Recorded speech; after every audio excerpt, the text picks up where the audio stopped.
The Blast TV CSGO Major in Paris kicks off in 2023 with a new and improved format. Teams from all over the world will battle for the lion's share of $1,250,000 in prize money. The Major has 3 phases. The qualifications phase, which includes both the RMR qualifiers and the RMRs, a playoff phase consisting of challengers and legends, and a finals phase called champions. The RMR qualifiers is the only stage at which competition is played online. For the RMR qualifiers only, the 3 regions of the CSGO competitive ecosystem are subdivided. This means that for Asia, China, Oceania, and the Middle East, including Africa, have qualifiers alongside a general Asian qualifier. In the Americas, North America and South America have separate qualifiers. It is only in Europe that competition remains continental with no regional subdivision. Teams that reached the Legends stage at the Rio Major are invited to their region's RMR. All other teams will enter either the open or closed qualifiers for their region's RMR, based on their position in the Valve regional rankings on the 12th of February 2023. For the RMR European qualifiers, the team ranked 1 to 16 advanced directly to the closed qualifier, with all others entering 2 open qualifiers. 8 teams advance from each open qualifier to the closed qualifier, which is played as 2 16-team tournaments with 18 teams advancing to the RMR. For the Americas, the teams ranked 1 to 8 in each subregion are invited to the closed qualifier, with all others entering 2 open qualifiers in each subregion. 4 teams advance from each open qualifier to the closed qualifiers, with 7 teams from each closed qualifier advancing to the RMR. In Asia, the teams ranked 1 to 4 in each subregion are invited to the closed qualifier, with all others entering an open qualifier in each subregion. From the open qualifiers, 4 teams advance to the closed qualifiers, with 2 teams from each closed qualifier advancing to the RMR. The RMRs take place in April and are played offline in each respective region. The European and Americas RMRs are a Swiss format, with the Asian RMR played in a double elimination format. Initial matches are best of 1, while all elimination and qualification matches are best of 3. The Asian RMR is an 8-team tournament with 2 teams advancing to challengers. The American RMR is a 16-team tournament with 4 teams advancing to challengers and 1 team advancing to legends. The European RMR is split into 2 16-team tournaments, European RMR A and European RMR B. From A, 4 teams advance to challengers and 4 teams advance to legends. From B, 5 teams advance to challengers and 3 teams advance to legends. 1 further team advances to the challenger stage from a last chance playoff. Find schedules, team info, articles, and the best live viewing experience of the Blast TV Paris Major on blast.tv/major.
Another day dawns on the European RMR. We're going to be sending some teams to the major and some to the last chance qualify. My name is Dinko, joined by Harry and Hugo. And we get to tell the story of another day of Counter-Strike here at the European RMR.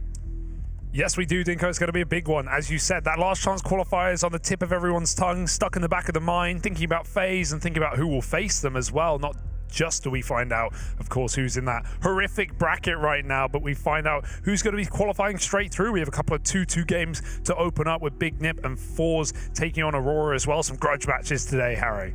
Yeah, you know, but I think maybe recapping yesterday's games might be a good place to start off here, right? We said goodbye to a couple of teams. You know, we have all the results up on screen. You know, that one up at the top, Aurora versus Eternal Fire. We had to bid farewell to the Eternal Fire squad. Same can be said for 500, who got taken down by ENCE, who are trying to make this, you know, reverse sweep happen.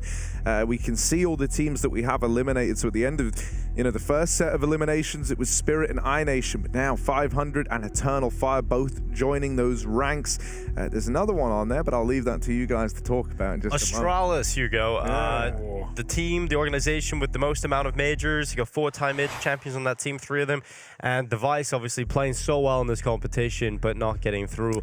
Not good enough for Astralis. Yeah, Astralis continue their clash of roles that we see. They look very uncomfortable on T sides, and I got to say, in that game at least, NIP came in super well prepped. I've been a harsh critic of Alexi B, but I think he played a fantastic game. He had a nice game plan, and Astralis will receive the punishment as a result. They were part of the destruction of Spirit, should we call it, here at this tournament, going 0-3, but otherwise things didn't go too well for Astralis. That Eternal Fire game is going to hurt the most. Yeah. You know, you look back at that one, Astralis have got to feel like they could have picked that up. The fact that they got destroyed so heavily as well, Harry, is kind of strange to see throughout the best of ones.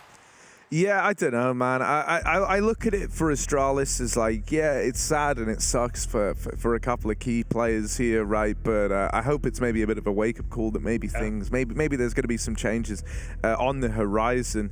We also had some teams making it. Let's not focus on the on just the kind of sad. Let's look at the glad, right? We had a Heroic and 9 first 2 to go through 3-0. Then we have Monte, Vitality, and G2 all joining the ranks. These are spicy games, right? Because you know, or spicy teams. Because Vitality, of course, making it. We have, you know, Dupreeh attending every single CSGO major. Also has the chance to also be the player that wins the most majors now that the Astralis are out of the major. I'm not going to go that far yet. You know, it is a storyline, but until they But he has the chance to do it. Of course, back in Rio, they fell, you know, 2 to 3, not going through the playoffs.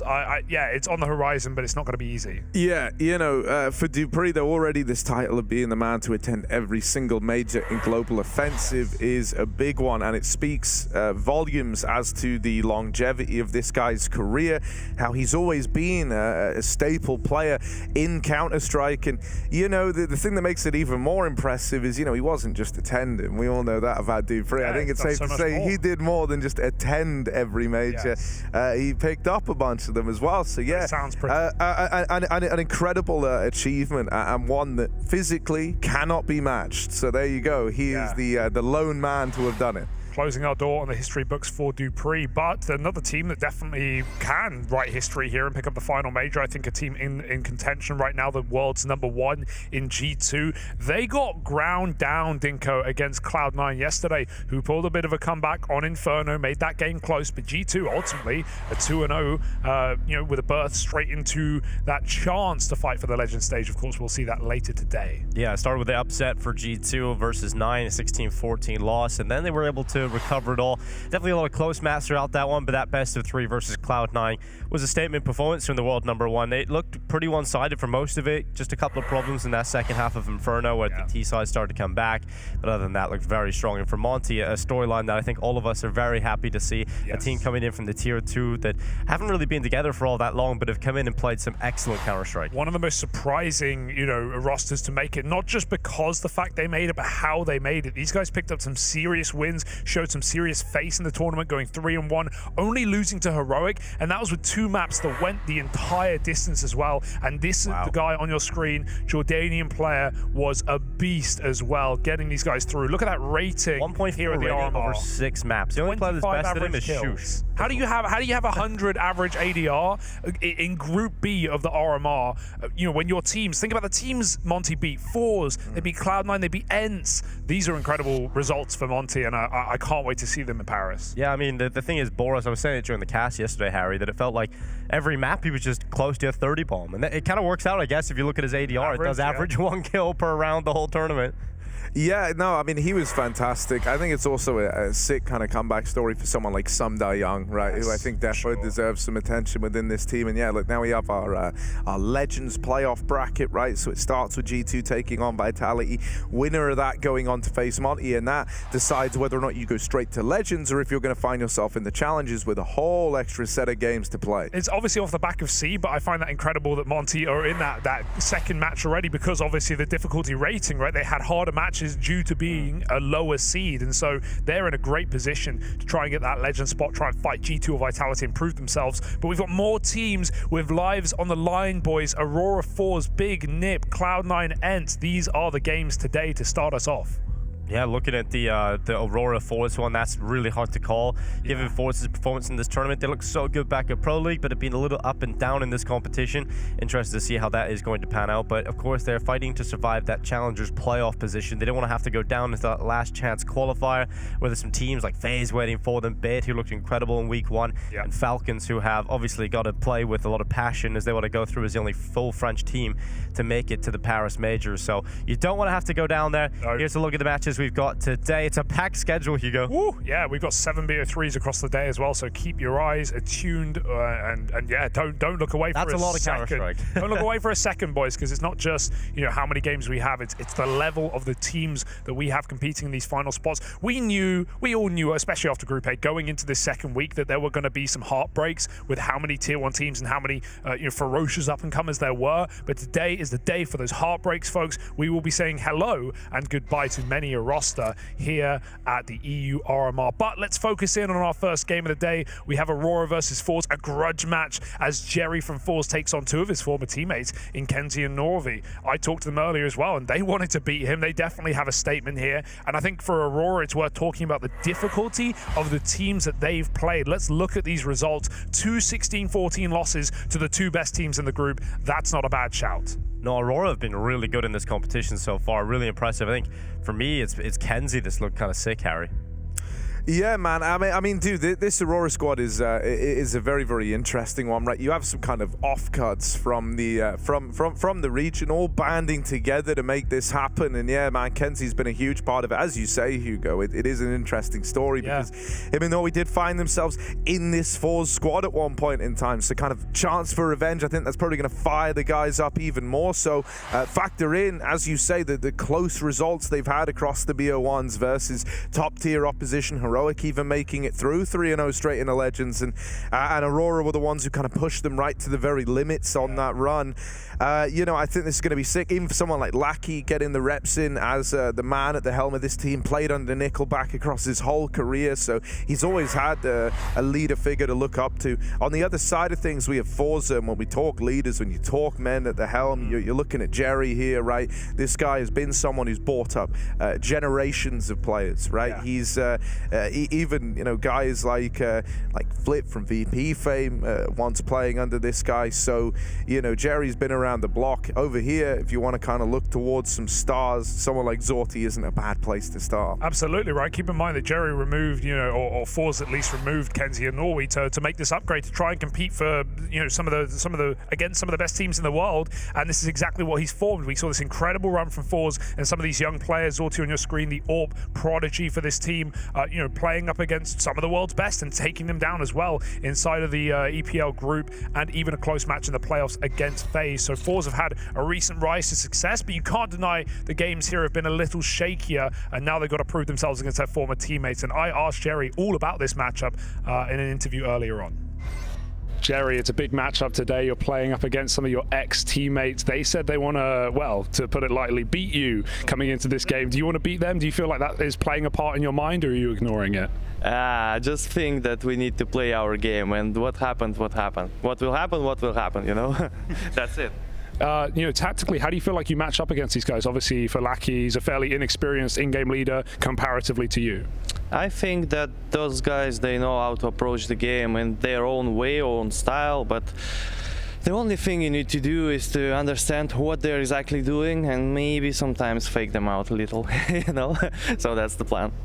All right, and of course, you know, qualifying here would get you stickers. It would get you into the major. It's a big deal. What would it mean to you to attend that last CSGO major? I think this is the best thing that could ever may happen to me, because the last CSGO major is really good, because I started to play from 1.6, I moved to Source, then I moved to Counter-Strike Global Offensive. I even had a pre-order, but I dropped it because I didn't like it. I went to Dota 2, and now I'm back here, and I think it's going to be really exciting, because it's an honor, let's say it like that. So it's an honor to attend the last major in this current venture on Counter-Strike. Fantastic. We're happy to have you here. And one last question. Are you going to be going to CS2 as well? Of course.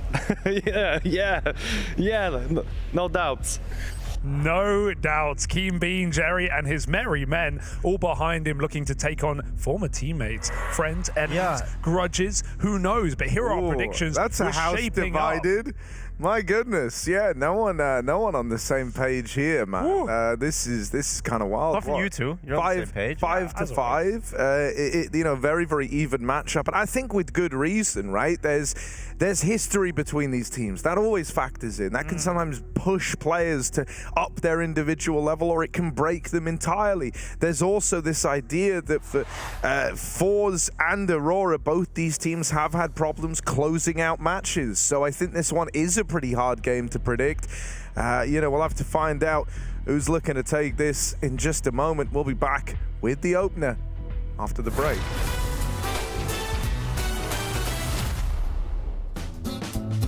I think it has to be last 4 finals, I think. That's 4 finals in 2021 in Copenhagen, in Arena, with the last dance of the French team. That was like so fun to play. Just we did the final against Navi. We had a lot of fun moments playing against Astralis just before in semi-final. Like just, I said that a lot, like just making quiet the crowd. Yeah. It was pretty fun, to be honest. I just had a really good moment back in the day when the French team stopped at some point, and we had that World Final in Copenhagen. I remember I didn't want to cry, but it came out without like asking. It's still emotional for me to talk about that, because that was a really good moment with the French the team, and most likely with Extase we had like a really good like chemistry together, and we did a lot of things, good things together. So, but yeah, it's a good memory.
Well, it's about that time to get this first game underway. Aurora versus Forze. Jerry led two of these ex-teammates rather, over in Aurora to their first major in Antwerp. Didn't go so well for them, so they decided to remove them. Didn't think they were good enough to keep going and get deeper in majors. Well, they might stop Forze from making one right here and put them into a really tough position. That would be so ironic as well, considering Jerry's always been on the cusp, man. He's attended 2 majors, barely getting eliminated in last place both times, and this would be his 3rd attempt, and I think if he got here, he'd have a better showing, but it's all under the question. It's all under the hammer here as they look to face on Aurora. When I spoke to Norway earlier, he said he wanted to F Jerry up in this game. I'll say that much. So let's see if Aurora can walk the walk as well as talk the talk as we get into a grudge matchup between 2 CIS squads, Forze versus Aurora for qualification.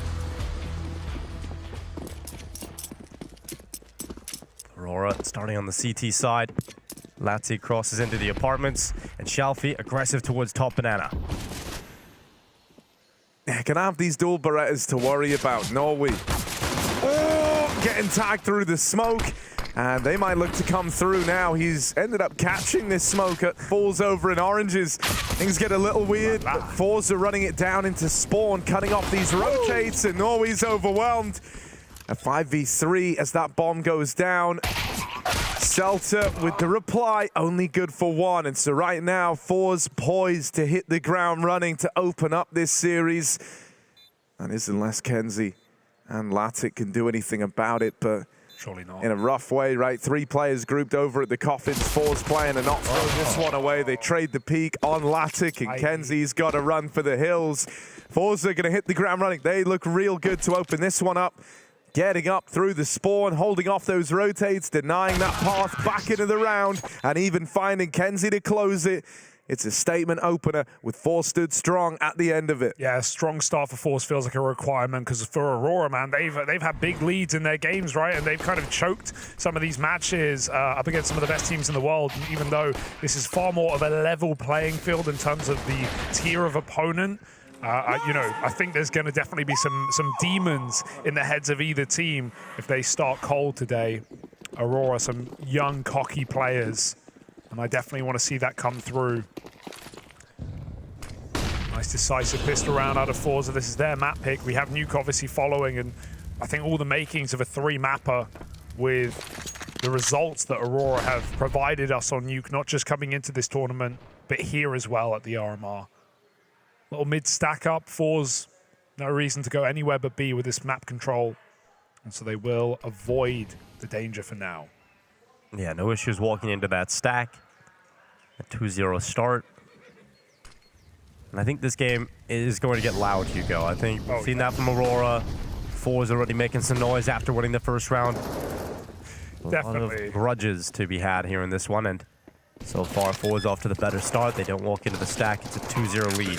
Just storyline-wise, man, I think this is the best possible matchup we could have. Sure, not having one of Big or Nip potentially the major is a sad sight at the same time. But I think having these, regional teams facing each other, there's one guaranteed, there's one not, and then having Big Nip on the other stream. I think for me, this is the best way. This is the most cutthroat way to qualify to Paris. Mid-stack has not moved. Stone men. And Shalfi is not in a hurry. The Mac 10s will face together and feast. Get the money. That's a lot of tapping. Just jumping around the corner. Well, finally Jerry runs him down. Zeus! Hey! Zelster gets one on the way out. Beautiful. This is going to be a lot of fun. I can already tell. Yeah, dude, I like that we're already getting Zeus's. I like that we're already getting these aggro hunts. Zeus killed from Celta. Oh, yeah. Right to the danger zone.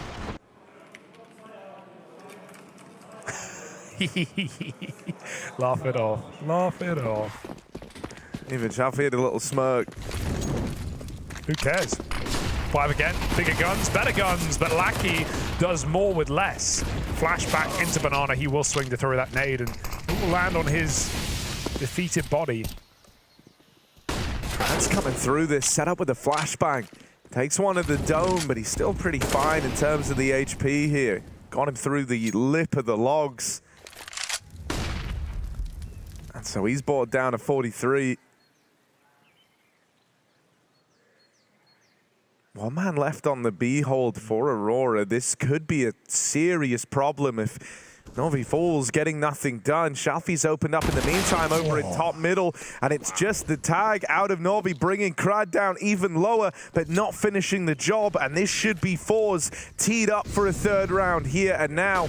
They're given a bunch of fights over at Banana, and even though they come close, they come down to the wire, it's not going to be enough to keep you in this round. I can't even blame Nori for making that move right here. No util. Even if you play the safer option and you're super passive on B, like, it's so hard to get a multi-kill on that bomb site alone. And Shalfi found a frag in middle at the same time onto Kenzie, so I think that forces Nori's hand. He thinks it's an A play. He wants to hyper flank. Right now, Forze are abusing these B hits 3 rounds in a row. And that's exactly where we find ourselves. Aurora with a double pit save.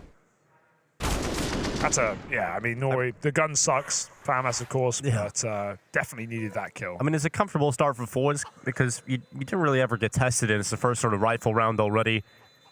Inferno, T-side for Forze, definitely going to be a comfortable affair so far. Got a nice little buffer to play with, and for Aurora, you definitely need to get as much utility into the bank as quickly as possible here. Otherwise, you're going to have to deal with just difficult fights in Banana over and over again. So probably an economic decision to be made here. A little bit more conservative approach, likely. But they do have those saved weapons, so we'll see what idea of Aurora floating through. Right now, a good start for Jerry and the Forze boys. Here we go. 3-0. It is the investment of just upgraded pistols. They'll keep the saved rifles, of course. Aurora still stand a chance of winning this round, but Forze certainly favored heading into round 4. Very hard to win rounds like this on Inferno. Yeah, there's no real opportunity to create chaos, right? And you send one of the rifles in immediately, caught in the apartments, result with the first. Forze have the advantage locked in. Just going to perch on that gun as well, make sure no one can grab it. Now, both rifles are in the same place, in theory, but Latic needs to be cleared here. It's a good molly. Blackie under hot, under the heat. We'll have to move. Lots of pressure being put on, but they still haven't seen this rifle. Forze might not like what they see and go back to B, where only one man sits. Norway with a smoke available. It goes out. Pretty good timing. But it is still just a gamble. He is leaning back to this A stack. They're going to try and salvage this rifle. Okay, here comes another one. The bomb is still towards B. No one's... Yeah, I think they are going to go back. Yeah. That's the worry here. They're going into the stack now. 35 seconds, Harry. Now. Oh, they started to move over. They're dedicated to the A play here, and now Kenzie with the backstab, and Norvi's found another in the meantime. The bomb gets away from them. Forze have got to go get that. Big problem starting to emerge, and Norvi, the source of them. Lovely round from him. 3 kills from the man as he stands and delivers. Oh, he put some sauce on it, all right. Sticky fingers for Result at the end of that round. That is a robbery on the force buy. The 2 saved rifles go a long way. Yeah, the problem here is, Jerry makes the call to come back. The stack just comes through at the right time. There was a single player on the B site. At just a limited time, you don't leave yourself with enough time to check all these corners to be methodical in your approach towards the A site. You just have to try and get the bomb up into the side at the time, and that's always going to favor the weaker buy there and give them a shot at picking it up. Aurora will be happy with their first round on the board. And now they've got the AWP out for Latic. They've got AKs even in play. Terrifying. Let's see if they can build off that round. Zorti's got his first AWP as well. Fighting Banana to find nothing. Latic waiting, and Jerry might need a flash for this fight. Is there anyone setting him up with a flash? Doesn't look like it at the moment, so he's got to just wait until his teammates can join him up here. C2 utility going in, forcing that mid-fight further and further back. Now Shalfi makes his way out Boiler. Good job. Latic flashed into the A side. It's good control from Forze. They're being very methodical. If Krat dies at B, they lose a lot of opportunity here, though. Kenzie has a great off-angle position. He's going to dodge the flash, and Jerry's looking far away, but there's the trade. Shalfi with a big one. Committed to B is Lackey, allowing Nori to rotate round, and he might be making the right move as well. Forze have got smokes down on long side, and Zorti's patience pays off. Now Selter in the pit. Lots of work for him to do, and gets caught out. Not ready for the apartment swing of Result, and that's going to cost him his life. And likely the round out, 4 versus 2 Aurora. Oh, Lackey's lucky to get down to the bottom of the T-stairs there without losing all of his health. Sorte gives him a warning shot, and they'll take it. Aurora back off. Forze have a 4th round. Yeah, I think, you know, this is nice for Forze, right? If you want to look at it, I think, you know, after going into the stack, Jerry's a smart guy. He knows when he's kind of been rumbled like that. And you know, it's one where I think he's going to be kicking himself after that previous round because he's like, man, it's obvious in hindsight, right? Like, they're a man down. They're going to start to gamble. And at the end of the day, those moments can end up feeling like a bit of a coin toss. But you immediately come back in with something a little more up-tempo. You kind of stick to your guns on an A play instead of going for this mid-round rotate, and you find success, and you find it very cleanly at that, right? Only losing 1 player in the round, so that's going to be like an immediate kind of return to this confident feeling that it felt like Forze started the game off on. Right, every step of the way, having a good read on the situation. I think Sorte having a very, very good round on this AWP, finding a lot of impact with the T-side AWP to make this round happen, just holding that short angle, anticipating a peek out of the Aurora squad, and he gets given it. So out of all the ways you could have built back in, that's probably the nicest. And Aurora might have been celebrating, they might have been cheering after that, you know, force buy, low buy round around the couple of saved weapons in that lean over towards the A site, but it is a harsh trip back down to reality. Snap back into round 6. Aurora have a FAMAS to play with. You don't love that, but the rest of the weapons still very solid. Apart from 1 round where they walk into the stack, Forze have been looking good on this first half. And a control being established. Aurora don't really want to commit to any fights here, so Crag can once again have all of this space to play with. He can push right up to the half wall. In fact, they could even push way further because Latic has decided to play pretty passively towards CT, just holding for this first pick. Should get flashed off the angle too, so Forze have a lot of control here. Yeah, I think this is big for Forze to even be in this position, this chance to kind of reset Aurora now and look to really leap ahead. I actually think Forze have to do good work in this first half. Whenever we watch them on Inferno, they often fare better over on this T side than the CT side. I think some of the uglier Inferno CT sides I've actually seen are from this Forze squad. So, you know, the kind of more distance you can put between you and Aurora right now, the better. There's a little gap in this smoke for Norway to play around. He's looking through it, and he would love just 1 man a peek and give him a chance to fall back. Instead, he's almost caught crossing. Luckily enough, Latic is there playing this kind of staggered angle, right, to help his teammate out. Burning at the back of the site is this AWP. It forces a reposition out of Latic, and they're already past his smoke. Moving around at the back of the site. Latic is boxed in and finished off. Takes 1 more to the grave with him to leave this 2v3 open. Aurora might want to give this a look in, right? They might want to at least feel like they had a chance to go for this round. Selter has to join back with his teammate. They have got a kit on his back. A couple of smokes, a few flashes to play with. You got to get a kill quickly here, and Jerry, as he impales Lackey, that should be the chances now slipping to 0 for Aurora. Selter realizes that. Cheeky boy is hanging around though, Dinko. He is. They knew he flashed from CT. So 2 ops in the hands of the T's right now. Obviously, one of those is going to be gone, so he might actually be able to slip away with an AWP here. He has got a smoke. He's got a kit. Oh, he has a chance to line up too, and if he had that, would have been great damage on the way out. Maybe the AWP will blow towards him here, and he's dead anyway. Couldn't get out with the health that he unfortunately got brought down to in that engagement. So good round again from Forze. You're right to point out their T-sides are strong, Harry, though. We looked at their game versus NIP earlier in the RMR. They won 11 rounds in their T-side, then they dropped 8 rounds as they moved on to the CT side. So definitely can go all wrong when they move into the second half. Oh, I love the energy. I love it. Right now, this is a fantastic beginning for Forze, and I also really like how Aurora went for that. Right, you've got to be. It's Inferno. Tier 1 teams will save in that position every single time. Outsiders would never. But J-Min walking through that door. But I think in a matchup like this, you've got to be attempting some of these rounds. Jim wishes he was in a qualification game right now. Krat holds down 3 kills as they push him. Nice and easy from the logs. And Krat has been the master of banana all game. No issues for him. This round already done. 6-1 start for Forze. Now, I did mention 11 rounds picked up versus NIP. Right now, it's looking like they might even be able to get more than 11 if they keep this up. This has been smooth sailing. Yeah.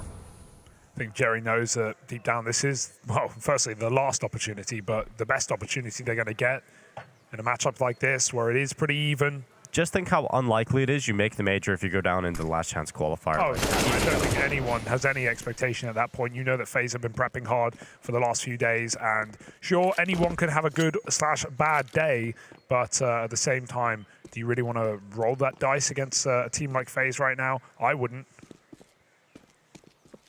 I feel for teams like Falcons and Bait, who sure get great experience, but especially for the former of the two, it's not what they're here for, man. The only experience they want is that of France. And it could be plucked from their fingers. Forze trying to book a straight-up ticket there.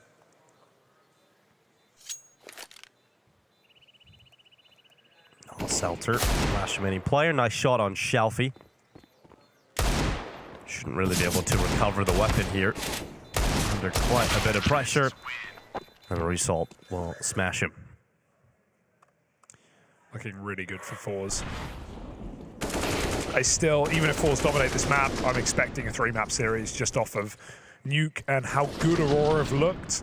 But I'm sure Jerry and the boys have done their homework. Stress is getting to Aurora right now. They can't even get their foot in the door.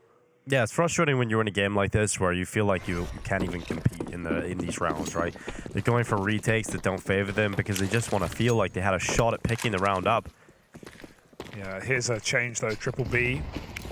Maybe a late banana take. They're holding their nades. Nothing gets used early.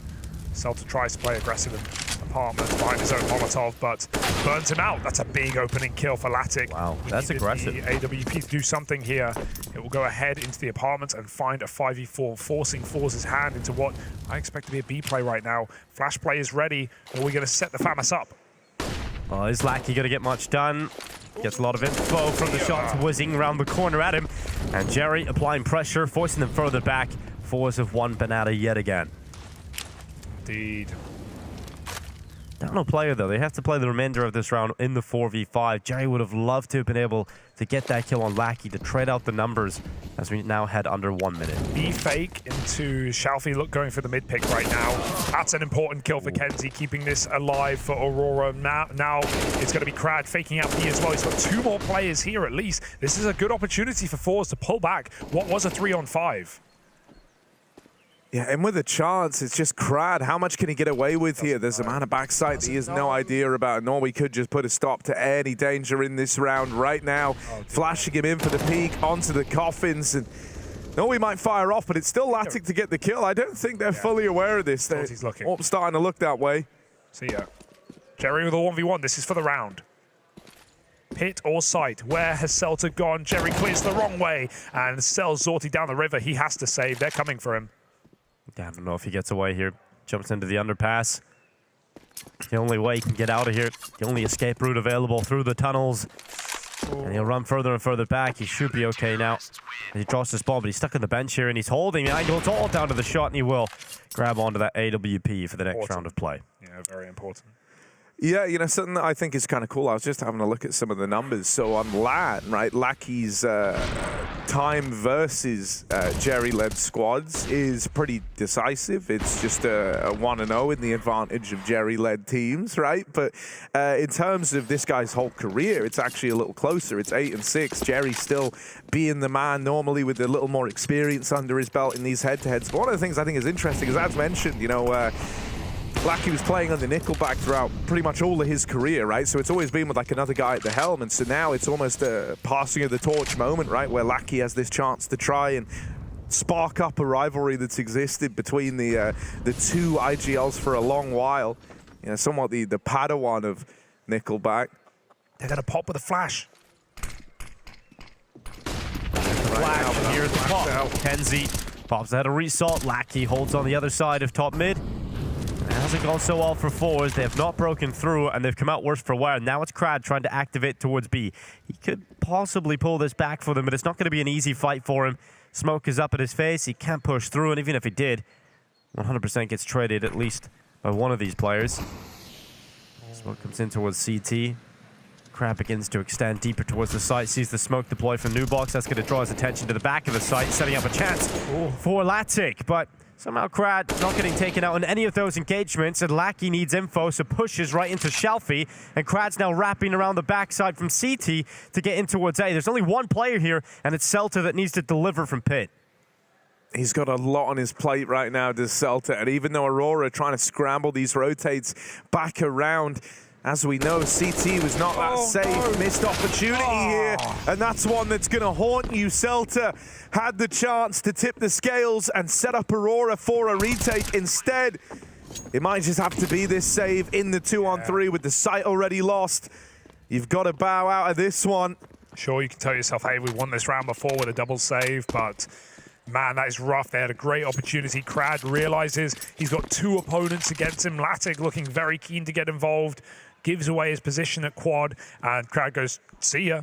I know there can't be a CT rotate. There's no way you're gambling this hard. You got to give the credit to Crad right now as well, because he's not usually a player that really has to put himself in those positions where he has to find the gap and move through and think about the whole mid-round. He's usually just sent in to be the battering ram a lot of the time on CT&T's side. Yeah. So the fact that he realizes that that situation isn't favorable for him, even if he gets a 1-for-1, it's unlikely that does enough to allow Forze to win the round. So he sees his opportunity to get through CT, and a great call coming in from Forze to wrap the site from multiple sides. And that is going to feel rough for Aurora that they let this one slide. That kill from Shelfie as Lackey pushes in towards Boiler. That's really the moment where it starts to unravel. That A site becomes so weak. Yeah, you know, there's even sort of maybe a grudge match for Crad in a sense. I don't think it's going to be as much animosity, but he's obviously former Entropic, right? Yeah, former Entropic, played with Celta as well. There's a lot of incestuous ability here. Yes. Yeah, we can go a long way with some of the players that have been on the same team. Down the line, without a doubt. Yeah, for Crad, he's having a great start to this game, and that's you know, very important. Oh, a big shot.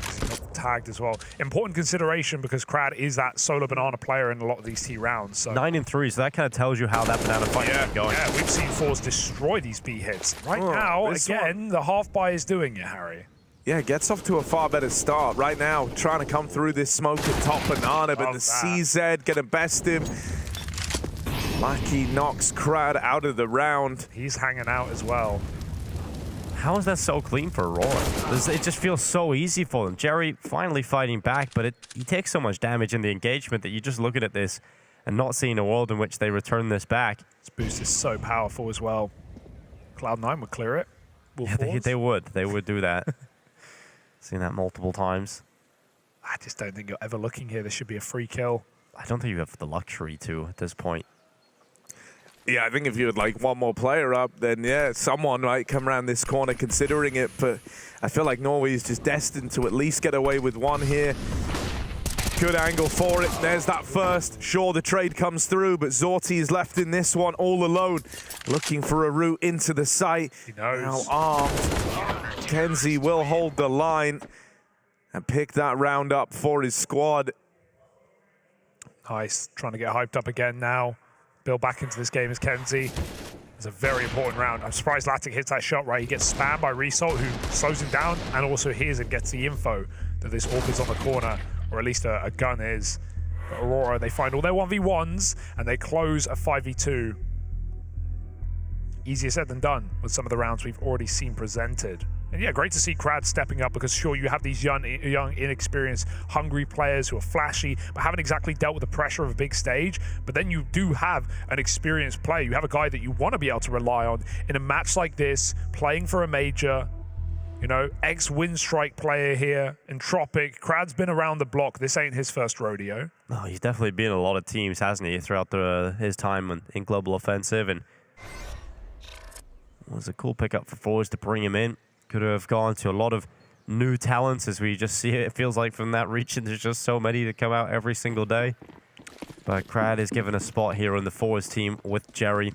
Yeah, and you know, I do like that. I think that when you have a lot of kind of younger players in the mix, right, it's good to have a couple of experienced voices. What? Jerry, that's a Glock down he's mid. laughing. He's Through the smoke. Kenzie's never going helmetless again.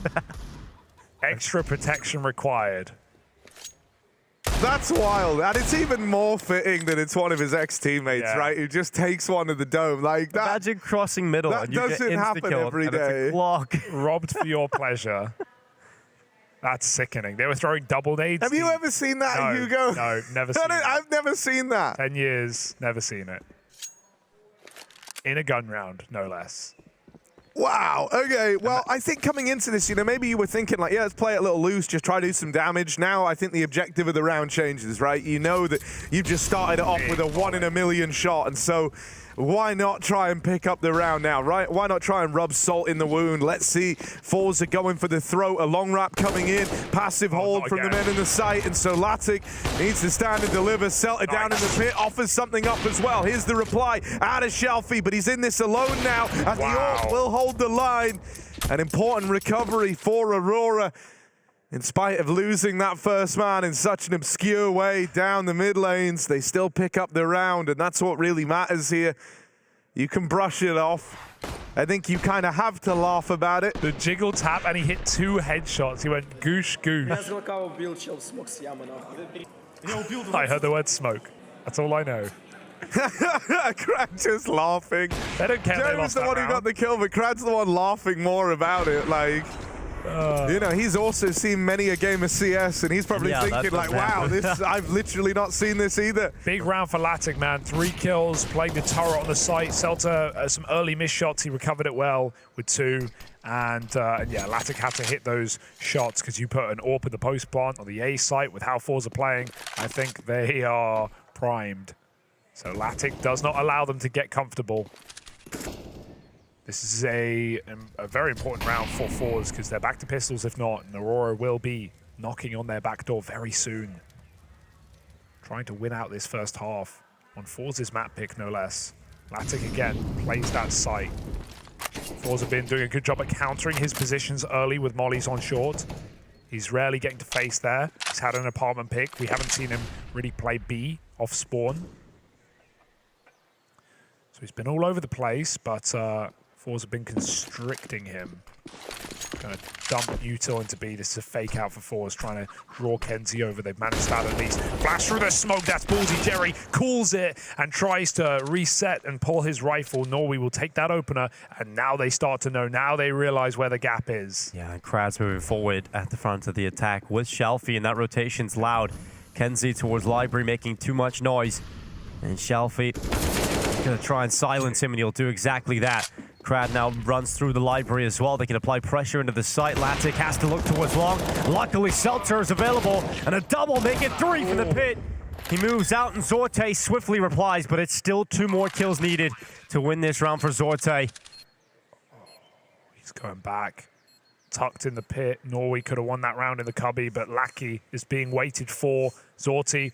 Scope gives it away, flicks back in time, 1v1 now. Does he know? Looking for the 4K. Bombs for him as well. Norway's got a kit. And Zorte resetting to the apartments. Goes back up. What a great move from Zorte. What a round so far from him.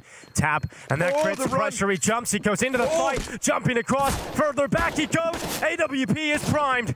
And Zorte has recovered this. He's won the round. He doesn't even need the kill. He draws the timeout, and Zorte, for extra measure, will go ahead and collect the 4th kill. What a round from Zorte. They were already screaming. They were already shouting before he got that frag. They knew he'd won it. Look at the little smile as well. That's the celebration. And after Celta has a big anchor round as well. He's having some trouble in the pit. Comes up with 3 massive kills ahead of the smoke. And still, Zorte shuts it down. I mean, that was your moment, right? That was your moment to prove. They're talking why this Forze squad wanted you and not them, right? You step up in that round, deliver one hell of a clutch, lead into it with 4 kills. And Aurora now must feel destroyed after that one gets away, after the heroics of Celta. We have on the other stream this big nip game, NIP running away with it. On the T side as well, something's happened over the course of this RMR. We've actually seen good T sides out of NIP. I think that was the weirdest thing about watching them back in the Pro League. We kept kind of having this feeling of, you know, it felt like if there was a way to lose a T round, no matter the advantage, no matter the spot you were in, NIP would find it. But doing some work there, you know, for the staff even working with the team, it's not the first time they've had to address T-side woes, so clearly they've put some effort in. That is impressive. This round out of Aurora, one that has its limitations, but it starts off nicely with some early damage on a Crad, bullying him at Banana, going to force a bit more respect out of someone who's been harassing you on this side of the map. It's cool to end go with the meta we have. Sure, the saves aren't always fun, but to see prominent T-sides in the last year, I'd say, of Global Offensive has been exciting, and obviously everything's going to change going into a new game. So it's been fun watching the meta develop over all these years, boys, and man, who knows what we're in store for going forward. Pour one out for CSGO. Yeah. Everyone right now. All my homies, they're going to miss it. They are. I just want to be able to roll back, you know, have some old school Go LAN games one day. Yeah, you know, it's we don't have to reminisce just yet. It's all good. It's not like it's ending after this game or something. You're fine. This is the last round of Global Offensive. Then we pull the plug. It just shuts down after this. Right. Here we go. B smash. Forze were loving this at the start of the half. Here they come. Norvi swings out. First oranges on the swing with the FAMAS. Jerry's gone, and Norvi now at the back of the new box. Has got Lackey to help him out towards Pillar, but he's now fallen. It's just Lackey's MP9 under a lot of pressure. Does well to get one. Nearly snaps back in time for the second. Big nade is big. From downtown, Latix found him, denies that bomb plant, and now we're into the 3v2 with a man advantage under their belts. Aurora can slow down a little bit here. They can group up and move in together. Forze trying to get situated in these post plants, right? You can have a bit of assistance from the man at New Box looking to assist his teammate who's over at the coffins. Result waiting here, can hear them approaching through the ruins, but he's got to be true in these first fights. Instead, it's going to get away from him. Leaves it all on Shelby, and he brings it down close. Kenzie with the kit does have time, and so that 1v3 is stopped, one short of another highway robbery round. 5 on the board now for Aurora, and they breathe a sigh of relief. Finally, they put a stop to one of these clutches. Yeah, that's a bare minimum. You have to win that round if you're Aurora. Your game is gone. Comedy Crowd, who gets bullied at Banana early, gets the most important entry to that B bomb site, trading his teammates who jumped up on coffins. He jumping Mac 10s the player at backside very low. And that, you know, got Forze in the round anyway. It's still not enough to give them the money. Forze are now double forcing. This is scary. They're believing in themselves. That's what it says, but it means they won't have a lot in these last two. Latic burning alive, down to just 16 points of health. And Aurora, they have the opportunity to close this half right now at 8-7. It goes back to the point you brought up at the start of the half, Harry, about Forze doing most of the work on the T side. If Aurora can make this an 8-7 half, that doesn't look pretty for Forze whatsoever. Yeah, you know, I mean, there's always a bit of weirdness in these matchups where there's so much history, right? And I think for Forze, because their CT sides have been a problem, they've definitely been going away and looking at them here on Inferno. I don't think there's a reason you pick into this map if you don't have faith that, or, you know, if kind of the prerequisite was needing to have a huge T side. But I do just think there's always going to be this idea that it could have been so much more if Forze don't deliver now. They're going to try their hands at the apps pop, settle down in the pit. He's been a bit of a hero in some of these A-play rounds, but this one, oh, it looked like it was going to be asking too much. Ready to rise to the occasion. Draws the attention away from Kenzie and allows him to go on a tear. Stellar round out of Celta on this pit anchor, man. He's been such a beast. He knows. Zorty dead on the smoke walk, and for Kenzie, finding his way to a 6th round for the squad. Battling back into this game. And Forze, the last few rounds of this half might just get away from them. It's never easy to be in an anchor position, even against Tech 9s where you have FAMAS and they're running at you over and over, trying to overwhelm you. As you pointed out, looked like he was about to go down, looked like he wasn't going to get away with much. And he stays strong, he recovers it, composes himself for a double on the FAMAS, and also dishes out enough damage on Jerry that he dies quickly to the site player. So last round of this first half, 8-6 scoreline. And a far better buy for Aurora. Forze didn't get a bomb plant in that previous round. They didn't get anything really going for them. So it's looking very good for a 7th here for Aurora's CT side. Yeah, definitely. Players warming and waking up in this map. Kenzie and Celta having strong A-holds right now. Norway, we've seen better days from him. Could this be one of them? Back into Banana, trying to get info. They don't like what they see. It's nothing, but Forze heard every step. Shuffle of guns and utility. Forze get ready to go. Oh, this might come through quickly. Yeah, they're moving in now. Big boost. Gonna take something out of this world to win it on the low buy, but it's a good start. They find that first. Oh, here's the attempt at the reply, but all the kills come up in favor of Forze. Bomb now planted in a 2v4 retake. We needed something big. We needed something out of the world from Forze, and they've provided it. They're now sat pretty in the 4v2. Jerry's playing anti-wallbang behind the stone pillar, not the boxes. Gonna try and two flashes for the retake. That's all they've got. Dude, and they walk right into kills. Result, right through the smoke. Latic now with the AWP has to go for something, but it isn't going to work out. A lovely round to pick out on the last round of the first half. It's Forze that lead the way 9-6.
The story of former pupils going up against their teacher continues as we head into the second half of Inferno. Major qualification on the line. Not elimination technically, but the further you go down into the last chance qualifier, the more unlikely it is you make it through to the major. So you want to win this one. You have to pick this up to guarantee your tickets in Paris.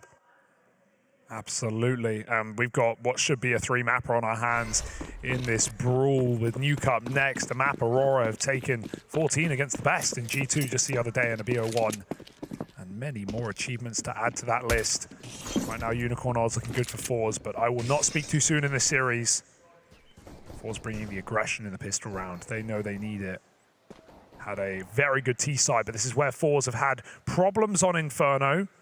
In those defensive halves, Jerry could get wall banged out, but he takes a quick headshot and retreats. Wow.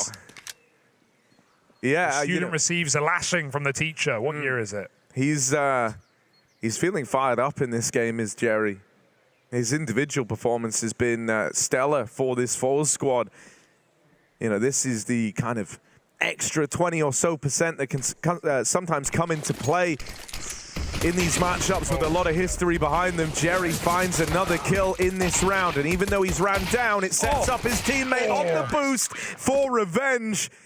Lovely triple hold over towards B. Lots of layers to that defense. And it's a little stronger over on that side of the map than it looked like Aurora were ready for. Now things get a little bit dire, right? Because you lose the pistol. 10 rounds go the way of Forze. They're going to be playing up against, you know, probably an eco round looming for Aurora. Been seeing that more and more. Force buys solely dependent on bomb plants. It feels like at times. It's, yeah, they will just take the full eco. Zorti with the auto. The Zorto shotgun. Yes. Oh, the legend of Zorto. But right now, it's Jerry. Oh, it's Jerry. And he's going to have to do it all. One man between them and the B site, and he's on for the ace. Go get it. Go get it, Jerry. It's all the glory for this guy as he sends them packing. Money made, B play repelled. And it might just be the pistols, but that's going to do wonders for the confidence. A blank face. He knows the job is not done. It is just beginning with this gun round. This is everything for Forze. If they win it, they are off to the races right now. Jerry will not celebrate an eco massacre. He wants to do it on the rifle round.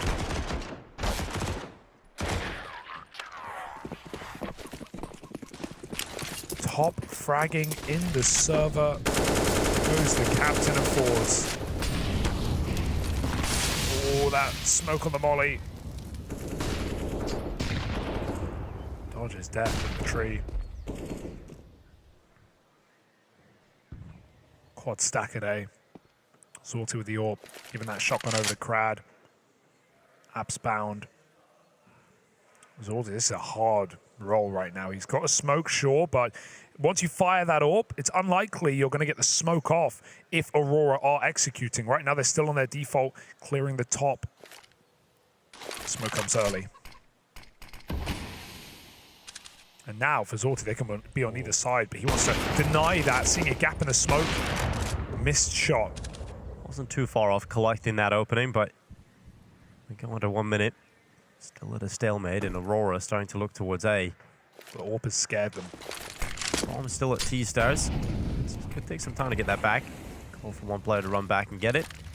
To try and break through this initial defense at top mid. Shelfie peeks out with a flash. Brad has the auto shotgun up on the step. They're not getting anywhere right now, and finally Aurora start to back away to collect that bomb again, and the B site is now being emptied up. Zorte's coming back, trying to fill that gap in time. And Crad peeks mid, but it's 25 seconds with Zorte towards the coffins, peeks on out, and they're coming through. That was a target-rich environment, but the shots sail on by. Instead, it's smoke spam from Jerry, and now Zorte starts to play his hand. Low HP on Norway in the 1v3. And a bomb plant, not a hope in hell as they come running through the CT smoke. Forze look to send a message. They repel that B play. They go a man down to open up the round, but they're the ones laughing when the smoke clears. Yeah, big round for Crad, right? Re-aggressing him mid with a shotgun, a very dangerous fight that allows his teammates to panic on that rotate and run right back. Look at how he did it, jumping off the boost, wins that kill, and Zorti just gets back in time. And Crad even jumps through the smoke. The frustration starting to show for Kenzie. Shelfie is juiced right now. Give him the, come on now. Yeah. There we go. And this, yeah, Forze are playing for the win right now. They are playing so audacious in this match. Even those last couple of round Force buys. And it's Aurora feeling the pressure, have these young guns without the, tenured in-game leader not to the same degree. Are they ready for the pressure that the major stage provides? Yeah, you know, I think even from the interview answers that we got out of Jerry, I think it's clear he's coming into this with a bit of a point to prove, you know. He didn't kind of, you know, take it easy in that interview. He said, like, yeah, you know, they played well, but I think they're pretty easy to figure out once you throw a couple of fakes their way and get in their head a little bit, right? And you know, I think that's just him seeing himself as a level above someone who's kind of new to the IGL role, like Lackey on the other side. So, you know, you can imagine that for this guy, it's not just the idea that you're facing down versus old teammates, ones who are out to try and get you in their mind, but on top of that, you know, you're up against someone who doesn't have the same tenure as you in this leadership role. And so Jerry very much has a point to prove in this matchup, and I think that much has been apparent both from his individual gameplay and the calls we're getting out of Forze. Feel like we've seen just a lot less in the way of gambles as well. And I like that because, man, I feel like with Jerry, he's not a gambling man. This guy should not try and take that up. I feel like a lot of the time it ends up coming up wrong for him. So in this one, it is Aurora looking to launch a B play. Forze have already reinforced this side of the map. That molly goes in on a perfect timing. It splits this push in half, but a bit of an overextension out of Jerry will feed these Tech 9s at top banana. Zorti holding on, but Drad going to take all the glory. Okay. And Zorti nails the final shot required. They break apart that B play. They deny entry into the bomb site. Forze had the opportunity a lot on their T side where they were breaking through with some of the weaker guns, right? The last round and a half was a perfect example how they get through B with some pistols. It feels like Aurora are not getting any of those opportunities right now. That molly down separates the players, weakens the attack, and then crap, he's just having a great game here, isn't he? CT side as well as the T side towards Dark, able to line up two. This map feels over, boys. I don't know how you feel like that, doesn't it? Well, oh, block! Atlantic. Couldn't see. There's so much dust kicked up. Smoke, fire. He's going to hold this for. He's forced away now. So he'll drop a little bit further back. Not too far off that opportunity, but not connecting in any of these early fights. And Lackey's down to 30 health. Forze just rotated 2 extra players towards B here. You said Jerry's not a gambling man. He would disagree. Orb gets picked. Does that tempt them in? They look for 2, but he caught double jumping. No Mario moves here. Jerry's going to stop it. 4-on-4. No, I feel pretty right in my assessment of him not being a gambling man. Look at this, right? The A site is fully empty. It's given Aurora a lot of room. There's one man down in the pit who's going to have to do a hell of a lot here if this play comes in towards A, which it should right now. The one thing that maybe changes your tune is having Kenzie all the way back in the spawn, right? And the fact that he's got all this real estate isn't going to trigger him to think that, you know, maybe this... Oh, hang on. They're aggroing down Banana. They trade evenly. They spot the bomb. Forze don't know they're getting wrapped through spawn, but right now the kind of swing fight is over here at top banana. The round could get ended on the back of it instead. Kenzie will get here on good timing. Big smoke. And Result, that one player who was lost down in the pit, having a hold for an A play that never comes through, is now left in the clutch. Yeah, latest addition to Forze, not really had to do too much in this game, especially not on the CT side, but this would be monumental 1v2, and he's got 1v1s available as well. He can isolate Kenzie on this off angle though, and he's going to close it. Important round for Aurora, their first of the second half here. They take 7. That's a big wrap and gap taken by Kenzie. Well, as soon as Jerry gambles, the next round, it just looks awful, Harry. It just leaves a huge hole. He's lost the house. Yeah, he's lost the house yet again. No, I mean, you know, I'm kind of being, what's the word, like facetious with it, you know? Like, obviously it's Inferno. This is a map that leans itself into gambles, right? But yeah, you know, I mean, that was an early gamble. That was a bit of a jump of the gun, considering Forze have locked down B every single time. They've had no issue. Like, pulling a 4th player over that early in the round, it seems like a read, or they expect Aurora to just hit that bomb site. But yeah, that's a big gap, and they don't even, like, really pay much consideration to the possibility that Aurora could have found that room. So yeah, I think it is, you know, you're being facetious, but you're also right. I mean, it's quite a commitment. We'll see if Forze make that mistake again. That's a lot of glass. How does it not break? I always wonder. It's a different type of glass, different glass. Certainly not bulletproof, I'll tell you that. No, but simultaneously not bulletproof, but also doesn't break. It's quite the mystery. The attack up Nip glass, made of sterner stuff. There you go, they can keep that one. Here we are.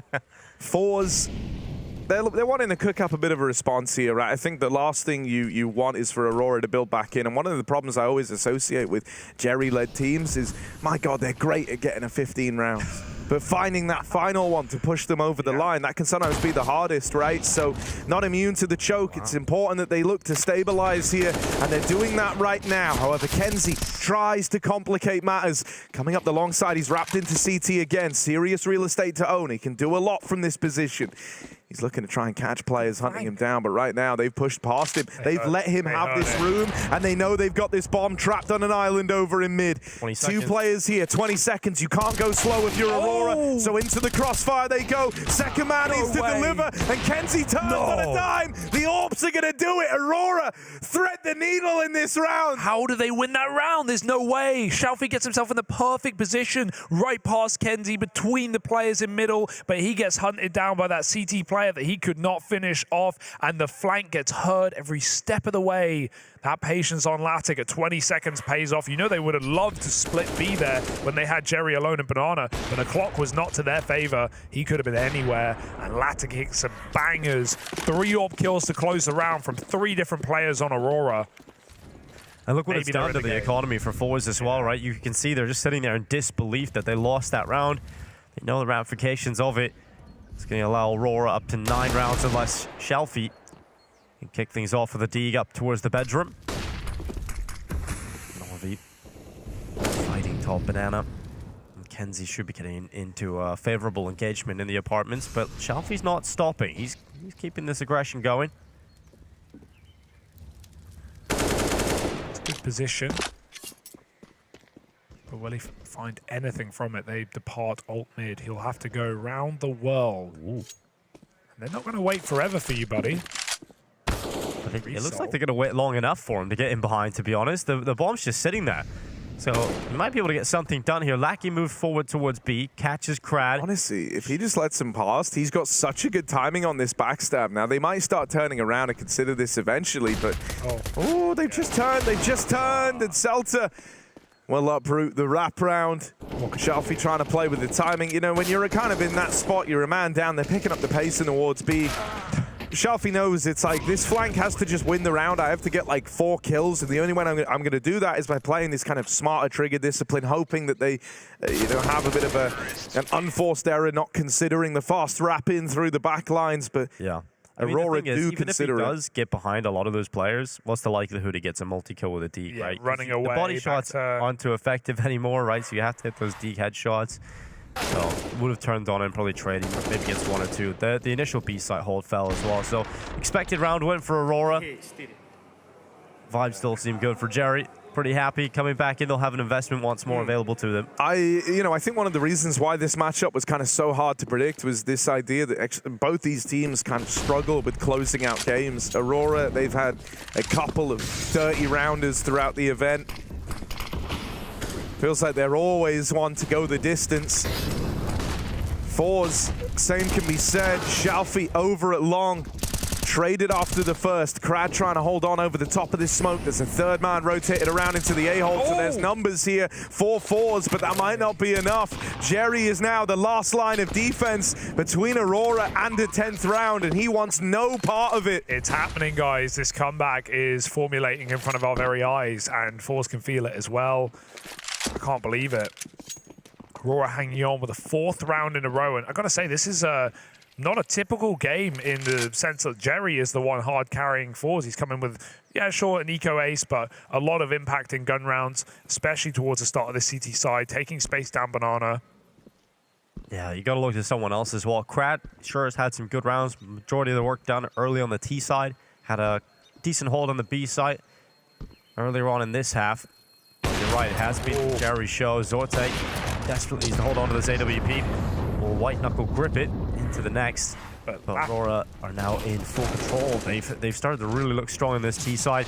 You see the confident peaks they're going for. Latic just hopping up on the barrel, finding the balcony player, and it is going to get more and more frustrating knowing what is on the line at this point for both of these teams. Yeah, that death for Resol really is frustrating, right? Jumping up on the barrel with the orb. Yeah, Latic is taking some audacious fights, but his aim is carrying him through them. And we've seen throughout this competition so far, Forze do let their emotions get the better of them sometimes, right? The frustration is definitely there. We've seen the emotions just overtake them, essentially. A timeout taken to try and just cool things over. Definitely not the cleanest CT side so far.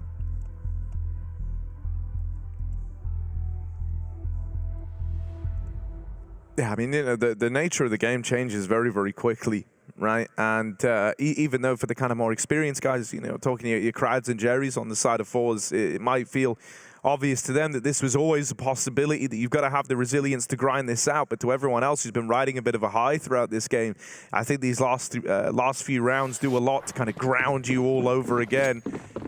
You've got to build back into this one now if you're Forze, because the nature of the game has changed. Aurora are the ones, despite being on the back foot, feeling like they're in the driver's seat, right?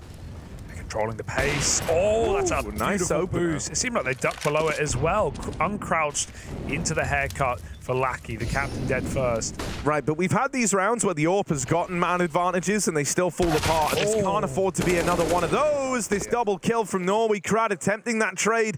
I would have loved to have just seen him grab that AWP, try to play the long game on it instead. The B site gets given over.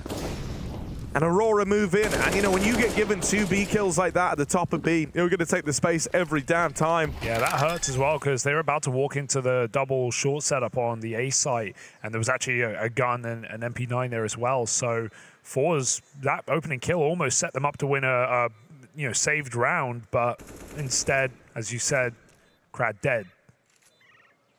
And Aurora hit that B-bomb site, so...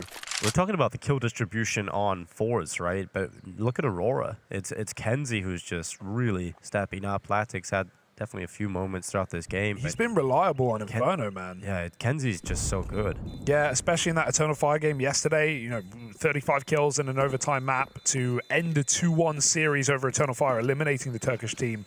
And, you know, it's been, for my money, it's been him or Norway. Even on that BO1 on Nuke against G2 Norway, I mean, they would not have been even in that game unless he put on the performance he did. So Kenzie, Norway, the 2 ex-Forza players have been, without a doubt for me, the most exciting prospects. Up next, it would have to be Latic on the AWP, who started to get Norway's number in these last few rounds as well on the T side.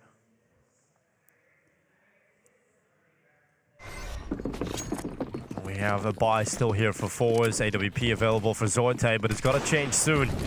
Aurora in control, on fire, and this is a change out. Result gets aggressive into second middle. It's one for him. McCrad and Jerry line them up as well. And it's just down to Lackey and Latic. And look at Shelfie, undetected at the bottom of middle. They have absolutely no idea. But he doesn't seize even one of those kills. He let them both go? But they might come back into Jerry. Are they ready for Jerry? Yes, they are. Shelfie could have closed it, but eventually does get at least one of those kills. Lackey's so low on health. Forze will convert, and a little bit of aggression thrown into the mix. A change up for the CT side. That's terrifying. That could have cost you the round right there. Sure, you want both kills, and you don't get both on your screen, but man, take the AWP before it departs. Shelfie almost throws away an opportunity, but Forze with an aggressive round, pick it up. And talking of picking it up, Nip are looking to do just that on the first map against Big, the same spot that we're in a 2-2 game. Yeah, Big have been attempting a bit of a comeback over there, so it's one that we'll keep a close eye on. Forze here, they're desperate to take it over the line, and look who you've killed. Zorte drops Kenzie from the round. So the man who has been a shining star for Aurora, knocked to the sidelines, relegated to watching this important round playing out before his very eyes, and he has no say in it anymore. Yeah. Zorte's third win in opening duels. Now Aurora start to set their sights on A. That means Result will be under pressure. There's the rifle from under the porch. Zorte's not with him. He's a little further back, so Result will have to peek out, and he doesn't get anything done. Now Zorte with all to do from the site. Delivers one from default. Second goes in. And Zorte's starting to feel it. Zorte gets it. All 5 in the site. Zorte delivers. What a legend. My goodness. That is insane from Zorte, man. Like, across these last few rounds, across the attempt at the comeback from Aurora, one guy who's always been delivering, who's even found ways to open up rounds for this Forze squad has been Zorte, but that round is all him. He loses Result over on short, and at that moment, he's got such a tall task ahead of him. He is one man versus the full might of Aurora, knocking on the door of his bomb site, but he throws himself into every one of those engagements engagements, perfect lines on the AWP, never offering himself up for longer than he needed to more players than he needed to. He was only fighting the guy that he wanted to take out of the round. Each and every one of those engagements looking and feeling like a 1v1. That was perfectly played from Zorti. You just don't see those highlights anymore, right? Counter-Strike is so tight at this level. It's so difficult to get away with multi-kills like that. Solo anchor, playing around a box and taking every left-right fight to kill every member of Aurora. It's just not done. That clip reminded me of the Device Cologne clip. Like, as I was watching it unfold, it just felt, and you're right, we don't see that happen too often anymore. Oh, that's unbelievable. And what a time for it to happen when it felt like Forze was starting to choke a little bit. And that was a reset round. If they lost that, they'd be in the bin money-wise, and Aurora would be on their heels. This is Forze with 2 aces in this game as well, right? Some fantastic work from the individuals. They're now looking to take it over the line. Oh, no. Got to repel a top mid play. Shalfie's gotten out. He's done well to escape here and elude capture. Now they've just got to hold back against this coming tide of Aurora. Out they come. 1 kill for Resol, but it's the end of the line. The Orc's going to find him. Shalfie's overran as well. It gets hectic and chaotic. But here's the backstab for Jerry. Had his time out of the sun. Zorti taking the limelight, but Jerry still sits top of the board, up through short. Captain trying to forge them a path back in, and alongside him, it's the 2 ace players in play for the Forze squad. Can they combine to make this happen? This would be a horrific way for it to go, for it to fall apart. If you're Aurora, you've got to hold on, and they win that first fight. Celta makes the MAC-10 sing. He puts a stop to both the stars and finds a round for Aurora. They pull up in that one with very little to their name. A couple of Tech 9s in play, a couple of MAC-10s in play. This AWP was the one big ticket item, and they win the round. I love just how chaotic that site got. No one from Forze felt comfortable in their line, in their angles, in their crossfires. Everything as a result became kind of solo ventures for Forze, and it relied on a bare minimum going even in your fights. And that's easier said than done when you're getting swarmed. I mean, we saw it from their POVs. Look how many smokes were down as well, right? The flashes were excellent, sure, but the smokes were so constricting. Some of them one-ways dropped by 4, some of them sight smokes just to elude vision. It let those pistols and MAC-10s run rampant, take a lot of space. And yeah, if no one gets a multi-kill, you have no hope in hell. Result on the balcony has been getting countered in this game by Aurora. He keeps playing the same spot, very close to the smoke, trying to block them in the apartment, and they keep trading him after maximum of 1. So yeah, I'd love to see Result in the pit on the next A play, be able to pick your fights better. We've not seen Forze really abuse that position, for example, like Celta did. Fast banana take, they'll meet him there. Jerry with the opener, he's going to fall off the top of the boost, and meanwhile Zorti found a mid pick. So Forze, they will go up a man at least for now as they look to close this map in a 4-on-3. Make it a 4-on-2. This is Forze's all tied up in a bow. Hard fought in the second half.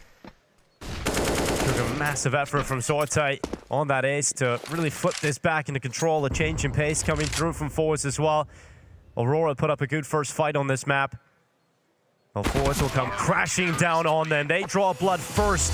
They've got the first map under their belt. And for Aurora, it's a short break. It's a comeback. It's a reset. They have to pick up the second map. Otherwise, the road to Paris will be so difficult.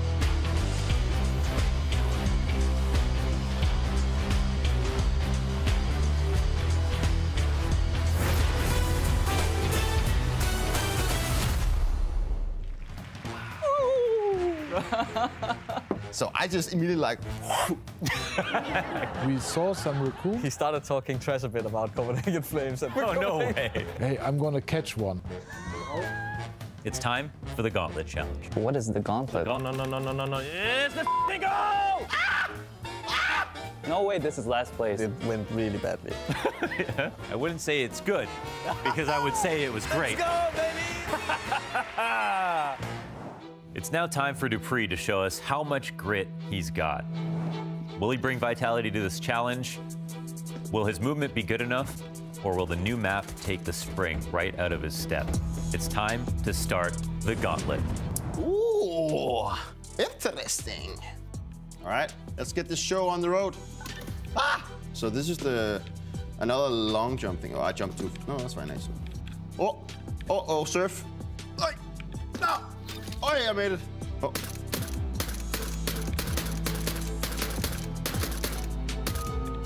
Easy Katka. Hello? Hello! It's bugged! Hello! I swear, you need to take at least 3 seconds off the time on that one. Ah! Ah! Oh my god, what did I just do? I'm literally too slow. Oh, that was close. No! Ah! Ah! I made it, don't worry about it. Oh! Oh! No! Yes! Woo! Can we call S-Attack and get him in here, please? Movement King, A-Core, maybe Alexi B, something like that. I'm pretty old, so movement is not my key thing, but I excelled in the shooting part, so I think that's fine. I think that's okay. Dupreeh, everyone. Well done. I was watching from the sidelines. Let me shake your hand again. First one, the bravest to set a time on the Gauntlet Challenge. How did you feel about your tries? Started out decent, turned into horrendous, ended up fairly fair. Like any good career, right? Yeah. Yeah, pretty much, yes. All right, let's make it official. Let's pull in the leaderboard. Assistant? Beautiful. Let's go ahead and reveal your time as the first official contestant of the Gauntlet. That's right, they finally gave me my own show. Watch the Launder Show exclusively on Blast TV. Let's go, baby! And as always, it's been a blast.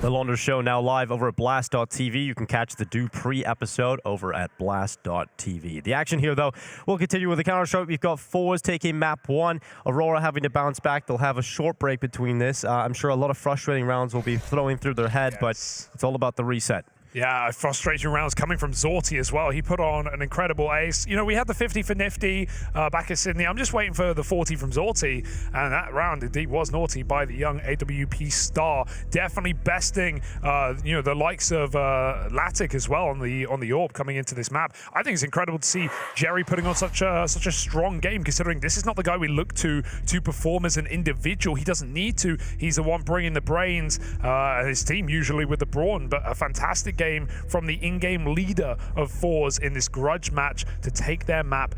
It's not safe yet, boys. We have Nuke next, but Forze are certainly going to be delighted after this beginning game. Yeah, you know, I mean, I think it's really sick to have Jerry playing this well. I mean, you got to speak to him in the interview before this. You were the one who kind of said, like, yeah, the other guys said they really want to beat you, and it felt like that. That already, like, you know, made him kind of double down on feeling determined in this game. I think, you know, he's someone who stays in tune, not just with the kind of meta and flow of the game, obviously, but he also is a big fan of the storylines of Counter-Strike, and, you know, he's no stranger to what we're going to be talking about up here. He knows it's a big deal that he's facing off against his ex-teammates, so he's really bought his A-game today.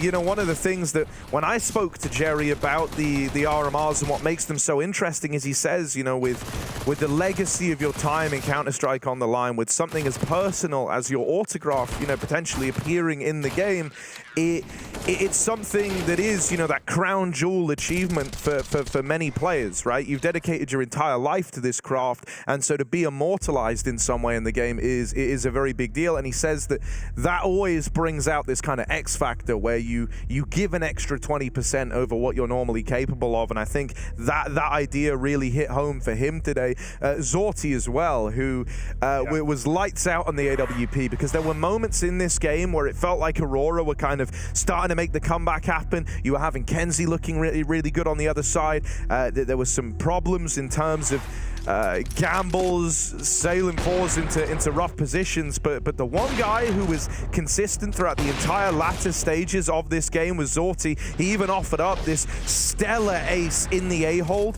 This isn't an A-hold either where even if he falls, he's got teammates nearby to trade. This was one where his teammate died in top mid. He was left fully alone. They were triple stacked at B. These rotates were a long way out / not gonna happen if he fell with anything less than like 3 3 in the round. Yes. He did 2 better than that, and he went on to essentially 1v5 them as they come up through short. And the context of that is important as well, because it was a reset round. It was after Aurora found their first round on the T side. If they lose that round, they have no money. It goes down 12-15 or 12-14, and they fall apart potentially, and we go to an overtime game. Zorti head-to-head was 4-1 against Latic, all with the AWP. So definitely won out that all battle on their map pick. And this guy on your screens is one of the big punchers for Aurora. Someone we're going to need in that next map. It's the 2 ex-Forze players in ENCE and Norway who have been the stars of the show here for Aurora at the RMR. And wow, do we need them in Nuke more than ever? Yeah, I mean, it was just ENCE here, right? Norvey wasn't really a factor when it came to Inferno. ENCE was doing the most that he could. A lot of grim multi-kill rounds from him. It's going to feel like a big grudge match for him too, coming up against his old in-game leader and the team that he was once a member of. And they kind of cast him out, and so he's showing that he has got the level here to go up against him. It's just unfortunate the rest of the squad weren't around him. ENCE stepping up, 24 kills coming through from him, but you've got to look to Norvey, who has gone missing in this game. Yeah, you know, in terms of those like direct head-to-heads between the players that were former teammates, Jerry won it on both fronts. 6-4 over ENCE, 7-4 over Norway, and if you look the other way, even with Krad and Lackey having that relationship as well from Entropic days, Krad won that out of 4-3. So Forze, you know, dominating this kind of grudge match that we've teed up for them, which was a treat to see opening up with Inferno. It's a map that hasn't really actually been that kind to Forze. But they come into this with a clear game plan. They've clearly done some work to these CT sides. And dude, in those final few rounds, they just play with a bit more bravado, you know, like getting a little more stuck in, being a little more aggressive. And I like that. I like that Jerry didn't fall into one of his pitfalls, which is leaning heavier into the gambles, into kind of the coin tosses towards the end, willing to play it to chance. Playing almost like playing not to lose. Yeah, exactly, right? And just kind of letting them off the leash a bit. It was great to see. Yeah, for sure. And now we go to Nuke, just to quickly set it up. This is Aurora's map pick. It's a map that they have been obsessed with since their creation inside of this roster and have won it 18 out of 21 times played. We even saw them get to 30 rounds against G2 here at this tournament. So it's one that Forze have definitely got the data on, but Aurora have got the experience on. And let's see which one pays off more as we go through to map 2 here in this qualification game for Paris.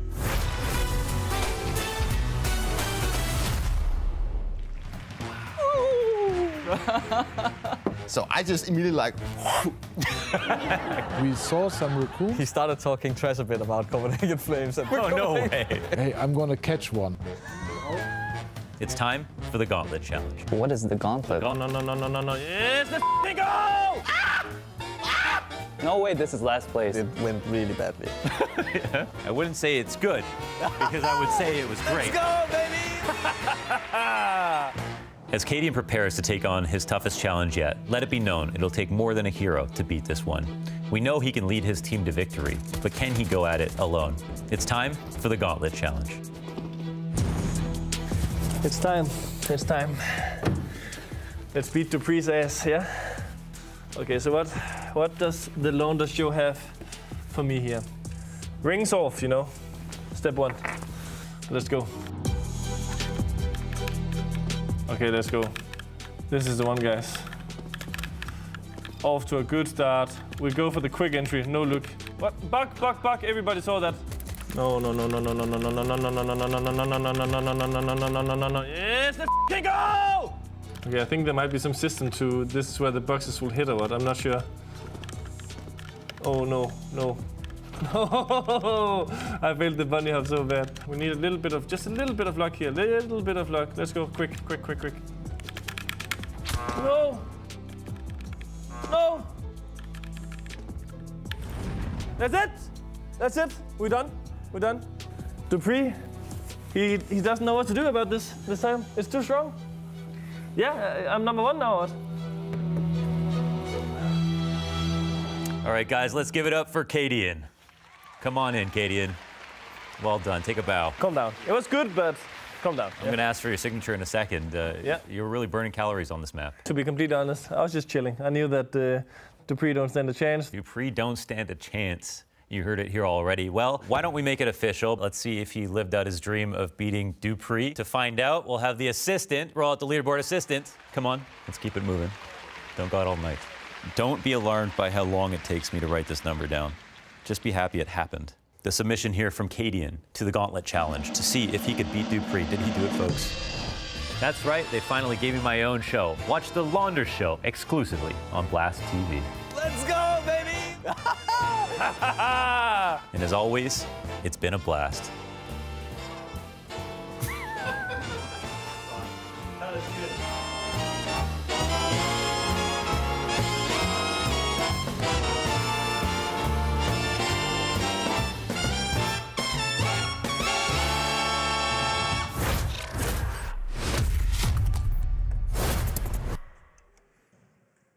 Well, getting ready now to head to Aurora's map pick of Nuke. You can see the unicorn odds there, putting this one in favor of the Forze squad. But I do think this second map in the series is going to be a bit more of an uphill battle, right? In my mind, this is one that very much has the potential to go all three. Of course, Ancient would be that third map if we need it. You've already touched upon, as we came out of that last game, Hugo, the kind of success that this Aurora squad have found here on Nuke, how it's been a staple map for them, how it is a bit of a home map. You know, the one conceivable downside to playing it so much is that for someone like Jerry, it means he's had a lot of homework to go and do last night, right? He's got a lot to go and look at as to how you like to approach this map. But even though he's someone who's strong in the demo reviews, he's someone who likes to anti-strat and take time, crafting setups to dismantle his opponent. I think it's a pretty tall order considering the relatively fast turnaround between games and the apparent depth of this Aurora squad on the map. Yeah, especially with some of the individuals not showing up in a huge way coming into that first game. I think we need more out of someone like Norway, without a doubt, and this AWP head-to-head will be less frequent, so maybe Latic can get a little bit more activated on a map like Nuke, where you can choose to avoid the AWP a little more so on these T sides, which I can imagine is exactly where Aurora will be starting here on Nuke. Yeah, I think this would be a bit of a heartbreak to see Aurora fall short in this matchup and firstly not even be competitive, but also to not qualify to Paris, because just the teams they've faced and the face they've shown in these BO1s has been incredible. You know, taking Heroic and G2 to 30-round games but not closing it. I think that would be a heartbreak. It would be a question of what ifs for this team at the RMR. But on the flip side for Forze, it wouldn't be Jerry's first major, and now he wants it to be his last. And honestly, with this Forze team, I think it's the best one he's ever had behind him. I think he's in agreement with that as well. And yeah, there's no time like the present with the last Go major around the corner. I think this Forze team could do damage there if they made it. We've even had some of the players and coaches say like, yeah, I think the RMR can be even more challenging than the Challenger stage at times because of the hunger that some of these teams provide. And right now, all these young players are showing that in the server, leaving their hearts out in the game. And we're getting into Nuke on map 2 of this series. What do you think, boys? 2-0? I can see a world in which it's a 2-0. I think the fact that there wasn't really anybody other than Kenzie stepping up on that first map, Latic had a few rounds here and there, but for me, Forze just looked more heavy on the firepower department, and they're not slouches on Nuke either, right? It's a map they're willing to play, and they have played quite a bit, and the stats look pretty good for them. I mean, but Aurora, it's all about the pressure now for these young guys, right? It's about the experience coming onto this map, because you take a look at how much pressure is on this game and the outcome, what it would result in. It's them going down to the last chance, which is very unlikely to ever find a pathway back to the major. So I just wonder how they're going to handle the pressure as young guys in this game. Yeah, we have a slight delay because Riso actually spilled a drink Nice. at his desk. He's going in. Better crack a new one. Yeah, just open up a fresh one. But this one shouldn't be spilled, so that's all well and good. Yep, you want to be full focus. You don't want that to take you out of your goal right now. Get your wires acclimatized, get your posture set up, and get your mind racing for this second map. Forze know this is their best opportunity to go through to Paris. They need to grab it with both hands. Yeah, and just to expand on what you were saying, right, about the kind of pressure that comes with a game like this, I think that's going to be kind of an X factor looming over this series that's almost hard to quantify, right? It's whether or not under the pressure, you know, diamonds are made or you crumble entirely. As kind of mentioned in the head-to-heads at the end of that first map, in terms of the guys who have this history with one another, Forze were winning it out across the board.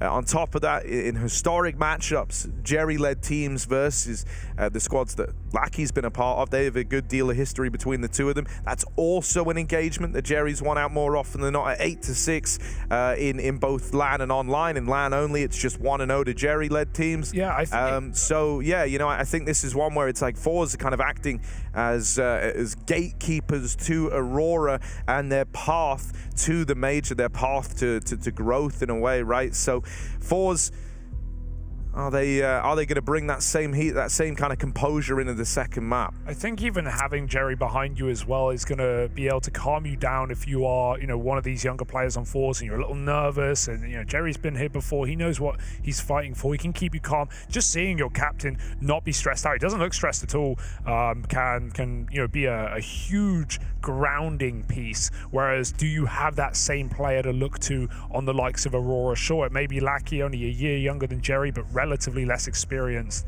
and yeah, there's questions there without a doubt. Meanwhile, Big and Nip are going on. It's that big Nip game on the B stream on Mirage. Nip map up, and as we mentioned earlier on, it seems like Nip's T-sides this whole tournament have been so much better than what we expect, what we have seen. Yeah, it seems to be coming together for them to try and recover this run, right? And Big definitely having me looking at their top level throughout this event so far. Headtrick has really started to step up when it matters most. Good pistol there for him so far. Krimbo looking to pull it off, but it's going to be a tough clutch for him. But it's going to be... I just got casters on the other stream. I just want to cast that. You know? I just want to cast something, guys, and I really want to get into this. Oh, don't worry, we can swap you on right now. Yeah, sure. That was... I'll go talk to those guys. I just missed my other trio. You know, I missed those guys. Wow. Are we nothing? We should just bring them all on here. We should get everybody on. This is Nip avoiding the choke as well, because they went 2-0 up on the BO1s, they went 2-1 up and now trying to, you know, avoid the devastating finish, which would be obviously them not making it. Well, this guy on the screen, Result, looking to make his first major, hasn't actually had the most storied career, right? You look back and coming from an academy team, that's kind of all of his experience, basically, playing with an academy roster, straight into Forze, and now has a chance in his first year with them to make a major. That'd be unbelievable, yeah. Especially in the era of academy, but... yeah, Harry. You know, the VP Prodigy squad that he was a part of was one that kind of started pretty badly in terms of their debuts, and then gradually went on to build into something greater, right? And we saw them start to improve as time went on. He was under the leadership of Rufar for a while, but I think he ended up leaving that squad as well. Yeah. Yeah, you know, I mean, he's not been, you know, he's still very, very fresh to the top level, and I think that's why he's very much a player worth keeping an eye on in high pressure games like this, right? Because these are the ones where you really get that look in as to how they're going to handle you know, the pressure of playing at a major, right? Like, there's this idea of, sure, these games in the RMR are very, very high pressure. They decide whether or not you make it there, but if you can't step up now, the kind of odds of delivering once the stakes are even higher start to go down more, right? So yeah, hoping for a good game out of Result. Even in Result's final match in VP Prodigy, he played against the Forze team, the same Forze team that you see now, except with Sugar in that 5th spot, and he performed very well as well. So, you know, Jerry's got a good eye for the game. After that game, immediately, probably just sent him a contract straight away, didn't he? Jerry's been in this Forze team since its inception and has gone through so many players, so much just imagine. Yeah. But the crazy thing is, it used to be one of the most stable teams in CS, right, with the Elmays. Yeah, for the longest time, right, with that one. And then once they kind of set the precedent of being willing to swap players we can actually around, change suddenly, some players? Yeah, suddenly that became... But Jerry's always been a part of it. That's something I think is worth mentioning. And even the players have been bought out, like Flit, you know, going definitely up after leaving this team. I think you know, Jerry they have a chance to make the major here, Hugo. Yeah, well, sure. I'm talking in historic senses. You know, when he left, obviously VP rising to higher heights. But you know, I think you know, whoever made the call, Jerry, Forze, they made a tough call. They removed Z-Power, who was such an exciting prospect that we thought was going to be the next big thing when it came to CIS AWPers. And yes, he was having some great games. He was performing at a high level, but his T size was such a problem. And the one thing that I've seen from Zorti in this team is his T-side AWPing is fantastic. Yes, that is very, very true. You know, and I think that adds a lot to Jerry's arsenal. You know, it gives him like a whole new element to play with. Even in terms of, you know, because we've kind of talked about how this is like a very history matchup. There's a good deal of history between these players. Even back on that VP Prodigy squad with Result, Latic was there as well, right? So also former teammates on either side of the everywhere, server. man. It's so incestuous. Crad playing with Celta, Crad playing with Lackey, Jerry playing with Kenzie and Norway. That combo you mentioned, they've been all over the place. So yeah, it's been a few years of back and forth between these guys. I mean, even Latic having played in one of the Na'Vi Junior games before he joined VP Prodigy, or teams rather. So yeah, they've been all over the place. Na'Vi Junior AWPers are everywhere right now. In fact, they're in both maps. We obviously have Nip with Headtrick in, a former player of Na'Vi, as well as Monte, of course, who has already qualified with G2. But the wait is over, folks. Thank you for being patient as we get into the second map. It's going to be Forze taking on Aurora. Forze a map up already, heading to Aurora's safe comfort pick. If Forze are to find a 2-0 here, it is not just a qualification, but it is a statement, as Aurora have had some incredible nuke performances. Chairs back up to tip-top shape, and we are getting ready to see through this BO3.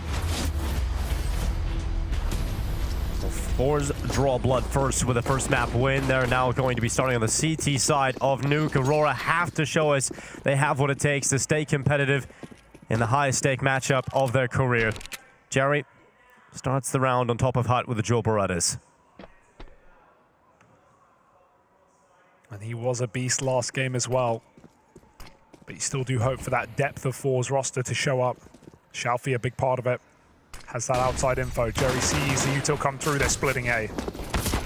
And Jerry decides to drop down immediately into hut. Just about gets away upon that peak. It's 2 kills to the 1 for Forze right now as they lead the way on player count. And Jerry might extend that. Latic, though, with the P250, just dispels Jerry from the round. This fight, they both want it. They both want it. It's a 1v1. Knife. But eventually, they'll find some sides over towards outside. And Forze, they've still got every option considered here now. The one thing that's going against them is you're going to need a big individual performance no matter where Aurora go. If they drop the vent, it's from Zorti. If they commit to A, Shalfie's the man who's got to deliver. Flash on Crad, back in the spawn, but the bomb comes down the vent. And so Shalfie is allowed to play into this a little bit later. It's a pistol round for Forze. Shalfie's brought the most energy on this team without a doubt, right? Like, you can see him, he's trembling with excitement, he's shaking. Something else that I think is really worth mentioning here is that is all 3 pistol rounds in this series going the Forze way. Wow. Jerry is someone who knows the impact that these rounds carry. He's always going to come into it with ideas. And so, you know, with them picking it up, even the fact that the last game ends 16-12 and you win both pistols, like, you imagine how different it could have been were that not the case.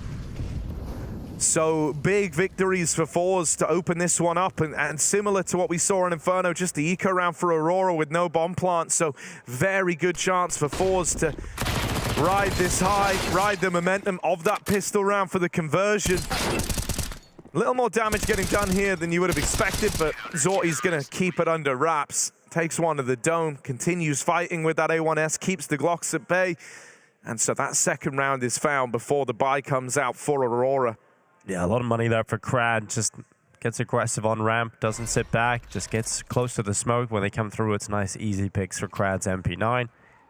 Gets enough of an early warning as well for the rifle to rotate in and shut down the rest. So 2-0 start for Forze. This is what we have been waiting for, though. Aurora investing their first gun round on Nuke.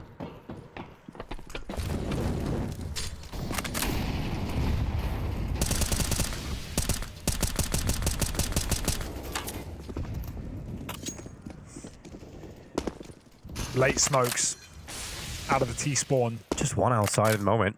Krad's going to be playing towards Secret here. Here come the rest of the smokes up. Krad peers towards Silo, doesn't see anybody on the initial peek. He's just waiting patiently. Molotov comes in, Krad peeks up, has to run through the fire. Wow. Does stay alive, but it dropped down to 20 health. It's really nice. I like that double Molotov. Forces you to commit one way or the other, doesn't it? There's no dilly-dallying. Shalfie with a spam. Does some damage to Kenzie as well. Ooh, but it's a big kill and response. Now they can reset, come back upper if they want. But with everyone down Secret except for Celta, it surely will be this B commitment. Krad's got himself entrenched. Resalt's clearing lobby. Forze with a lot of information. They know they can gamble B now. And so Zorti's made his merry way down below as well. This is a great setup for Forze. It's rough because if Forze don't give away a pick, as long as Jerry doesn't swing out main or something silly, there's no way Aurora can come back up that vent. They've got to commit to B. Zorte edges in behind. Norby stepping around, and Zorte. They're going A. Quick swift kill, and now Jerry is waiting for them at the top vent. It's a strong position for Jerry. Oh, that extra second getting stuck on the door, it makes you sweat, but Jerry's gotten into the corner here. Just so close. Then out with the swing, gonna win a double kill on the MP9, and that's a winner for Forze. Jerry provides the solution. That MP9, first man at HP, but the second was not so fortunate, and the MP9 just purrs at that sort of a fight. Loves it. That's so desperate, man, to make that recommit up upper without a lurker. Sure, Celta was playing it early, but he's coming through the same position as his team. There's no crunch, there's no split. He doesn't wrap heaven, they don't have lobby control, and so Jerry plays a very powerful position, gained by Resalt with that aggression. The MP9s do it for Forze, and they win out that first buy. They're now sitting on triple AK going into this round. And Jerry's using it very well. Jerry doesn't look like he's going to slow down from that Inferno performance. No. You can feel it. Fired up today. Aurora readying themselves for a top site hit. Forze ready for it. Resmoke out towards the door. Jerry at CT vent swings out, spots the bomb, trying to get down the vent, and stops it from getting anywhere near it. Even through the smoke, dishes out more damage. Could have been another kill through the smoke for him in this round. But with a bomb down in the site like this, and so many players for Forze watching it, it's already done for Aurora. They can't do much about this. Jerry with a 4K. That would have been a second ace in the series if he had picked up that. But another great job done from the captain. And, I think one of the reasons why you sometimes get games like this from Jerry, you sometimes have, like, these games where he can just step up and look like a star, right, despite being the captain of Forze, is that they have pretty clear protocols in terms of who likes to play into the round early, right? Really, it's going to be Zorti on the AWP, like, trying to make a play with the AWP, which pretty much every AWPer knows the ins and outs of, or it's going to be Jerry trying to open rounds for you. And so when he's having a good day in the office, that can very frequently spiral, right? Zorti this round gonna open things up.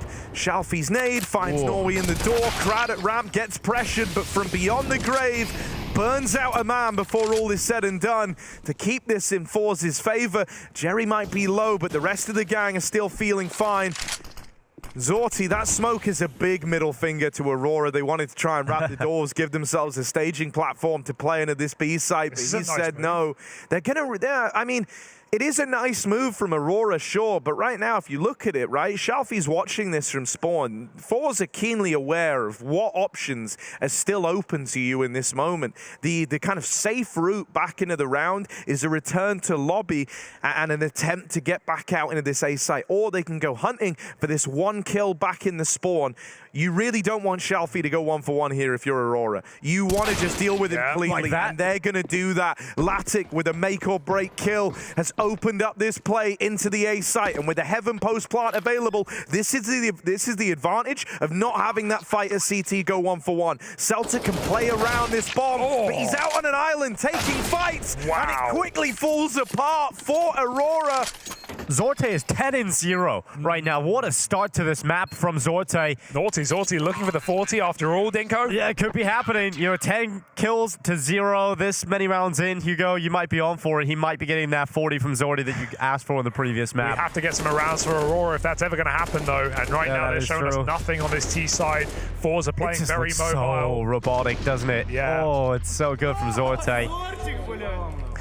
And I think they'll be very happy with the start here. And this is only going to pile on the pressure that we talked about for Aurora, right? They're mapped down already. You've got this start going against you. We've had 2 rounds where you've got a buyout, and both of them resulted in immediate opening kills from Forze.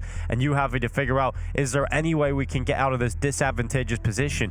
You're right to point out the good move coming back up the ramp. It was the only way they could have found their way onto a site. They have to immediately kill Shelfie. They do that. But it's when the retake comes in, how quick and easy it is from Forze that is worrying. But Aurora have the max loss bonus, and they've got a good buyout here again. Yeah, dude, I mean, you know, even the way that, like, Celta is in a really, you know, what I would consider to be a pretty desperate position playing out in the middle of the rafters. You're hoping that just kind of the element of surprise of how unexpected that angle is gives you that adjustment period to win the opening fights.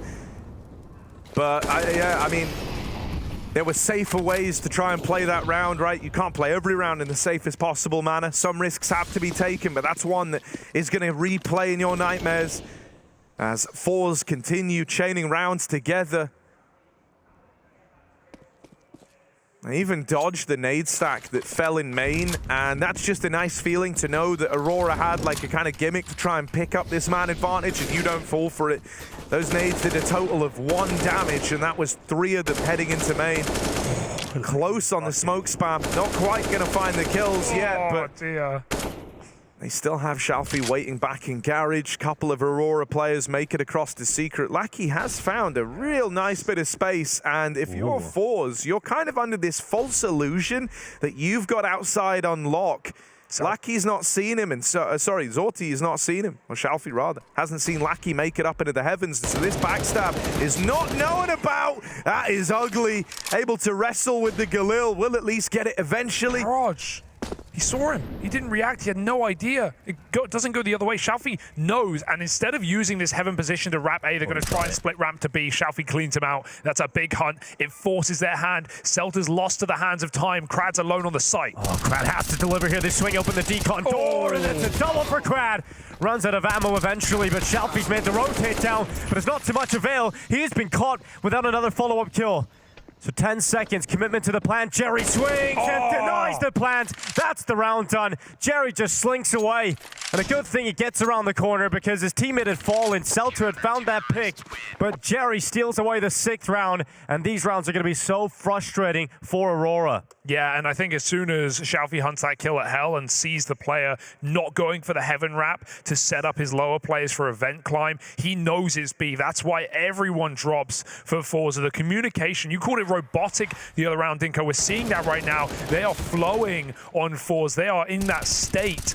And man, double kill for Krad here as well. All the glory coming for Forze. And no better man but Jerry to drop that bomb with seconds to spare. Even Krad screaming down the house. Forze at 6-0 up. Krad, another massacre. That Molly forces them through, but he is picking his targets wisely.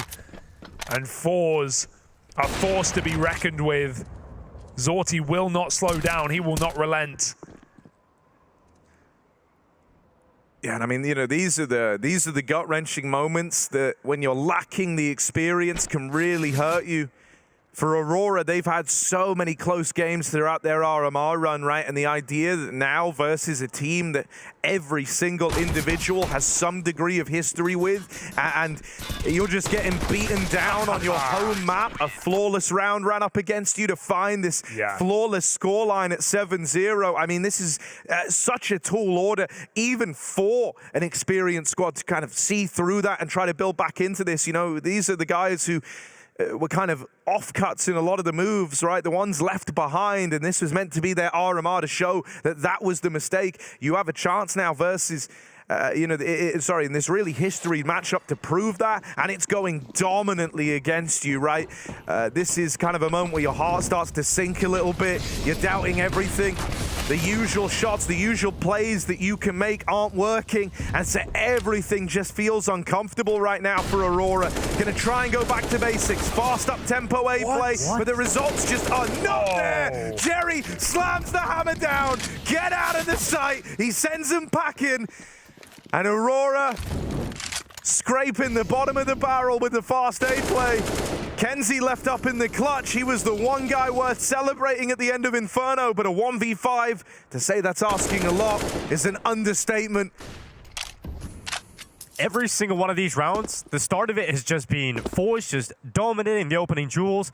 Aurora, you can see how desperate they are. They're trying to change the pace and get quick into the A site. But Forze's utility is so good. The individuals are looking so sharp. You're just immediately losing those first 2 fights. No trades come in, and that's the round done. It is the fastest way to win a round, but it's also the fastest way to lose a round, and that's what's happened here. 8-0 for Forze. That bottom of the barrel has nothing but gun carry. Yeah, folks are talking about this as like the chance for ex-students of Jerry to stop the Masters run to the major, right? And I think Jerry, being keenly aware of this, is really looking to make a statement in this game. He wants to show that, you know, there's a reason he's been a staple of this Forze squad for so long. There's a reason why he is that last man standing from the original roster all those years ago, talking, you know, around about half a decade now. So, you know, this is just a statement game from Forze. They are quickly accelerating towards the finish line, looking for a dominant series win here.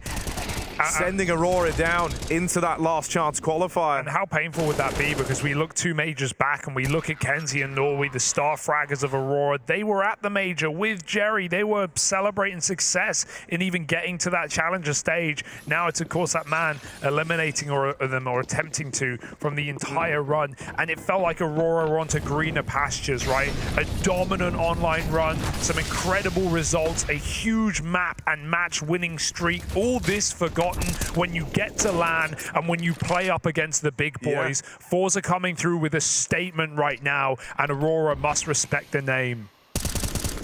And, you know, I think for my money, at least, when we saw Forze make these changes, when, you know, Kenzie and co were taken out of the team, Kenzie and Norway were removed from the Forze squad. I actually think even for guys like Kenzie, when you go look at the numbers, he'd still been playing really well, right? And I think there was maybe just this idea, some of the quieter games that he had were these important matches at the staple events, right, at the tier 1 level. And so I think Jerry is someone who doesn't like to rush roster changes. If the original iteration of Forze was anything to go by and the amount of time he would give individuals there, but he is someone who, as his career in Global Offensive went on, kind of learned that sometimes cuts are necessary. You might have a player who performs well 80% of the time, but if in those 20% of the moments where you really need them to step up and they can't do it, then you want them out of the squad, right? And so for me, that felt like, you know, that was kind of why we saw those changes happen, was the idea of trying to find players who can rise the level under pressure, and that's what we're seeing out of Forze right now, right? This only galvanizes someone like Jerry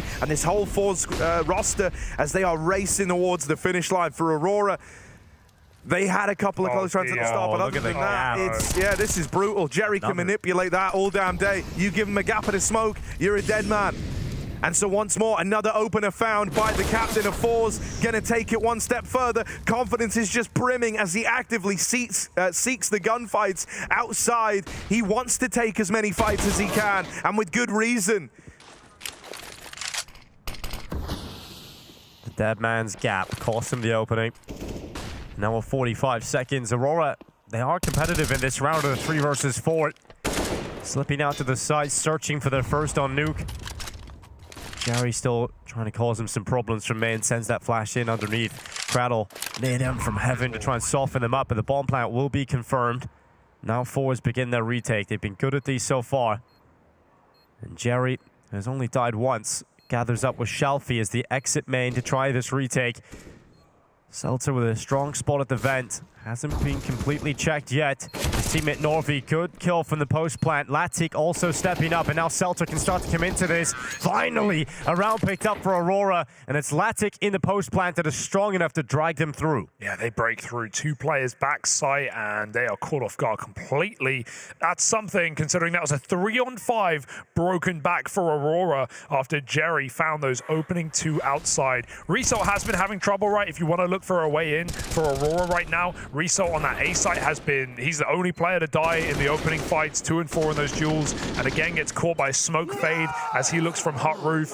So if they're trying to abuse anything, if they want to break their way in, it could be on this top site right now. Yeah, and I kind of hope they do that, right? I kind of hope they try to find this way to kind of bully Resort a little bit for the middle of the pack performance he's having right now. I think this idea of breaking Forze down as a team, well, might be better to start with an individual, right? And then that's going to pull resources away. It's going to affect how you feel like you can read the game. And why not go for the, the least experienced player, the latest edition, the Academy edition? Oh, nice pick up from Crad down on ramp, but a little bit of an overcommitment to swing wide into the open fight. And that gives the trade back to the AWP of Latik, and we now look at 1 minute and 5 seconds on this clock. And Aurora have an opening down to B if they wish to use it. Yeah, they've tried to get tricky, but this one might be better to keep it basic. Just hit that B bomb site as a unit. They have no lurkers. They're playing the death, the group of death, rather, the wolf pack as they run lower. Jerry does come down the vent in time, but he can't find a single frag, putting Aurora in a position to win this round, and suddenly the money comes creeping into your head. Save, right? I mean, Forze have 10k on 3 players, so you can justify losing the round, but losing the guns, but positions alone scream save, and so Forze will accept that. Aurora now given an opportunity to make this game interesting after all.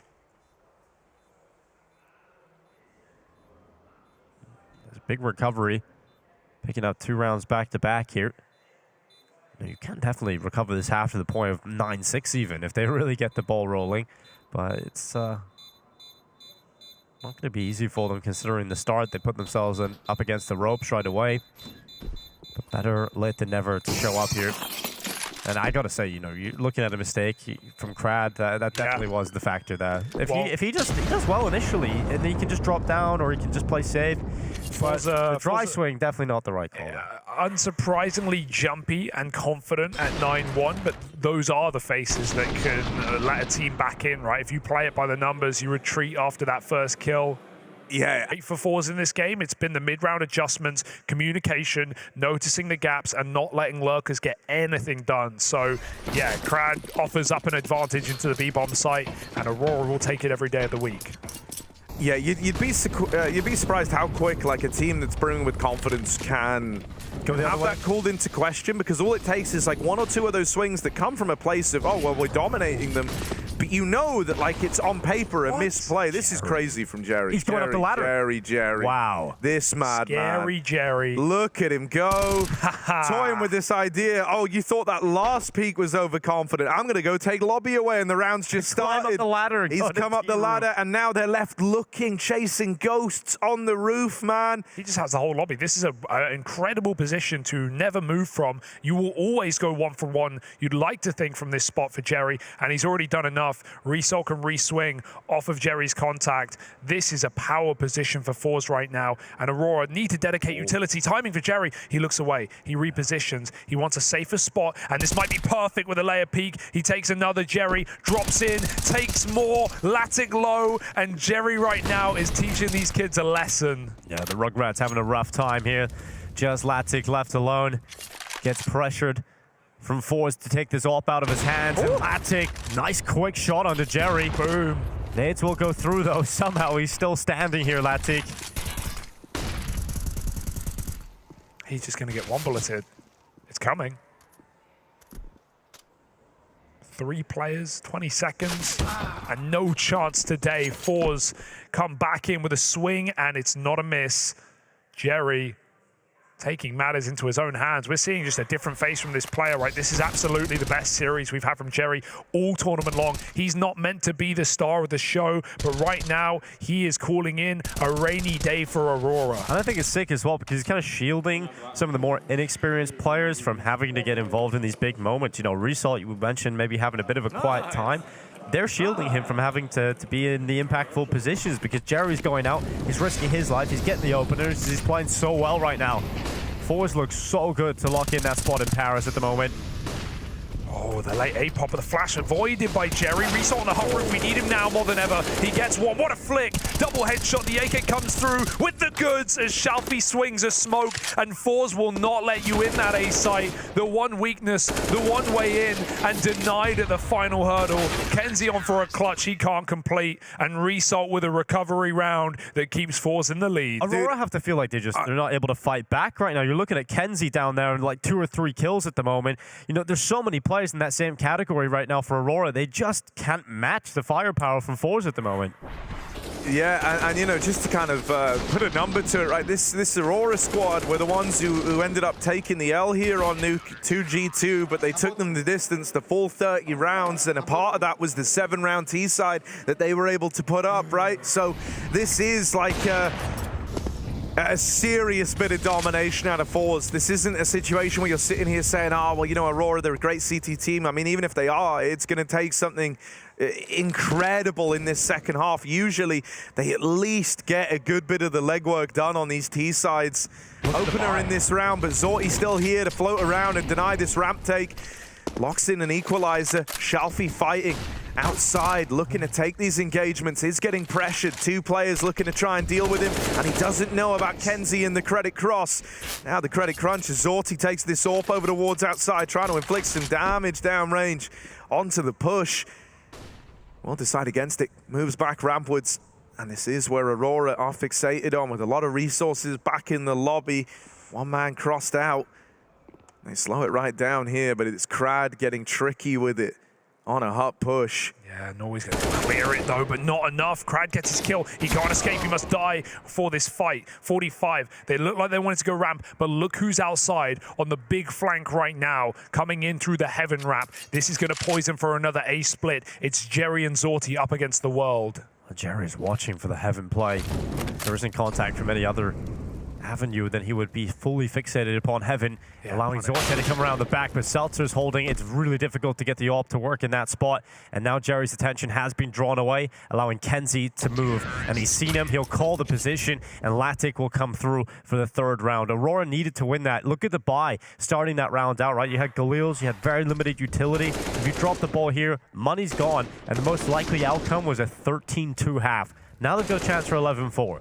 You mentioned that 7-round T-side against G2, Harry, and it was so much done off of these A plays, these ramp contact hits with 4 or 5 players, not very lurky, not many walls of smoke outside. We're seeing a similar face today. Forze have definitely done their homework. They know what to expect out of these mid-rounds, and that's why they have looked so good. But Aurora have the chance for 4. At this point, you'll take it.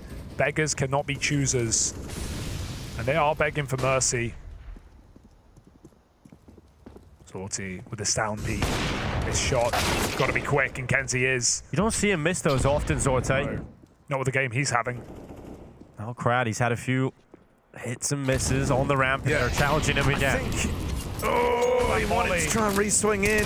Molotov softens them up. Crad hangs around and keeps fighting for this. He's laid waste to the ramp play. In rounds gone by, when he's tried to re-challenge, it's felt like an overextension, and it's been a way in for Aurora, but this time he sticks the landing. And he has robbed this round and any hope of a 4-round half unless Kenzie can cook up a 1v3 ace clutch. Moving into the lobby, time is the only thing on his side, and even that's turning against him. Result nails it, and so this first half finishes off dominantly for the Forze squad. Already a map up in the series, now 12-3. They're looking for the 2-0 and that run to the major.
A dominant first half from Forze. They are now looking to book their spots in Paris and doing it in a speed run fashion, Hugo. This first half, really clean. And Crad, what a performance on the ramp in that last round. Yeah. He had no other option, really, because every one of his teammates were falling. He had no option but to stand and fight, and he dishes out 3 kills. Incredible showing from a vast majority of the players here from Forze. Yeah, and Crad's second lowest rated player coming into this one for Forze as well. So, you know, to have a more experienced player added to the team, the upgrade from Nori and Kenzie that, you know, of course, made it to the RMR last time with Forze, back for Rio, but couldn't qualify. One spot fell to BNE in that 2-2 game. Forze make 1-for-1 upgrades, and right now, Dinko, it looks like the results will pay off. The most tangible results you could receive, and Zorti destroys Nori to start this round. It's a secret cross. Lurker lost, and look at Crad on his merry way through the flank. The double door swing open. Lackey just drops down at the right time and sets up the distraction as Latik executes on 3. Perfect play from Latik. And now he focuses on ramp. Wow. What a pistol from Latik. A 4K collected. Unbelievable shooting. Those were fantastic The only headshots. pistol Aurora have picked up as well here. Exactly. The first one in the 4th pistol of the series. You know, I can't blame Forze for jumping the gun there and sending it down towards B, but with their heaven kill, that provided the perfect cover to Crad to flank. If they waited a few more seconds in secret, made that noise and let Crad backstab, that round could have gone a lot better for Forze. But they jumped the gun, and it fires back. 12-4, Aurora with an opportunity for the comeback of a lifetime. Yeah, Forze buying into this though, and it's Quake out towards the side, at least attempted. They have slowed down, and now eventually they do exit the squeaky door, and everybody's blind. The flashes are good. Seltzer unleashes, and Latik helps him out. It's just Shelfie, and with a Tech 9, he's dished out a double, but eventually will be brought down himself. Latik does not want to lose here with nothing. He wants to leave nothing on the line while he fights back against the impossible, putting up 2 multi-kill rounds to start this half on the CT side of Nuke. This is one of the most enjoyable places for an AWP player to be, and even though he's yet to draw that gun out, it will be coming soon. 17 years of age and a focused face to try and attend his first major. It's a long way away right now, though. A 3rd map would be required. Yeah, it is worth reiterating that this isn't for elimination, per se. You will be put into the last chance qualifier, which basically is elimination. Yeah, it's so hard. Counter-Strike. It's so hard to frame any team that we have remaining, right? Big, or Nip, or Forze, or Aurora. It's so hard to frame them as a team that could take down FaZe right now. So there's, no, you have a chance, Dinko, but it's very small chance. Right now, every team, every player knows that if you want Paris, it is through this matchup.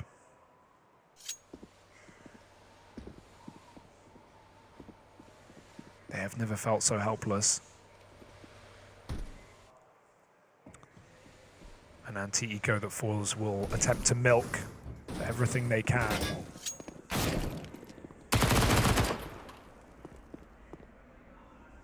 Keeping it nice and clean here. With a perfect start to the CT affair. And so far, it has been exactly that. So, good first few rounds picked up for Aurora. This is where we get to see the true face of what we can expect for the next few rounds. I mean, we did look at a bit of an issue when it came to the T side for Forze, or rather CT side for Forze at times. So, we got to look to the comeback for Aurora and hoping that they can feel pretty comfortable about this, because pistols picked up, Force buys, no issue, but it's the rifle round now coming at them from Forze. An aggressive start. Kenzie's flashed all the way through, but he couldn't commit. He tried to bail halfway through that spray, and he needed to send it there. That was the move. They will bludgeon him back with the AK spray, finding a 5-on-4 for Forze. A perfect beginning to this gun round. Lackey's on quick rotation. 3-14 for the captain of Aurora. Not having a great time. Can't let his aim hold him back in this round. Must take clean shots. The molly delays his play. Crad's coming and running towards his position, and he's going to hear these footsteps as Forze try and meet Crad on the ramp side. Lackey won't jump the gun, and this only gives Crad further position. on the flank. It's not like the pistol. I don't want Forze to jump this before Crad gets a time to lurk, but Celta forces the kill, and he's in hot water. Oh, Crad took a step there, and they've all turned to look at heaven. They know he's coming. They know that he's on the approach. Now, there's ways you could try and play around with that step. You know that you've given a sound cue, so maybe his teammates face first. Wow, he got Crad gets out 1 for 1, considering they both knew he was coming heaven. It's impressive he's managed that. And that 1 kill helps soften up the A play enough for the rest of Forze to move in. Lackey, the man at the helm of Aurora, 1v3, and he knows that there's not good odds for him here with event rotate, the path to rotate in that is kind of the scariest. He can't make this one happen. The saddest part for Lackey is if he actually made his play past the Molotov after it faded, he could have killed Crad and sucked the split out of this round. But when you're 3 and 14, your confidence isn't there. You don't want to risk it, especially as an in-game leader. You want to let your stars have a chance to play. And the flip side, of course, if Lackey died on that aggressive move, it would have opened up a world for Forze to go wherever they want, drop ramp for a B split like they wanted initially. So Lackey, he makes the safe play, but it's not always the right play, not in a game like this. 13-6. And that crossfire is really rough with, I think it was Norway backside and Latic up top. Like, he's trying to cover, but if Norway goes wide at all, he's in the prying eye of Crad. Crucial round for Forze to win, to suck the momentum out. And you can feel the kind of energy that comes with losing rounds. Like, every round feels like it matters, because it does at this point. If you're Aurora, you don't have many to play with to make a comeback happen. You're on the back foot in a big way. And you were hoping to kind of ride the momentum from that pistol, the conversions into this first rifle round, start to build a bit of belief in the system and make the comeback happen. Over on the other stream, Big Nip rages on. NIP won that first map. And now it's a little closer heading into the second, which is always relieving to see. Hoping we get a 3-map series out of that one with how close it's gone. I love how Forze called their first time out after winning a T-side round. They want to make sure they let them stew in it, because that was the first test of the second round, right? Going up against the buy round, and it goes so well for Forze. Not only that, but like Jerry knows that the game could just be won on this round right here, right? And it's not every day you're in this position, but if you pick this round up, you ruin the money of Aurora, and you'd be on 14. So the game at that point almost gets decided by economy. Paris awaits for Forze. 5 kills from a near guarantee. Kenzie coming up. Crad's got the right read on the secret play. Yeah, Crad's been 3-4-0 and opening jewels in this map already. Looks away. Will be his first death with a flash. Yeah, good flash of Latik, sets up Kenzie. Crad looked away. That's the opening for Aurora. Latik is looking for more towards outside.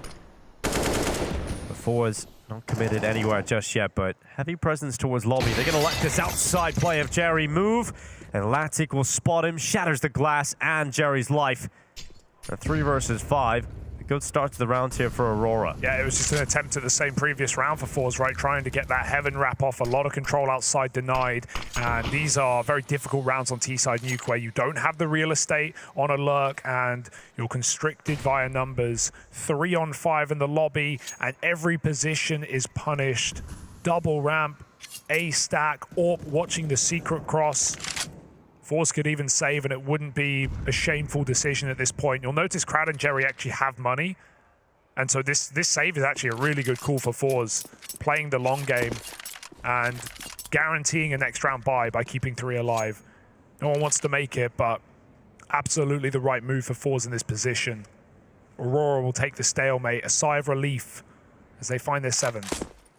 Gotta say, it's great to see Latic performing this well, as arguably the least experienced player, definitely the youngest, and with the burden of being on the most high-impact role in Counter-Strike as an AWPer. He has to keep this going if they were ever going to have a chance.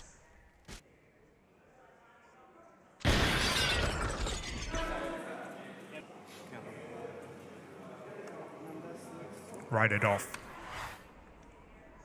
Yeah, you just got to write that one off, but still going to be frustrating for us. You know that was the easiest pathway. Now you got to fight a bit more for it. You see that save call. It's come up looking pretty nice. at the start of this round 21. The buy for Forze lacks a lot of utility, and they're going to throw most of it out immediately with a smoke wall towards outside. There is a commitment behind it too, and some players trying to attack down ramp, but it's easier said than done when Latic's AWP has rotated over to resupply the forces here. They've got rotates coming down to B, and Latic, he's ready for the ramp walk. If anybody else comes here, surely Latic will get another chance. And he hits the shot, or even on the jump peek around the corner. He didn't see right side, he doesn't spot Crab. What a play. He's activated now. He knows there's a second player down on the ramp as well. And luckily for Aurora, that player gets away. Jerry's made it all the way down secret. In the meantime, they're trying to pinch to this lower side of the map. Kenzie, these are the moments that define the round. Jerry dead, trying to move in, and they keep holding the line. They won't give up this ramp control. Kenzie and Lackey combine, and now it's just Sorty left standing. 45 seconds to play with, no scope to find that first man, but the AWP hungers for more. It's gonna need more if he wants to win this. Trying to get out with the bomb. They've given him a fight. Ends in a stalemate, and still this 1v3 on the card. Sorty, 30 seconds to play with. How does he want to try and approach this? He's seen one man down in that B site, but no info where the others lie. Aurora have done a good job of not arming him with the info, but he is armed with the AWP. Hits the ground running. 15 seconds as he embarks on the clutch. Tap on the bomb. Doors swing open. He knows about the second man now, and he can hear the other rotating in over towards ramp. One bullet. Sorty has the info. One bullet in the AWP, and Celta's going to put a stop to that clutch.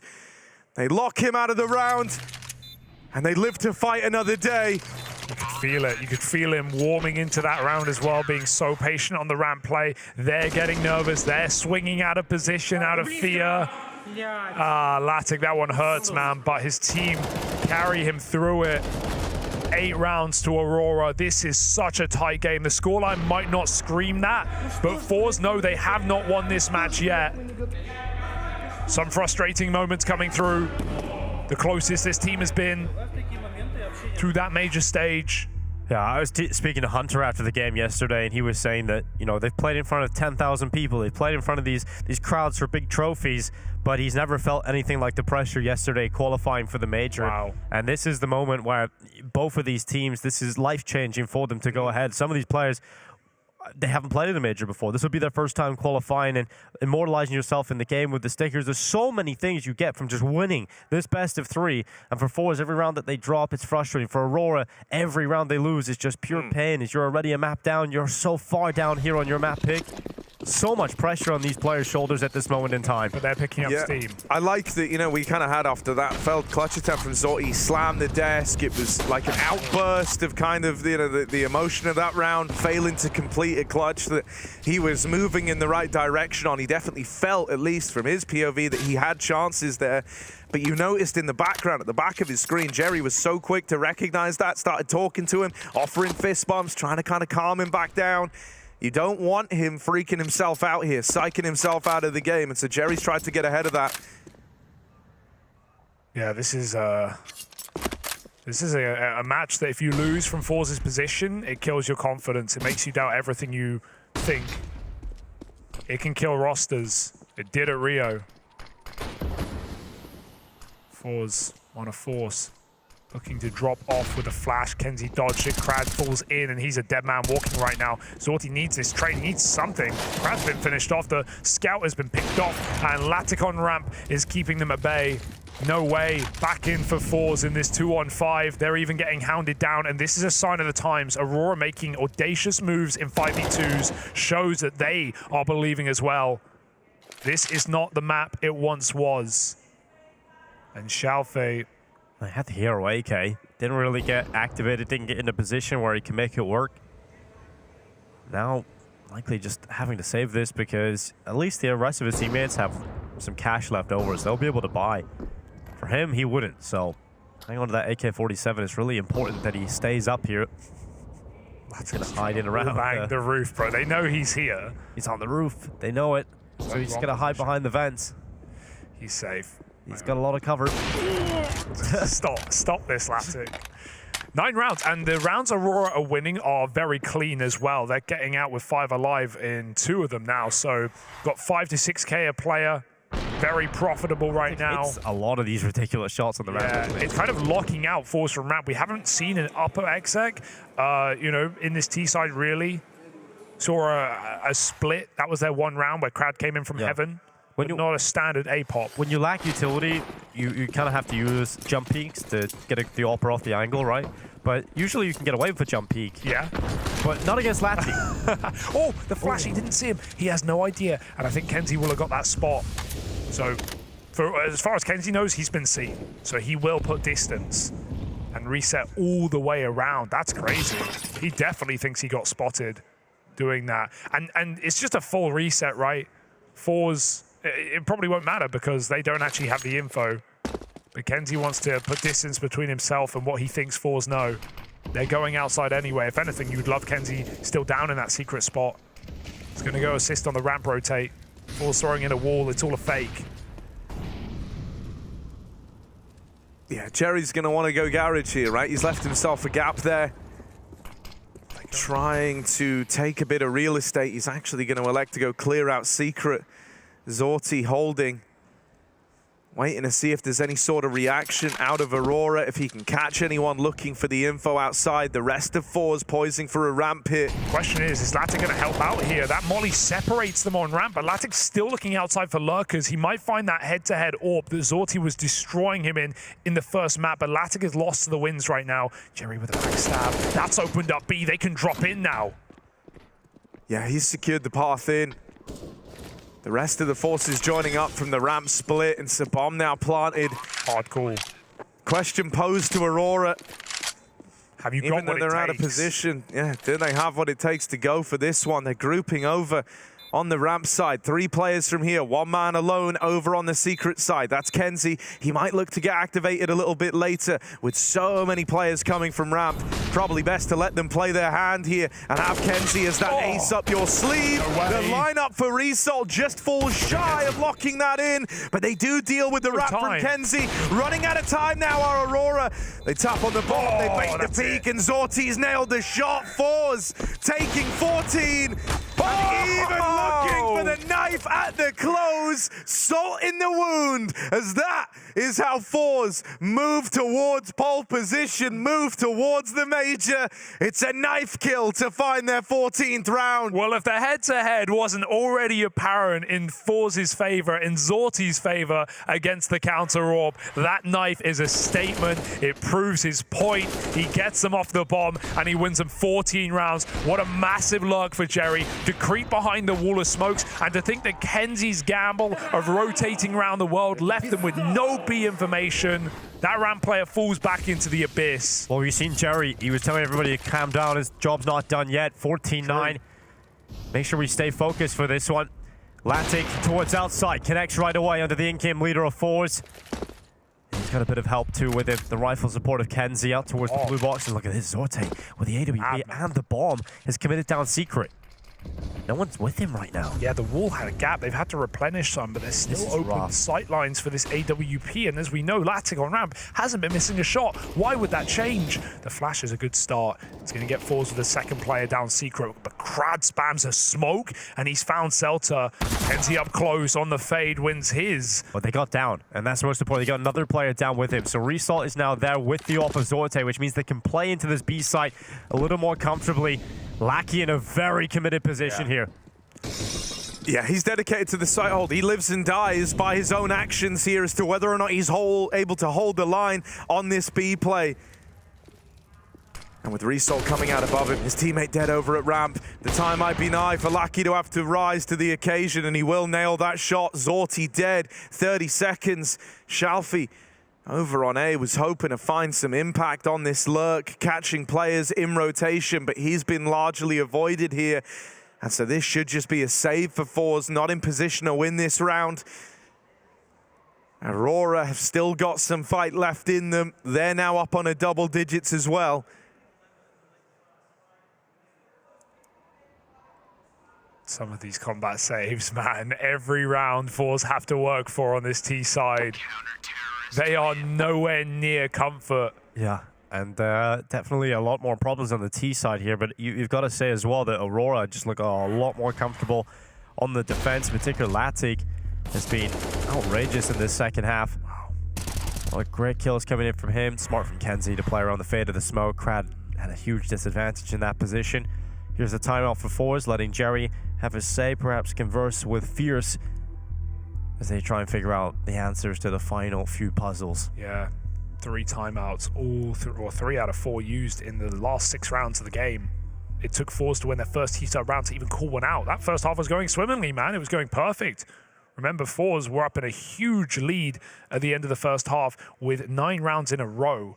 And right now on the other stream, Big look to make it a 3-map affair against Nip, fighting for the same stakes that we have here, a challenger stage or the berth into the LCQ, fighting through phase. Double orb, and I like that change for Lackey, right? He brought it out last round, knowing you're having a poor game. An orb is a great way to get your head back in it, taking simpler shots, safer lines, less movement. Look how quick of a commitment this is from Forze behind those smokes. There's a gap. Confirmed. Atlantic, he's going to spot them crossing, but he's not going to take a shot, and Kenzie gets into the vent. He's on the rotate down already. The M4A1S looking to dish out some death. And well, it's just one for Kenzie. Fantastic trade from Crad. This is very purposeful from Forze. They learned about that double AWP for the first time in the last round, and so look at how they try to play against it. They come fast and they run down. Lackey tries to get back in his corner, only this time he's knocked out of the round. Shelfie finds impact on the lurk, and this was how that last round was supposed to look, right? They learned about the AWP in a trial of combat down on that lower side of the map.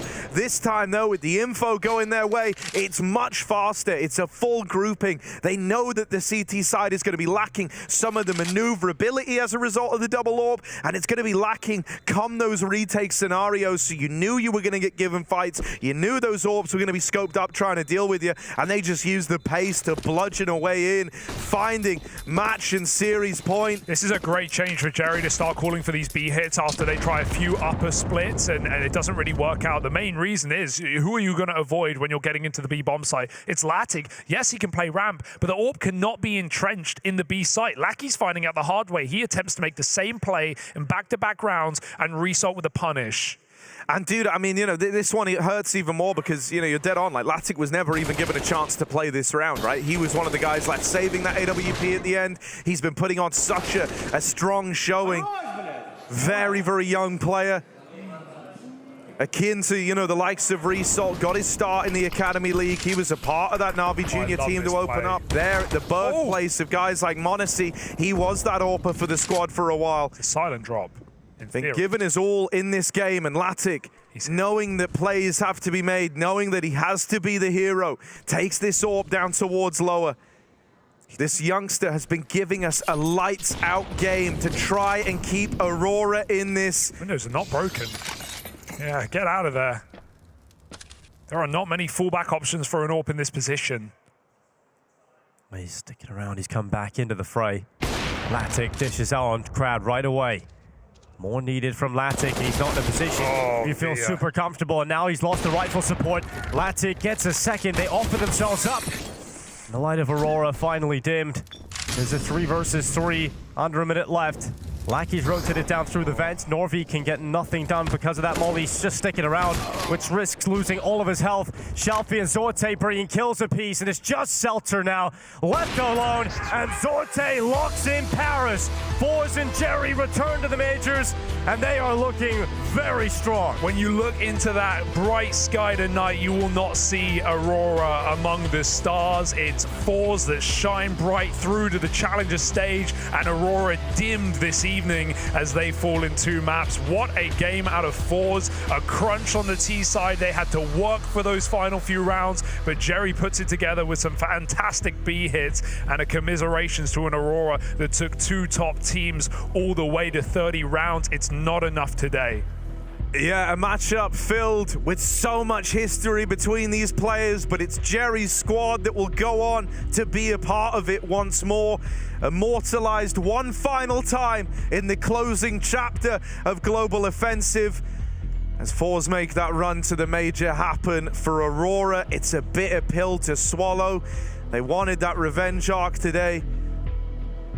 And after some very, very close matchups, some unreal performances, Kenzie in that first map, Latic in the second, the young Orpa with 2 stints across academy rosters, doing all he could to keep them in this game, but it's not enough. They're down in the last chance qualifier now, battling it out against some of these teams from Group A. The likes of Falcons, Bait and FaZe await them for that one remaining spot at the major. And you can just see how devastated they are from that fact, right? Even though they're not eliminated, the chance, this was it. This was the best opportunity you were ever going to get to Paris. And now Aurora once again tasked with facing potentially a top team in Counter-Strike Global Offensive right now, as Forze take an incredible win, 2-0 on Nuke as well, a map that Aurora have proven against some of the best teams.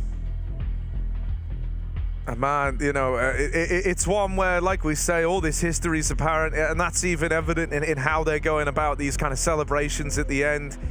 It's a very unique moment. One team riding the highs of elation of closing out this series, but they've done it versus ex-teammates, versus folks that they know well. Yeah. So there is still embrace, there is still respect when all is said and done.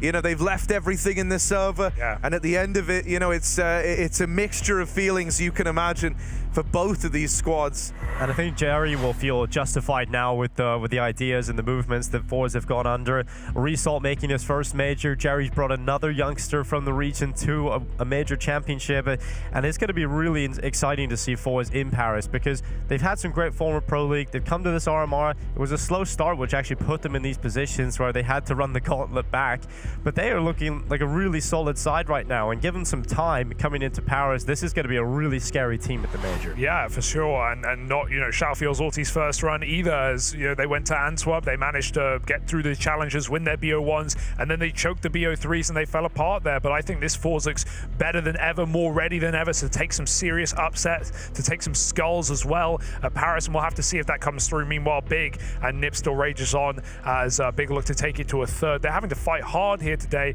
and as we've already been repeating, Nip's T-sides have looked outstanding compared to previous results from this team. So right now, it's heating up here on the second to last day of the EU RMR, with more qualification down the line, and we even have the Challenger playoffs later on today. Obviously, we don't know the matches yet. We don't know who's facing who. We have to wait for these games to culminate. And of course, the scariest fact is we even have that, you know, ENCE 9 game as well later. But quickly, Jerry, the winner of this match, the captain of Forze, taking his kids to another major. Let's hear what it meant to him. Jerry, thank you for joining us. Major confirmed. How you feeling? Feeling good. Legacy, you know. It's the last major, so it's honor and legacy for me. Is it bittersweet to do it against some of the players that you used to play against, or is it just business at the end of the day?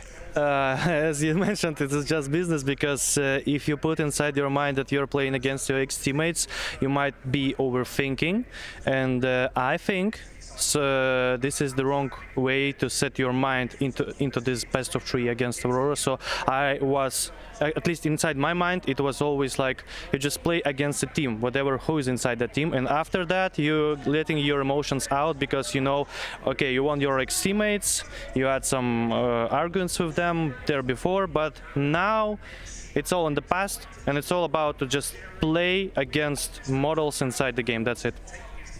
So now, moving forwards, you're going to be going directly to the major, which is amazing for you guys.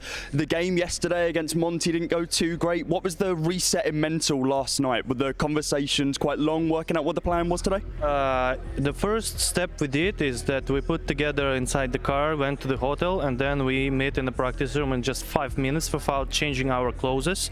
We went there and we're discussing what was wrong, what didn't you like, and everyone with the circle said what they think. It was me, it was Result, it was Fierce, it was everyone, even the coach. Oh, I mean, even the manager, sorry. Yeah, so that was the first step, the circle. Then we realized that we didn't play our game we're able and capable to. So we realized all we need to do today is the mental reset. We need to eat, we need to play some deathmatch aimbots, and after that me as a game leader and Fierce as the coach, we went for a preparation for the match. We were separated because I will maybe find something, he will maybe find something, we will put it together, and then inside the game I will have more understanding because I saw it myself, and Fierce will help me with the backside from the pauses, and we can stick it together, and actually it's helped us. So the main thing was to be resetted because Monte, they were really good and we were not hitting our shots, and I know that we are the team that could really hit the shots, but if we're not able to hit the shots, then we need to go to the tactics. But TeamSpeak yesterday was really bad as well, so mental reset, that's all. Sounds like an incredibly healthy mentality you guys have. Congratulations once again. Looking forward to see what you can do at the major. Thank you so much. Thank you everyone who watched me. Sonia, я тебя люблю. And that's it, I think. Thank you. Lovely to hear from him, talking about legacy, talking about the kind of pride that comes with this, making it to another major. Jerry's third, and he's made a major thus far under this Forze banner, 3 times over, 3 different rosters as well, every damn time, but he's always been a part of it. So just one extra notch for him to hold on to right in the closing chapters ago. You can see how much it means to him. So here we are. We have another team joining the qualified teams to the Paris major. Man, it's turning out spicy right now. Here's the Legends playoffs where we're going to find ourselves next with G2 Vitality. Those two fighting to face Monte for that spot to the Legends stage. Obviously, all 3 of these teams have qualified, but why not skip a whole stage in Paris and go through to that top 16? Monte obviously being seeded higher because their difficulty score having to face bigger and better opponents, but it's only going to get harder today as G2 Vitality is our next matchup. It's going to be a barn burner. Stick around.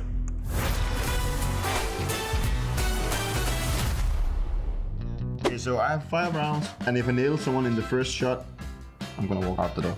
Flusher is the first guy I'm gonna get. No, it was not Flusher. Let's start with Simple as the first guess. Let's try. Okay, let's start Monte, okay? Let's start with him. I heard he's a really good player. Okay. So he's from Europe. And he's young, it seems like.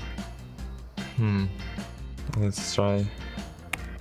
I'm gonna go further down south. I'm going to say Kenny S, because I'm gonna try and see if I can hit an Arbor. I guess I can go for Saibu, since that fits. So he's from G2 and it's an Arbor, so I'm kind of close. G2 and he's an Arbor. He played the last 2 majors. Monte, alright? I just have to go for Manesi here, I think. But Manesi is Russian. Wait, what? Well done. What? Is Russia part of Europe? Wow, I'm actually insane. I told you before that I'm a really good player.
JKS, thank you very much for joining me, brother. Took me part of your game yesterday, 2-0 over Cloud9. For the most part, a pretty comfortable game. There were a couple of hiccups here and there, but a pretty smooth game. What's your thoughts? Yeah, I think we just played really good as a team, and I think all my teammates stepped up a lot.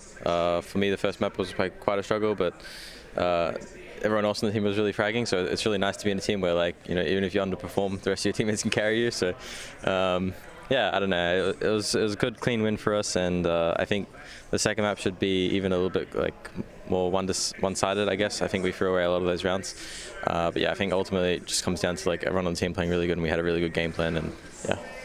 And of course, I mean, you had a pretty late game yesterday, and you got Vitality today in terms of trying to qualify for that legend spot.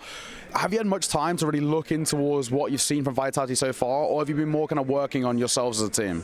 I mean, I think it's a bit of both. I think Rasmus and Swanee have like a good game plan versus them, and everyone else kind of just listens and follows. Like, you don't really have much time to prepare like from yesterday and today, so we just kind of look at the basics of like what they do, and we're pretty familiar with them because we play them quite a lot. So yeah.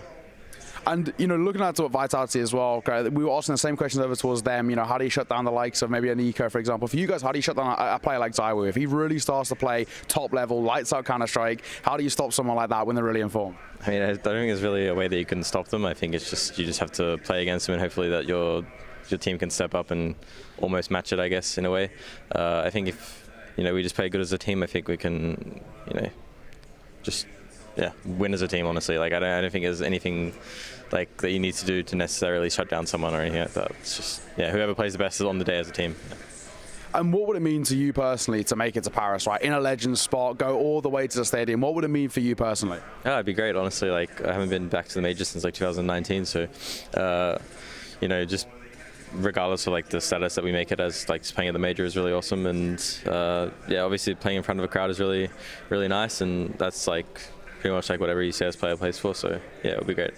And finally, of course, you have qualified for the major regardless whether it's a Legends or a Challenger spot. What are the celebrations going to be like? Anything planned? No, not really. I think we're just kind of relieved that we qualified, and I think we'll just go back home and practice and make sure that we do good at the major. I don't think there's too big of celebrations yet. I think maybe if like win the major or something like that, there will be, but yeah. Well, Spinks, thank you very much for joining me, brother. Give me your thoughts coming off the back of yesterday's action. We are just happy we made it through, and no fucked up happened. And what was the celebrations like? Were they pretty mild because you know you've got a game today, or were you guys, you know, just happy to even make it to the major itself? First of all, we are definitely happy. We made it to the major, but still we are hungry. We want the legend spot.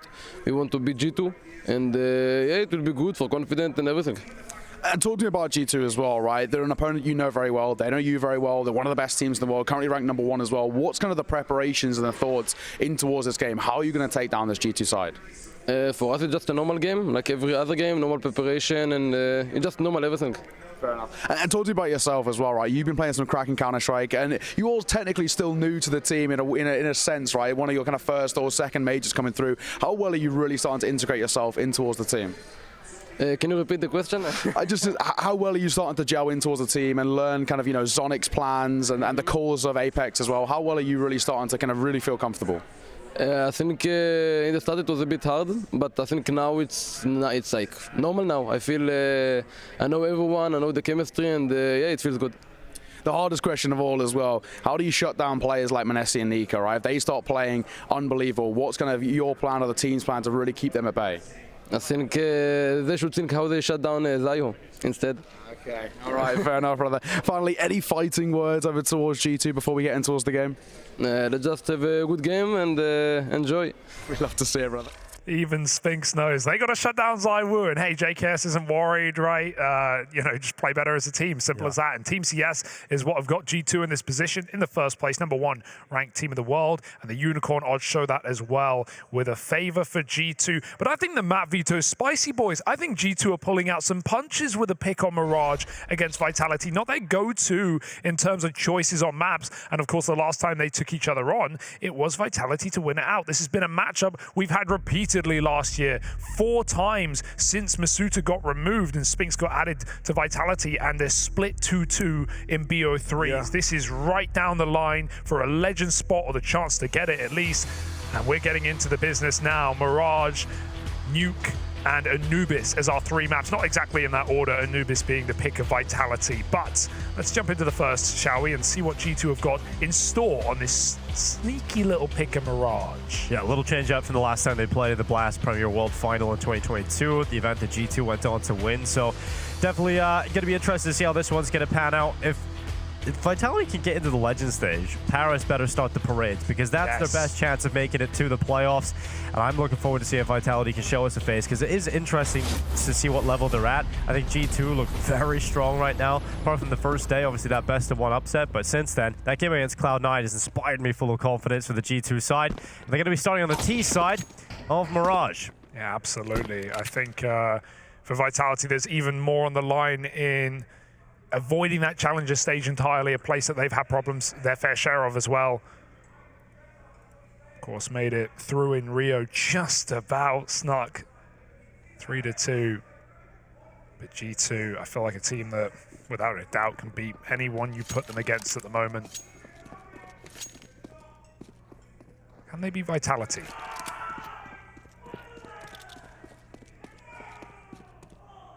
ZywOo and the Dual Berettas in this event so far has just been kind of incredible when it comes to the CT pistols.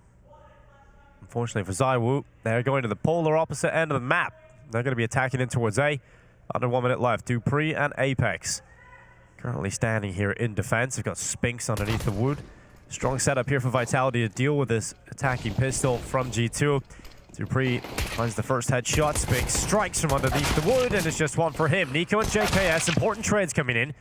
He just starts to work his way back in for Vitality.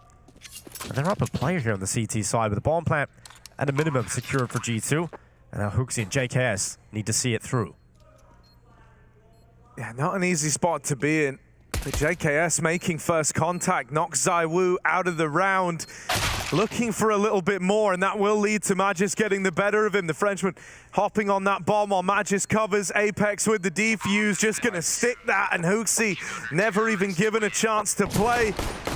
Calls their bluff on the defuse, but Apex commits to it.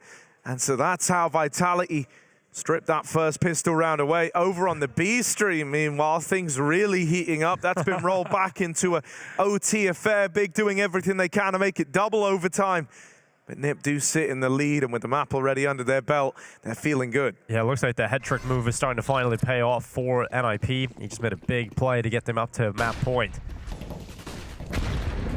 Deagle of Nico. This is the key. When you get the bomb plant, at least in the pistol, even if you lose it, you still got a really strong force buy coming into the second round. So Monte has an AK, Hunter and JKS on Galil's.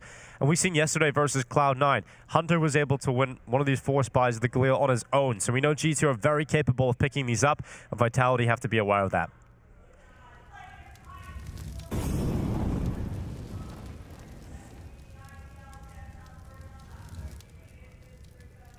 Yeah, you don't want to write G2 off in these rounds. Ooh, Monte with the turnaround in mid, finds Spinks, and there's Hunter providing another. This force buy gets off to a rip-roaring start, 5v3, and even though there's low HP on Hunter and Monte, it's just the difference in manpower that you possess, that number up top of the screen. Every time Vitality look at it, they see they're trailing behind. That can influence a hell of a lot, right? You're going to have this feeling that you've got to make a big play now. The individuals have got to step up and answer the call. And it's the two kind of shining stars that are out of the round for Vitality. Dupreeh and Apex, the B-hole players. They haven't dismantled this yet. They've kept the double stack over towards B. They're even starting to pull Magisk around now too, taking a bit of a gamble. And G2 could run into that. However, in all this downtime, they've cleared out the A site. JKS up through ramp gets the info that he's met no resistance yet, and so they've read this well. They dodged the stack. And this is where Vitality are faced with an awkward choice. On numbers alone, you should look to save here. The fact that you're lost to the hands of time over in the apartments kind of makes up the result of this round for you. That's a sick fake for G2, honestly. Knowing the tendencies of their opponent and knowing the way the meta is played right now, in Vitality likely having to make a gamble in that 3-on-5, they give enough time for them to get set up together. And then G2 just send Nico in on a fake. Yeah, G2 are just so good at winning these kind of rounds, right? And I mean, they're so good at winning rounds they shouldn't as well. We've seen that yesterday, and we've seen that over the last few months. And yesterday, a big story was that Hooksy was playing so well, right? Yes. That's something that you don't see every day. And for G2, the pressure's now off, right?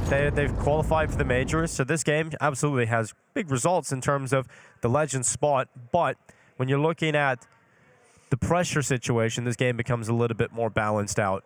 Here's an update from the other streamer. Stay on this. Not over yet. He's on it. Oh, for the major! Oh, it's double overtime. You can hear everyone screaming in the other room as well. It's great to be on site here in Copenhagen with the LAN vibes. It is crazy just seeing all of the raw emotion as you walk around. You were tweeting about it yesterday, but I agree. Right? Even seeing some of the teams, you know, crouched in corners crying after they get eliminated, players on their own. I mean, it's a very emotional time here. Not just with this being the last Go major, but with the best opportunity for some of these individuals. Right now, G2 and Vitality, two of the most experienced teams we have at Tier 1, battling it out for that top spot. Got to fight through Monte later on today. He's going to get that that entry, and that bomb gets planted on B. G2 once again forcing a save for Vitality. And sorry, that Monte game, of course, is tomorrow versus the winner of this matchup, giving the teams time to prepare. We still have LCQ games this evening once we have our qualified teams. And obviously, some rosters returning to the mix in Bait, who have been here the entire time I've seen. I'm sure getting in a lot of valuable practice. Yeah. As well as FaZe, who have returned. Just think oh, okay, Nico, nice and clean as he moves to the ramp on the double. Just think, though, if you think about this as the challenger stage, like the mini version of the challenger stage, because you're going to have to fight for the legend spot. If you go to the major, you go through the challenger stage, you're going to have to go through some difficult teams that are going to be at that point, right? If FaZe make it through, they'll be in the challenger stage of the event. There's some good teams in the challenger stage. So to get to the legends, you might as well do it now instead of having to go to the major and have to battle through. And you don't even have that fallback. You don't have the last chance qualifier when you go to the major. No, exactly, right? There's no second chances there. And on top of that, you know, you do it one BO3 faster, right? One game faster in theory. So, yeah, there's a lot to fight for here. Imagine if Monte were to do it, though. I mean, whoever they face, right? Like, Monte are waiting for the winner of this game. Get through. I think, you know, it'd be very easy to win this game, whoever it is, and then to look over Monte. Obviously, there will be prep tonight, but Monte have proven to be a real foe. On the other hand, though, I do just think, you know, if you're still at the stage where you're overlooking Monte, then you deserve to lose. Yeah, then you deserve the lose, right? Yeah. Like, this team has shown that they're legit. So I don't think that those kind of early caveats where maybe it's like, yeah, teams are just playing their own game up against them. No, I think you're looking at it, you're seeing what's making this team tick. You want to try and get to the root cause of that and look to deal with it. And I think these teams especially, they've felt the wrath of upsets before. G2 know that better than most, right? The previous RMR, so. Hey, as JKS was saying, he's just happy to be back at the major. Yeah, I think since Berlin, we saw him there. Yeah, that was a very cool part of the interview, right? Because obviously they miss out on Rio. They have that big fall in the RMR to Gamer Legion, and you know, we all remember. Well, I guess we don't remember seeing G2 and Rio. We all remember not seeing G2. Yeah, we remember their lack of appearance. And, you know, for a team who ended 2022 on a high, came into 2023 looking to kind of usher in a G2 era, right, was the hope. Yeah. I mean, missing out on the Rio major actually ended up being the best thing for them, right? Because they had all that extra time off, they got ahead, they get some prep, and they came back after that event and just looked insane. They just became #1 in the world. Yeah, it's crazy to even consider that JKS wasn't a part of these previous majors, right? For the longest time, he was stuck on you know, say stuck, but hey, stuck in Europe in a hotel on Complexity during the pandemic era. And this is even a talking point that we mentioned yesterday with Astralis getting eliminated. That's BlameF never attending a Go major. That's a player of his stature, a top 10 player off of you know, a yearly ending rankings, or a top 20 player, and we've never seen him at a major, and well, we never will in Global Offensive. JKS obviously playing alongside the Dane for a while in that roster. So, you know, we all just remember JKS's return via FaZe in Katowice, and obviously still not being bought out from Cole despite his performance there for a while. and now entering G2, and he's had some career highlight games, playing at the highest level with this incredible team. Right now, G2 3-1 up on Mirage. A map Vitality are no sleepers on. I think this is a nice series to test your map pool, a map that G2 haven't been playing as much recently. And what not a low stakes game, but a game that G2 can afford to go a map down in and not face elimination in. So pull it out in a serious matchup. Hunter gets that entry kill up connector, and they're splitting A with JKS on ramp. Oh no, the knife pull. ZywOo fighting back. It's Monte that hits the deck and just Magisk left. So many players up for G2, and a difficult world to live in for Magisk as he drops down under the wood. He's often been able to find multi-kills from here. One on Hooksy. Now they know exactly where he is. They can avoid him easily, send that ball over towards B. Magisk will swing out and will fight onto JKS, but takes so much damage in those fights, leaving himself in a 1 versus 2 up against Nico and Hunter. And Nico has found him looking exactly where he needs to be, running towards the ramp. Nico tracks him, easy kill and round for G2. Magisk has had a fantastic event individually as well for Vitality, been a huge part of their success, where Dupreeh has sometimes struggled individually in some of these games. Magisk has been no quiet piece of the puzzle. Yeah, I think, one of the weird things here is this idea that I think G2 have gotten a lot more comfortable ever since we moved away from the BO1s, and that's a sentiment that was shared by JKS in an interview he did with HLTV. He said the BO1s are always such high pressure. There is no room for error. A BO3 series is a bit more forgiving. Even if you start off slow, you can build into it, and you've still got room to make a comeback happen. He kind of talks about the pressure that comes with that, the idea that everyone here is foaming at the mouth of the prospect to make it to a major, and the high variance that comes with the BO1s as a result. And he was kind of talking at great length about how the moment they knew they had BO3s on the horizon, they felt more comfortable in the task, more dependable in being able to long out a series, even if you have slow starts. And I think G2 are a team that come alive when they kind of get into that mindset. This is a matchup as well where that pressure, although still there, it is this BO3 versus a familiar foe, right? And so I think that maybe gives a bit of an edge to G2. This round, it's the pistols tearing through them till Justin freaking Savage turns around, mops it up with a double, and looks to try and return a bit of normality to this one for the squad. It is just him and Monte left in the hot seat. These guns not retrieved by Vitality. JKS still sits upon them. His throne of dropped AKs over in mid around him. And he's waiting for Monte to go and join him, but Apex with a fast flank all the way through the apartments. This is a pretty baller move for Apex to try and make. It's not one that G2 are ready for. And with them slowing down so much, it's giving him more time to get set up, giving him more time to get into position. Right now, Monte is scoped up down, looking at the connector. That left him open to Apex, who won't quite hit this timing, but he will still find contact over on the short side. He is committed to this wrap now. He's made up his mind that it is this B split, but grabbing the AK betrays him. JKS was waiting for exactly that.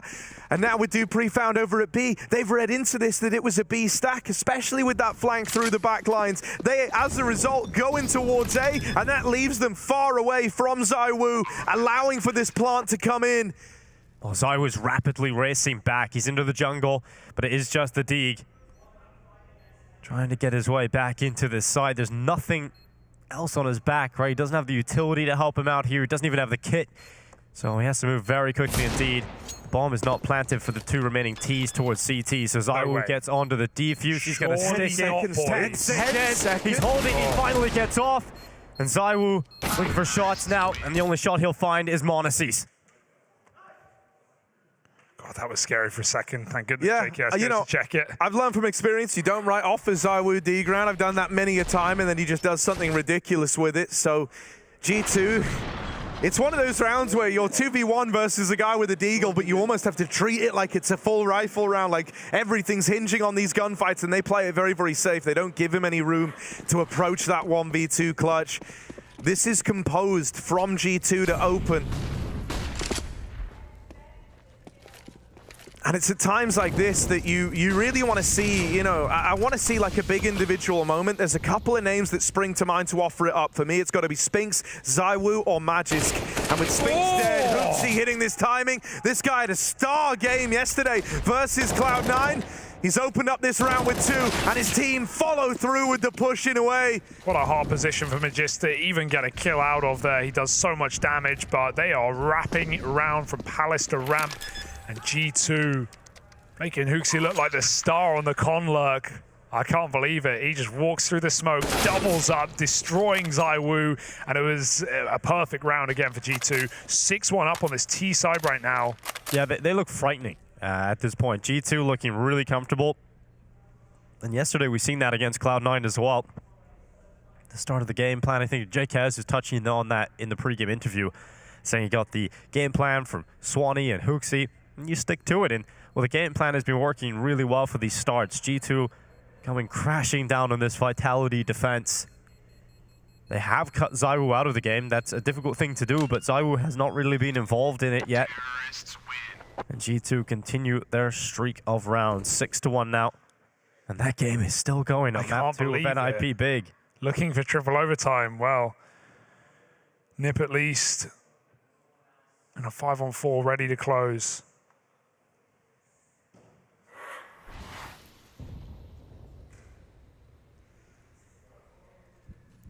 This replay from Hoopsy. I mean, he couldn't have gone better there, could he? Taking down the 2 heavy hitters of Vitality. 6-1. And we have this little broken buy for Vitality.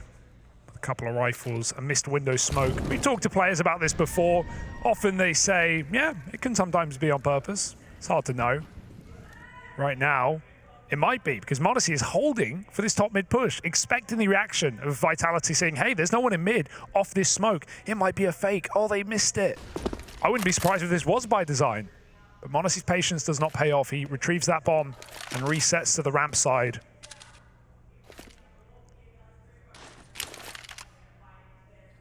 Oh, setting up another one.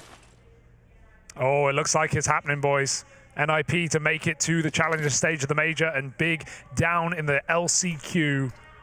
Looking like a guarantee. Wow, I'm glad we got to see that config shot as well to close on. Love that for him. There we go. NIP have done it. Besting Big.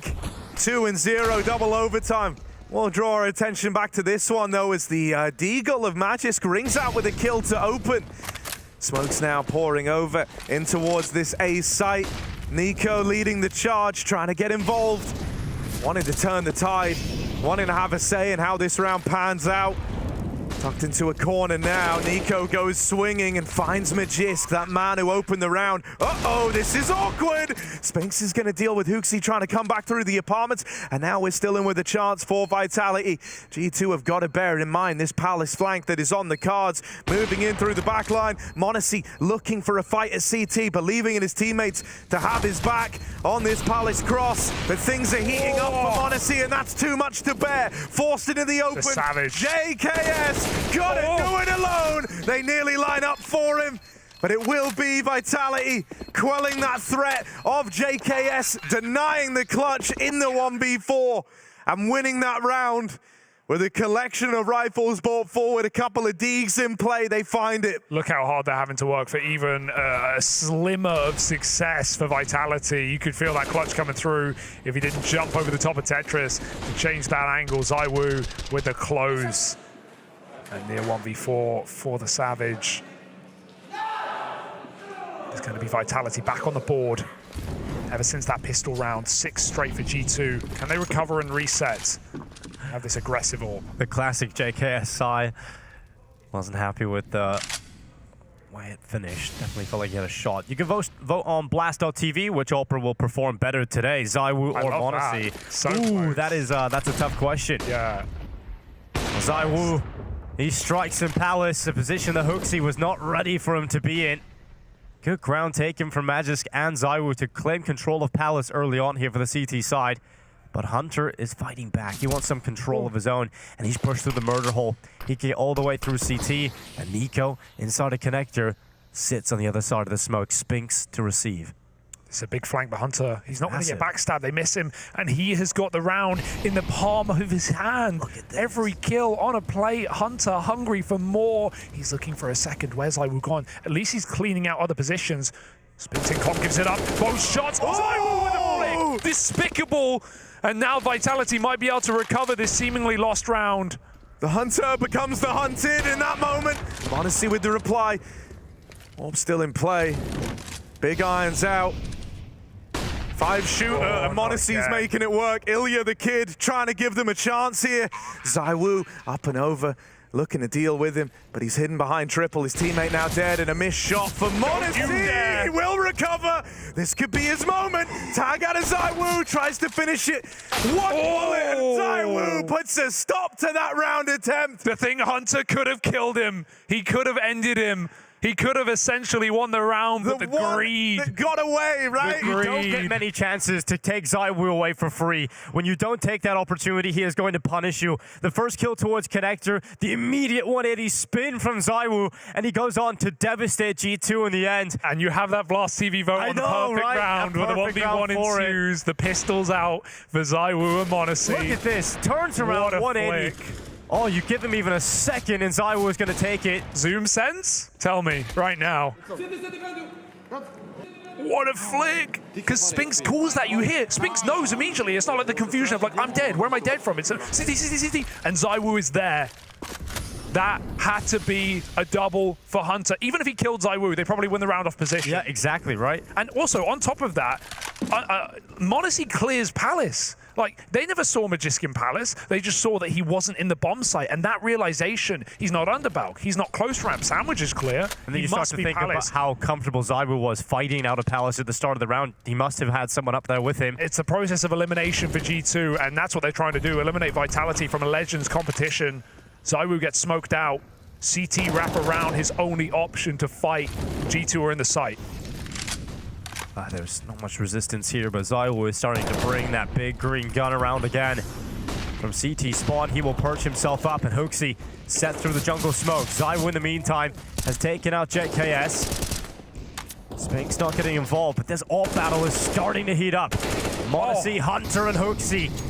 A trifecta of kills, and now just Dupreeh and Apex, and they're on the extremities. Dupreeh is wrapped around from spawn all the way through Palace.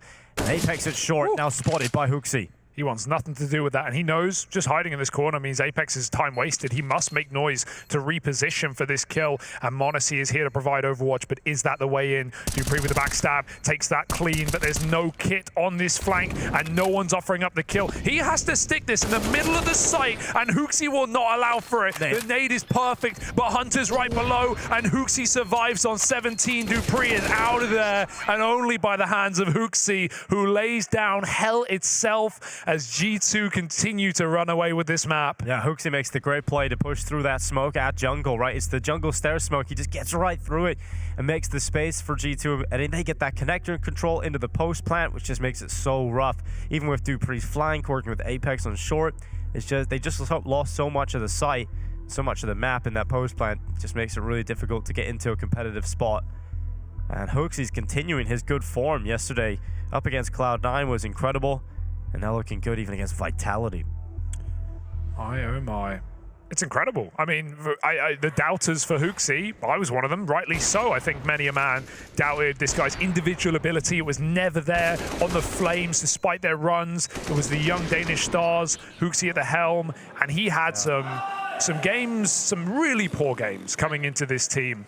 But the recovery, not just for G2 as a team, on the mental side, which we can see what HooXi provides when we see these little cuts and the things he says to his roster, but even just individually, having games like that, it's incredible for G2. But then there's ZywOo, who is just unbelievable. Yeah. Incredible from ZywOo. A guy who can just win you around in his sleep. I think they've seen. He makes them look so easy, doesn't he? JKS. This is sneaky. This is very sneaky. Oh, that spot, though. He's on the minimap at least, and ZywOo feasts for 4. Where will he find his final prey? HooXi with a 1v1 against the Dane does fall, and Vitality take 4, as does ZywOo. Promising signs, right, as ZywOo's starting to come alive. I mean, we have two AWPers in the server here, right, that are both phenomenal. Monte coming along as someone to try and ignite fires under the top AWPers in the game, right? And sometimes that's what it takes. It's like, you know, your kind of best players normally falling from the AWPer remit, right? Simple was for the longest time, but then we had this appearance of ZywOo. We had Simple getting dethroned as #1, right? And I think that little bit of a fire under him. Now Monte comes in as this kind of third entity into the mix, right? And it always takes someone to push you further, to demand more of you, and that's what was demanded of ZywOo to open up this series. He is delivering now, starting to get switched on with the AWP, and this is exactly what Vitality needed if they wanted to make this a competitive series, if they wanted to have that chance of going on to face Monte for that legend or challenger spot. All the makings are there, this to be a real great one. Man, this is a very spicy map already. Again, was that a missed window smoke once more? I doubt that this is still on purpose for G2. These are real mistakes. Yeah, well, they will replenish it. By follow-up smoke, right?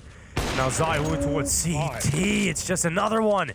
They're going to hit B, though. There's no one in the bomb site. Apex in the market. Monte's head tips around the corner. And Monte, even with the right ball, is getting it done. Second snappy kill towards short. Dupreeh stood no chance, but ZywOo's here.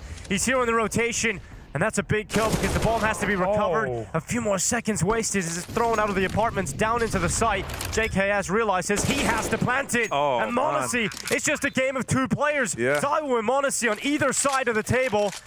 And G2 with a bomb down and a 2 versus 2. That just comes back up through short, but Monte is ready. But the Dane comes out on top of that fight, leaving JKS alone in this clutch. Out from bench, looking for this fight on a ZywOo at market, but spotted on that jiggle. You don't get second chances often versus ZywOo. Oh, he wins the short fight, but ZywOo's gonna spam him out through the pillar. What a way to win the 1v1. And I mean, this round, you said it, Dinko, this was two Goliaths just taking charge of it on either side. ZywOo and Monte with 3 apiece, but it's Monte to deal the killing blow. This game is tightening up. Vitality are grinding back into it. Might have had a big 6-round streak to open from the G2 squad. But now Vitality are looking to blaze their own trails, right? 2 in a row on the back of this one. Yeah, there are no Davids in this game. There is simply no slingshot powerful enough to take out these two titans on AWPs. And as said, Monte does it again with a rifle. You can give him whatever you want. Well, they want him on the AWP, so that's why they got him here on the Glock right now in this round, saving as much cash as he can. But we know what G2 can do with Deeks. Vitality not looking to drop the ball here. Nico. Frustrating round in the previous. Look how it... Ooh, JKS looks to try and get out of Palace. Did seem to have the timing there, but Spinks able to assist. It's a round you can play a lot looser in, right? Go for a little window boost. It's low risk. You're not meant to win it, and you probably won't. At least try. All for the chance. Honestly on a clock, so little expectation left in this round. Because he does get out ramp. And ZywOo's just not interested. Have the site. We know you don't have the bomb. There's a flank as well. Maybe knife him. Dane on Dane. But Magis, there's too much on the line. Oh, maybe not. Maybe there's not. He'll just take the kill while he's got it. Monte falls in middle and Nico hits one head finally, but that may be all he can foresee in this round. 40 seconds. But it's great to see Vitality wake up in these last few. This would be the 5th out of the last 6 after what was a dominant T-side lead off the back of a force buy for G2. Nico's running out of time. Don't think there's a reason to let him die after the clock. Just take the kill while you got it. Vitality up to 6 now. Looking to still win out the half on a map that typically they are very comfortable on. But G2 confidently pick it into Vitality in this game. I really do like that. And of course, Anubis next, which while Vitality have shown us world-class form on a 14-1 comeback against FaZe on the T side back at EPL, G2, they've played Anubis. They haven't lost it since its inception to the map pool. been the awakening of ZywOo here for Vitality that has got them into this game. But now, Monte has the AWP out too. ZywOo positions himself in connector, peering over the top of the smoke, has got space alongside of him. And Dupreeh at short. This mid control is going to be difficult to gain. The jump! On the side of G2, but the shot is baited out by the jump across, and that sets up Monte for the kill on ZywOo. You see his slight crosshair. He doesn't even take the shot on a jumper. He realizes after he flicks, the AWP is ready to reface. Monte set up perfectly, looks for a second, he finds it. Oh man, look at him go. What a monster. Missed smoke, it looked like. They're giving him every chance, but finally Monte taken out by Dupreeh. A nice call there for Vitality to activate the boost, and now JKS starts to come out of Palace. But where's the anchor gone? Position, yeah. He's pushed down the ramp. He's running right into him, and Magisk will get the bomb. JKS now has to barrel back and try and get through the ramp and take out the bomb defender, and Magisk is not going to give him that chance. He's going to drop back and play from Palace instead. I think they're realizing as well this guy's been Palace constantly on this T side, so the aggressive A player of Magisk has done a lot to stop G2 in their tracks. Magisk will allow that retrieval, but he goes and checks it again. And now with the bomb disappeared, that's all the info Vitality need. They know he's in the bomb site, 25 on the clock. You can get the plant, Justin, but what else? They've got him boxed in here. Doesn't know it, but he is fully surrounded. Look at that minimap. Vitality just circling. Looking to pick the bones of G2 dry. JKS. One with dangerous wildlife. He's going to nail that first shot on a Apex, but can he get away with any more? Trapped in this corner. Magisk with the spam. Going to find him from ramp. There wasn't really a safety net for JKS. He never had room to maneuver there. He was pinned in. And so Vitality will not let that clutch come through, putting a stop to another one of these rounds that comes down to the wire. You know, there's moments where maybe the clutch is possible, but they've done a good job of clamping down upon it, and that's in spite of Monte's AWP delivering these kills in the opener. You know, we're kind of having these two AWP stars going blow for blow with one another in the opening stages of the round, and then, you know, once they're knocked out of it, once they're brought down and they tee it up in a nice little 3v3, that's where we have to look down the rosters. Yeah. And across the board here, the other individuals for Vitality have started to deliver across these last few rounds. Here we go. Right into ZywOo, this B play will come. And he is perfectly positioned to try and deal with the first, and he'll go into the fight. Hooksy had no shot at getting through that. The rest of his forces still right behind him, but they are not allowed to move forward just yet. The fire goes forward and cuts off their path. If you hear that siren in the background, the woo, it's Vitality calling for the emergency services. It's going to put them in the ambulance right now, up in the apartments. ZywOo awaits a second. Looking for Util over the top to signal an attempt at this B site. Nico waits in the fade. ZywOo needs only a pixel gap. He waits patiently. He takes a second, and G2 run into their demise. You give him these fights slowly. He loves you for it. Time to get set up on the AWP. Not feeling pressured yet is ZywOo. Smoke dropped in close, only adds to the confusion here, and ZywOo is nailing shot after shot on for the ace. ZywOo! All five to find the closer at the end of this first half, and at the end of it, Vitality are the ones to win it out 8-7. That is incredible. ZywOo, yet again, is a one-man army.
An unreal way to open up this second half. We move into it with ZywOo having just aced G2 on the apps push.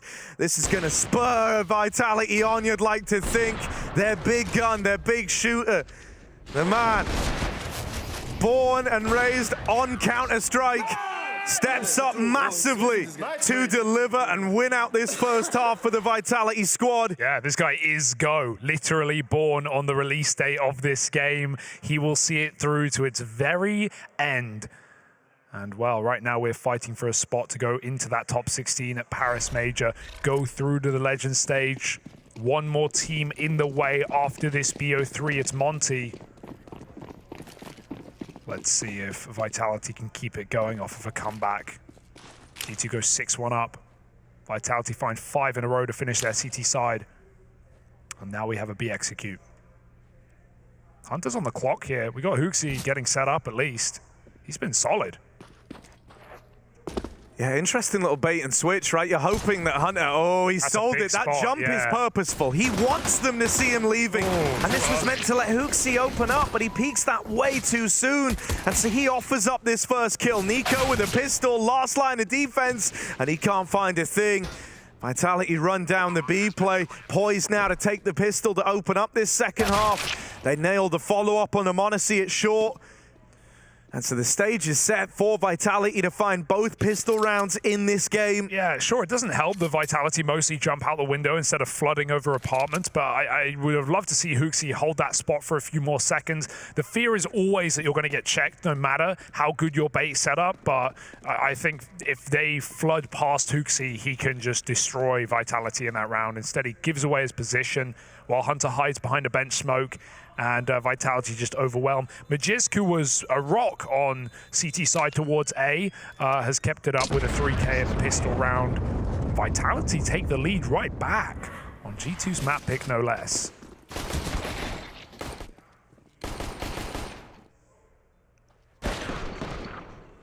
I killed the guy in the smoke, one tap. I didn't even see him. We've all been there. Yeah, well, great to get the insight from Magisk and how that one went. That's a great start to the second half for Vitality when a half is as close as this one was. The start of the second half can make a big difference. G2, they're coming back into this. We know they're very capable of winning force buys. We've already seen it. Monte and Nico double scouts, the rest on upgraded pistols. We love a scout. Feels, to me, more powerful in Source 2 as well. Even the jump scout, I feel like that's going to make a return. Or maybe it's just because we're playing Dust 2. Bit of both. Yeah, but cheap, packs a punch, and Monte can hit his head with it. Vitality on a very slow second round, making sure they don't get forced upon. Remember, it was G2 to find that force buy after Vitality took first pistol anyway. And these rounds can be so difficult, so random at times, where the right stack is all you need. G2 have that right stack. This looks like an A play, but the patience can pay off on Spinx's default position. They're moving through. Aggressive towards ramp RG2 Spinx. Does he have a silent drop here? It would go a long way. Well, it doesn't really matter because JKS is wide. There's a scout train. HooXi hits a Deacon. Hunter has a smoke as Vitality comes steaming over the top. A beautiful shot for ZywOo, and they rid the stack of any chance in this round. Double digits for Vitality. Bomb has been planted. And what a great game out of these boys after a considerably slow start to the first map of the series.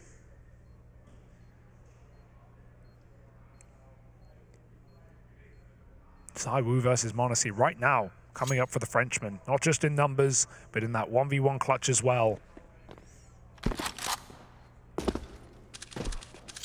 It did feel like Vitality's first half really started so slowly. It was ZywOo that sort of dragged them through it, kicking and screaming at times. That's the way. And now 21-9. Vitality, the first team to reach double figures, and you wouldn't have thought it considering the start of the game, but here we are at this point. Should be extending upon that lead soon as well. Yeah, you know, there's a couple of interesting notes here, right? Though even homing in on the pistol rounds, they're G2 have had phenomenal pistols throughout this, right? Yes. They also have 100% in the conversions whenever they've won them. Same could have been said for Vitality heading into this series. 100% success in converting them. They actually lose their first one to that now in this game to open up that first half, but no such error in the second, right? And I think this kind of falls in line with the feeling for Vitality, this idea that they've built into the game. They might not have come into it at that same level as G2, but they've played catch up very, very quickly, and they're not falling down to the Force buys in the second half. I feel like we have seen a growth for Vitality as a roster and some of the individuals here as well, Harry. We've covered a lot of their games, and I think one thing we notice is Apex and how he's changed in terms of the way he plays his openers. Not many as mad dashes on CT side. His vertigo looks a lot better as a result, and Vitality all the more powerful on that map. This is a stack again, but the bomb is not committed, and the zoot inside of the Molotov for Spinks as he sends that pistol out. They see a couple of players and they don't like what they see, so they saw back to the other site. Dupreeh already up here in connectors, so smoke out the jungle. Monte's rotated over here pretty quickly, and so is the rest of G2. They're really fast in this rotation back, so Vitality are still going to have to deal with multiple players. This comes out of Palace. Oh, crisp. Beautiful, crisp shots to the head of Monte and Nico. He wants a bit more. He likes the taste of it. Here's some more for Magisk. Can't help himself. Second servings, make it 4. Great work from Magisk. Yeah, just keeping these rounds clean. Very important, as G2 did go 1-for-1 on B, but no stress for Vitality. They convert another pistol, Harry. They keep it almost flawless, not quite. But yeah, seeing this growth from Apex as an individual, making less risque plays in the early round, I think has been really valuable to Vitality. And to put some numbers to that, he's not even attempted an opening duel in this game so far, Very right? rare. Which, especially on Mirage, there used to just be times where you'd watch him kind of dying over towards mid, giving away that opening kill, and it would give teams a leg up. Well, it's been a long time since we've seen that Apex. It feels like he's put a lot of work in. I think a lot of that's come from Spinks as well, taking some powerful positions. Apex has been shifted over to B on the second side here. Spinks playing in connector, which has looked far better for Vitality. So position changes are certainly a plus. Right now in a 4v4, Nico waits behind a fading smoke. Vitality are all over middle. And you're going to be feeling the burn if you're G2 that you've lost Monte early on. Even though he gets you that opener, it's swiftly equalized by Magisk from Palace. The Danish Prince next in line to the throne. Dupreeh with the king status, and Nico swinging out in the middle does get rid of Apex as he tries to tiptoe up along with the rest of his team over towards connector. That was also the bomb getting spotted there. You know you've got it down in mid. And so Hook's even aggressive. G2 know exactly what's going on in this round, just to offer that bomb placement where it was walking. And so Hunter can rotate. Look at how free G2 are in this round. They're going to be fully stacked out on A. 30 seconds of Vitality are walking into it. Nico strikes on one, just Spinks though. Moving through too much to handle. Hunter wasn't too clean on the initial kill, but did compose himself to see it through. Magisk now in the 1v2, 15 seconds left, not a lot of time as he leaps towards the bomb. Hooksy's coming back through the ramp, and Magisk is looking for him towards CT, but it's ramp and connector that the two players lie, and Magisk has to cross into the open, and then he eats it, but he turns back and not enough time to win the round. Hunter crosses out after, but it doesn't matter, the round's already been picked up. Man, you're lucky you play that right enough to not give Magista kills. You're not overcommitted, because he's hitting every single shot in this series. Yeah, and dude, I mean, you know, I think Magisk has kind of been this shining light within the Vitality squad, right? This was something you even talked about in the first half, right? The idea that having games where Dupreeh's maybe struggling a little bit isn't terribly uncommon, but the one piece that you can always rely upon from, you know, the ex-legendary Astralis squad is Magisk. You know, he's so often a guy to keep an eye on in these games. When we spoke to Vitality a couple of months ago heading into their Pro League run, you know, they were saying that they've put more attention on making Spinks the star. Something that's very cool, and amongst all of that is even though Spinks has definitely seen an uptick in his form, feels like it hasn't affected Magisk much at all. He's an incredibly consistent voice. And dude, he's feeling great right now. Smiles all around. I do think, you know, whenever you see him with the team, he's one that likes to crack jokes, likes to try and keep the vibes good, right? Which is worth its weight in gold as well.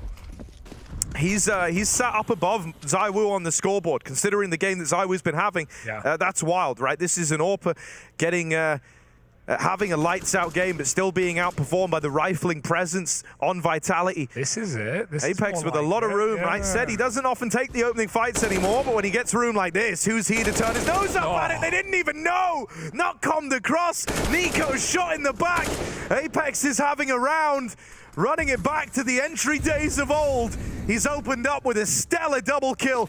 They don't know about Hunter, so he will reclaim one at least, but it's about making it more than that. This time not betrayed by the trigger discipline. Apex still alive and still turning heads as ZywOo moves in, the point guard, the bodyguard, and Apex closes. Great round from the captain of Vitality. Unbelievable shooting from Apex, and yeah, just finds the gap, walks the smoke. All eyes away from that prize for G2, and Apex gets away with 4 kills in the round, the openers and the closers.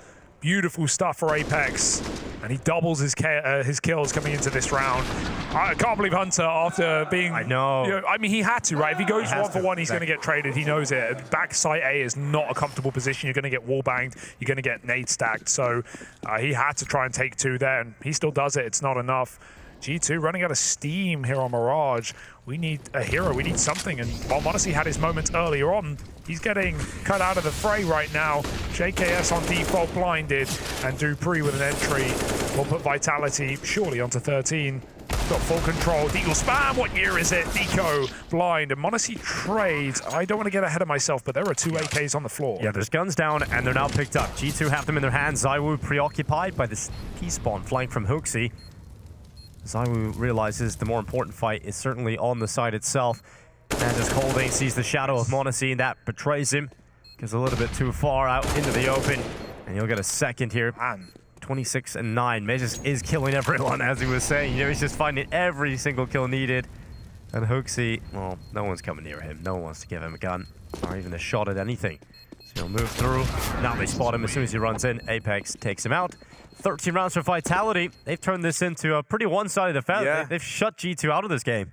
100%. I mean, dude, like, look at this through the context that this game opened up 6-1 to G2, and suddenly it paints like, you know, because if you're just joining in, or if, you know, you've taken a look at the numbers, and so now you've put the game on and you're thinking like, man, you know, it's a pretty close affair. It's like, no, you couldn't be more wrong right here with how these rounds have gone. 6-1 lead for G2 to open. Now 13-8 as Vitality are picking up so much steam.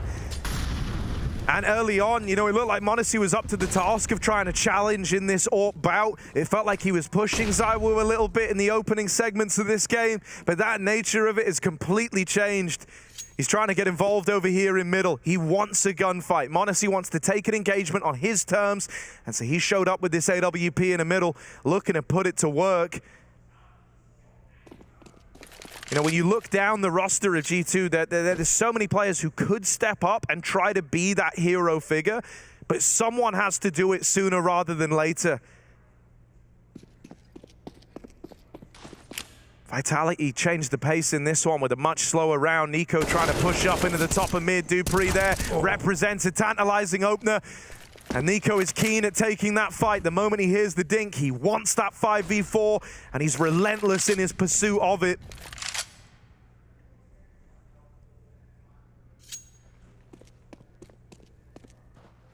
How can they do in a 4v5? Going to leave Apex on a lurk, going back to con. But I mean, getting away with a multi-kill here. Look at the eyes on this position. Everyone surrounding the connector. Apex has to buy time. They've seen him out under with 30 seconds. This should be the alarm starting to ring for G2. They know that an A split is on the cards. Trying to turn around is Monte. Molly behind him. This is getting claustrophobic for G2 right now. ZywOo eats an AWP shot. Monte now in the fray. 14 seconds. Bomb just coming out ramp. ZywOo somehow still alive. Majestic with a wide plant for Apex in the post. He will be needed for later. And Apex, look at the lid activate in this round. but the sight hold is got Magisk in it, and from this spot, he's dished out depth so many times, but Hunter swings out. This time, Magisk doesn't get anything in the post plant, so Apex has to be called into action right now, and he's got the flank, although he lets loose early, and now they're focusing on him. It's just one for Apex, and the rest of the post plant is falling, but it's ZywOo left, and ZywOo is having an incredible game, but this time, he's just going to back away. They're on the defuse, and JKS is going to hold it. Vitality just going to give that one up, and G2 secure 9. A little too close for comfort for G2 with some of how those shots landed. I mean, if Apex lives and gets away from Nico there on the trade, he can wallbang that bomb plant as well. There were a lot of ways that could have gone wrong. Magisk falling in an important CT duel, not one you'd bank on him losing after the game that he's been putting up. But Hunter has been the hero here for G2 and saves them in that round. That's a very scary round for G2 where they had all the info again, but so constricted towards Connector. Vitality running rampant over A.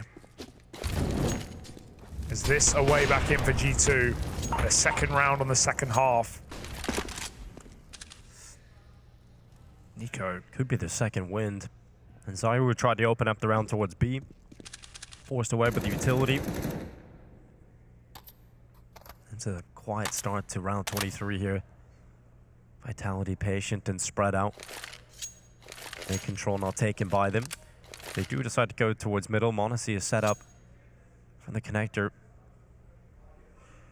They're not seeing anybody. No presence to be collected.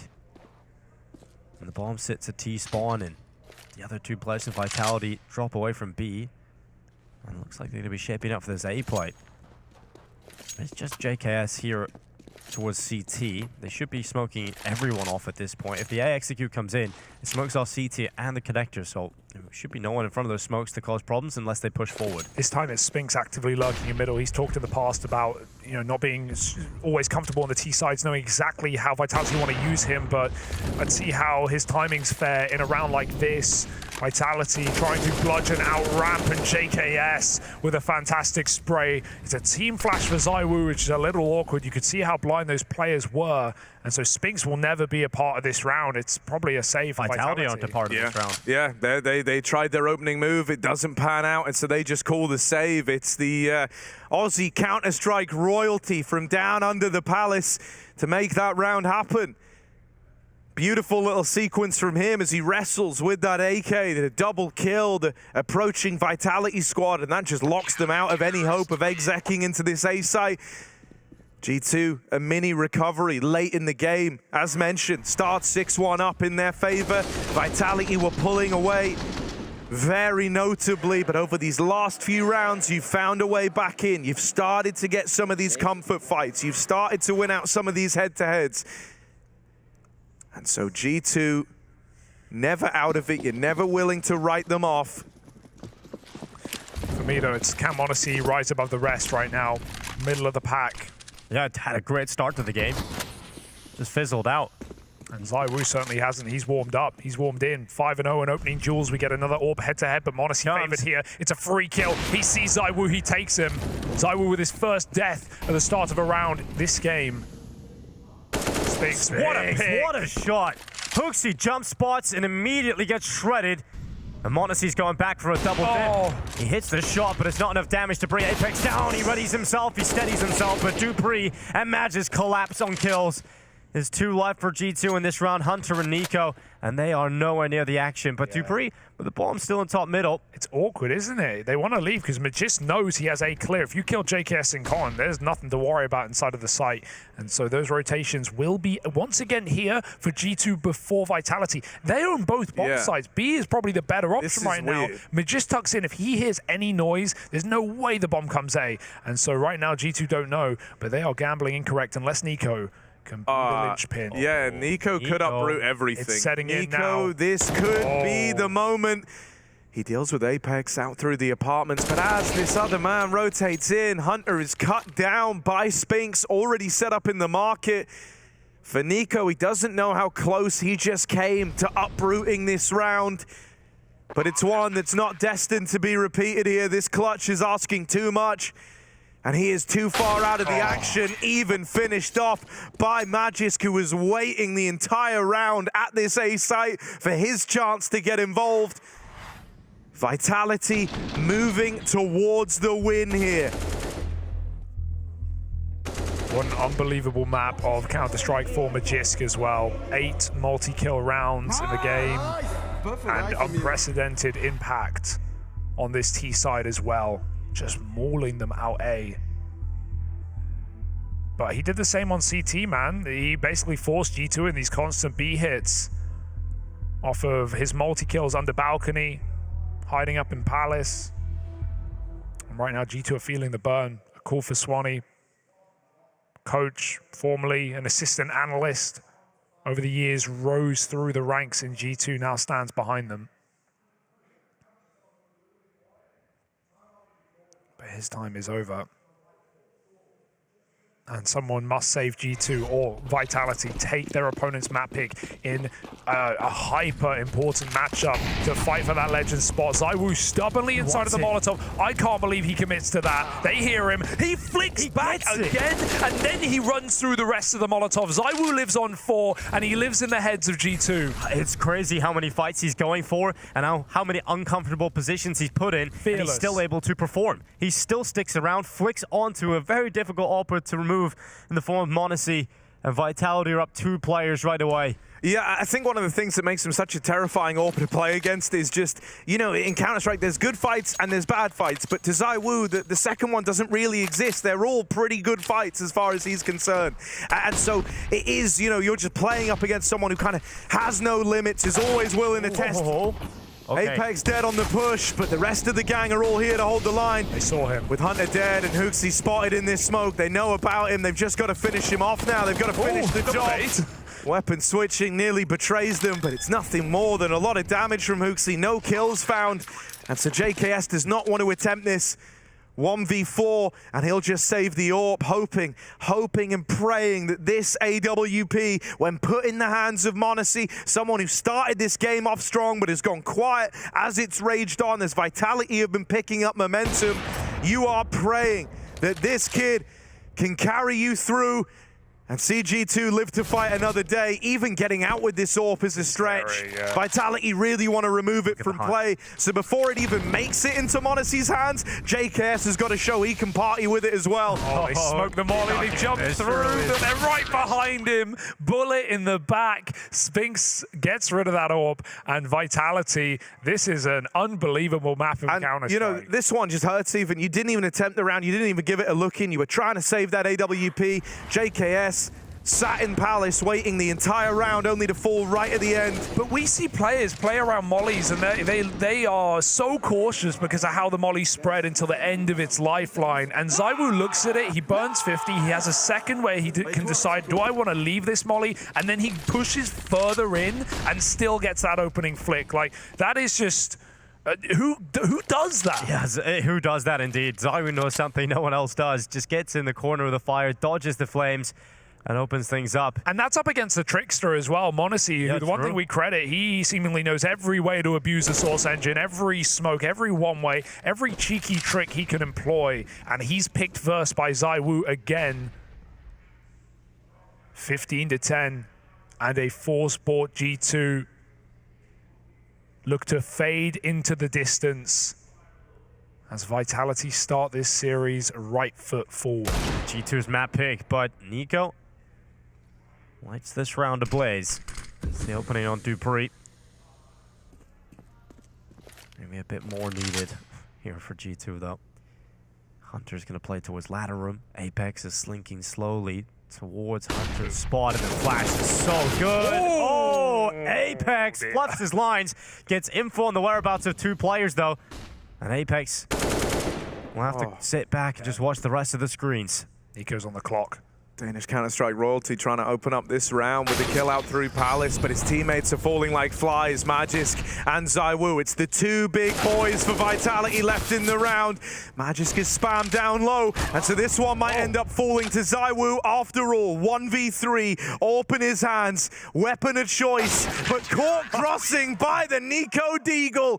They won't even let him get into a spot to attempt that 1v3. And at bare minimum, that's one more round for G2, one more chance to keep this map going. Vying for overtime is what they're left with. 4 rounds between them and that goal, and Vitality have still got more left in the tank. It will never get old watching the world's best Counter-Strike players flex their muscles and perform things that you could only dream of doing. This is a truly entertaining game. Yeah, we've seen that Deagle do disgusting things over the years. And Monte wants to up the ante. All right. Trying to build some confidence. G2 on the reverse now, trying to pull 4 rounds in a row, 5 in fact, to make it overtime. Something that has been nice as well is like, even though Monte has been getting shut down in some of these rounds, it hasn't changed the fact that he's still trying to be involved, still trying to make those plays happen, right? Still trying to force fights early with the AWP, because he knows that that is his biggest strength, is in being able to turn the tide of battle early. And that is his role as the AWPer of this team. Awkward con smoke thrown from the B site, and so Nico just immediately replenishes it. He doesn't want to get snuck on by Vitality. In fact, that's exactly what they're doing. They don't know about the second smoke, I don't think, so they might just walk through anyway. In anticipation of an open window. On the fade goes Spinks and Apex, and they find that headshot barely faded. Nico dead, and now Vitality ready to overwhelm A. Monte moving in, JKS under Palace. He's delivered us multi-kills from here before. He's got to do it all over again. Rolling back the clock on JKS. Monte's trapped out by a smoke, so for now, this man's alone, boxed in, trying to play around it, trying to play around his smoke. He stays in it. Monte comes through, and they both strike in tandem. JKS and Monte combine for a day-saving couple of kills, but it's left to ZywOo. Hunter deals with him. And G2 live to fight another day. These rounds are scrappy, these rounds are hectic, but they are seeing them through to the end. There's no point in that round where you know who's going to win. Not really. The trade-outs are so tight, and 1 or 2 missed shots by either AWPer spells disaster. Yeah, it's the master of mischief, Monte, who gets up towards top mid, opens that up, but it's in the late round and all the chaos. Replays through the jungle smoke, finds a crucial kill to keep it going, and Hunter able to close out for G2 on that round, so it's not done yet. This map is really starting to heat up now again. My heart's racing. I don't know how Vitality are feeling. They've got nothing to play with here, right? So this should be 13 locked in, and then we're getting into a crucial gun round, which will decide overtime or bust for G2 on map 1. And I mean, obviously, right, in this matchup, the big talking point is that you're competing for that chance to make it straight to Legends, right? Going on to face Monte in this next BO3, but I think it's also important to give us a bit of an eye test. I think especially for Vitality, with this being the major that they are supposed to make a run at, this being that goal that they have been focusing on since the major was announced, right? This is our chance to get to see, well, even though they've been looking better, even though they've been on the uptick after disappointing results in Rio, after falling down to the likes of ENCE and some Pyjamas there, they need to show us that in these high-pressure moments that they can rise to the occasion, that they can step up and answer the call. Oh, well, they jumped over Monte's scope, and he holds. And Apex will be the victim of the big green gun. And Spinks took a lot of damage earlier from a fight, but they work together here, Spinks and ZywOo. Hang on a moment. Distraction on Hunter. Okay. And then A gets sent down towards bottom mid. So just ZywOo's Deagle alone. 30 seconds. Last 3 minutes, G2 players will converge on his position and take ZywOo out before any magic starts to happen. But on your point, Harry, yeah, it's crazy because for Vitality, this is a team where you can, without a doubt, say Legends isn't enough. That's not the goal, and I don't just mean here, I mean any major. This is a team formed to win championships, to be trophy lifters, and we've not seen our fair share of that for Vitality here and there, and glimmers of hope. We've seen actually points for Vitality, it's just disappointment, right? Yeah. It's in the group stages, they go out or they don't make it very far. So getting them into the Legends stage, if you skip the Challenger stage of the tournament, the likelihood of playing in front of that home crowd increases. I mean, yeah, dude, you know, this whole Vitality project kind of took a huge change, actually in response years ago now to when Na'Vi looked to usher in a new era, right? Put together to try and be the ones challenging for championships. Never got that realized. And there's only a few more chances before the chapter of Global Offensive closes. JKS dead to open up this round. Magis gets that opener and opens up Dupreeh alongside him. This one's the Danes. Providing these openers, setting up Vitality, and leaving them in such a good spot to close this round out, and with it, the map. Over for an apartment. Sure, they spot Spinks on this lurk. But even he wins that fight. Not supposed to, but he's done it anyway. Left to Monte and Nico. So often, this would spur you with a bit of hope. This would give you some faith. These are the two big hitters for the G2 squad still left in this.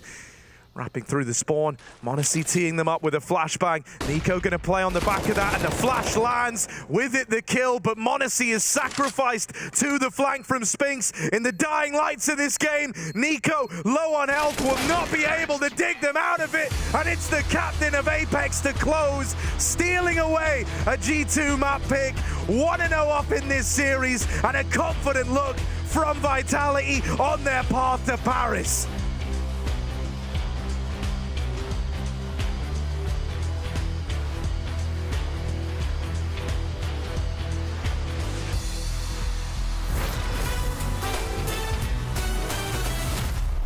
I'll go for a young player again. I'll try for an American guy again. Let's go for Breeze. Guess the Mr. CS player again. Hunter. Come on, Leash. You got this one, bro. No, it was a rifle. North American, but not American. Well, this guy has to be an AWPer since the weapon he used is not AK and he's older. Who's old? Okay, simple. Come on, Cold No, it cannot be Cold because he only had 9 major appearances and he's older than 25, and Cold was, I didn't check. It's open. I knew it. He played more than 11 majors. Device? I'm guessing Fallen here, because that seems likely. Less than 16 majors. Guardian. JDM.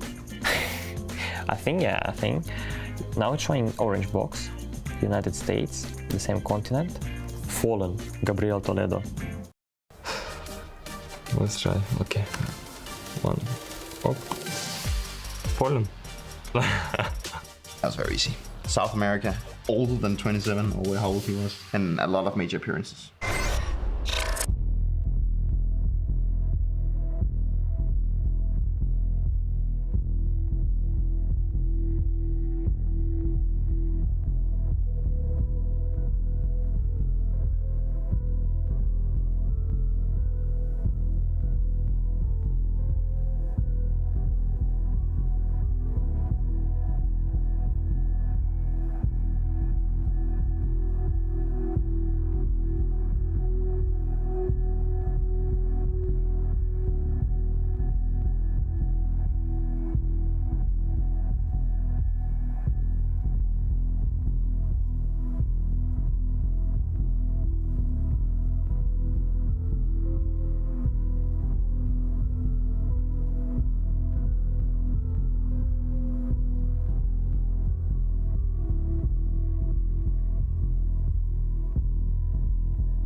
An absolute madhouse of a first map here. It's G2's pick, a sneaky one. They try and throw a Mirage into the mix, but Vitality take it again as they did last time these two teams played. This has been a hotly contested matchup ever since Spinks got added to the roster, with 2 BO3s going either way, and now we find out who will be winning to go through to face Monte to fight for that legend spot in Paris. This, in theory, should be the harder of 2 games, but Monte have impressed and improved throughout the event, and right now Vitality are giving us us a great sign of life in that first map. Oh yeah, let's talk Vitality. I think that's a good place to open, right? Because what a game they gave us. You know, I was very, very worried at the offset of this one, right? We talked about it a bit in the cast, but it started 6-1 up for G2. There was like this moment where it felt like G2 were coming into this in their prime, and the Vitality were a little slow to start the day. However, when you look at this scoreboard, when you think about the firepower trio on Vitality, we so often talk about it being having nice to have like 3 players that can really stand and deliver. It should be obvious which 3 I'm talking about, right? ZywOo, usual suspect, but up above him, and I think perhaps more impressively, is Magisk Sat, 32 and 13. And this is in spite of T-Side finding a lot of openers, creating a lot of space. He wasn't playing a passive role, so the fact that he comes out of it with the most kills, least deaths, leading the charge for Vitality is such a promising sign. It takes a lot for anyone in a server to outshine the likes of ZywOo and Magisk, doing it in these positions where he's often the first man facing, lurking out through Palace in the T-half. I don't know, it's such a crazy feat to think about. Yeah. And he might have flew under the radar at times, but my word, like there's no ignoring what this guy brings to this server. I mean, the crazy thing about Magisk is he's just had one of those games, I think, where every now and then you just get this flow state reached. And he's killing everything, you know? Every single shot looked like it was landing. There was so many scenarios where he just got unthinkable multi-kills. And it was with ZywOo having the stronger start, but Magisk able to come back in, actually ended up being more impactful across the board with the 32 kills. Really impressive stuff for Magisk. And if he can get to this level, you know, ZywOo having someone help him on the rifle alongside Spinks, this would be incredible. But ZywOo, man, just the amount of highlight moments from this game, you give him even a second longer at life, and he's able to 180 flick you and win the round based on it. Yeah. There was just so many mental rounds where ZywOo was involved in. Hunter learned his lesson. He'll never let ZywOo, you know, live in that trigger discipline again. Never you take again. him first. Like, the logic of that is fine, right? You take the further player first because it's the hardest shot, so you get to line it up and then just transfer to close. But ZywOo, 1 or 2 shots missed, and he pulled off this ace as well on the solo B hold at the end of the half. I didn't even realize the half had ended at that point because I just got so zoned in on ZywOo's ability to just shut everybody down. Like, seeing the replays really puts into context of how impactful this AWP is and the crazy plays he'll make to look for opening kills. The only time it felt like Monte on CT side could come in with anywhere near enough impact was when he was, you know, walking dry up top mid with his AWP. He found a couple of opening kills that way,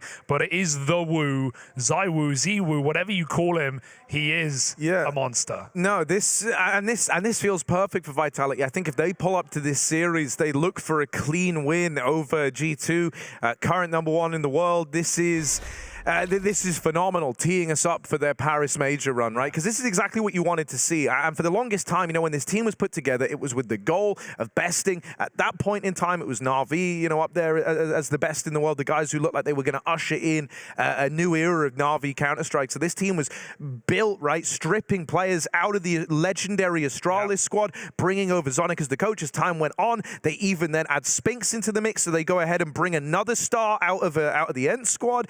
And this team was built with the goal of winning tournaments, of lifting trophies. And from day one, they said it was going to take a while, that it was going to be a slow burner. And my goodness, have we waited. You know, long have we waited for this Vitality team to look the part. And they've always said, since it was announced that Paris was the end goal, this was meant to be the culmination of their efforts. And so the fact that they do that to open up versus G2, if this keeps up, I am so excited for Vitality in Paris. Well, we won't have to wait long for map #2. Anubis is coming up after this short break. Make sure you don't go anywhere.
Vitality Sting first, and now Anubis coming up. It's Mirage going the other way, and G2 have got to do the hard work moving into Vitality's map pick here. A great start from G2. Hopefully they can get off to another great start coming into Anubis with the game plan, but Vitality showed the ability to adapt and also raise to the level of individual skill on the server too. Without a doubt, I think G2 knew they were going for a risk by picking into Vitality, one of Vitality's best maps in Mirage, and look at what it's done to the Unicorn odds as well. It's now flipped Vitality as now favorites of the series, because think about this, Anubis now, sure, a map that G2 were willing to play from the second it got added to the map pool. We saw it at the first event at World Finals last year, and they even beat Vitality on that debut there as well, but it's not one that they play frequently. 4 out of 4 wins, they've taken it on 3 times this year, but it's been over 40 days since G2 played this map in an official. And Vitality, we all saw what happened at Pro League, didn't we? A 14-1 down game after a CT side of Anubis against FaZe, and they won it out in overtime. So I think that gives you confidence forever, no matter what scoreline you're at on this new map, where so many players and teams are complaining about the inability to make moves on CT side. And we've seen a couple of teams change. I think ENCE have been a really good one, a really good Anubis team, a team that have got aggressive plays. For example, the A execute as a CT, where you take stairs and rugs control away with smokes, and you push up into the boat area. We're starting to see more teams utilize that position on CT side, but obviously it's still a map that's under a lot of question right now as to what are your options as a CT, and how do you defeat dominant T sides when played perfectly. But what a time to pull out something cheeky for either of these rosters in a very important game right now. More so for Vitality, right? Who I think if G2 go Challenger stage, we have no fear they'll be able to make it through. But if Vitality go there are more questions, because even in Challenger stages gone by, they've had problems. Sure, in Antwerp, they swept it 3-0, but back in Rio, it took them all 5 matches to actually be able to go through the Legends, and they fell there to ENCE as well.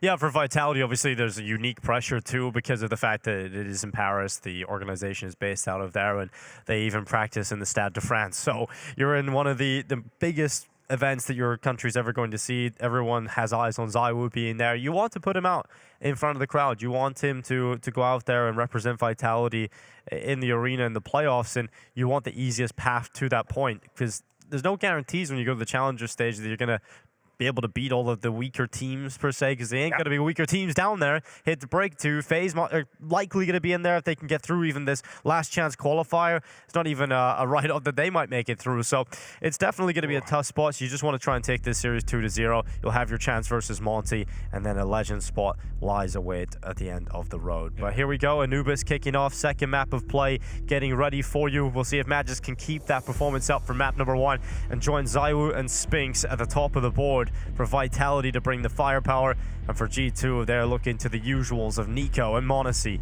to deliver here on map 2. Yeah, frequent facing between these two teams, 4BO3 since Spinks' addition, that have gone 2-2 split, but of course this is the first match in 2023 between these two star-studded rosters, some of Europe's best players available in these two international teams take each other on Anubis.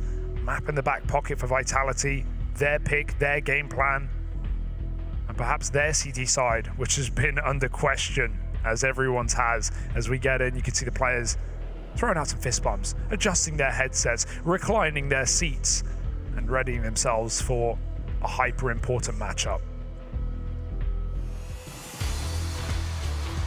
Vitality versus G2, two of the best squads in the world, take each other on. Vitality 1 map up, G2 looking to prove that they can come back against adversity, come back after losing their map pick, push Vitality into the Challengers stage of the Major. Yeah, Nuke's the finisher as well, so that's going to be a banger. Classic Apex if we map. Can get there, of course. Yeah, G2, they've loved it. Well, Nico, P250. He's going to have to deal with quite a bit of presence. It's 3-on-3 in this mid-fight. Nico swings out first. It's his kill. Hunter doubles, and that's a gaping hole now in the defensive Vitality right away. Yeah, a chasm for G2, and they're going to run through it. You can hear the echoes. of the screaming Vitality foes. ZywOo close to the smoke. They flash through the Julies. He quickly clicks, but he can't take more than one. If you trade that kill, you're very happy. You are happy. But the thing is, ZywOo's usually so good at getting multi-kills to Dupreeh in those exact positions when they're running at him straight on through a smoke. We've seen it so many times in this competition before, so G2 will be very happy about just taking one casualty in that engagement and getting through to get the bomb down. So that's going to be the pistol for G2. The mid-fight does not go Vitality's way. Nice and clean. Unfortunately, for me and for G2, at no point can you let your foot off the idea of a comeback in a game like this, right? Doesn't matter how strong G2 start. The 6-1 on Mirage is certainly very strong, but you could go 10-5 and Vitality may still be favorite. And I think Vitality will definitely not forget that either, right? So if they go behind, they're always going to have that in the back of their pocket that they can pull out. Oh, we've done it before, right? We can come back in no matter the scoreline against us.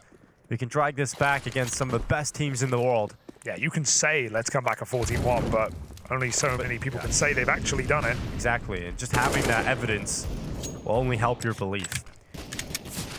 Vitality got a few crispy Deeg players in this team. Who's the crispiest?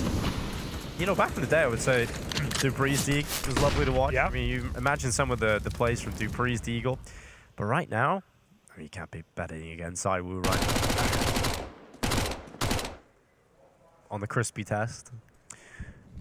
Cooked, fried, burnt. And maybe dead for Magis, because he's up close to this smoke and they are running him down with rifles. They just spam and they find him under the lip. G2 take a bite out of the site with deep smokes. Heaven's not perfect, but it's also not a problem. They pick Apex through it. Snap, crackle, and pop their way through to the site. Put the bomb down. And have no issues against this Vitality defense. They'll keep 3 guns, 3 Deagles, or at least try to. But once again, we talked about this in Mirage. The G2 game plan seems to be really strong out of the gate, right? They seem to, if they win the pistol, get into really comfortable positions based on the initial plans. It's just when it starts to unravel, when Vitality start to adapt. You can, of course, get your vote on Blast.tv as well for polls and more. And of course, if you want to go back and watch key rounds from that previous map, check out that ZywOo ace, perhaps. Some of the mad rounds there are nice, key, clear indicators for you to click and cycle between some of the rounds in this series. We've had some crazy ones, and I can promise you more here on Anubis. So head on over to Blast TV.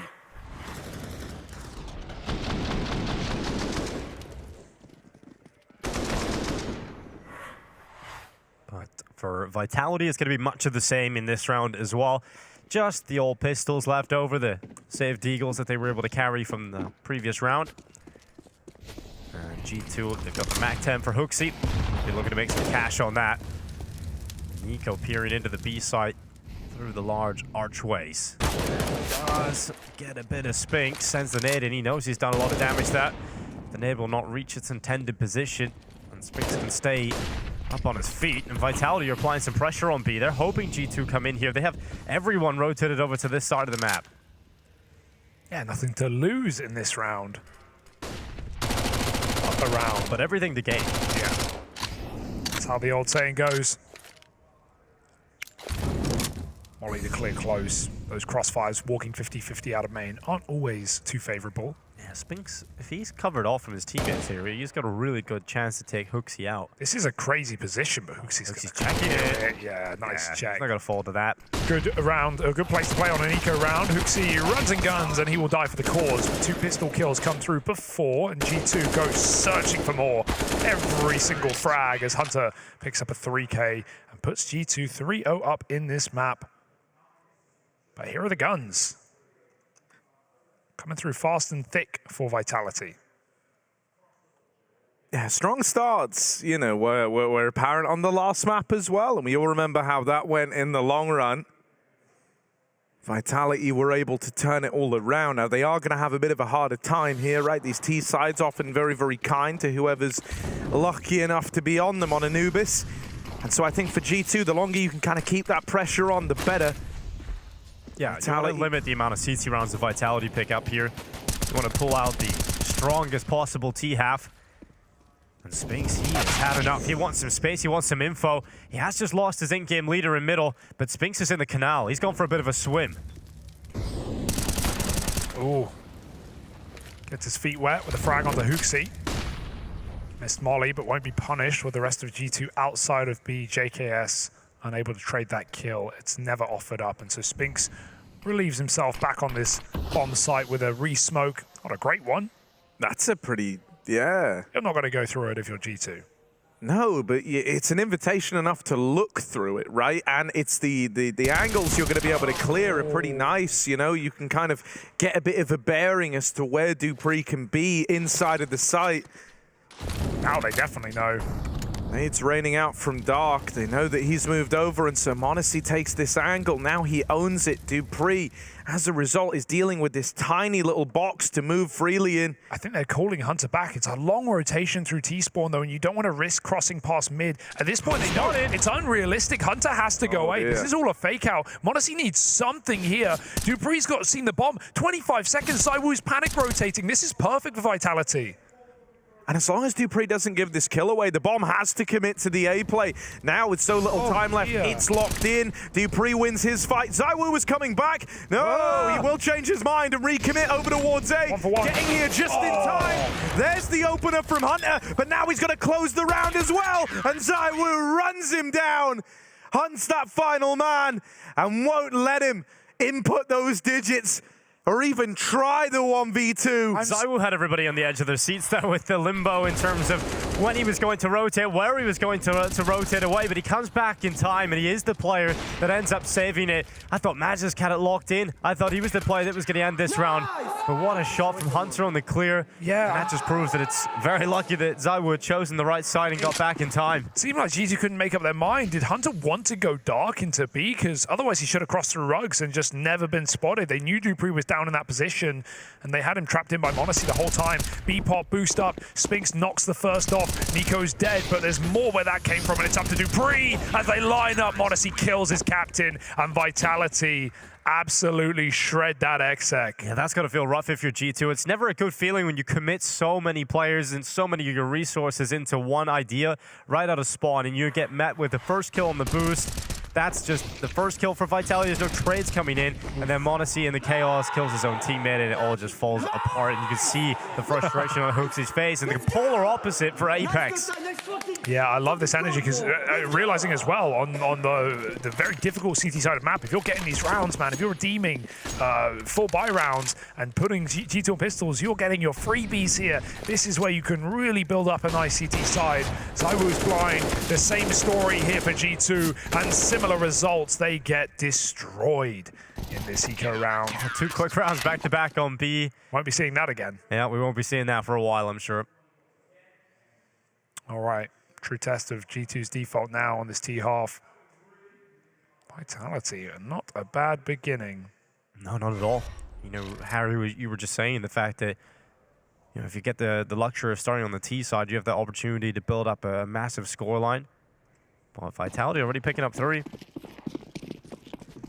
Yeah, I mean, it's already a good spot to be in, right? And I think that's why you see Apex so jazzed in these player cams, you know? He knows better than most, actually, that you don't need many rounds in this CT half to make it work. Oh, that's cheeky. Again, Nico tries to get out B through the smoke, but Dupreeh is ready for it. Is he asking for a flash? He's hiding in this smoke. Oh, well, bye-bye, Monte. Deleted by the ZywOo wall. More where that came from, and ZywOo's ready to meet them there every step of the way. Vitality with another round, shutting down one of these fast B plays. That's 3 in a row now. Shut out on this B side of the map. Try me, they're saying. Try me again. Throw it one more time. We will not let you in. This is our bomb site. I don't know if he saw him. I doubt he did. ZywOo needs no eyes. Except those on the prize of a legend spot. So ridiculous. I'm really squinting. I see nothing at all. I don't see anything there. Okay. Right, B is closed for business. ZywOo will get opened onto, though. Okay, sticks around. With this aggression on A will drop the bomb. It's the bomb, yeah. Get tumbling away, and they do so well. I love this. This was a very aggro move to make. Oof. You go forth, you drop the bomb, you're immediately going to take the real estate here, and now they look to own the round. Hunter with the AWP, 1v4, odds against him, and that's not even a freebie. 5 in a row as Vitality keep racking up CT rounds. Man, they are juiced right now. Spinks, that is a very quick kill. That is very nice. Hunter knew it was coming. He saw the legs upstairs. And I love when they drop the bomb because they're 2 players. They don't panic and block and one try and run back. No, they just commit. They just send it forward and take that A space. And this is what we were talking about coming into the game as a lack of CT options on this map. This is where most teams have laid their hat right now, which is taking back the A control. Yeah, for G2 now, they've clearly had a B-centric focus in these gun rounds, and that's just not working. They're not getting through B at all. So a timeout needed here to address a plan B, because without, for a lack of a better term, a plan B to avoid B, because Nico tries to go through, tries to open up on his own, ends up getting caught. They've tried 2 back-to-back quick rounds. It just didn't happen for them. You are running a big risk when you let Vitality build up a CT lead like this. 5-3, it could get even worse for them. G2 have the buy. And Zyro's going aggressive. He's going B aggressive this time. He catches Hunter looking the wrong way. Man, they rush B, he kills them. They don't even look at B, he kills them. That's such a cool change-up from Vitality. Yeah. I absolutely love it. Staying fresh. Nico couldn't even trade. I don't know, it almost feels reminiscent of when we saw Heroic take to this map back at Pro League as like their first time playing it since last year versus Na'Vi. Their CT side was actually very aggressive and they fielded 8 CT rounds there. This feels like maybe it's drawn some inspiration from that. Vitality, not afraid to push the boat out, not afraid to get involved early. This round might be one of the ones that finally looks to normalize for G2. That's what they're hoping anyway.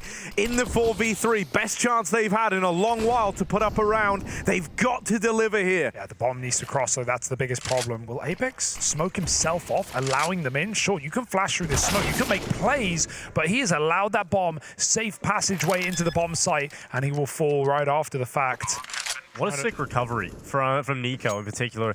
You know, Zyro gets that opening, you think, okay, this is a perfect start for Vitality. They don't want to maintain control though, so they just drop back. And Nico realizes that's probably the likely move. So he isn't revealed from his initial position. They don't spot him from that aggressive peak. And so he just sees, well, there's a bit of a gap. I can move in on this B site. And he's able to be the playmaker that delivers G2 the pathway back into the round. For Vitality, it's the save call. But is JKS going to allow it fully? He's hoping that they get a bit more aggressive. There's no real money left over in the bank here for G2 to throw too many players at this at all.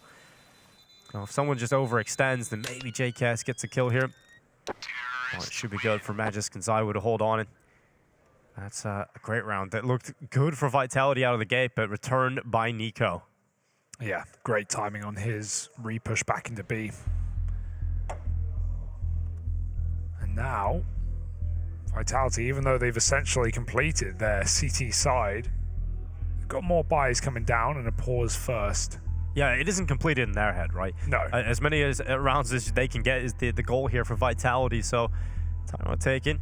Zonic being very vocal here. Meanwhile, ENCE and Cloud9 rages on the B stream. And that's a terrifying matchup because the implications of which push one team to the major and the other into the LCQ where FaZe lies. So we could even have the Cloud9 FaZe rematch from the Pro League final, or we have ENCE down there, which is terrifying as well. And Cloud9 have proven over the years that they can be sort of the kryptonite to FaZe as well. So I'm sure FaZe is sitting on the sidelines just hoping. Well, both of these teams, in fact. I mean, they've all faced FaZe in finals, haven't they? They all have. So it's it's a scary spot to be in. That's a 14-8, by the way, for ENCE that went to overtime. Oh, that's got to be tilting. So yeah, check that out. Also on Blast TV, funnily enough. Oh, yes. Yeah. Little B-pop again. Hello. Nico hears it coming, and Monte over the top can rifle with ease. Nico helps. They go 2 for 1. That's a good start for G2. The bomb spotted outside B, but because it happens so early in the round, they are not committed to any direction or decision. We'll see if Vitality are the ones to make another move. In a man disadvantage, Apex curiously peers into middle. He sees not a soul.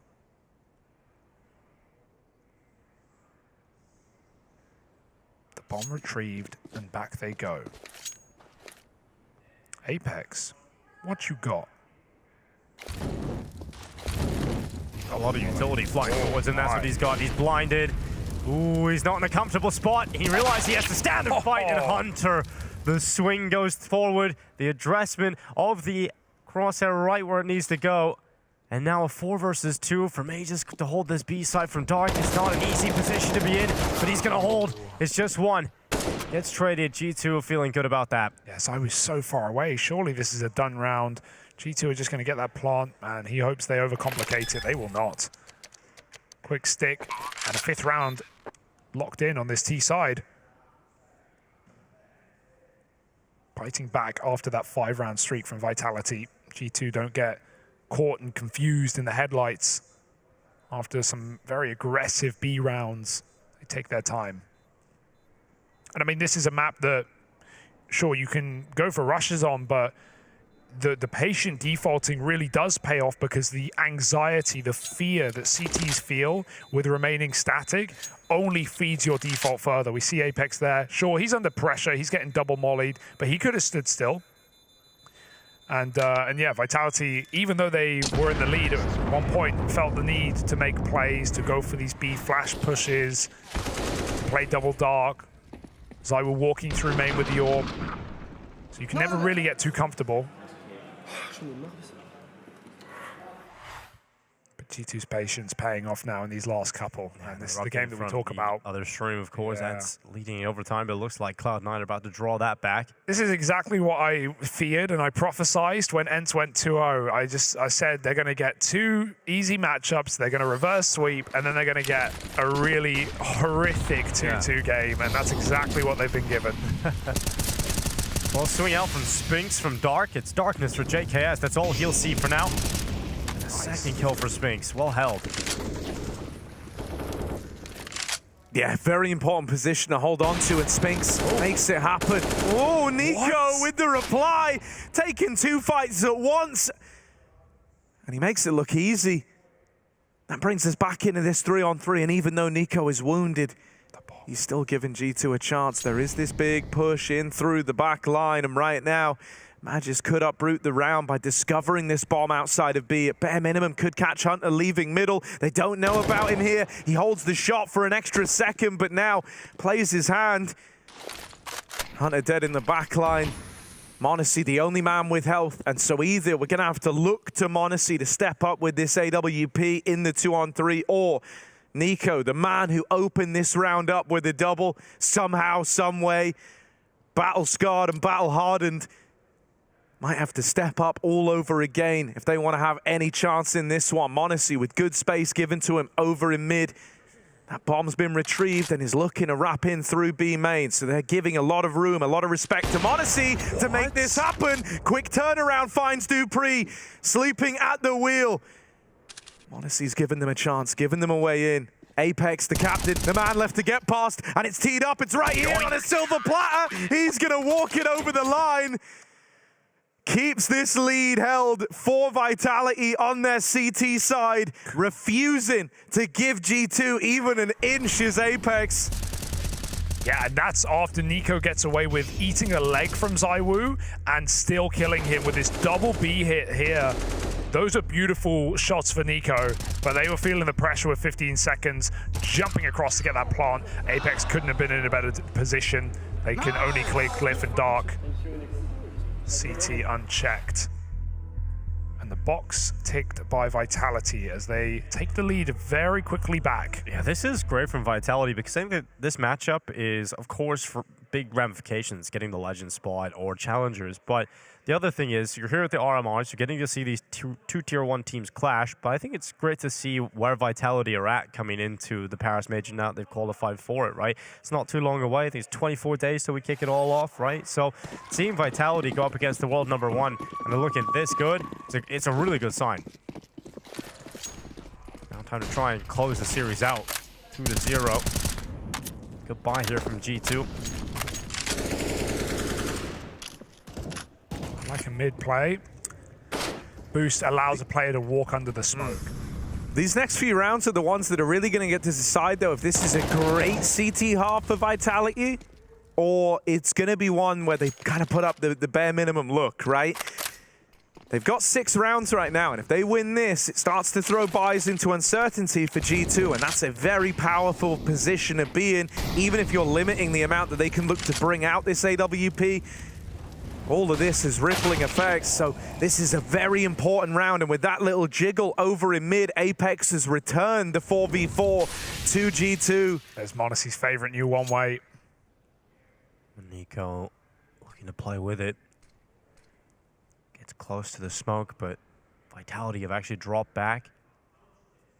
Giving a moment of silence in middle. Letting Nico work, but Dupreeh is reading the exact pathway that Nico is going to take in a strong position to deal with that problem. Now 38 seconds left. A 3 versus 4. And this G2 with the problems to solve. They'll go back over towards B. It's a passive setup here from Vitality. They're giving them the site to work with here. But again, that bomb has to cross and there's no smoke. It's the same issue as last time. Yeah, the lack of smoke is a big problem. You've got to use these flashes. And now they've got to run. 15 seconds into the play. Hunter mollies out Temple. Flash is now being set up from Hooksy for the cross. Hunter will jump over and gets the bomb into the site, but look at Magis coming in from dark. Spinks is taking Hooksy out, so the support network is dropping quickly here for G2, and it's just Monte. 1 versus 4. Strikes on the first. Need a lot more to be delivered on a conveyor belt here for Monte. They're all coming in from the same position. Monte in with another one. Back into the smoke. And although Monte can create beautiful magic, not this time. I was scared for a second, especially when you pick that dark player and everyone has to cross past the Temple side.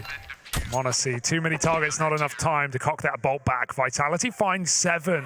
Seeing these really passive B setups is actually working out quite well for them, right? Earlier, G2 were going for rushes. Vitality have been continually catching them in spawn as G2 take middle. The other thing that I think is really nice about it is, you know, in these handful of rounds where Vitality have actually gone aggro B and tried to fight you in main, it's kind of the last thing you're expecting if you're G2, because every time you're getting to the site, they're back in CT, man. These guys are playing like essentially a retake setup over on that side of the map. So you really don't anticipate this early round aggression the few times we've seen it.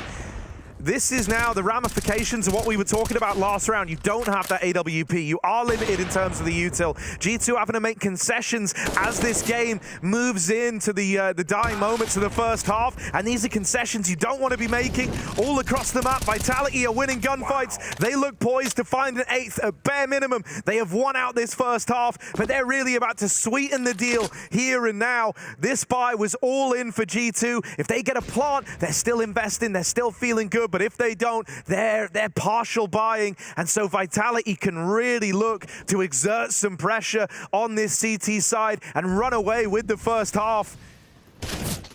It's just too many opportunities for Vitality to get one-on-one fights in this round. Spink starts it by getting aggressive, gets out the bottom of the smoke at dark. Great opening kill. Then Nico tries to pull that disadvantage back, makes a solo play towards the B doors, gets caught there, and then from that point it's just unfolding completely in Vitality's favor. Apex in mid wins the 1v1 fight against Monte, and it's just looking so good now for Vitality. And they didn't get that bomb plant, as Harry pointed out, which means G2 in the bin with the money. And even though this triangle of head-to-heads doesn't always hold true in terms of which teams are better than which, I think this is giving you a lot of faith for Vitality at the major, considering we look at their group run and, you know, it was fine. They didn't really have to beat many top teams. They beat Astralis, Nip, and Big. Those are legit teams for, well, some part. Nip more proven today, but this one gives you a lot of hope for Vitality at Paris. And ZywOo, he wants to be there quickly and in style and in top 16 with an ease. Vitality make it 9 on the CT side. It is impeccable right now. Yeah, it would be the fashion that they do it in. If they 2-0 this, right, on 2 maps where it's a pretty even playing field, right, and you come out with a clean-looking 2-0, one where G2 even started strong. Normally, that's a bit of a prerequisite for this squad, right? It is when they have the hot hand, as it were. You know, they often build upon that, but you shut them out on the first map. Now you arrive at the second in fantastic form. And if you pick up a 2 here, I mean, G2 have even said it themselves, right? They feel so much more comfortable in these BO3s when you get to a slightly longer format. Vitality are trying to make it a quick affair and winning out the CT half. I mean, it's already teed them up beautifully. G2, you know, even if they get 6, they're going to be required to dig very deep in this second half. And sure, G2 took risks in going for the Mirage pick as well, but hey, with Vitality, it's all rewards. Monte with a big mid pick as Apex is caught trying to run back behind the Molotov. Can you really block this space? Is there going to be much to do? He's going to walk through the smoke anyway. Try to catch it. Oh, that Molly's a problem. Oh, he just tried to come in the corner. You can't do that. Get out. Can't hide. There's no safety inside of Dark, so he'll drop out with half of his health. Hooksy gets info and now realizes that Dark is clear. But it might not be for long. Vitality want to reclaim this, and they walk right into Hooksy. He'll handle Dupreeh. 1 by 1. And Spinks doesn't want to go in there now. On the half health would have a big disadvantage. He's going to swing dry, and he does give the fight on over to Hooksy. ZywOo to plug the hole. And it goes back again! ZywOo, what a shot! Right on towards Nico. And they're scared. And you don't want to go up against ZywOo when he's hitting shots like that. Even though you're 3v2, it's who's in the sight, it's the shots that he just landed, all of this. You're trying to put a bit of distance between you and him, but they don't have the time for this. They don't have the time for this. ZywOo dead, pushing lower. That's the red carpet rolled out, but Magisk still here. The capable right-hand man can't wrestle with the AK, and at least Monte safeguards a 6th round for G2 when all is said and done.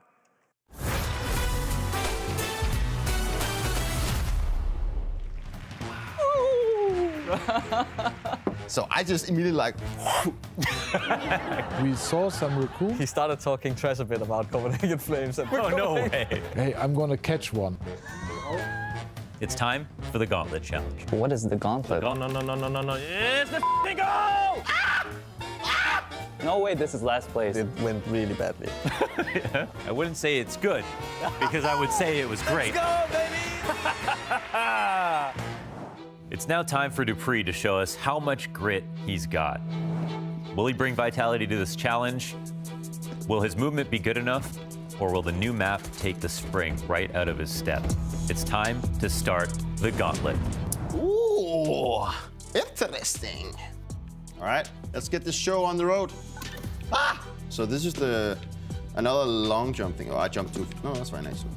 Oh, surf. Ay, no. Oh, yeah, I made it. Oh.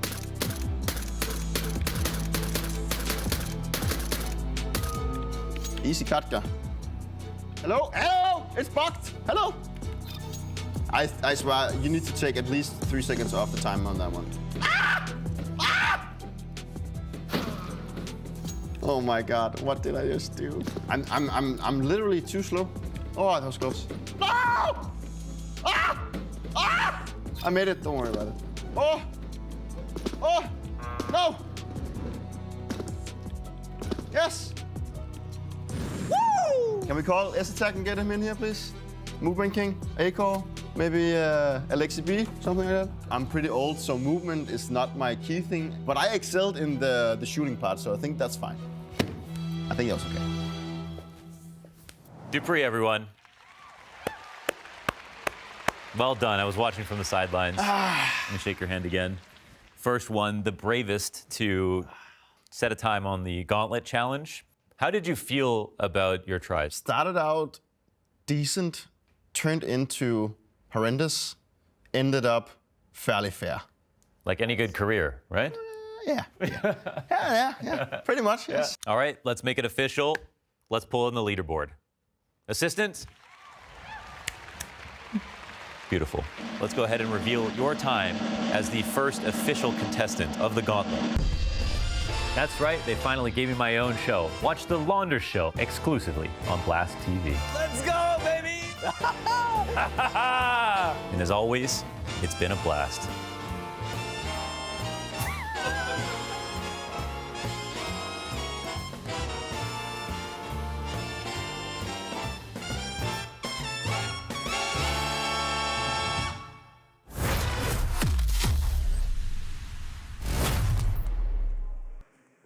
Lights out first half from Vitality. G2 just barely stumbling back to their feet as they take their last round in round 15. Finally, something goes their way. But even then, it wasn't without its risks. It wasn't without its worries. Zawu putting on a clinic on Anubis, sitting up top of the board at Spinks, and actually Dupreeh and Magisk right in behind him. It's a very, very good effort here from Vitality. 3 rounds up after that CT side, now moving on to the T half. Their best half still ahead of them. G2, this is going to require a mammoth effort to grind your way back into this map and back into this series. Yeah, can all start with a pistol.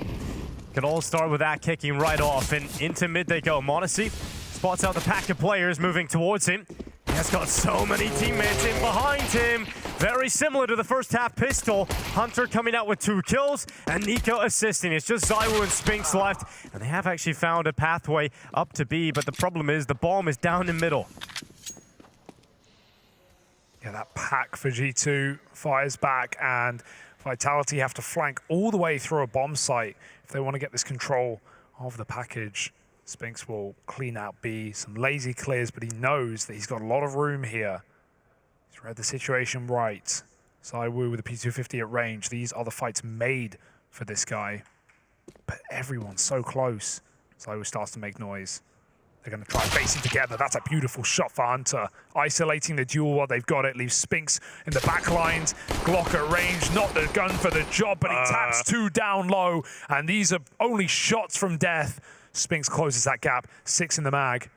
Pistols litter the ground, as do bodies, but he needs to isolate more. Oh, reload coming in. This is terrifying for Spinks. They're giving him a chance. They're giving him a go, and he's going to take every opportunity. 10 rounds to Vitality as Spinks picks up the clutch. My, oh my, Spinks. Crazy round out of him in the 1v3. Coming up through mid, they're holding for it. They spot him early in that clutch attempt. And he lands a couple of chance dinks. He brings a couple of players down low. And at that moment, G2 is sweating. They know that this round can't get away from them. And Spinks finds a way. It's a nightmare round to lose. Well, everything is going right for Vitality right now, right? It's putting them in a great position to try and close out this series 2-0.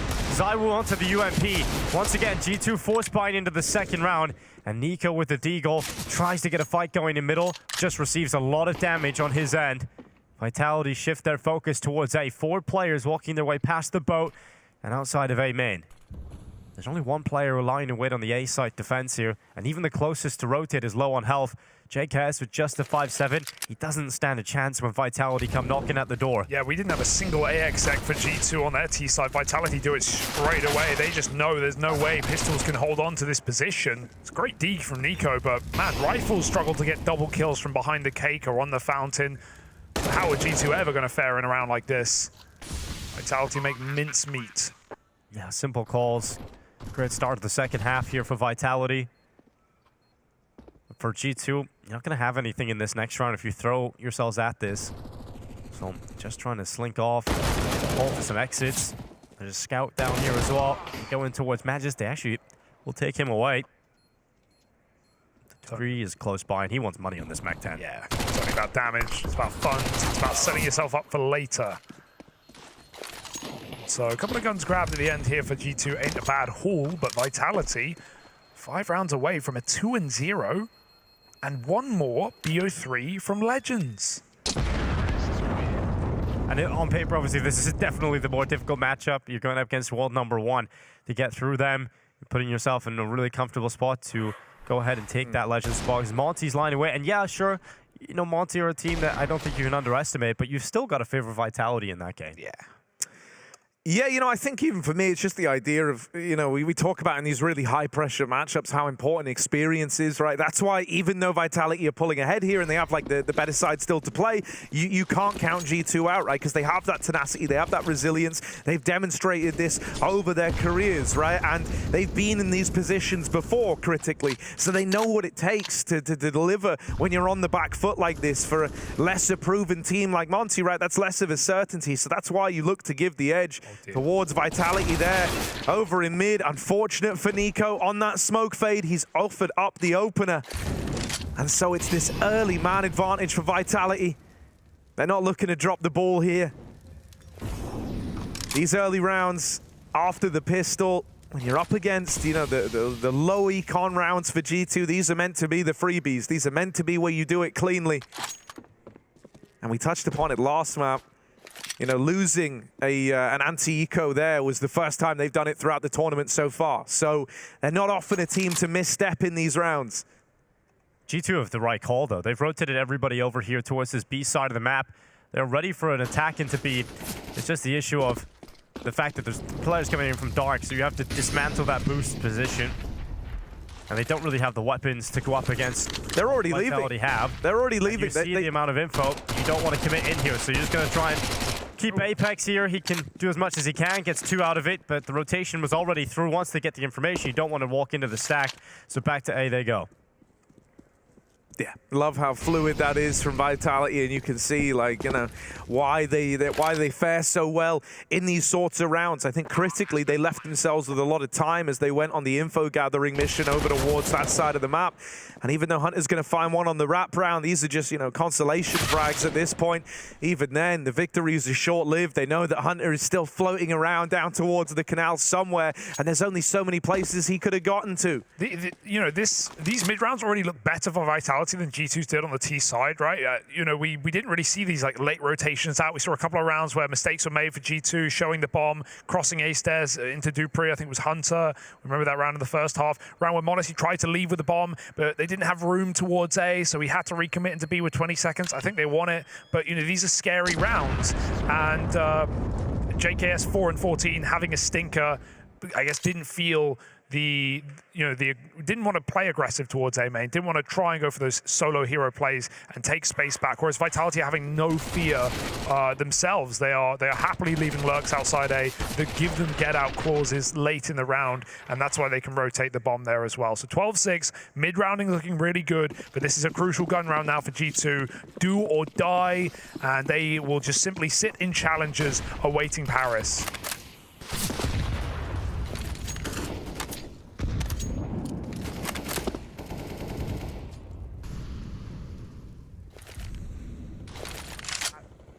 This has to be the rifle round where G2 try and level out. This is the opportunity to try and save yourself in this game. Love how much util they use just to take A main, right? Double flash. They use the smoke in front of main to push an AWP or a rifler back. You don't want to commit in front of it. And now they can set up. Magis can play anti-flash, and they can wait for later to recommit.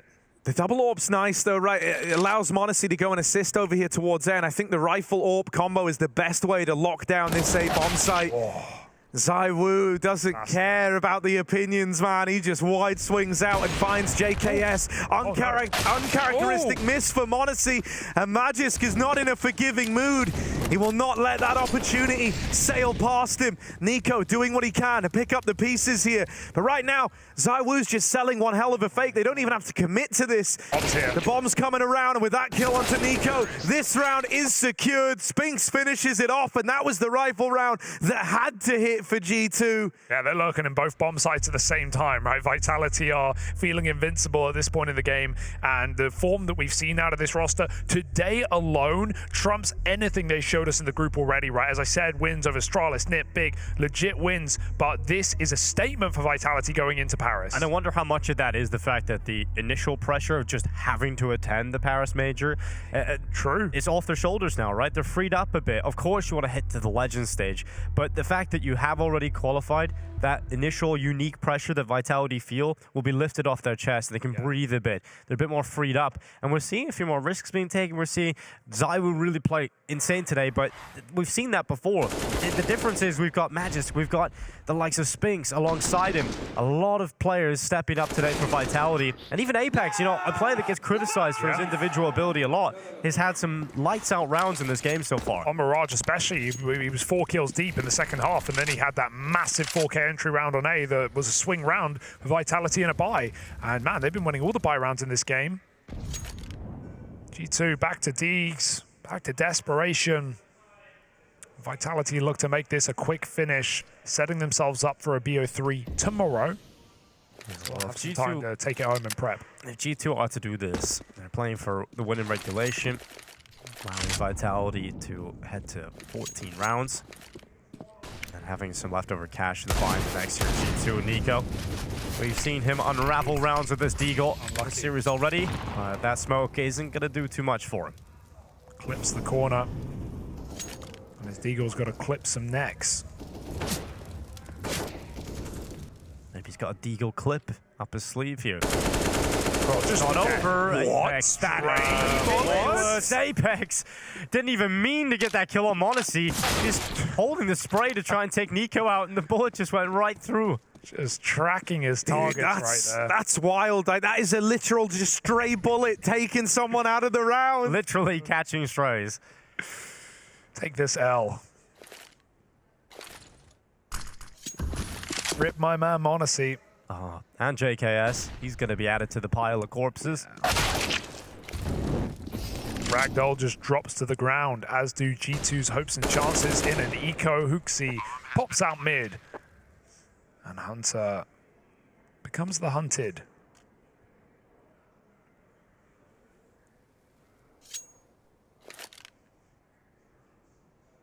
Yeah, we've said it all series long, but now that it's finally coming alive, I don't think you could be happier with the form for Vitality. And this is going to be a legendary final major. I mean, they've said it this year, right? There's no secret. This is their #1 goal of the year. I think it was easy to doubt. I think the form we've seen from this team, you know, statements are one thing, but results are another. Exactly. Vitality have not had the latter. Yeah, that's true. Their performances haven't been known. At Pro League, I think with Jax stepping in, I think everyone was very excited about Jax in that week of Pro League. And then people were calling for Dupreeh to be replaced, right? They weren't too convinced about Vitality's performances with Dupreeh. And now they come to this event and they've managed to get to Paris. Dude, Apex is even laughing at himself after that round in mid, man. Like, he can't believe it. He knows that that's just like the wildest sequence of events. Oh, here we go. Little boost. Boost on boost, maybe. They won't assemble this one. Instead, it's Dupreeh going up and over, taking heads off. Apex alongside him. Bye. A round made for the old boys for Vitality here. A kill apiece for Dupreeh and Apex. Why let the young guns have all the fun? Oh, G2 going to be in Paris a little longer than most. They're going to be starting in that challenger stage. It's not done yet. Ah, well. It's looking like it, isn't it? Certainly is.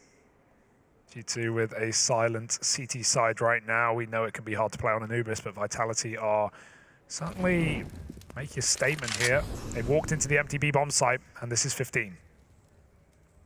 And I think, you know, this is setting the stage up for Vitality being just a very, very scary Anubis team to face, right? Their results on this map have been good.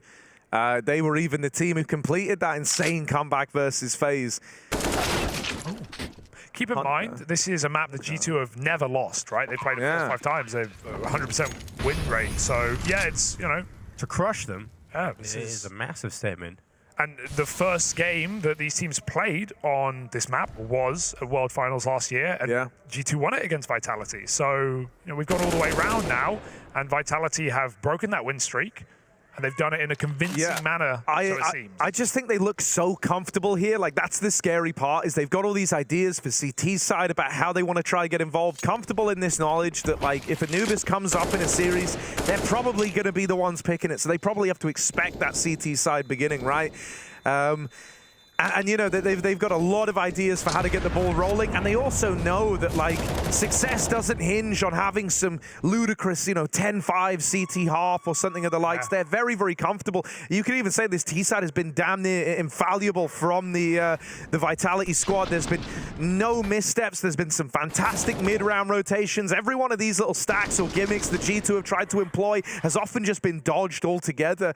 The kind of awareness that Vitality is showing off here on their Anubis is just fantastic, and this can only bode well for the team heading into Paris, heading into the remaining BO3 they still have yet to play. 1 round away from moving forward to take on Monte for that shot at the Legend stage, and Vitality want to put this one to rest here and now.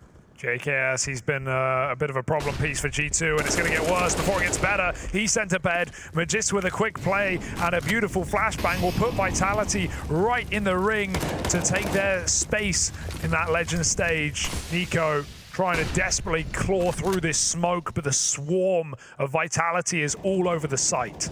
And Spinks is even in a powerful position as well, and that's exactly what is going to cost Monte his life. Vitality head into the site. Zywu locks in the digits. And now it's just moments away from collapsing on victory. And G2 will be crushed 16-6 on Anubis. And after seeing the Astralis squad falter for the Danes, this one feels great. This victory, as good as done. The round getting away from G2. Vitality looking to do it, and now just one BO3 away from Legends in Paris. They've got to face off against Monte, but if this result is anything to go by, I don't even think we've seen the best Vitality yet. They've still got more to show. They've still got more to prove. A dominant 2-0 victory over current one in the world. It wasn't even a contest. Yeah, for sure. And I think, again, going back to the map pool for this, G2 took some risks. They certainly did. They went for the Mirage pick, maybe try and do somewhat conceal what they have prepared for Paris on the Infernos, on the nukes. But at the same time, they picked right into Vitality's home map. And what a statement that was on the opener as well. There are quiet murmurings in the streets of Paris. There are quiet murmurings out here in Copenhagen that Vitality are on their way to do something special at this major. And this game has given you a renewed deal of confidence in the squad. Yeah, they've got a massive opportunity. FaZe in LCQ, either Cloud9 or ENCE to join them. G2 already defeated 2-0. Right now, it looks like nothing may be too much for Vitality. No tool, no task too tall, no team too big. This could be quite a historic major for the French organization. Yeah, they have the opportunity to try and flip the narrative. I think a lot of people were worried they might not even make it through the RMR, and that would have been devastating, but they do get through. They get through G2, and now they have a chance at that Legend stage. And for Vitality, you want to go as deep in this major as possible right from the get-go, because there are always upsets in the Challenger stage. There's always tough draws, and with some teams like FaZe already dropping down, they're going to come into the Challenger stage if they make it with a low seed, right? So you're going to have to go up against teams like that early on. You definitely don't want to be there in the Challenger stage of this competition. And for G2, that's exactly where they are. You can see they're frustrated about how this game went. That's not a great look from G2 going up against the Vitality that they would have hoped at least to have played much closer. Yeah, at no point were they really in that Anubis. Call it a training ground, right? Some of the stubborn B hits, those 3 rush rounds on B for G2, never running a full AXX. There were definitely questions on the T side for G2 on a map that, as said, they've been flawless on and one that favors T sides to an indomitable degree. Clutches coming out from Vitality as well. And I think most importantly, Magisk had a fantastic series. Spinks as well. All the stars are lining. We expect to see Zywu, but to see the Dane and the Israeli right behind him, it brings you glee. Yeah, I mean, dude, it's just the fashion in which these two maps went down, right? It all started on Mirage to open this up, that 6-1 lead for G2 that quickly turns sour, quickly turns on its head as it's Vitality sprinting towards the win. They went on huge streaks, couple of one-and-done rounds in there for G2, and in the end, you know, it finishes 16-13 from that 6-1 up here on Anubis. Very, very good CT side, right? They actually win it out at 9-6, and then from that point on, they don't drop a round in the second half. To say this was dominant feels like an understatement. Spinks was a huge part of that, but I mean, I don't really think there was a weak link in sight for Vitality. Hell, man, Dupreeh finished this one top of the board. Like, what a way to really look to cement his legacy here in Counter-Strike Global Offensive, already making history by being that man at every single major, and now looking to do it in star form as well. We actually caught up with him for a little interview, so I want to see what he had to say. Dupreeh, thank you very much for joining us. Good game against G2 there, really strong from you guys. How you feeling off the back of it? Really happy. It was going up against G2 in a match that, of course, it means a lot to go Legends, but both teams were already qualified. So in hindsight, maybe there was a little bit less on stake. So I think both teams could go into the game with a little bit less pressure. I think getting to Legends is a bonus. So I think both teams were very satisfied with managing to just qualify for the major. But in looking back at the game, I'm just really happy that we managed to clinch this one. You've got to be filled with quite a bit of confidence going into this game against Monte tomorrow. I mean, on paper, this should have been the harder match with the two. Is there going to be dedicated prep for you guys going into tomorrow, or are you just going to play your own game? I'm not going to look on paper anymore because we're already lost to 9, and I think pretty much everyone they probably expected us to win against 9, and we didn't. They played really well, so I'm not going to look on paper anymore. Everyone at this tournament, they're here for a reason, and there's a reason why Monte is also there fighting for this legend spot. So even though we might be more experienced and have like bigger names and whatever, we're going to go into the game as any other opponent, and obviously we hope we learned something from the 9 game, because we didn't show up the way we wanted to in that game. So in that side, we just have to do better. But I'm looking forward to play against them. We've seen quite a few of these kind of tier 1.5, tier 2 teams have a lot of success and actually qualify themselves for the major as well. What are your thoughts about that? Do you feel like that's confident and kind of nice for the scene moving into CS2? Yeah, I think it's not. I mean, for the last couple of years, I feel like a younger generation of players are breaking through.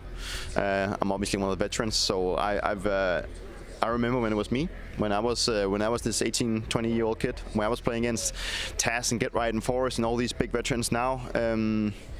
You tend to go into the game, the mindset I had back then was you go into the game feeling better than the veterans. Like, they've tried so much, you know, they've won so many things and they've tried everything, and all of a sudden there's this, I wouldn't say no-namer, but all of a sudden there's this inexperienced young guy that comes up and just really wants to be at a major, and he wants to win tournaments and he wants to make a name for himself, and it does something to you mentally, that they have another like really strong card in the back of their hand that they can play. And for all the veterans of us, like, we might think, who are these guys? You know, we should easily beat these guys. But that's just the case. I'm very excited to see all the young players breaking through, and all of them that has made it to the major has definitely deserved it, because I know they've worked hard for it. So yeah, it's impressive. Pragmatic from Dupreeh, talking about their opponents tomorrow and learning from the loss versus 9. But you've got to be looking at Dupreeh, and really, there's nothing that you can compare to what he's done. He's the only player to make it to every major, now fighting for a chance to go ahead to the Legend stage. The deeper and deeper you go, and with a Vitality looking like that versus G2, who knows, Dupreeh really could add another major title to his belt. It's insane to even imagine, but I have to agree. Like, I think it's never felt more possible after games like this that we've seen from Vitality, after, as we mentioned a minute ago, some of the favorite teams looking shaky, struggling, phasing LCQ, all these other rosters that are joining them, and now a head-to-head against G2 is fantastic. So Vitality right on the precipice of what could be more history made in Paris. Yeah, you know, on the other side of things for G2, probably a disappointing result, not how they imagined this one would go, right? I think expecting more from themselves across this. We actually caught up with Nico, so let's see what he had to say. Nico, thank you very much for joining us. Unlucky on that loss, but of course, still qualified for the major either way. Are you happy now? It's like, yeah, cool, we get the buff for challengers, or is it kind of upsetting, of course, that you don't get to skip that stage? I mean, we are satisfied. I would say that we are at the major, but we are definitely not happy with it. We wanted to obviously get the Legends spot. I think we are the team that should be the Legends. So yeah, a very frustrating loss to Vitality, but as I said, satisfied but not really happy with the result. Does this allow you and give you a little bit more time to be able to reflect on some of those other matchups and be a little bit more prepared coming into the major? Or is it still kind of as it was, you still have your dedicated plan, we're at the major, this is good, we're going to continue as we were? I mean, now we have even less time since we are not Legends, but yeah, we are skipping Rio in order to have a boot camp. We're going to have a 10 to 2 weeks boot camp, and we are going to try to iron things out there, see what went wrong here, and yeah, just try to be as ready as possible for the major, which is in 3 weeks, I would say. So yeah. Yeah, not long now at all. We talked to Dupreeh just a few moments ago, and we kind of asked him around that tier 1.5, kind of tier 2 scene and how much success they've had across the 2 RMRs. What's your thoughts on that? Good for the scene? I mean, what my thoughts is, I think RMRs are just fucked in general. I think the system is fucked, the seedings and the best of ones, like everything around RMRs is just so stupid right now. And yeah, some of the lower tier teams, they're playing good. We are not underestimating anyone, but they clearly have an advantage. And I think what we are probably lacking the most, like the tier 1 teams, is I think we respect too much those opponents, and while they don't really care who are they playing against, they just want to prove themselves, right? And we are like, yeah, whatever, it's just this team, let's just beat them, you know. So I think we are just respecting too much those opponents, and we are not showing same hunger as they are, obviously. So yeah, it's just, I think RMRs are just in a very weird place, and I hope sooner than later it's going to be fixed or whatever. Nico going out with a bang after his final game and final interview with the RMR. That's quite a bang. Yeah, quite the bang. I mean, frustrated about the run. I mean, we've seen other teams fall by the wayside as well. I mean, he's completely entitled to that opinion, and you have to listen to a player like Nico, right? You got to take that on board, and the system is difficult. I mean, you see, based on the seeding from the last major, like FaZe coming in, they had such a low seed. They still should have beat the teams in front of them when it came to the best of threes, but for Nico, I'm sure that's all added up in the frustration of losing to Vitality as well. But they have locked themselves in at the major, as he was saying in that interview as well. It does mean they actually have less time because now they have to start earlier in Paris, whereas, you know, if you get to that Legend stage, you have a few extra days or a week to prepare. Glad to see them full focus, though, skipping Rio to do a boot camp, as Nico said. So it's going to be a long bit of work for G2 going forward. And as you can see, with already having some qualified teams, there's plenty more on the line for Vitality. Their job is not done. A matchup tomorrow against Monte, who have shocked and impressed the world already in CSGO, going 3-1 in their RMR run. Their only loss being to Heroic, a team that is fantastic at taking down underdogs. And sure, Monte still took them to 30 rounds, I think, one map and 29 on the other. So very close games for Monte, and I'm sure that will be competitive tomorrow. Here's a breakdown of the day, though. ENCE Cloud9 are still going on right now on map 2 as ENCE look to join G2 in teams that have defeated Cloud9 on their best map of Vertigo, but all the others shaping up. Forze putting Aurora into that LCQ and qualifying themselves. NiP doing the same to Big, and Vitality with a statement win as well.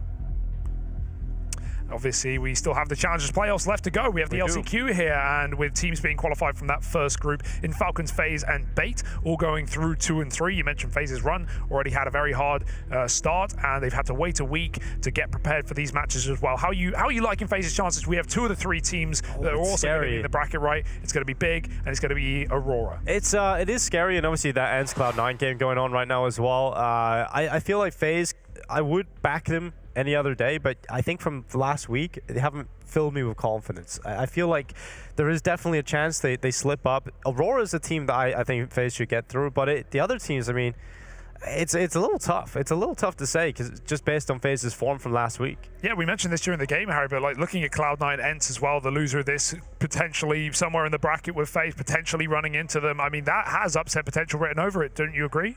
Yeah, I mean, no, I still think I give the edge to FaZe there, just because the kind of narrative, you know, that Cloud9 find themselves in and have always found themselves in is that when you put them in these high pressure games, that's where the team can struggle, right? And I think there's no higher pressure than having to compete for the one remaining slot, you know, with your backs against the wall. We've kind of already witnessed a bit of a slowdown for Cloud9 throughout their group run. Now getting called into question in this final match versus ENCE. So, yeah, you know, I think out of the 2, even though historically it's been a pretty good matchup for Cloud9, there's a recent victory there for FaZe back in the Pro League finals, and this is one where, you know, if that were the matchup that it comes down to, I would still give FaZe the benefit. You want to give FaZe the benefit of the doubt, but they've still got a lot to do. Meanwhile, hey, what do you think? That's what we're wondering. So if you go onto Blast TV right now, you can manage to put in an MVP vote for who you enjoyed watching, who you think is the most valuable player of the RMR so far. Who would you throw in there for Group A or for Group B, boys? Exertion from Group A, and for Group B, Exertion's a spot. Yeah, I like. I'm gonna go Boros. You know, Ooh, I'd throw a little flair in there. Well, he's still got more to do. Harry, any thoughts before we wrap it up and wait for the LCQ to start? I ain't got no thoughts whizzing around in my head, Hugo. We just watched the whole series. Fantastic stuff. So head on over to the B stream, watch ENCE taking on Cloud9 on Vertigo. No doubt a banging map and maybe match ahead of you. And then when that finishes, we'll finalize the group. We'll figure out LCQ, and we'll let you know what's going down and who's making it to Paris in the penultimate day here at the Group B RMR.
It's time for the true gauntlet to begin. The pressure has never been higher here at the RMR as we now enter the last chance qualifier. One spot left at the major. You lose one best of 3 and your major run is over. This playoff section actually contains the world number 2 and the world number 5, Lucy.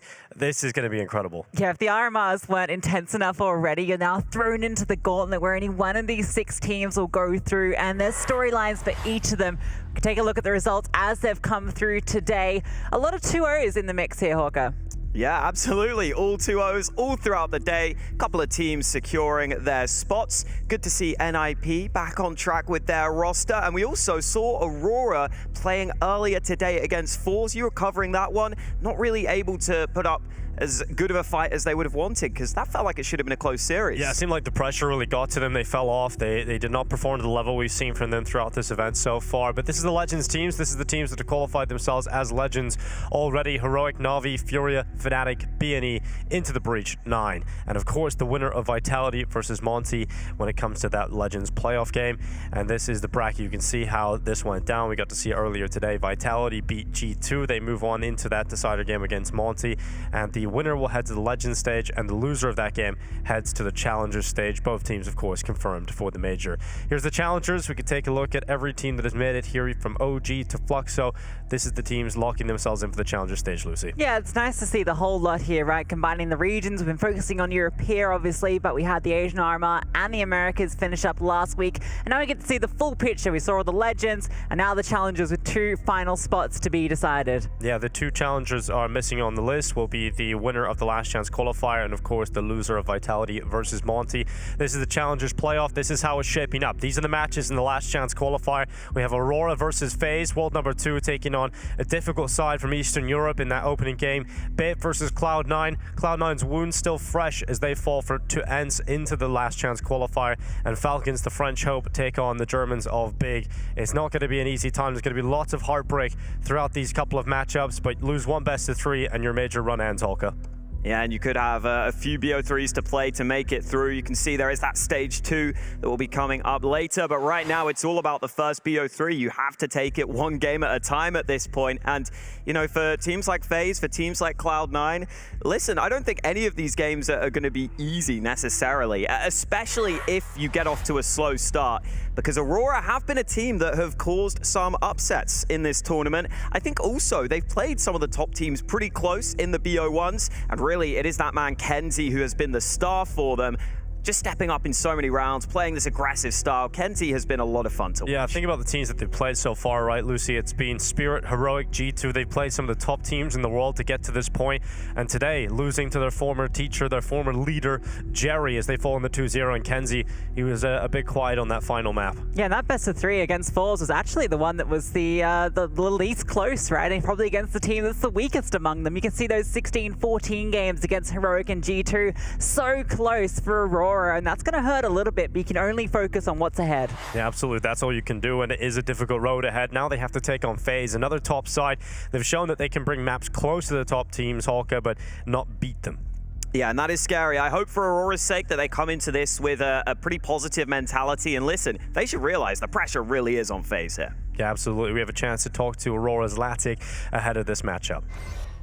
Latic, thank you for joining me. First of all, loving the fashion. Give me your thoughts. Coming in towards the LCQ, you got FaZe. How you feeling? Yes. Yes. There's that all again, a yes. Feeling confident against FaZe? We play against FaZe? Yes. Good. You ready? Are you excited? What map do you pick? You tell me. I don't know. Fair enough. Any thoughts on the LCQ? Only one of you guys making it through. C9 are here, FaZe are here, Big are here. How are you feeling overall? I'm feeling, thank you. Nice, man. Well, all I can say is, I guess, best of luck in towards the game. Okay, there we go. Fair enough. Enjoy. Brilliant. A lot to take from that one. Absolutely fantastic stuff, Lucy.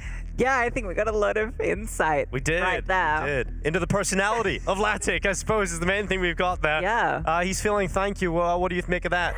Oh, I guess that's good coming into this from Latic. Wow, I was not sure what to expect. I was not expecting We heard a lot of hype about that interview, and there we go. It did deliver.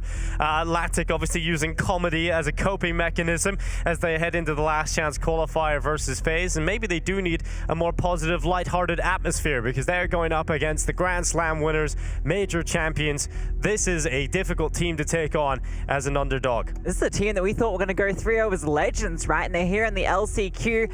I want to focus on these ratings for a moment because there's a bit of an issue here when we look at these numbers. Carrigan at 0.83, not unexpected, but it's these stars on the other side. What's going on there?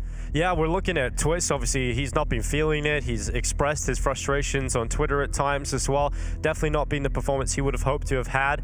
They've had a few days off. They've been able to try and reset, but these are not the performances from the FaZe players that we know. But if we look back through the results, a lot of teams have had upsets, but they've got the job done. FaZe, they went up 2-0. They had to play Na'Vi in one of the best of threes. That's never easy, Hawker. And then on the descent, they found the sort of boogeyman in their life, which is BNE, and they lost 2-0 to those guys too. So we're looking at a Mao's matchup at the end. I just feel like they've actually played really difficult teams on the way down.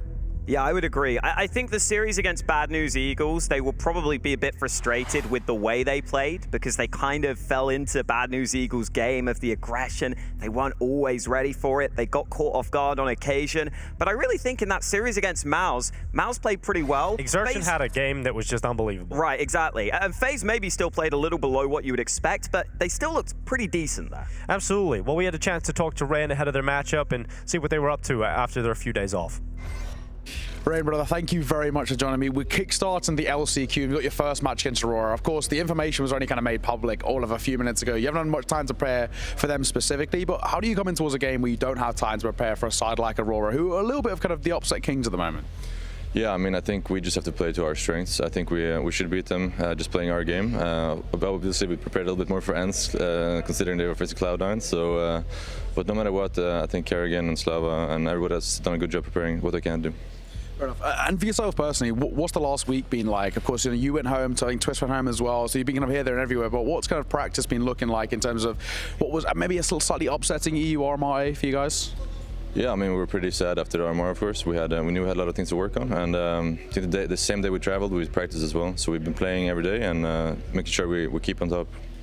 And of course, looking at the LCQ, I mean, the level of talent here is unbelievable, right? We've got Cloud9 now, big as well, you guys, some big hitters in towards the LCQ. How confident are you feeling? I'm feeling very confident. It's like a golden chance, you know? Yeah. It's the first major we have a Check Sense qualifier, so we're very pumped up and we're happy that we have the chance. Final question to you personally, what would it mean to make it to the final major? You have been involved, you're synonymous with CSGO in a weird way, right? So what would it mean to you personally to make it to the final ever CSGO major? Yeah, of course, this is the dream way of ending season. We had a good year and we just finished the Grand Slam, and making sure that we can play the last major as well would be a really big cherry on top.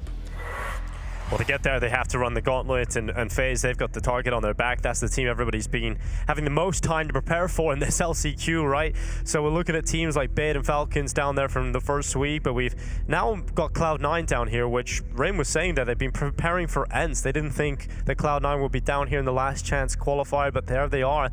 And that would be the matchup that FaZe would have to go ahead and take a look at, because Cloud9 versus Bait, obviously favorites there, but they've just got to get through Aurora first. Yeah, I think the question was always, what teams would be joining them there, right? We looked at this Group B and kind of, it was quite a stacked team on the face value, and well, we knew that a favorite would likely end up there, and it's Cloud9 they now have to get through eventually. Yeah, that's it's definitely a possibility for a rough story here for FaZe to close out their CSGO chapter. Yeah, definitely a possibility. I think from Cloud9's perspective, they weren't playing their best CS either in that game against ENCE, and they've got a very short time to recover. You can see the predictions on screen now. Only one man who believes in Aurora. Jackie's been going a bit crazy with it, so you got to try it sometimes. He's literally went with every upset apart from the Falcons one. He believes in big, but not FaZe. That's an insight into the mind of Jackie.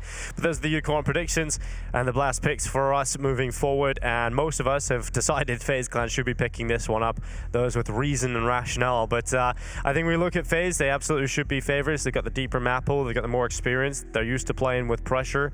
And here is the veto. I'd love to see an Anubis come out here from Aurora, but they decide not to. They go for the Ancient pick instead. I feel like Anubis could have been a bit of punish because FaZe is going to ban it in that second phase. Both teams have the Vertigo perma, so it was kind of floated there. But this veto, what are your thoughts on Hawkup? Yeah, okay. I think the overpass pick from FaZe, not a bad one against a team like Aurora. I think that's not a bad choice. Nuke as the decider, though. I mean, in theory, that's a map that has been good for Aurora, but at this event, they haven't had the results on it. So I think all in all, I think FaZe are pretty happy with this. And listen, they just have to come in and really focus on themselves here. They said it themselves. That's what they'll be doing. Absolutely. Well, FaZe take on Aurora, the opening game of the Last Chance Qualifier. Will FaZe start off strong on their Last Chance Gauntlet run?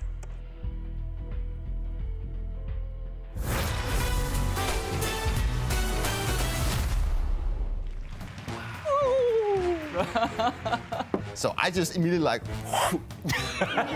We saw some raccoon. He started talking trash a bit about Copenhagen Flames. Oh, no way. Hey, I'm gonna catch one. It's time for the Gauntlet Challenge. What is the Gauntlet? No. It's the f***ing goal!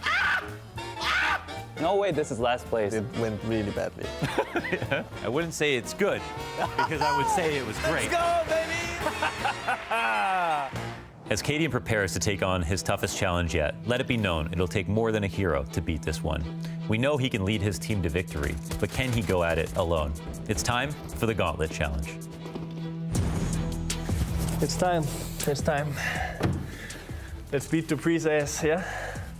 Okay, so what does the Launder show have for me here? Rings off, you know. Step one. Let's go. Okay, let's go. This is the one, guys. Off to a good start. We go for the quick entry. No look. What? Buck. Everybody saw that. No. It's the f***ing goal! Okay, I think there might be some system to this is where the boxes will hit or what. I'm not sure. Oh, no. No, I failed the bunny hop so bad. We need just a little bit of luck here. Little bit of luck. Let's go quick. No. That's it. We're done. Dupreeh, he doesn't know what to do about this time. It's too strong. Yeah, I'm number one now. All right, guys, let's give it up for Cadian. Come on in, Cadian.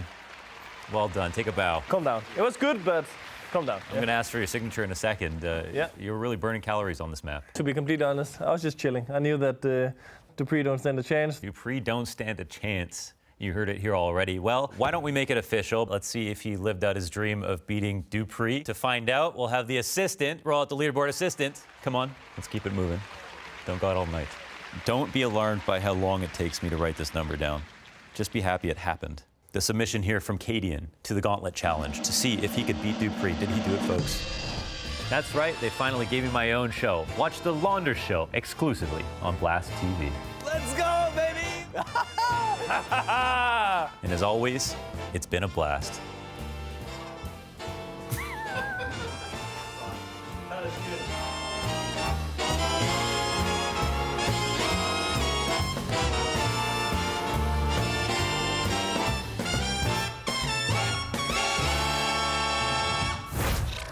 And you can catch the first episode of The Launder Show over at Blast.tv. It's the Dupreeh episode, so we'll see what time that Cadian is trying to beat Lucy. But we can now transition our focus to the FaZe matchup. And FaZe taking on Aurora, quite the matchup, quite the scary run here for FaZe.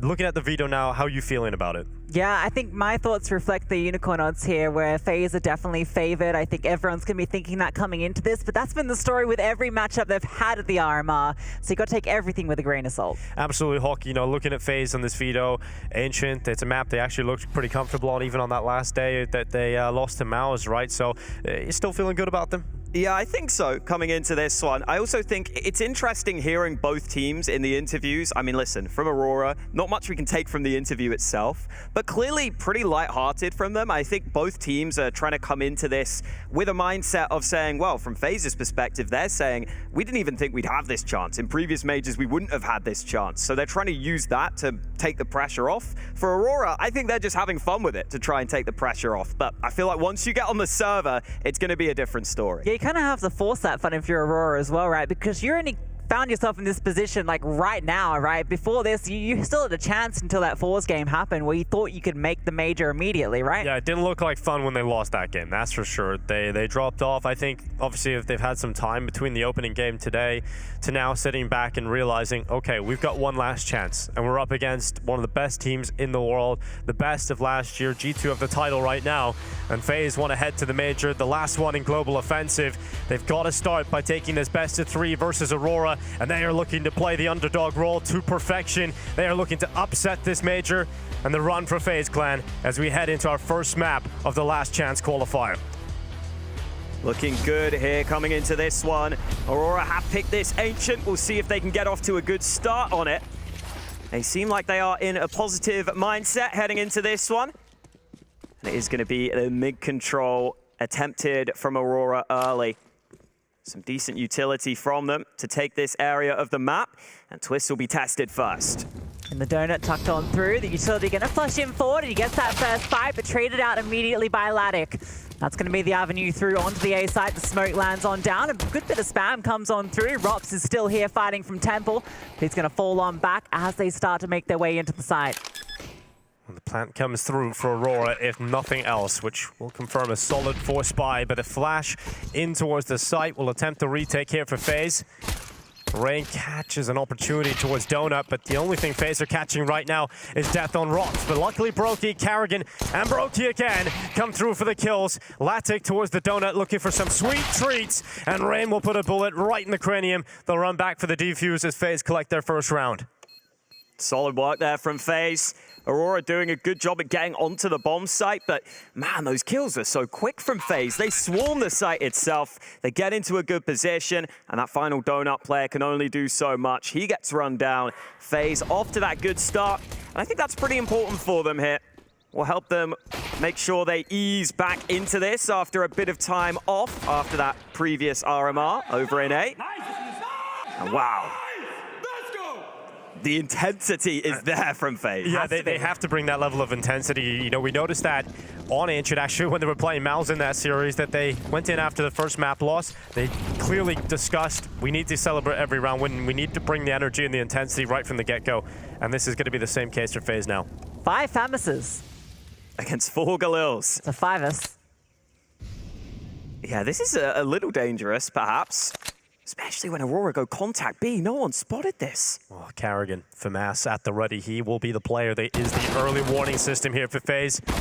Carrigan just one cleaned up. Rain then alerted. Will come back out of cave, but the bomb plant to be conceded. And now dropping back into the post plant. Brokey's caught with a Galil. And this force buy is starting to come together for Aurora. Spam down through the wall. It's a lot of damage for Rain, but no kill. No kid either is a big concern here, but Rain does find that frag eventually, and the flank's going to be coming on soon.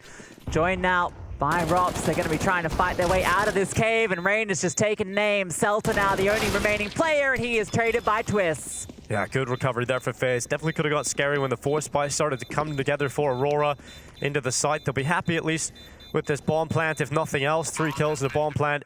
Won't leave them with enough cash to feel competitive for the next round, but they can still upgrade a few pistols. But FaZe Clan at least surviving that force buy. I mean, when you do that sort of damage, it is tempting for Aurora. It wouldn't be a great buy, but you could still get Galils if you wanted to try and run the same again and try and pressure that FaZe economy to the maximum early on in this one. But yeah, good solid recovery there from FaZe, because their setup was not really designed to deal with that sort of play. You could see Carrigan, even though he gets the first kill, was so committed. He was always going to get traded. That gave Aurora the chance to get into post-plant positions. But Rain getting that initial kill, I think, helped a lot. Means these players on the site can't establish crossfires as easily. Like Kenzie needs to get that headband back out. Looked like he was struggling with his hair there for a moment. And he's kind of the player we want to be watching for this Aurora side, right? He's really come in this IMR and hugely impressed. Yeah, definitely. Kenzie's been the standout player for them. Has the most firepower, and they'll need a lot of that going up against FaZe today. Aurora do take that safer option of just investing into pistols here. I think that makes sense, especially when it's your map picked. That's a good start, though. 2 kills out through mid. They've got the man advantage here. Oh, good peek out from Brokey from Red, and all he will see is multiple players dead. Lackey fights back. The Deagle splinters into the head of Brokey, and Rops wants revenge. Swings out from Donut. They're now doubled up in the phase side of things, but luckily that nade was available for Carrigan because Lackey set himself up in the 1v1. I mean, how much damage is that, though? FaZe are going to have no money in the bank ahead of this first gun round. Luckily, Brokey able to recover those couple of kills, but Lackey landed a couple of great shots of his own as the in-game leader of Aurora. But this does put pressure on this first gun round for FaZe. They're going to have no money in the bank. Brokey does get that AWP, but Rain has to go down to an MP9. And Aurora's buy is pretty solid as well as they get out mid early. Yeah, they get out real fast, and that applies pressure to Twist. He's not ready for the second, but does get out of dodge just in time before he's forced into that awkward fight. Yeah, that smoke land on the stairs really gave Twist a lot to work with. I assume that's when he deployed himself with the T-smoke blocking red room. Now Rain in the position that he is very famous for with the MP9, holding for a boost. Spotted out on the crossover, but doesn't take any damage and actually deals out a little bit of his own. Concern here for FaZe is this advanced position from Lackey in the donut. FaZe will just stay in control right now, over a minute left. It's up to Aurora to make the move. And earlier today was Latic who was the shining star. Kenzie a bit quieter up against Forze. They need everyone on the top level today. And Rain covers off Cave, a nice double on the MP9. Easy collection for the Norwegian. That's massive from Rain. Gets both, gets himself an AK. Lackey's position over in Donut means nothing now, and he's forced to go on the prowl through Red House, but it's being held. Low HP from his engagement with Twist as well, so should be aware of his position. Carrigan able to deal with him. And Latic with this AWP at this stage. I just want to keep your hands on that bad boy. Will he be allowed to? Very committed up towards B, and Rain is already pushing in on the flank. If he looks the right way at the right time, he would catch the AWPer here. And the timing works really well for that sniper to escape. I mean, Robs is still trapping him in from the other side, though. And if FaZe do commit to the hunt here, there's basically only a few spots he could be in. Why not have a little bit of a look in? He can only be hiding so many places. Oh, good shot from Latic. Keeps his AWP. If he went down after the time, had $150 left, so don't want to be in that position. Good round, though, from FaZe to pick it up again. Rain overperforms inside of the cave. The initial fight from Twist, obviously fantastic, but you have the weaker gun here. You think Rain's maybe going to at least get one, but the double up, unexpected. But so far, a slow, controlled, and relaxed game from FaZe Clan. Yeah, we know Rain can be very good around that cave and Jaguar area. I think when the map first came out, he was one of the people who really put time into learning those wall bangs. He's playing mid this round, though, and the AWP of Latic that was saved will try to activate, but Brokey too quick on the trigger. Someone else will have to have a go with that AWP on the Aurora side. Norby's picked that one up.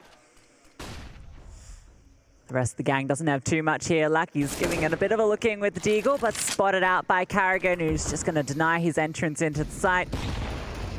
Kenzie cops a nade, and this mid presence is strong from FaZe. As soon as that AWP swings, they're going to be in trouble. Rain collects both. Twist finds the second player up on ledge. Lucky is lacking in teammates. Yeah, and Aurora just lacking rounds at this point. They're not getting into them. They haven't arrived to this matchup phase. Have come in ready, focused, and a 5-0 start is exactly what they ordered. Yeah, and it's really nice seeing Twists come through with that sort of hype up early on the reactions, because we weren't sure how he was feeling in the team, but it does seem like those few days off have allowed FaZe to get reinvigorated. Looks like everyone is on the same page again. The togetherness is there. When you give a team like FaZe an extra chance, when you give a team like FaZe a few days off, you don't think these championship players are going to be able to reset their mentality and come back in and refocus? Of course they are. You can't catch them off sleeping. They're going to be bringing this gauntlet fight all the way. Aurora, slow start into this game, and they could very quickly get away from them. FaZe on fire. Can they keep it up? It is Aurora starting to challenge Rain, who's been so good so far. Spots that player jumping for information, and there's the AWP of Brokey here as well, but Rain's burning right now, forced forwards, and Kenzie will find an easy frag. That's so unfortunate. You can see that they weren't expecting the spread to just pan out like that. Losing Rain for free and a bit of damage onto the others. Aurora's now got some space in towards mid. Lucky is low. Twist holding this deadly angle if they do decide to cross the donut. So he's got this all locked down. Kenzie taking space. Carrigan just on the other side, and it might be Brookie that peeks on through. Kenzie, is he ready? Yes, he is! Takes them both down and opens up B. Yeah, that's lovely from Kenzie. The nice double kill. Looked like he was guaranteed to be traded that. Finally, Aurora breaking through. And Twist will jump across. Does want to save this rifle. They are being trapped in by Lackey, though. Looks like they will exit into Donut, but Lackey will get caught in the process. I think, obviously, everyone knows about this FaZe Clan roster, but if you are unfamiliar with Aurora, when Kenzie plays well for this team in the front of the pack, he can be really impactful. He's definitely someone to keep an eye on. Maybe he didn't have the best series earlier today, but throughout the rest of the RMR, he's been cracking open a lot of rounds and getting a lot of impact. And you see it there, solid spray transfer, catches FaZe off guard, and Aurora get that first round they were looking for. Yeah, signs of life from Aurora, but also live right now is Cloud9 versus Bid in their gauntlet run, and well, it started on Ancient as well. Cloud9, it looks like they've just split rounds. They won the first, they won the pistol, and Bid have bounced back with a 4-spy victory. So not looking like it's going to be an easy game there from Cloud9, at least from the early signs. Yeah, we know Beta are also the Ancient Masters, right? That's where they get all these best-of-1 wins. So they'll be happy to start on that map. Aurora get there first on the board. Ooh, haven't seen much A play from Aurora. Well, Rob's better like step around up. where he's got to step up here. Oh, I mean, the T's have just smoked that. So won't be able to make any move there.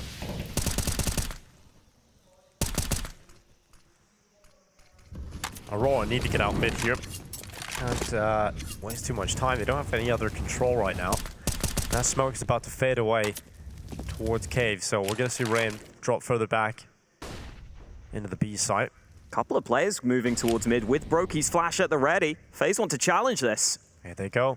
Flashes up, right in. Carrigan with the first on the Seltzer. Kenzie again replies. He has got the firepower to compete here and turns back. Twist should have locked that in, but luckily Brokey was available. And he comes up to patch the hole. Should have spotted the bomb there going down on that peak. It would have popped up on the radar for that moment. But they're going to allow it to get collected, and they've allowed Lucky to sneak on through. A is completely open right now. The issue is Aurora has no information. They don't know where Rops is, but now they do. Takes down Lucky. Now they have to make their way towards A. Rops is normally that A anchor, though, so I think maybe they figured out that it was a lean towards that B bomb site. He's back. He is getting back in position, but they might be established on his angle. Oh, this could be cold from Rops. Real cold, this one. Latic is now forced into the clutch. The bomb was dropped, but he's got it back. And he'll lock the plant in. Oh, he should have locked the plant in, but that's going to cost him seconds. He moved away. He has the time for it, but it's just cost him his life. He could have got into a post-plant position, but he cancels the plant and ends up just dying immediately after its confirmation. Everyone's done that, but that's the worst time you can do it, right? In the clutch in such an important matchup. Kenzie, though, can we talk about this second kill? Amazing he's able to find that on Twist, who was completely unknown as he swings on out. Oh, my God. Oh. Jeez, man. It's great to see this intensity, this level of celebration from FaZe after every round win. Biggest they know nice this is call their ever. last chance. Every single game from now on, they're up against the ropes. I mean, it's clearly something they've talked about. We've heard them say that they haven't been having maybe the positive mindset in the past. I was asking Rain about it, and he said, yeah, we decided, you just have to celebrate every round to get the energy going, just to release some of that energy too, because if you coop it up, you get a little shaky, you get a little jittery, you make a few mistakes. If you release that energy, it keeps the vibes good, and the team and the calms keep flowing. Norby's been holding this gap every single time. Rain's dancing with him, though. He's going to be forced on back. He's taken some pretty big damage there, Rain. So might decide to play from the bomb site instead. Oh, Rain making this play while low on health, wants to get the info back. It's got to be a really quick shot here from Latic, and he's not accurate enough. Rain just walks down the B ramp. Latic stands no chance. Now Carrigan spams to the wood. Norvey gets caught by the spam instead, and it is now a 3 versus 5 in favor of FaZe Clan in the final 45 seconds, and the rotation is over here. Fast shot from Lucky. Starts to pull up with that orb. Twist blindsides him though from the side. Kenzie's still here and could be a nuisance, but surely that angle is not going to be cleared. So tucked in as Rops. Seltzer starts to walk on through and actually finds Carrigan. Yeah, even though Carrigan gets the first bullet off, right? He gets the dink, he's in the off angle. Just wasn't enough to get the kill. 2 versus 3, 15 seconds left. It will be this final leap towards the B side from Kenzie. Goes to the plant, it's not denied.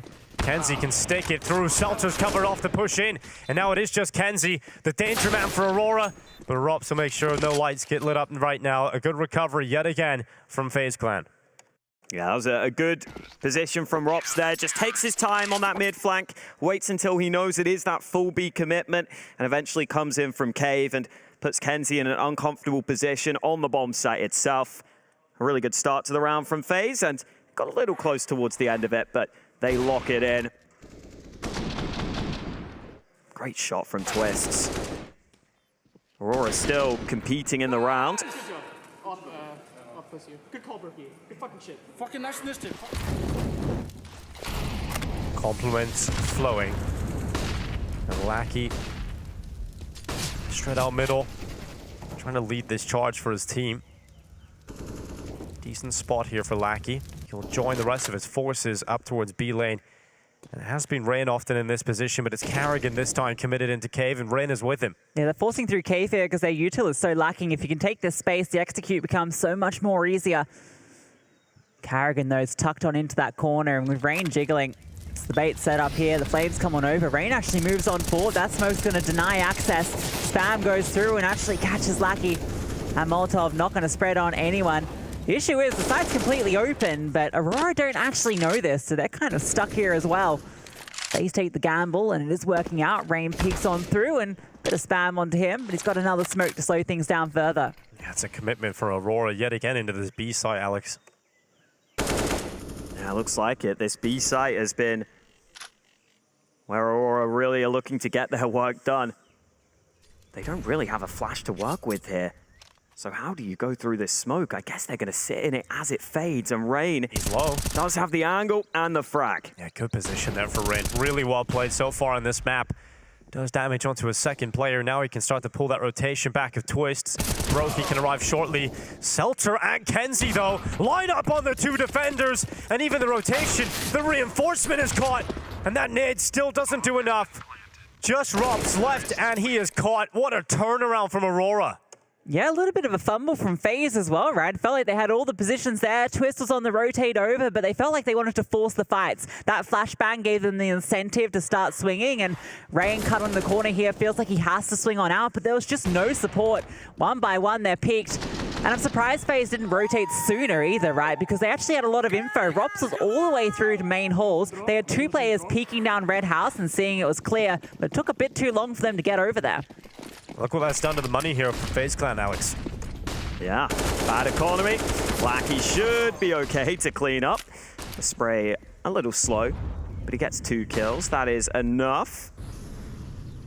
And again, that B site is where Aurora have their target set. There is a flank. It could come quicker than expected here from Rain. But I think Latic will turn back. He has the orb, though. Oh, he knows that now. Rain can hear the scope. The clicking of the scope might just be the key piece of information for Rain to feel comfortable with his 5-7 to go into the fight. Kenzie so close to death, but holds on with the rifle. Now just Brokey. Now he might just get the chance here on Kenzie. Should be striking on the low HP. They're getting a lot more. It is almost impossible here for Brokey. Another kill would even be highly unlikely.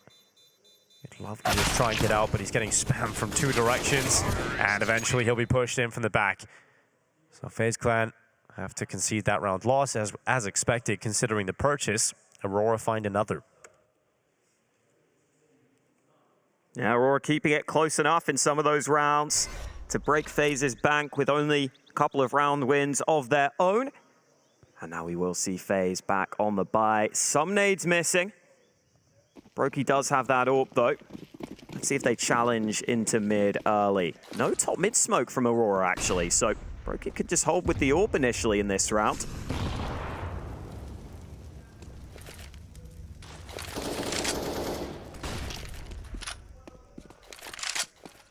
Slow default from Aurora, taking space one by one. Rain holding another one of these little angles, but the Flames will push him back.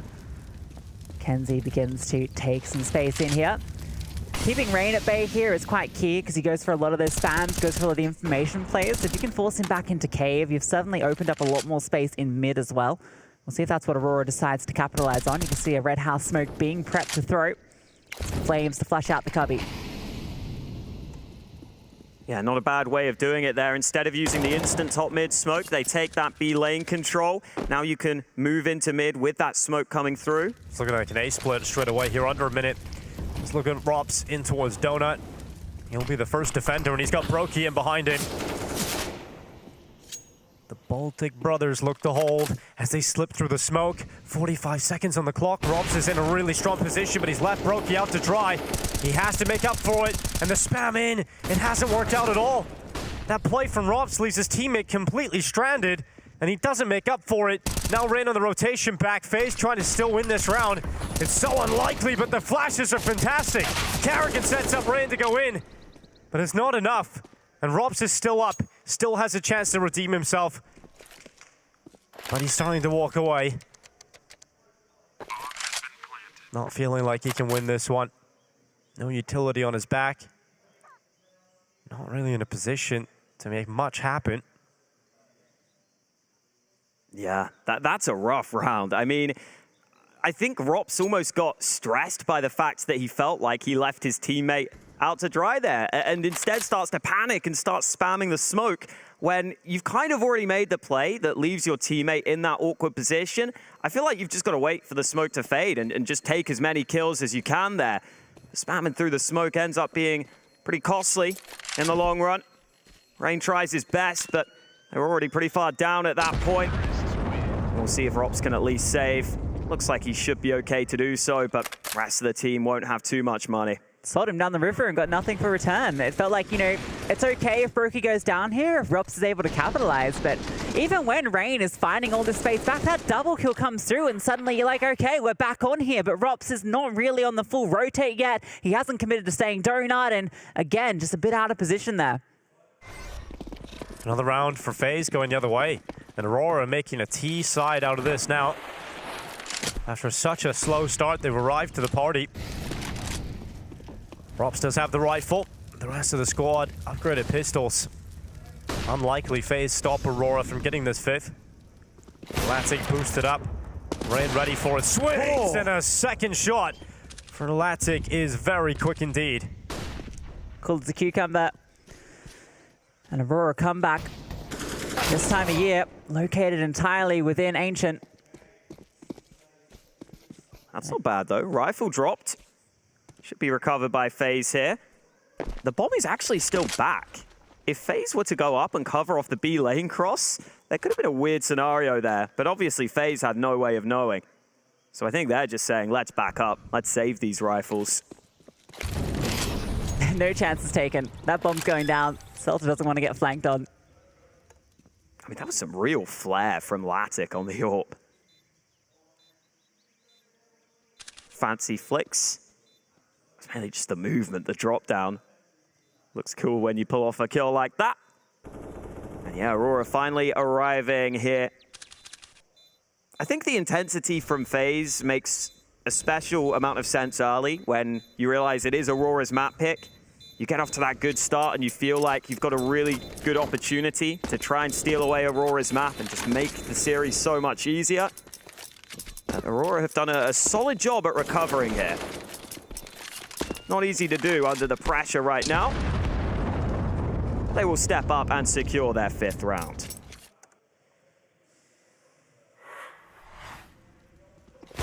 See these kills again from Latic. That one's very nice. Good to see him getting warmed up here. He's been a bit middle of the road for this team. Generally is on the online stage as well this year. It's really been the Kenzie Norvi show, and we've seen Kenzie translate that well across onto LAN here at the RMR. Not quite seen that from Norvi yet, but still plenty of time to shine. Top mid smoke deployed at the start of the round. Rops alongside Twist. He's going to flash his teammate in. Didn't go according to plan at mid, but Carrigan has definitely done his job at B. He takes down the lurker, and now Aurora will set up outside this A site, but it's the AWP of Brokey here. Look how close it is as well. Has got Rops with him this time. Well, they stand strong together. Rops covers off Donut. Brokey should be good for one here. And he'll drop back, hoping for more than that. Utility being deployed for Aurora, but they're cut down to just 2 players. And a little bit of deforestation for Kenzie. He'll go back onto Rops, but Brokey inside of the smoke, comes out, and with the no-scope confirms the round for FaZe. See, that's how you do a smoke play. Sneak on through, get up close, and no-scope them down the round. It's actually really important that Brokey was able to survive there in the midst of that smoke. It meant that Twist could arrive, because once his teammate went down, if Brokey fell, there could have been a route into that bomb site for Aurora. Yeah, really nice positioning from Brokey. Nice decision to switch it up and be in the right side of the map. Looks like he's got a good read right now. That is big damage out early. Atlantic takes a lot on the retreat. Now Rain goes forward, emerging out of Jaguar. Looks to use his animalistic abilities to take that opening kill, but it just hasn't come through for him. He's not going anywhere. He's sticking around. We know how good he is with these spams. They're not quite connecting yet, but he's taking every opportunity to try and make them do so. Doing a good job of dodging these nades as well. He's done a very good job at dodging all of that utility because it just kept coming. Man's playing dodgeball. If you can dodge a HE, you can dodge a second HE and a Molotov. Well, Rops got a frag onto mid, so now Aurora only really have this B side of the map to play with. They would have loved getting that pick back from Latic. But now they will start to turn their attention, and Rops committed into the open. It pays off for him. He gets chunked down low, but he gets his second kill of the round. Now going to start to move into his position, but Twist has taken the AWP because he's low. It is all going swimmingly right now. Finally, Latic pulls one back, but he's alone with the bomb towards B. He needs Celta to activate here. Celta's doing just that, though. This is the gap. He's walking on through. They've spotted the bomb and the AWP at ramp. They do not know he is here, but Brokey checks on back. Latic now position known with the AWP. His time numbered, and Rain is the one to end him. Yeah, good hold there in the end. I think FaZe will be pretty happy with how this has started for them. This was a big risk from Rops on the second fight. Commits pretty heavily into the open, but it works out, and as soon as it does, FaZe in fantastic position. Aurora with their first time out here, even though this T side has not been going according to plan.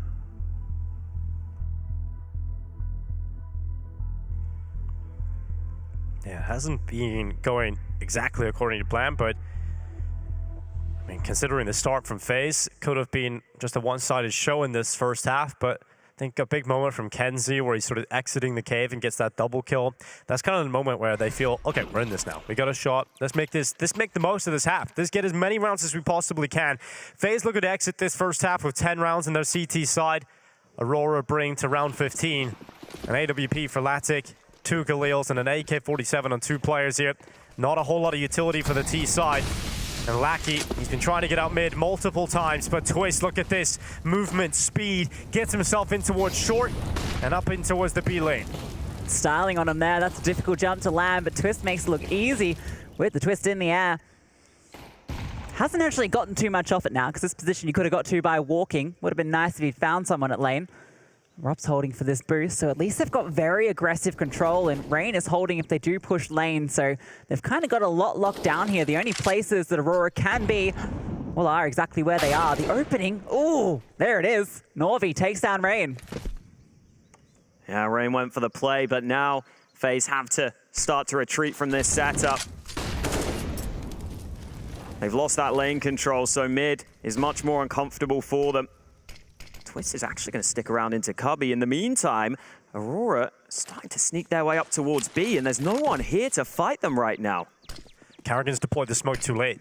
It's not going to be effective. They're already in. They've penetrated the B site, and Carrigan must get that information, and he does now, but he loses his life without a single kill on that initial defense. Last round of this half, so FaZe have to go for it. Brokey, right through the smoke, just gets absolutely wrecked by Lackey. And FaZe will not be getting a 10th round in this half. It's Aurora who secures 6. Drops will send the nade in. They'll do what they can.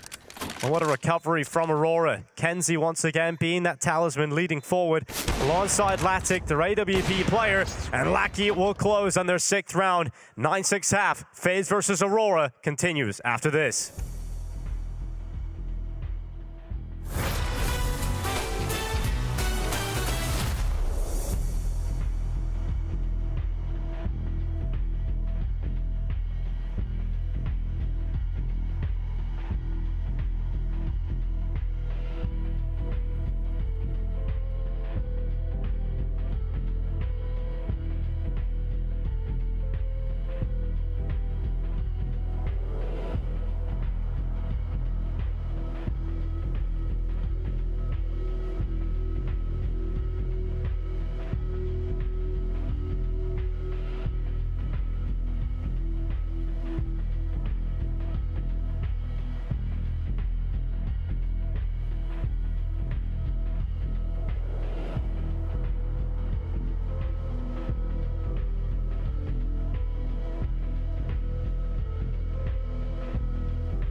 First half of the last chance qualifier has concluded, and it is FaZe in the lead by 3.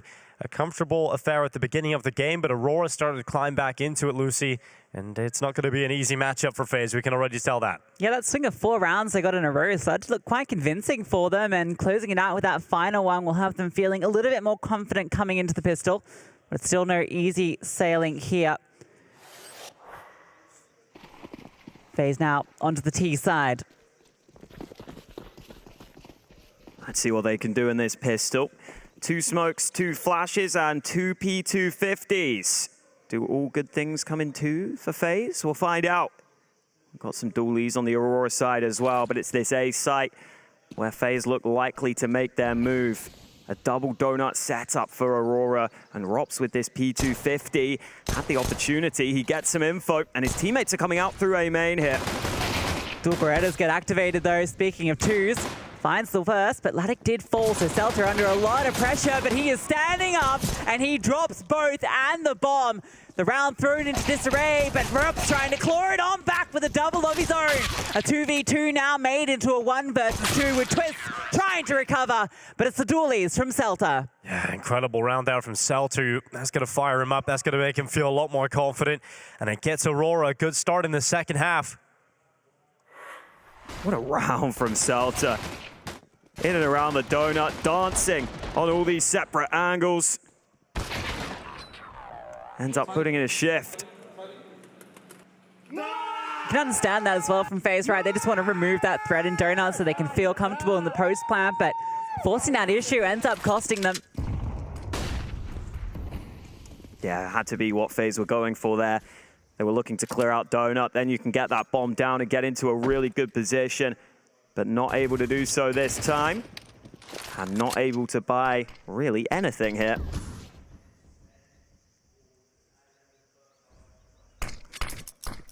Don't think Kenzie will go through that door. No real need. You can just sit back and wait for FaZe to come to you. Yeah, never open the door when you get a random knock. Could be anyone. In mid, it's Laddick and Kenzie cleaning on up. And Norby looking to do the same. So nice, easy one for Aurora against the Glocks. Yeah, keeping it clean. Good start of the second half here. Update from the other stream, currently BiT taking on Cloud9 in the last chance qualifier opening game for them too. BiT leading versus Cloud9, but it looks like that's about to be tied up also on Ancient. But we return to round 18 of this series. FaZe haven't won a round in the second half yet, of course. It just started, but they've got the rifles now and a shot at doing that. Full AKs against the bonus round from Aurora, where they keep some of their weaker weapons. And we didn't see too much A play from Aurora throughout that first half. FaZe might set the tempo early with a quick A-sided execute. Here comes the util. Celta has had some massive rounds in this competition from this exact position. And it's Carrigan that falls foul first. Brokey makes sure that it is just one and done. It's not comfortable here for FaZe, and the rotation is in. And it's in force. There's so many players close by here for Aurora, ready for this retake. Flashes get sent forward. They haven't moved on them just yet, and they've just been re-smoked out of donut. They're waiting for this flank to come in. They want Kenzie to come around the backside. And Rops' position, it is common, but he's got help from Brokey, who now should have sold the position out. But Kenzie, how does he double up? His Whisper splits the mist, and now Aurora getting into the side is just rain. And that's a ridiculous round to recover for Aurora. Kenzie does it again. Kenzie is so scary. That MP9 play should not come through. Rops feels like he has to try and go for the refrag. This is pretty decent for FaZe until this moment. You see Rops, he's dropping down. It's a bit awkward for him. Just spots that shoulder and able to adjust. The reaction so fast on the young gunner Kenzie. And that's also so uncomfortable for FaZe there, right? They couldn't go anywhere other than A main because they didn't have any utility to kind of take any further control. So as soon as that part falls down, Twist is just stuck in the site. Wow, now Aurora coming through with some of those individuals. And you can see the kill distribution for Aurora, not bad. Everyone's doing at least a decent job, all of them in double digits. And this is the one thing that Aurora definitely have. It's individuals on this side. They've got skill to work with. FaZe have got to be ready to lose rounds like that on occasion with how Kenzie has been playing at this tournament. And now FaZe have themselves the pistols. Some decent utility to back up these Tech 9s.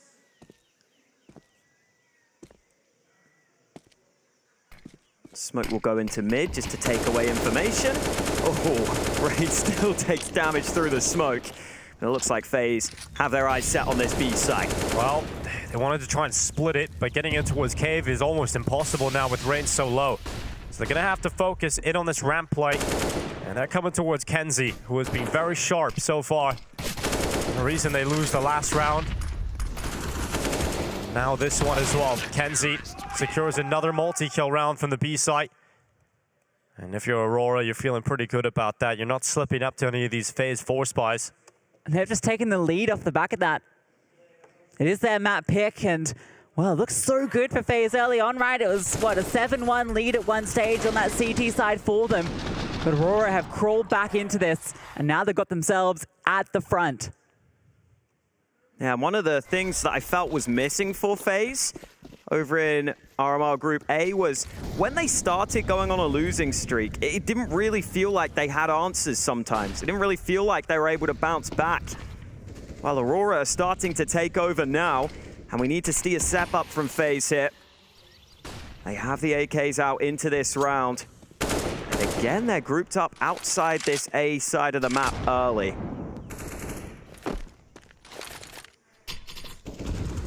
Don't think we'll see the early commitment. Ooh. That is decent damage onto Kenzie.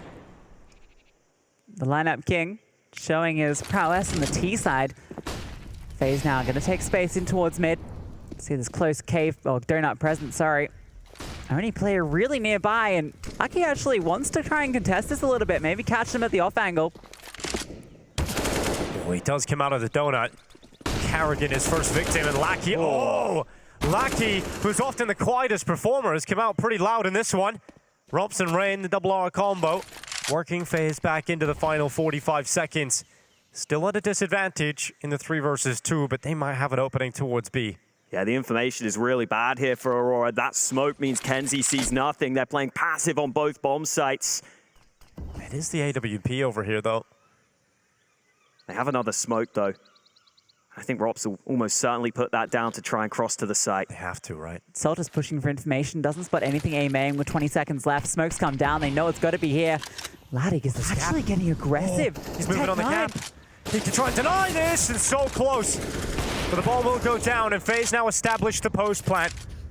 They've had some struggles in the second half already. Closing the round out once the bomb is down. They have to do it now with a player deficit and a fantastic flash. It isn't going to get anything, though. When Ram peeks, no one's blinded in his crosshair. He has to just slink back into cover. They're really trying to pull the numbers back to even odds. Finally, Ram will do that, but it puts it all on Rops. 1 versus 2. Taps on the defuse. Rops, he's in a really uncomfortable spot. They pressure in, they walk right through the smoke, and the defuse stuck. Another round for Aurora, and another post plant going the other way. Yeah, you see what FaZe were trying there, trying to activate Rain at the right time with the flash, but doesn't work out for him. And then he kind of overlooks the possibility of someone coming back from long so late in the round. It's hard when he's playing that position. He's uncomfortable, he wants to get involved. But it means once he strays into the open, Aurora can find him. They can lock Rops into a tough position. And even though Rops tries to spam towards the bomb, all that does is allow Celta to move in. Very well played by Aurora. Unique composure in that sort of retake. And they played the clock low, they played the time low on the bomb, but they played it pretty damn well. You got to praise Lucky as well for his presence in mid, right? He was alone for the moment. The rotations were coming over through Red House, but he's able to get a triple kill there in the chaos. The fact that he gets that second on the twist is unbelievable. Yeah, I love how quick the reaction was from Aurora there. They had those players instantly move into top mid through the smoke, and even if they don't get kills, it's enough to help Lackey on those mid fights and make it so that Lackey didn't have players looking his way on some of those later fights on towards mid. And FaZe finally take a timeout here.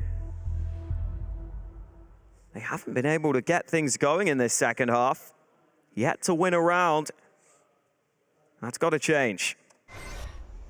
Yeah, it has to, and the energy you can see has just dropped as well, right? They had a really good start to this game, but Aurora have been in control of it. FaZe have been working themselves into some post-plant positions, getting the bomb down, but just haven't been able to see any of them through. Yeah, not a round on this T side yet. Need to break that drought soon.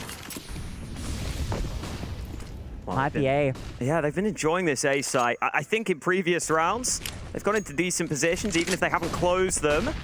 Twist will flash himself through mid, but Lackey here again spots the shadow, and that's easy pickings. Finding so much success here. Might even find Carrigan as well. Indeed, he does as he falls back. Celta again, netting success from behind default. Look how low Brokey is. Lucky makes quick work of him. Drops the clutch here, but 1v5, impossible. FaZe are getting destroyed. They are getting destroyed right now by Aurora. They try to run the A split, but they just get met with easy kills from Donut from the CT side.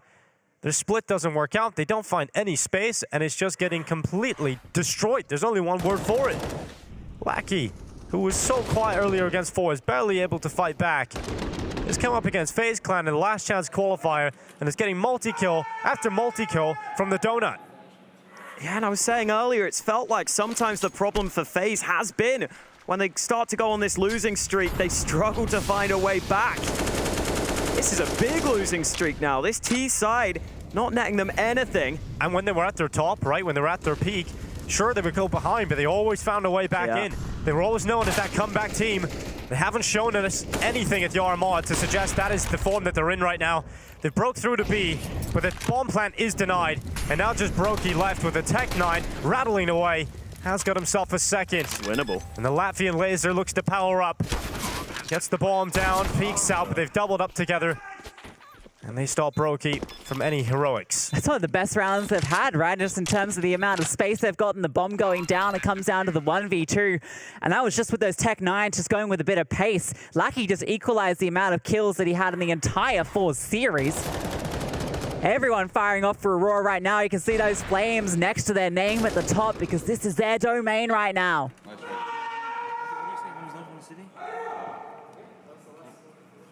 Now listen, it may be Aurora's map pick, but it's still not a good feeling for FaZe right now. You can see that in their reactions. Cloud9 struggling as well versus Bait. That scoreline's about to be tied up. 9 apiece on their Ancient to Fab. 2 of the last 14 rounds go the way of FaZe. That's not a pretty statistic, is it? Oh, that does help FaZe a little bit. I love that Rain also just always seems to dodge the spam coming his way. He knows those lineups. He's not going to get caught by them. And a much slower round for FaZe. Pretty standard default for them. Lackey still has big control towards mid, but maybe Rain getting this area of the map will force him away. It's Kenzie who gets caught off guard. Finally, an opening kill for FaZe. And an advantage for them in one of these T rounds. What can they do with it now? A lot of time to play with, just under 1 minute. The problem area when they have decided to go towards Donut has been Lackey, right? He's just been unstoppable over here. So FaZe decide to pressure him, which it looks like they might. He might be able to unravel this round again. He crosses into the open, and the patience pays off this time for Twists. Carrigan's going to stay lurking here, but the bomb's over on A. He's going to draw a couple of players here, walking up. Oh, the bomb comes back now. The bomb is coming back. Final 30 seconds. This could absolutely get dangerous. Carrigan has the information on the whereabouts of Norvi, but he hasn't been able to flush him out. And the rotation of a second player has come over for Aurora to this B site. FaZe are in here somewhat silently. There's no commitment to the plant just yet, but there is no chance until this point for Carrigan to take down Norvi, which he will do, and which will force the save call for Aurora and dampen the fire. They're no longer on the flawless streak. FaZe get their first round of the second half. Yeah, Carrigan does a solid job there at making sure he doesn't go down. That's the way the round could have unraveled. And the other way is if that bomb did get slowed by a few seconds, if just one denial came in, it could have been the round going against FaZe, but they take so much control of the site that that doesn't end up becoming a problem. And I like this switch up from FaZe, slowing it down, taking that B lane control. I think that makes it much easier to pressure mid from both sides. It makes it more difficult for Lackey to make aggressive plays. See, he feels like he has to try and do something. And once he goes aggressive, they pick him off and they close it out comfortably. That fight from Rain was everything. Yeah, Kenzie wanted to go for the wide swing there. But yeah, that call just to hold for a moment, net some success. Lackey, he didn't spot anyone towards ledge. He'd been holding Donut for so long. Time was down to just sub 40. He thought he can get a bit of information here in that 4v5, and the only information he finds is the bullet. Oh, and now this is interesting as FaZe go back to A.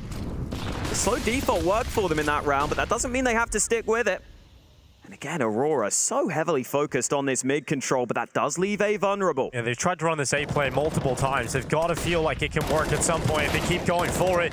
Lackey has been the unraveler time and time again with this exact play, and this time throws a bit of a curveball into the mix. There will be no mid split. It's all about the A main push, and Seltzer burning to a crisp as he stands on default, has to fall back to the safety of spawn. And Rain moves forward, they smoke off Donut. They finally have some space to put that bomb down. Seltzer runs right through, Rops covers off his team. A 4 versus 3, phase up a player, and Aurora considering their options. Yeah, you don't really want to go for this one here. You are ahead, but money's not the best, and well, they might not get a choice here. Twist is on the hunt, Kenzie goes down. Norby and Lucky just going to try and get out of here, worried about this flank coming through, but Twist is out of there. He's already in T-spawn. Oh, Ray catches them in the back. Easy lineup. And another round win for FaZe. That mid control being so hotly contested here in this one, but it's Seltzer there. He could have tried to put the smoke down, but I think he just got a little uncomfortable at the back of the bomb site. He got forced back, then he felt like he had to desperately try and move back into the bomb site. I liked his movement there, right? He actually dodges past Rain and just strafing around that corner. If Rops wasn't holding, which you wouldn't expect him to be holding that direction because Rain's in charge of it. Just lucky for Rops that he is. That's called out the second timeout for Aurora off the back of losing those 2 rounds in a row. Well, this is really heating up now. Just the first map of the series. A long, long way to go in the last chance qualifier for both of these teams. But right now they're focused on each other. I should still be there from Aurora. Even though they lost all their players, they have good money. And yet again, it looks like this mid control will come through, or at least the nades.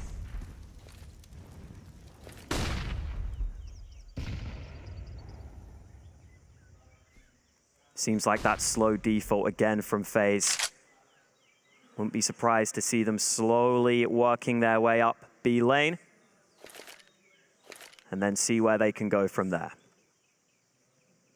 What's Aurora's response to this? Are they happy just to let FaZe default out like this, or are they going to try and respond in kind? At the moment, they've got Laddick in mid, in that donut position with the AWP. Very powerful spot to be. Hold that cover down from that slight gap. Rain, though, he's putting Jaguar under pressure. You can see that flashbang coming through. He's forced on back, wants to try and fight this a little bit. Sees 2 players peeking on through and falls on back. Smoke lands. He's kept at bay. What do FaZe do with this info now? The bomb still positioned outside of B. Every one of the FaZe players at this side of the map, if they attack in, the defense is quite strong here for Aurora. 40 seconds left. They prepare the utility. The execute thrown out. Kenzie inside of Cave gets caught by Twist. That's a massive opening now in the defense. FaZe look to capitalize on that chance, and they'll move in. Norway perfectly blinded by Brokey's flash, and Lackey is only good for 1. Left out to dry. And just Seltzer and Latic left alone now. Great recovery to the round there from FaZe. Great execute into the site. And Carrigan makes quick work of Seltzer's attempt to hang around on the extremities. The AWP is out of there. Yeah, Rob's already on the hunt as well. This looks so much more controlled from FaZe. Much more like what we expect from this team after a lot of scrappy rounds where it felt like they were getting caught off by Aurora time and time again. Laddick is not saving this. It's just not happening. Let's try. Yeah, Rob slips underneath. Yeah, and a lovely round from Carrigan. 3 kills onto the B-sided play. And I think the issue for Aurora is they had some utility left, but not on these B players. These B players had no nades. And I think that's because they tried to challenge Rain and use their utility earlier instead. Very clean round win from FaZe there. No counter utility to deny them, so their execute is solid. And look at the buy from Aurora. This is almost certainly going to be all tied up here. Yeah, this is where FaZe start to come back into it. They get that momentum rolling. Might have taken them a little bit to get warmed up there at the start of this half. It feels like they're coming in swinging now. There is a couple of flashbangs here from Lucky. You can see he's ready to line these up for his team to swing on through into mid. At HE. Doesn't do as much as you'd think, actually, considering how many targets were in front of it. Here comes the flash. Second one, and, well, a passive setup from FaZe means they don't get blinded, but ENCE does find a kill with the Deagle. HE collects one as well. Now Rops can start to clean up.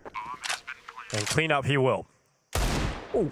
Couple of nice shots, though, coming in from ENCE. Nearly had the third. Rops was just a body shot away from death, but great cleanup from Rops.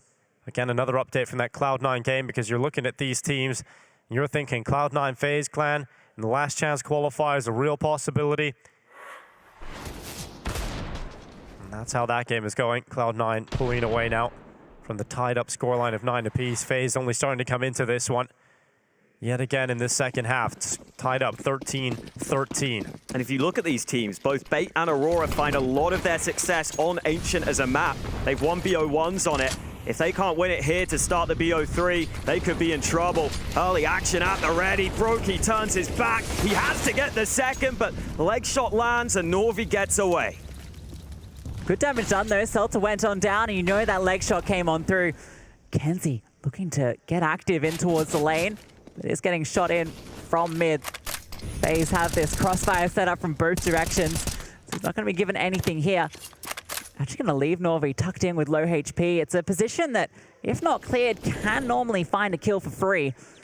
But it relies on the misdirection that's going to be set up by ENCE.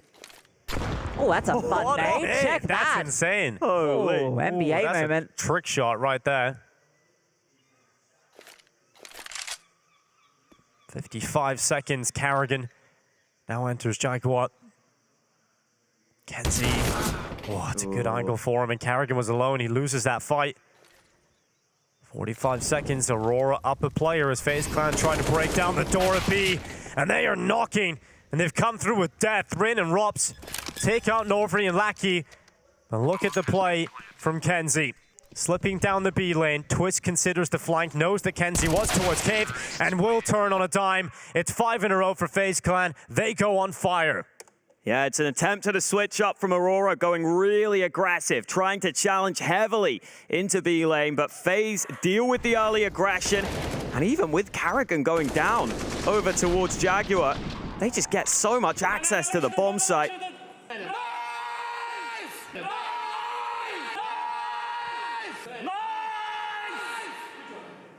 Nice. Yeah, it's, you know, it's pretty nice, I guess. 14-13. FaZe Clan now have a pretty weak buy to go up against. Lackey's going to have to see what he can do with this. Pull something crazy out of the hat with the Deagle. The answer is no. Carrigan's not a fan of his magic show. Big rotate. But I feel like if FaZe's utility is solid, shouldn't be too much of an issue. Yeah, you gotta wonder you don't send a lurk player out over towards B when you know you're up against this sort of light buy, so that you can, you know, get an idea if there is a stack in play somewhere, and then you can commit in the other direction. That's normally how we'd see these play out. Instead, they're just gonna force the issue. Twist does go back towards mid, but they're running on in. ENCE's hit the Deagle shot. They still commit to this. Rain finds one, and oh my god, Norvi's found another. It is being recovered here. Brokey had to find that. How does he stay up and stay composed to be able to find that kill? Latin. Oh, a nice flick up there from Robs. Great reactions. Map point for FaZe on Ancient. The side of Aurora's map pick. And as you said, Alex, if you lose this map, the map that you've shown that you're dangerous on in the best of ones, what are your chances for the rest of the series? Yeah, Aurora have some pretty damn good wins on this map recently over Apex, Monte, and Spirit. Doesn't look like they're set to get the win against FaZe right now, but maybe they still have something to say about that. Double AWP setup out for Aurora. They're hoping that's the switch up they needed. Some early nade damage onto Brokey, but he's not going to slow down, and that's some good Jaguar control early. FaZe might feel this B play early. Had the spawn to take it. Cops the HE, but he's happy with the space taken. Twist having a look on here, trying to flush this player out with the flames, and well, it's damage done both ways. Headshot comes on through, and Twist is wounded. Rain takes a lot of control here. ENCE should be isolated on the site if the smokes come in. His two teammates desperately trying to get back here because they know, they have a feeling the FaZe are about to come bashing down to B again. Latic strikes on the first, and he has the audacity to stand for 2. He gets behind the smoke. FaZe finally starting to come in. The low HP of Norvi forced away by the utility of Rops. A 3v3, bomb goes down, and Rops is continuing to rage on. Just Lackey and Seltzer left. They have to go for this. FaZe looking to close this first map. And the flank of Lackey. Twist is not ready. Twist is not ready for this.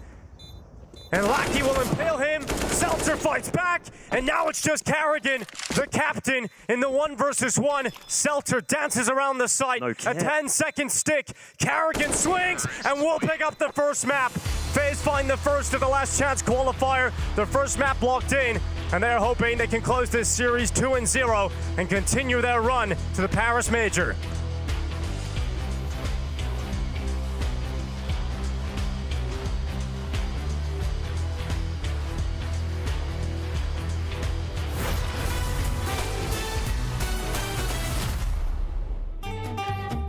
Our first time Royal Arena, playing in 2017. We want to win the first time on Danish home soil. Device is sick. We have to play with Dennis as a stand-in. I don't sleep 1 second the whole night. I didn't even understand. I remember me 5 in the morning, going outside, going for a run. I was like, what is going on? Why can't I sleep? And then I go back, I try to sleep. My heart is pumping. I was like, why did I do that? Why did I even go for a run? We go to the venue the next day, and I see the makeup artist, and I'm like, you gotta help me. I didn't sleep the whole night. We somehow managed to get to the grand final. Everyone is really happy, and we're 9-0 up on third map. And somehow we managed to lose that.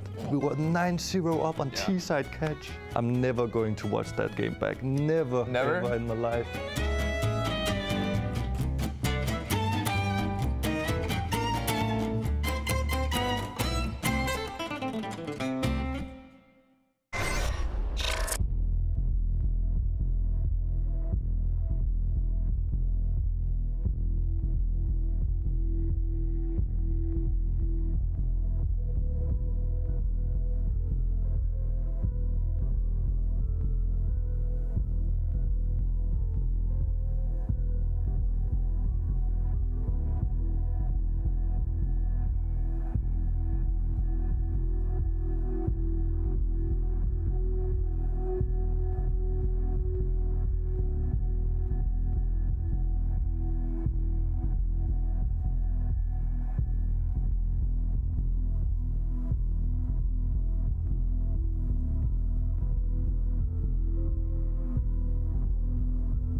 Well, FaZe Clan kicked things off in the last chance qualifier with a map win over Aurora. It's Ancient going the way of FaZe. That's the map pick of Aurora, the map we felt they could be most dangerous on. Definitely dangerous at moments and scary at times, Alex, but it is FaZe who come out on top of map 1. Yeah, and I think that is a really good sign for them. A bit of a grindy map back and forth, and I mean, that second half, it was a really strong start, a really strong streak from Aurora, but FaZe then went on a big streak of their own. They brought it back, and you see some of the stars starting to show up for FaZe. Rops ending with a very high kill count, and some pretty big impactful moments, even from Carrigan towards the end there on that T side. I think it was mainly, though, just the overall control FaZe had on that T side. It didn't have to come down to stars because they felt like they were just getting into better positions. Yeah, it was really good signs here. Rops was the top fragger in the server. Get to see some of his kills here. Fair few multi-kills coming into the mix. Coming in clutch when they needed it most. Save for that one round where he kind of left Brokey out to dry, but elsewise was very strong for the team. You can see here his stats there, 25 kills. Not 92 deaths. That's the other way around. That's 15 ADR and 19. Well, I could believe that one. You know, we're looking at Rops as a player that is just fantastic when he was coming to his form in Pro League, right? And we were talking about maybe FaZe finally having one of those standout stars. And we looked at Rops in the regular stage of the RMR, and he wasn't at that level, Lucy. There was definitely times where he was struggling. Yeah, and I think we take a look at this round history down the bottom, and that speaks volumes. It was a 13-7 scoreline. It was 13-7 scoreline, I think, at one stage. That comeback at the end, 7 rounds in a row to get it over the line was huge. Absolutely. And this was one of those games for Rops that I don't even feel like there were many massive moments. It kind of felt like the system was in good place, especially in that second half. And that's when Rops kind of gets a lot of those best positions where he can cut off rotations or just get really favorable fights. Yeah, you leave him in the post plan, right? And he's able to usually close it out. It's only a few times in that start of that T side where maybe it did start to struggle, but Rain on the CT side, he was a pleasure to watch. Lucy over towards Cave, winning a lot of those fights, getting into the B-lane control time and time again. Yeah, and we saw just how well he played in terms of dodging a lot of that utility as well, which I think has become a big part of the meta of how the B side is played, particularly towards Cave and Jaguar. It's that kind of dance with util, very much similar to Banana on Inferno, right? It's the same side of story, and also a position he plays well. So no surprises to see Rain shining here, and yeah, it's really good to see a couple of players stepping up for FaZe, right? That's kind of been the storyline. We haven't really seen multiple stars shining for them, but these two, Rain and Rops and Carrigan, I mean, we haven't got the package here for him, but I really want to highlight Carrigan because not only did he get 2 1vx clutches in that map, including the one to win it at the tail end, but he was going 6 for 3 in opening doors. Yeah, definitely had a good game for himself. I think Carrigan's kills were very impactful. Over on the Aurora side, there were some positive signs. Definitely think we don't normally see Lackey step up like that, but it's Kenzie who is always the main man, and you saw glimpses of what he can offer, opening up rounds, really sharp aim on this guy. We've seen it throughout the RMR. I think he also was always trying to make plays, which is what you want to see on this Aurora team. You kind of need Kenzie to be that X factor, to be that standout, and he was showing that even if they don't get the map win, that's something they can hopefully look towards and try and build on. Yeah, I think one of the big differences between these two squads is we saw it was when it got to that 13-9 scoreline, Aurora sort of struggled to find anything there. It really felt like they started to run out of ideas, and that's kind of where the difference between these two teams came into play. And you can have all the fraggers you want, and Kenzie and Norvi and Lucky popping off, but you need that bit of team synergy, that bit of extra X factor to push you over the line. Yeah, Kenzie was rising to the level of his opponents, but they need to raise the whole level right now for Aurora to go up against FaZe on map number 2 of the series. It will only get more difficult for the underdogs. FaZe looking to try and do this in 2. We're going to go to a break. When we come back, FaZe versus Aurora is back underway.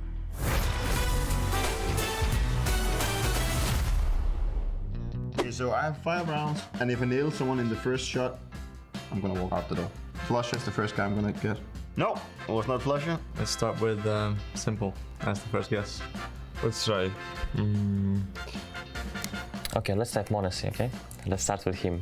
I heard he's a really good player. Okay. So he's from Europe. And he's young, it seems like. Let's try.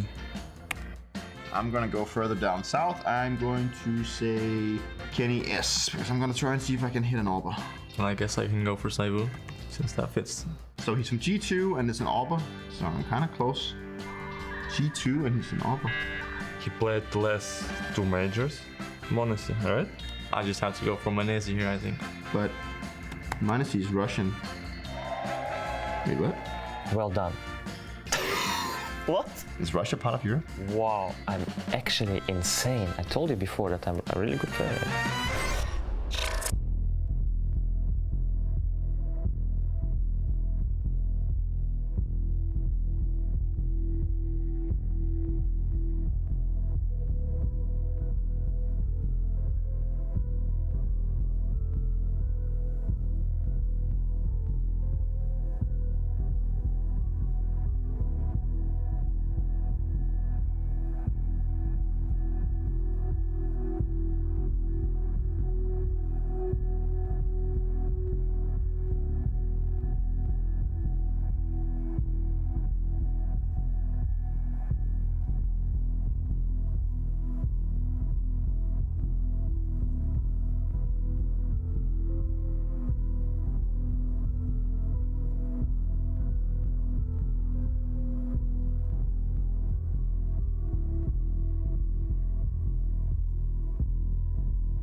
The last chance qualifier continues here. It roars on as FaZe Clan take Ancient away from Aurora.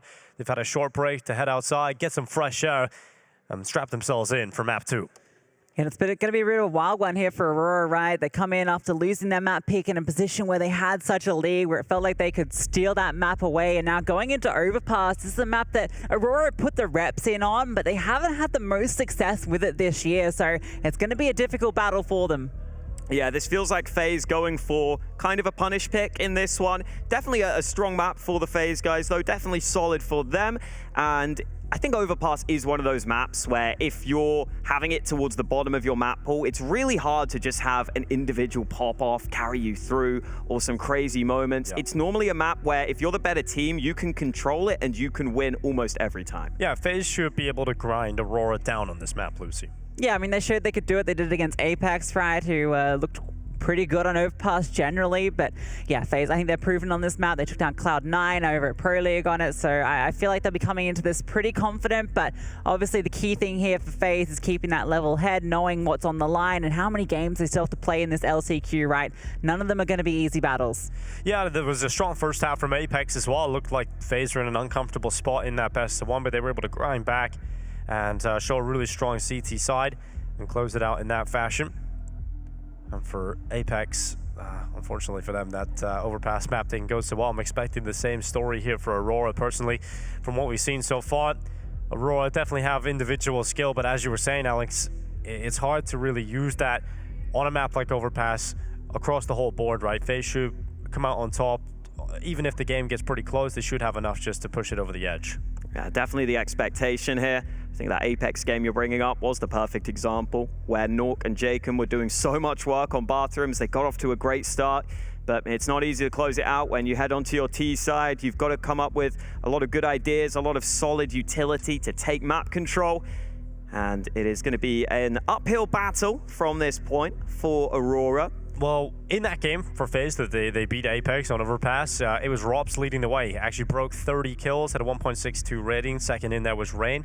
Two of the players that are topping the charts right now coming in from Ancient in this series. Here's the Unicorn odds, and you can see how heavily they have shifted. It's a landslide in favor of FaZe. That's almost halved Aurora's chances here based on what Unicorn have to say. So FaZe, well, they should be feeling relatively good about those numbers, but still have to get it across the line. Aurora obviously will be starting on that CT side, right? So they'll have the advantage coming into it. And I was impressed by what they showed us on that CT side to begin with, right? It looked really good. They got on that strong run early on, and it felt like they had every single read on the game. It was only once FaZe started to play a bit of mind games in the mid game that they started to fall apart. So if they come in strong again with that CT presence that they had before, with players like Lackey popping off, and I'm really looking to Latic as well, right? We know how important the AWPer is on Overpass. Felt like we didn't see as much as we could have seen from him on Ancient, but I feel like Overpass is where he has to shine. Yeah, and it definitely feels like a different FaZe here. I think it's fair to say. We were seeing them struggle somewhat over in the RMR, but I just feel like when you look at the team right now, even when they start to go on that losing streak, the way they're able to bring it back, I mean, sure, we didn't maybe see the crazy individual moments, but that's because they didn't need them. And if anything, that might be a better sign. If you can just have the rounds where you win by positioning and just by outplaying your opponents, that's always the way you want to do it. You want those clean round wins. And then if you need the occasional individual moment, you can have them, but you don't need them when you're playing like FaZe were on that first map. Yeah, I think that's the whole story when you're going up against, I guess, the Tier 2 teams. I feel like Tier 2 is just not the label we could be using for them now, just with what they've shown, like with Aurora, with Monte, with 9. But, you know, when you're going up against these teams, the firepower is absolutely phenomenal. So, yeah, your team play needs to be Tier 1. Well, it's just about time to get underway with Overpass, map 2 of this series. In the last chance qualifier, FaZe have drawn blood first with Ancient going their way. And it's time for Aurora to try and bite back on FaZe's map pick. It's not going to be easy. It's going to be an uphill battle, in fact. But for FaZe, they have one goal in mind, and that is to reach the major in Paris. And they do not care who they leave on the wayside. See how FaZe can do at the start of this one. They got off to a pretty strong start in the previous map. They will now be starting on the T side of Overpass, though, so not as easy. Carrigan, the man with the utility, twists with the P250. Definitely makes sense to give that to him. He's fighting mid. He's not able to put it to use, though. An extended fight that Latic comes out on top in. He's even going to have a chance for another fight here, and this is before the trap in bathroom even springs. Kenzie going to swing on out. Carrigan actually takes him down with that P250, but it's an absolute brawl at the front here, and Lucky's the man who's standing head and shoulders. Rops has to come up big, almost gets another. Rops is there to put him down. All right, Aurora have the pistol. First round under the belt. They have that opportunity now to start building that CT side up. They can't afford to go down to a force buy. They didn't let a bomb plant even come close to going down, so they won't have to deal with that Galil's AK combo, right? So we're looking at a position where it should be a 2-0 lead for Aurora, maybe a little bit more. And that's their best shot at winning this map, is getting the CT side going. Lucky's pistol is something else. It is actually a pretty decent force buy here because Rob's got a couple of kills towards the end. He's got a Galil out. You've got a couple of Tech 9s and Deagles here. Not going to be a completely easy round here for Aurora. And Carrigan is sprinting towards Connector, and he has opened up the affairs. Quick adjustment for the headshot, and Rops will try and take contact. They're adjusting their setup in B because that kill went against them. Rops won't move any further forward. So Aurora get away with that. And now they're going to re-smoke Monster, stack this A site. But there is a world in which FaZe just try and go for this B play anyway, and it's only Lackey here. Yeah, Aurora goes for information here. Lackey has actually found some of his own, and all he finds is Rops. What a shot, and there is no one on this site. That rotation coming through, they were starting to push down Banana to then find out where FaZe were, and well, that information is relayed. Already time to go for Aurora. That's all FaZe need. The opening move in the round gets them into a position where Aurora have to react to them. And Rops taking initiative. Nice to see it when he has the Galil in this round. He decides to get into a solo position where he feels like he can activate quickly. He does exactly that. And FaZe refusing to fall behind early.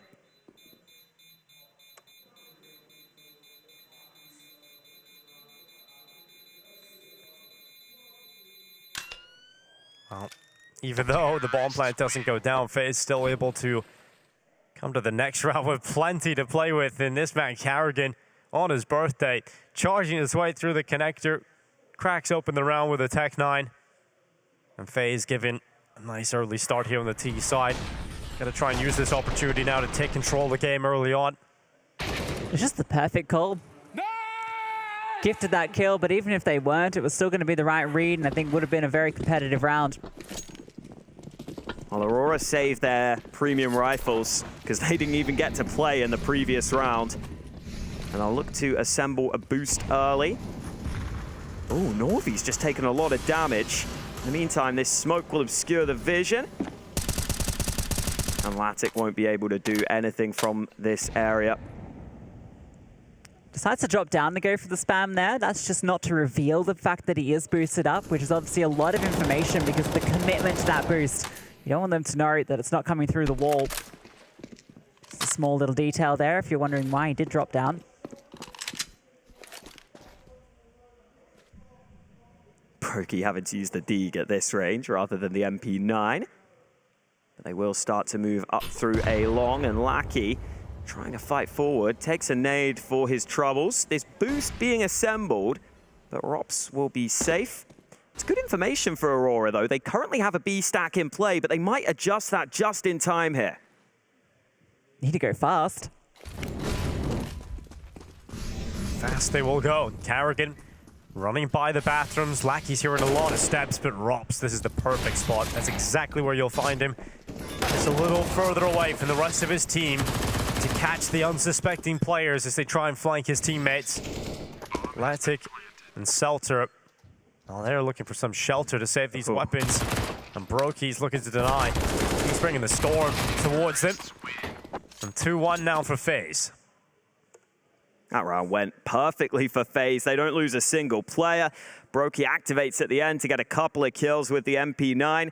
Aurora even had the rotate back to the A site, but they don't get time to really set up their positions or how they want to hold.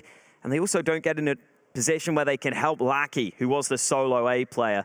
So once Lackey gets caught out in the bathrooms, Very difficult for Aurora in that position, but a really clean site take from FaZe. And this is their reward, up against 5 USPs. It's unfortunate for Lucky that he gets spotted there. Twist, how many can he farm? Turns out 3, almost a 4th. And it's Brokey to get the final 2. So the USPs don't really get a huge deal done.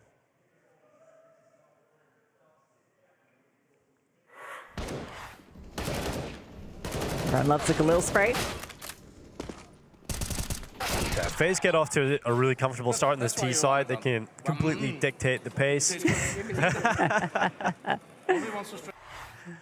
can see the vibes in the team are definitely good right now for FaZe.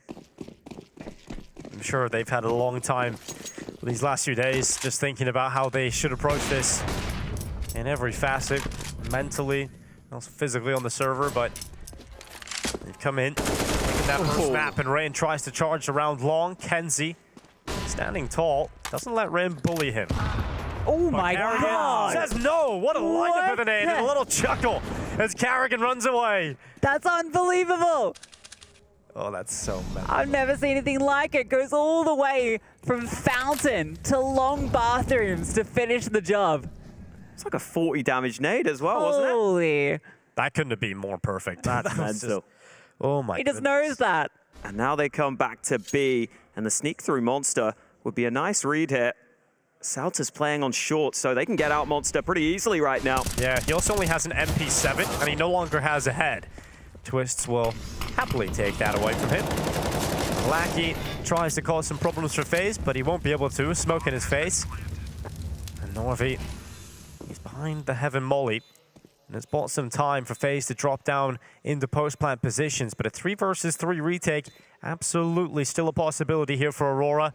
They're letting Lackey play before the other 2 players activate. And Lackey starts to come around the back. Norvi with a kill. What a shot from Brokey. Pulls out the AWP. Doesn't connect to Heaven. Does a lot of damage on Norvi and sends it to Rops alone. They descend from Heaven down to Hell and leave Rops in the clutch.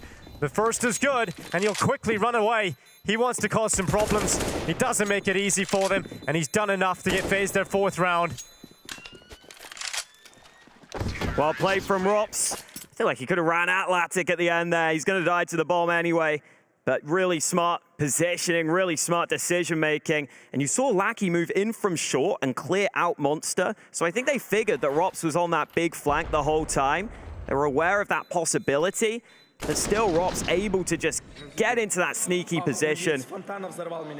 He got that first kill, snuck into the smoke.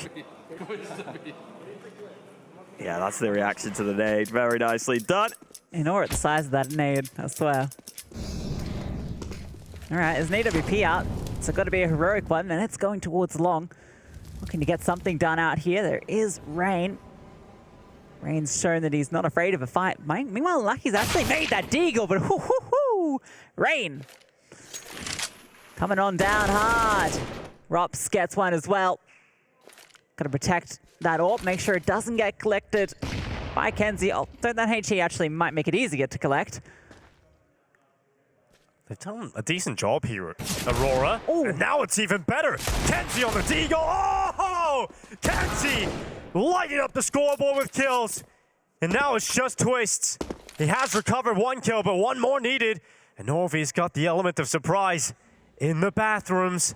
Twists has gone quiet. He'll start to slink his way down the connector stairs. The timing is good. He comes back. He's looked up, and he does recover. That was nearly a ridiculous round going the way of Aurora, but Twists will pull it through. Wow, that was so sketchy, and it's not even the AWP that makes it so close. It's the Deegs landing some shots. Yeah, Kenzie's just insane. We're just seeing so many moments where he's just displaying his great mechanical skill. Twist has to do a lot here just to make this happen. Gets lucky on the turn back as well, that the timing works for him. Nice, Russ. Oh, when Norvi's kill came through there, he got one that was a wall bang on the feed. Oh, Brokey backing one out of the server immediately. Yeah, gotta be really fast to beat the laser speed. You'll vote on Blast.tv. Can Kenzie deliver and push Aurora to 1-1 in the series? You can have your say on that poll if you disagree with the result over at Blast.tv. And Rops, he'll add 1 more bullet to the brain of Selter. FaZe up 2 players to kick off round 7. Nice way to start things off here. Plenty of space as well taken. They might start to prod. This double long setup, it's a bit of a gamble for Aurora, but you do need to take these steps when you're in this position. Norvi comes over as well, so A is where they've decided to keep their presence. Carrigan swings on out. They sound lucky. The trade is there from Kenzie, but now you know where one of these 2 remaining players are. That's immediately going to be the signal. Let's go over towards B. Rain's going to creep on forward just to deal with any rotator coming through here, and it's actually both of them on their way. Oh, Rain's timing to walk right into Kenzie. But FaZe has slunk out B, and Brokey locks in the plant. Now establishing the 3 versus 2, and Aurora with decisions to make. I think we now see that decision being acted out, Alex. Yeah, just getting into too good of a position there on the B site. No chance for Aurora to react. Big opening kill from Brokey, though. That was AWP v AWP in connector. Not easy to pull that off, but does so incredibly effectively. And this is the sort of classy performance we were expecting from FaZe on this map. The fundamentals look good. Getting into good positions. And for Aurora, I think if they had any chance on this map, they needed a strong CT side. We are not seeing anything of the sort here. Yeah, 6 in a row from FaZe. Off that force, they have not stopped. The closest was the chaos caused by the Deagles. Yeah, I mean, we talked about the win conditions for Aurora, which is getting a good CT start, and they win the pistol. They set themselves up for it. They lose the force buy, and since then, you're right, Lucy, it is down to that 1 versus 1 that Twists wins. That was the only chance Aurora really had that looked somewhat convincing, so a rough time for them, and a timeout needed. They have got the experience of Stark standing behind them. They're going to need him in this scenario. Yeah, we talk a lot about some of the tenured players. Robin's absence. They're all good. They don't need him right now. Everything's in Carrigan's head. Well, 6-1 up, but a buyback from Aurora. We are going to see that setup from Aurora where you've got the AWP of Latic alongside Kenzie towards A. Would be nice if those guys could get involved early, but if FaZe run to A long, there's no one here to stop them immediately, and Latic needs to be careful right now. They're sneaking up on him here. Oh, and he's not ready for Brokey out wide. Another AWP v AWP engagement goes the way of Brokey. And another clean start to the round for FaZe. Yeah, it looked like Latic was about to get the lineup as well if he peeked any further around that picnic basket. But it's just scraps. Kenzie is still here though, and he can be such a menace. They're going to be pushing on forward. Carrigan leading the charge, takes down Celta. Kenzie, he's up at the plate, gets that first kill. Standing for more, but Twist with the immediate. Look at the speed though, running on through both of them, but they're spotted. Brokey gets that one, and he's locked in onto Norvi. Another celebration from FaZe. A great round. You go along, you have an AWP battle. Brokey picks him off immediately. Smooth sailing from that point. They continue to rush forward. There's been a couple of rounds where FaZe have been able to just change the pace up and accelerate. Must feel nice for them to feel comfortable on a map for once. It's been a pretty rough few weeks. And 7-1 right now, they got to be feeling good. Yeah, I love the pace of that. Initially on the long play, the rifles just get up instantly. Brokey goes wider to hold the angle in case there's a peek. And the nade solid onto the A site. Really clean counter-strike from FaZe. They are up against pistols and 1 rifle for Kenzie in this one. Kenzie already They're coming back up into Carrigan. They're forced into a lot of players waiting for them around the corner. Util grabbing at least 1 life. And Kenzie, he doesn't want to leave connector. He feels like there's a favorable fight if he fights Twists in the 1 versus 1. Instead of going up into the pack of FaZe players, but as he learns the hard way, there isn't really ever a favorable 1v1 fight against Twists. Now 3 versus 5, just over a minute left on the clock, and FaZe, well, they have lots of options. Yeah, I love that decision-making from Twist, too. Just shows a tiny bit of presence in connector. Go on, Brokey, shoot. Pull the trigger. He's not going to do it. Oh, but if he did, actually, I think he's slightly off now. Yeah. The what if he did? That would have been pretty sick, Lucy. That would have been sick. Yeah. We did get to see a sick nade earlier, You know, twice we can see it in actually. our mind's eye, Lucy. Yeah, So that's true. You can visualize that one, how it would play out if you're at home. Fantasize about those wall bangs. They're just making sure there's no one behind Divider. Yeah, FaZe happy to take their time. 20 seconds remaining. It should be fine for them here. Carrigan wrapping around the bomb site. He'll go up above, and he will go down, but Ross, the man to arrive from the side. Another kill comes through. And there we go. Rain will clean up the final kill, so nothing doing for Aurora in that one. It's FaZe roaring off to an 8-1 lead right now. Oh man, we're really highlighting Celta's stats, are we? 0 for 7. Yeah, do we need to? Yes, we do. And that is the reality, the sad reality here for Celta. They can start to get going at some point, but it's got to be soon. Otherwise, this first half is going to turn into a very one-sided affair. They've already won this half. Here comes the buyback for Aurora. Kenzie is applying some pressure towards mid early, but they've called that off. He'll play from bathrooms instead. But it's the focus for FaZe on B right now. And Celta, this could be his chance for the first kill. Good spam comes on through, and here comes the M4. Catches two. Norvi as well, finding one through the smoke. The B-pop play does not pan out. M4 has grind them on up. Carrigan and Rain have to put this one together. At least the bomb was at the back of the pack, so it can be recollected with ease. Ooh. Dancing with it. Oh, that HE. Carrigan's just going to force the issue. That flashbang is great. Rain even getting one back, and this is still a possibility. Feels incredibly unlikely, but never count this man out. He has a full minute left for Rain to bring the pain. Consider so many different positions that Aurora could be in. If he goes up towards A, it's a good call from Rain, but see how long he takes down on this B side. So he's pretending to molly off the rotation to try and go back to A, but he's coming back to B instead. I don't know if that'll catch them out, though.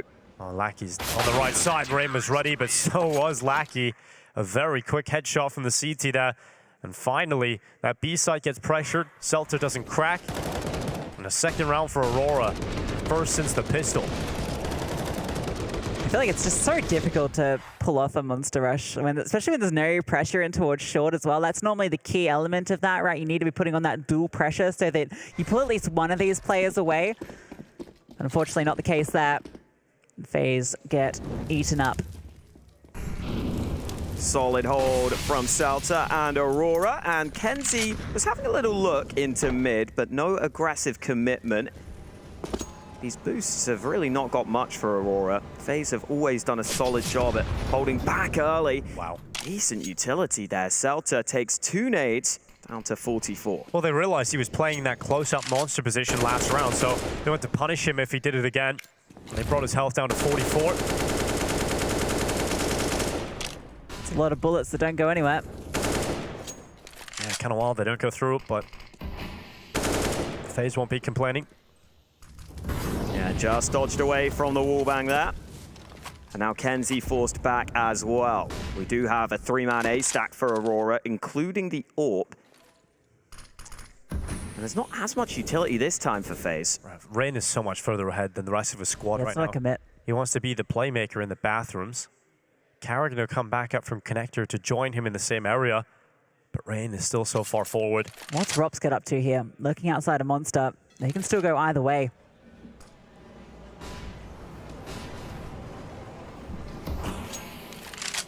Smoke might deter them here.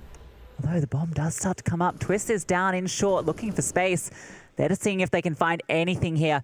Kenzie on the other side of this smoke. That might be the opener. In fact, he's the one that takes down Carrigan. He's still here, drops flames at the feet, and they're trying to flush him out, but he can't be found. Twist trying to do the same over on B. Celta takes him down. It's all starting to crumble here for FaZe. Yeah, what a round from Aurora it turns out to be, right? We were just waiting for the moment where FaZe execute on their plan, but it just never came. Aurora make the move, and they were able to shut FaZe down and really didn't put them into a comfortable position at all. That Rain ahead of the bathrooms, he gets one, but Latik, Celta, and Kenzie all chime together. Yeah, nicely done there from Aurora. Had that smoke down on the short side pretty late. Just means that FaZe, as the clock runs down, have struggles to get anywhere. Nice to see Kenzie starting to deliver as well on that A side of the map. And maybe that's going to send FaZe's thoughts elsewhere.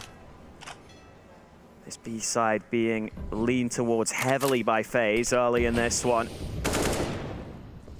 No boost this time either, so no early info for Aurora like they've gone for in previous rounds. FaZe have snuck into B short here, not really using any utility.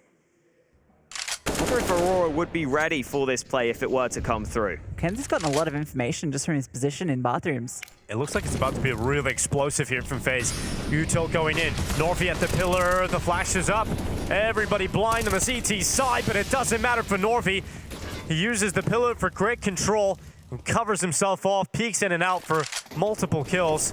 And FaZe, once again, don't really get anywhere in this round. Rops and Brokey just on the extremities. Not really a hope in the world here unless Brokey gets some crazy opportunities offered up to him. Feed the AWP. It hungers for more. He hasn't picked up the bomb there. He hasn't. He's going back for another pick here, Brokey. And I think just now when you don't have the bomb, it's the save call now, and they'll just slip on by. And that is the call for FaZe, is to concede this one, give over a fourth, and not attempt it in the late round. Yeah, that one felt a little bit like the Monster play, right? Where it's a little undimensional, almost like they've called it out the gate, and then as soon as it falls short, they're not really sure where to go from there. Just straight on through short, get mode on down. You have no control anywhere else in the map, so there's nowhere to fall back to. You don't have that lurker in play over towards bathrooms, towards fountain, getting at least a bit of information there. You know, if maybe you've got Rops or Reigns over there, you can maybe catch up Kenzie when he goes for that push down connector, but it's all out short and all fall short. Yeah, they just need to get some kills from those short players. There's two Ts setting up nades from short, just sitting back. And then Rops is waiting on Monster to try and activate from that side instead. And that could maybe work okay if you get one kill towards the site or just something to throw the Aurora setup into disarray. But it is a pretty high variance play style. When you group up like that early, you commit early. If you don't win any of those first two fights there, the round basically collapses for FaZe. So the higher risk play of grouping up early doesn't pay off this time for FaZe. Even if the nades were pretty solid, the flashes were good. It's just they got caught up in that choke point. And now for FaZe, a couple of weaknesses, a couple of pistols in the mix alongside those save guns. I mean, you're going to still be happy with 8 rounds on the team side. Yeah, you're already delighted. But getting a few more will definitely be the goal of FaZe. Aurora starting to post more of a defense. Speed on through. Yeah, smoking off that molly in towards tunnel, just getting water control again. Tech9 at the front, Orp behind. And here's Rain on the lurk. There's a lot of players here actually on the CT side. Rain's in for a difficult time, although splits out the first, trying to reposition here and almost swings on to Kenzie. Not quite able to. It's a bit of information though. 2 riflers that close. Now the hit comes through. Selta though close, not flashed. And how does he find that one? Unbelievable, but at least the trade is there. And they can take this space into the site. The kill that he found was the bomb, right? So they have to go back and get that. So Brokey is preoccupied with holding control of the site. To the best of his ability, he's pushing towards CT, getting as close up as he possibly can, and now needs to get away. The Heaven player had rotated down. Twist catches the connector, and now it is just Latik left alone. Brokey's looking at Heaven still, and that's an opportunity, but Twist's aim is quick enough to get the headshot on the swing. The headshot machine indeed. Twist, what a save there. Brokey, I also love that heads-up play, pushing into CT when you're at the disadvantage, catches them completely unawares. Yeah, knew he had to do something. Figured he could get into a position to cut off the rotation. It's that spray from Selta. Dodges the flash initially. Sprays through onto the flashing player of Carrigan. That is a celebratory round for FaZe because you pointed out at the beginning of it, Lucy, they didn't have the best weapons. They were showing weaknesses. But now they're fully invested again. All the bells and whistles, all the utility you would want. They're still going up against a decent enough buy here on the CT side for Aurora. All in the hands of Latik remains. You in this one, you're feeling very good for the 11th as well, right? Because the money's not great for Aurora, and You'll find that out when you face some of these FAMASs, the lack of utility, all the control you've been given here, just off the lack of anything Aurora have to work with to set up their players right now. See Rops solo on B short. Definitely the player on FaZe that you're happy to leave alone by himself.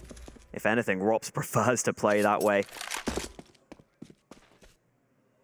He will keep that side of the map while FaZe slowly move up on the A side, just taking bathrooms, taking some map control, and making it difficult for Aurora to read this round.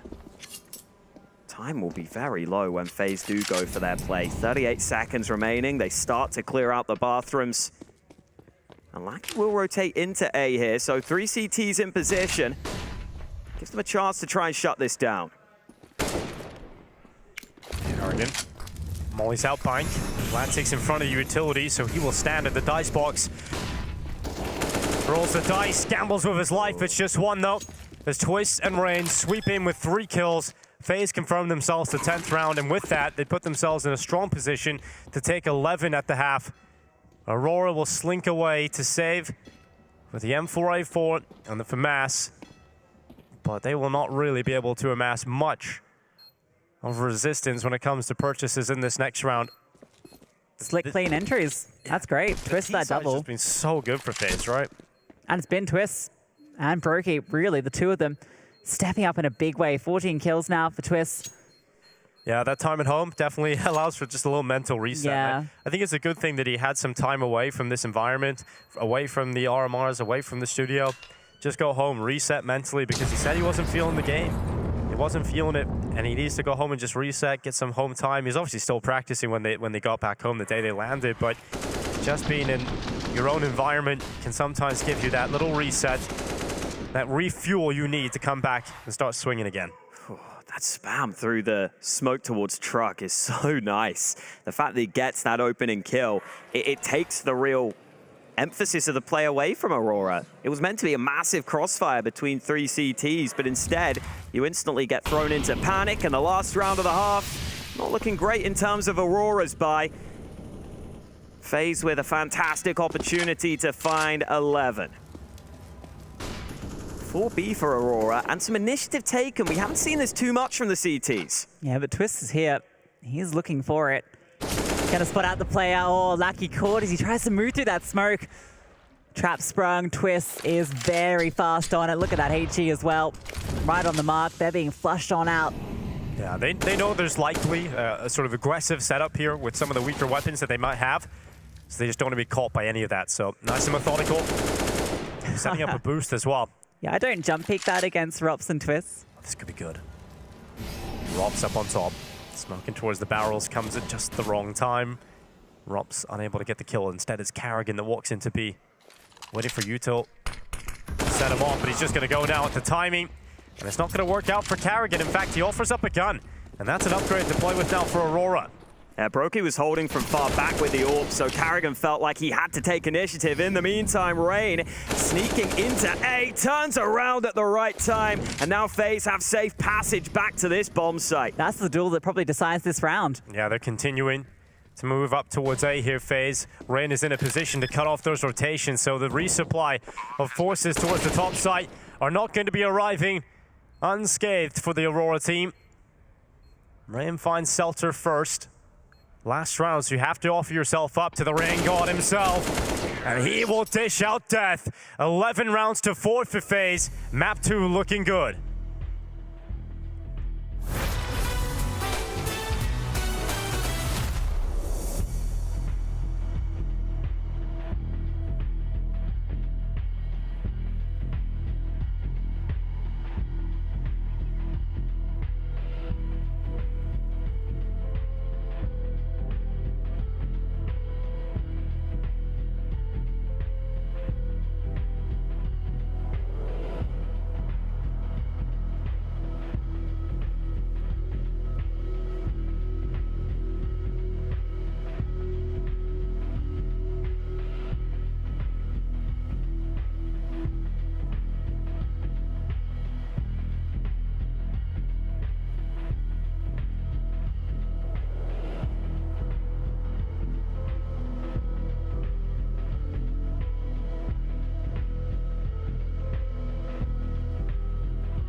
FaZe come into overpass with a controlling T side. They are in full control right now of this second map. Aurora's spirits still seem high, and that's a good thing because they are going to need to band together to figure out how to come back into this. Otherwise, this is the end of the road. It felt like they had a few ideas towards the tail end there with that streak of 3 they picked up, but then the tide shift, and it was FaZe back in that driver's seat, and they're looking to run right over them here. Let's see what they got to show on this T side. Carrigan has flashes here for Monster. And they're fighting it. Rop's at the front, and he has gone down immediately. Brokey gets back to safety before he also falls foul to this rush, and it is very quick. And with intention, Aurora move into the B-bomb site. No resistance really for FaZe in this one, and Aurora, they get things started. Both pistols on overpass. That's one way to do it. Yeah, I mean, the flashes were pretty solid. Just didn't seem like FaZe landed those early shots when they had the opportunity to peek into Monster. And that means they do end up getting run down. Oh, Kenzie back turn. That's really nice. That's why he's able to get in so early. And Latic also stepping up to the plate. I'm glad Aurora is still having a good time. Yeah, Kenzie definitely is. Good to see. And they won't be again. And it's only Carrigan. You got that line up there, Latic? Oh, are they boosting in connector phase? Not sure. Yeah, they are. Well, they're trying to at least. Well, it's just a double setup. So Rain's going to watch over the top of this one-way smoke. Rob's will wait in behind him.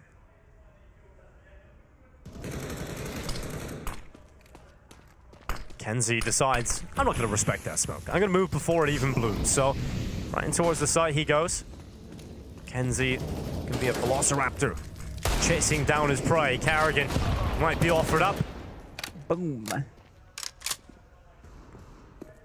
Wanted to be a bit of a smoke criminal, and instead he's blown to the moon. This Force not netting anything yet for FaZe. Aurora still haven't planted that bomb. It's back over towards T-stairs. You guys need to go collect this. Yeah, someone left that one behind. Yep, well, hold on. We'll collect that. Final 50 seconds. And they now have it safely in their hands as they swiftly make their way to B.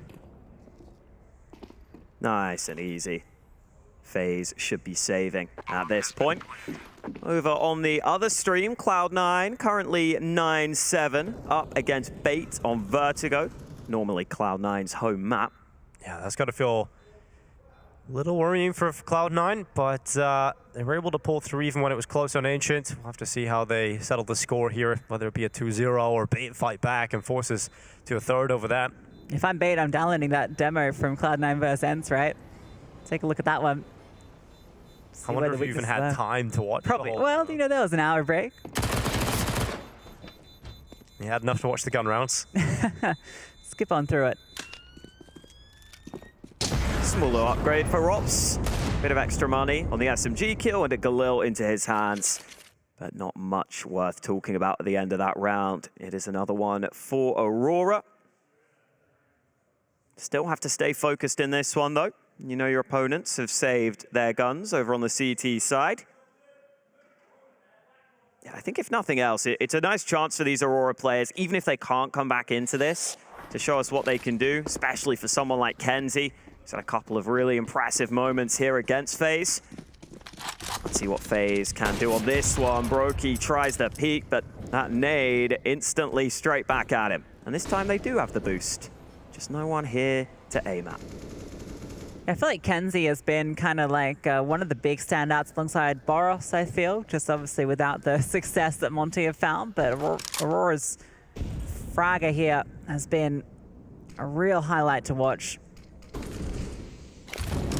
I think Boros maybe has the edge, but Kenzie definitely has displayed his abilities, and it's cool to see. I mean, when we got to see him at a major back in Antwerp, he didn't really impress, right? Kenzie wasn't really on anybody's radar as a player to watch for the future, so he's gone through some serious personal development when it comes to elevating his skill level over the last year or so.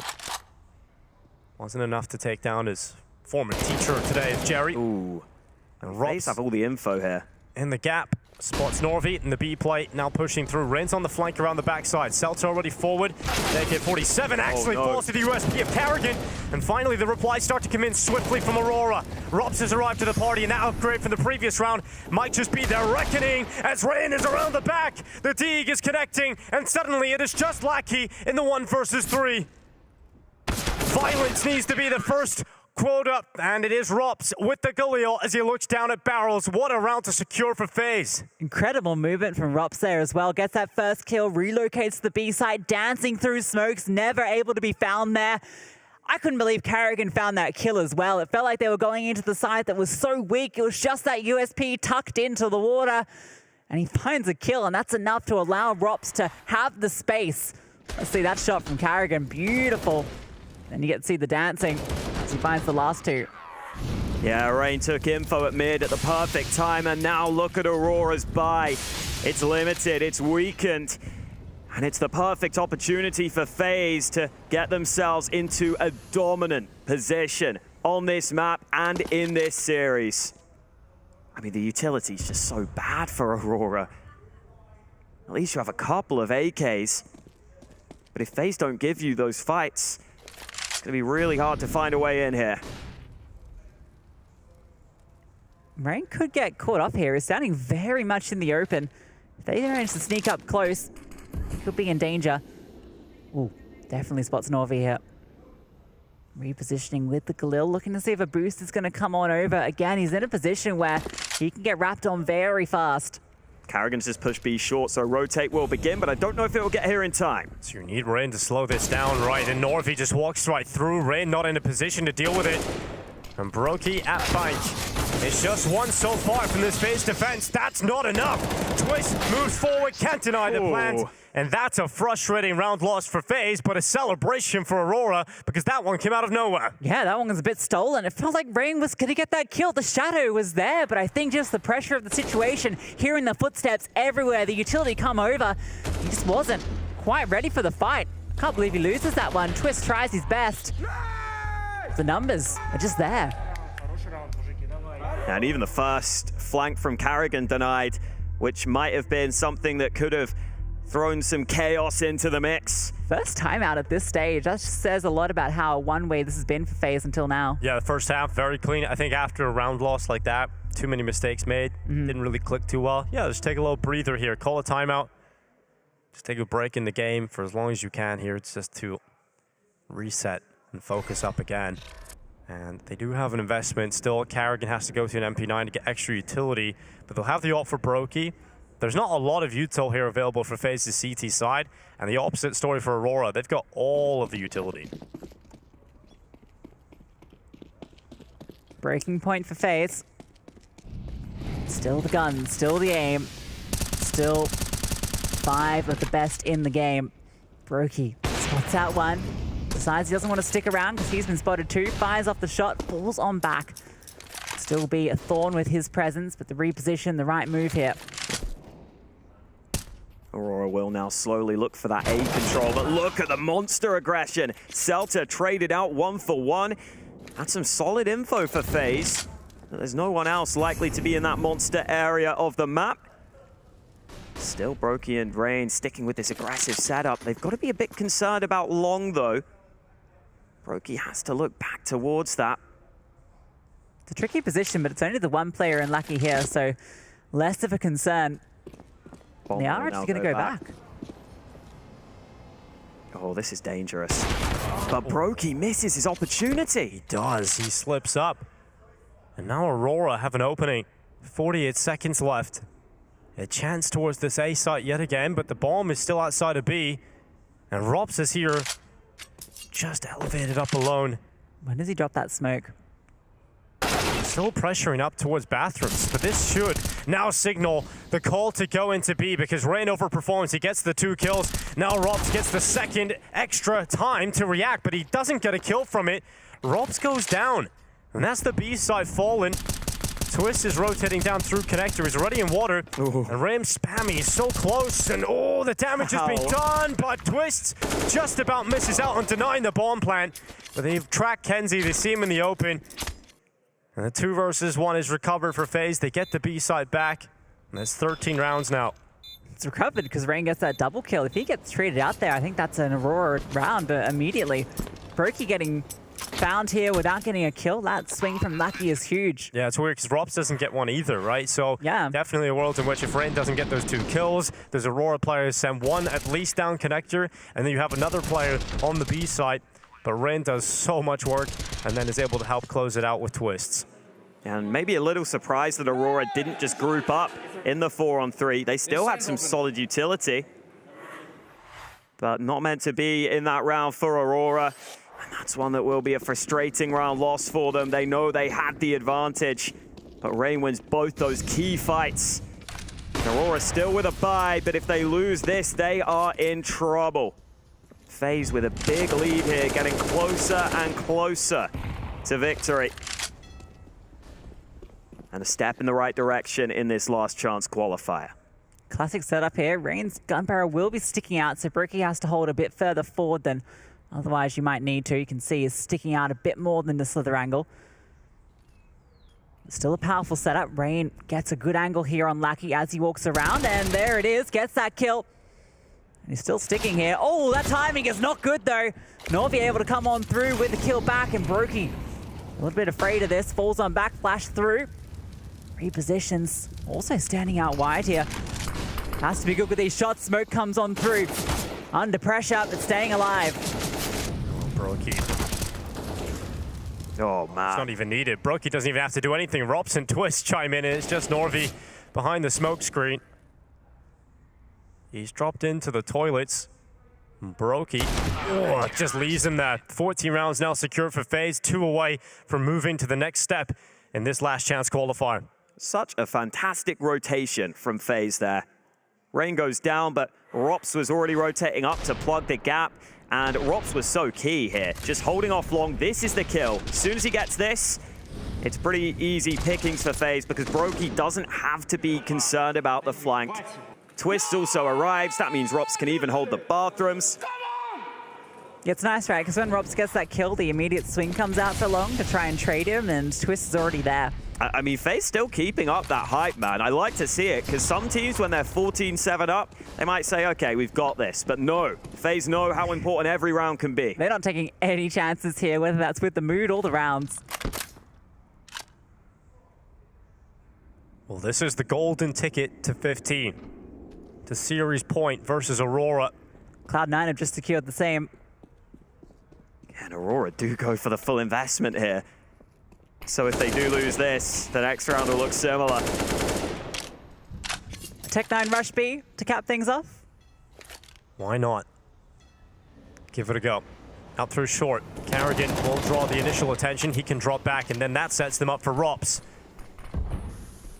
And he delivers what's asked of him. Carrigan comes back, and there's no getting through short right now for Aurora. This round has halted to a slow slither to death, really, because Rops is here and Rain comes through to secure the 15th round. FaZe Clan with one more needed, and their next step to continue the dance in the last chance. No drama right now for FaZe, and it looks like a similar scenario for Cloud9. Took a somewhat surprising loss against ENCE earlier in the day that's put them in this last chance qualifier, but now they look good to close that one against Bait. The two favorites in this last chance qualifier starting off strong here. I mean, the conversation immediately when FaZe went down to the last chance qualifier is imagine one of these Eastern European teams. They're going to be really difficult to go up against. They could cause the upset. Well, they're getting through them now. Rain in the playground, and it really is his playground. He comes here so often, and usually comes away with more. It's just one for Rain this time, and Seltzer through the smoke. Okay, maybe a bit more left for Aurora. Brokey brings his op on over. Easy kill from behind. Yeah, no swing either. Try and take the fight back. The flash over. Kenzie just runs on through. But Brokey takes him down. Seltzer spots on the cross. But Brokey is hitting everything. The Latvian laser wants to keep FaZe in it. And he does it. 2-0 for FaZe. Yeah, he blasts them forward. They continue here at the RMR. Their dreams to go to Paris continue. And for Aurora, well, there's absolutely no chance of an Aurora sighting in Paris anytime soon. They bow out in the last chance qualifier at the hands of the world number 2. Yeah, and really it's about FaZe here, coming through with a classy performance, looking so good in this one, and definitely really promising signs. I think there was never really much of a doubt in this series. Even that first map, yeah, the scoreline was somewhat close, but the way they closed that first map was with confidence. And for Aurora, I mean, they showed some good signs here throughout the RMR. They have definitely put themselves on the radar, but unfortunately for them, it is still tough to take the loss. Even if you knew it was going to be unlikely against FaZe, you still want to do what you can here. Always a long shot, and you've always got to believe in yourselves. Aurora can hang their heads high because they showed what they've got here at the RMRs. The fact they even made it through to the last chance qualifier shows that they have what it takes to tango with the very best.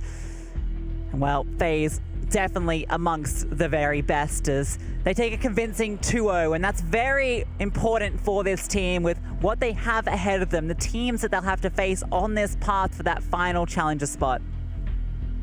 Yeah, brilliant to see Bro keep blasting off at the end there, but for Aurora, that is them eliminated here in this last chance qualifier. I think it is fair to say the favorites have come on through in these matchups. And I mean, listen, that could set us up for a very crazy game later on. If FaZe do indeed face Cloud9 for the spot in the major, that is something that might end up happening for FaZe. Back on track for them, and really it looks like a completely different mood in the team. It looked very comfortable, it looked convincing in the way they were winning rounds. We didn't even need to see many massive individual moments. It was more just standard rounds for them, and that is obviously something that you love to see here for FaZe. Yeah, it was definitely the team effort. We could see all the individuals stepping up, and I think that's reflected in the scoreboard. It's only, what, 2 kills between Rops and Brokey. Obviously Carrigan a little bit further down, but the main fragging components were all stepping up here, and when FaZe is like that, they're unstoppable. Yeah, man, Brokey stealing away the top frag at the end with a quad kill. I love to see it. Probably the flashiest play of the game. For Aurora, Kenzie again showing us some signs of what he can do, but on this occasion, not enough to take anything against FaZe. And we will get to see some of those highlights from Brokey. I mean, he had a couple of rounds just actually dueling against the opposing AWPer, which is really cool to see. Yeah, I feel like that 1v3 that he got here, that opening towards long, and then the 2 at the end was one of the best rounds. Then obviously the final one to cap things off, finding all 4 of these kills was huge from Brokey. That's exactly what you want to see. Brokey in major form at the RMRs. What a way to end it. Yeah, man, a little bit of spice at the end. Why the hell not? Yeah, really nice to see this from FaZe. It does feel like that time off has helped them tremendously, and it was also just nice hearing the way they approach this. I think it's a really healthy approach to say, you know what, we're kind of lucky to even have a last chance qualifier that hasn't been there in previous majors. Let's just make the most of it. Let's not let this opportunity slip. And it's also almost a way of like somewhat taking pressure off yourself, because you kind of think to yourself, okay, I mean, this is a last chance anyway. You kind of remove the expectations from it, because you're almost saying we didn't expect this in the first place. So I really like the approach from FaZe, and it's just positive signs all around. Yeah, it feels like kind of that moment when they got knocked out down to this point originally by Mal's in that overtime affair. That's kind of the low there for the RMR, where you're absolutely crushed. You feel like you had it in your grasp, where you could have been going through to the major immediately. You've had to take that time off, reset, you come in refreshed, and we saw a completely different look FaZe here today. Ancient still definitely had its issues. I mean, Aurora were in the lead at one point, right? They were up 4 rounds. They were within closing distance of it. But I think that's where FaZe really showed their experience there. And once they got into that map, took that one, overpass was pretty much just a one-way affair. And that's kind of what we expected. Yeah. Classy performance, business as usual, or back to usual for FaZe. You can see their run throughout the entire RMR. Bit back and forth at the start. They started so strong in the BO1s. Then a loss against Na'Vi, which was, you know, understandable in those circumstances. A couple more BO3 losses for them after that, though, which is why they are here. For Aurora, look, they showed how competitive they can be against Heroic, against G2, 30-round maps. They got a couple of solid wins in the mix, but not able to fully take it over the line here. Well, we do have Celta on the sidelines to hear from Aurora. First of all, thanks for joining me, Celta. I know it's not easy to do an interview after a loss, but you guys showed a great face in this tournament. Going up against FaZe, not going to be easy, one of the best teams in the world. What was something you guys really struggled with? We just had to win Ancient. We were leading, and I don't know, something happened. Like in games with Heroic and G2, it was the same. We just couldn't end the game. Maybe we should work on it. I don't know, but we should win Ancient because Overpass is our worst map, so we had to close Ancient and nuke. Yeah, so it's a map pool problem in terms of the depth of your map pool. They took you guys to Overpass, a punish pick, but you know, looking at the rest of the tournament, you guys played really well against some of the top teams. You had a really tough road. Must fill you guys with confidence moving forward that you can do this again. And I mean, your young squad definitely going to make it major someday, right? Of course. I mean, looking at the first map, you guys started a little slow in Ancient, were able to come back. What was sort of the team talk? It looked like you guys were positive even though you were behind. We just didn't have any pressure because we knew that it's FaZe, and even if we lose, it was a great run, so just no emotions, just only fun. Well, you guys did an absolutely great job here. Unfortunately, missing out just about, but you guys showed a great face, and I'm looking forward to seeing you guys in the future. Thank you. What grace there to take that interview, right? That closing out to go into that game against one of the favorites here at the tournament and to come in without the pressure on your shoulders. Unfortunately, couldn't get it done. And now we can take a look at the playoff phase and Cloud9 both winning those games. We have Big and Falcons up next. Hawker, who do you think is going to take that one? Oh, that's tough. I think Big might just have the edge, but honestly, Falcons have been pretty solid and their individuals have been good, so I could absolutely see them causing a bit of chaos. I think that's a very close matchup. Well, I know there'll be a lot of French fans hoping to see Kenias in Paris, but we'll have to find out after the break if that will be the case.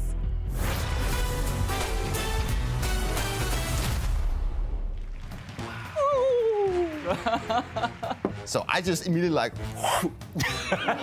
We saw some raccoon. He started talking trash a bit about Copenhagen Flames. And Oh, no way. Hey, I'm gonna catch one. It's time for the Gauntlet Challenge. What is the Gauntlet? No. It's the f***ing goal! No way, this is last place. it went really badly. Yeah. I wouldn't say it's good, because I would say it was great. Let's go, baby! It's now time for Dupreeh to show us how much grit he's got. Will he bring vitality to this challenge? Will his movement be good enough? Or will the new map take the spring right out of his step? It's time to start the Gauntlet. Ooh, interesting. All right, let's get this show on the road. Ah! So this is another long jump thing. Oh, I jumped too. No, that's very nice. Oh, surf. Oi, no. Oh, yeah, I made it. Oh.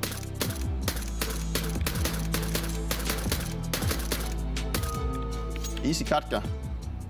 Hello? Hello! It's bugged. Hello! I swear, you need to take at least 3 seconds off the time on that one. Ah! Ah!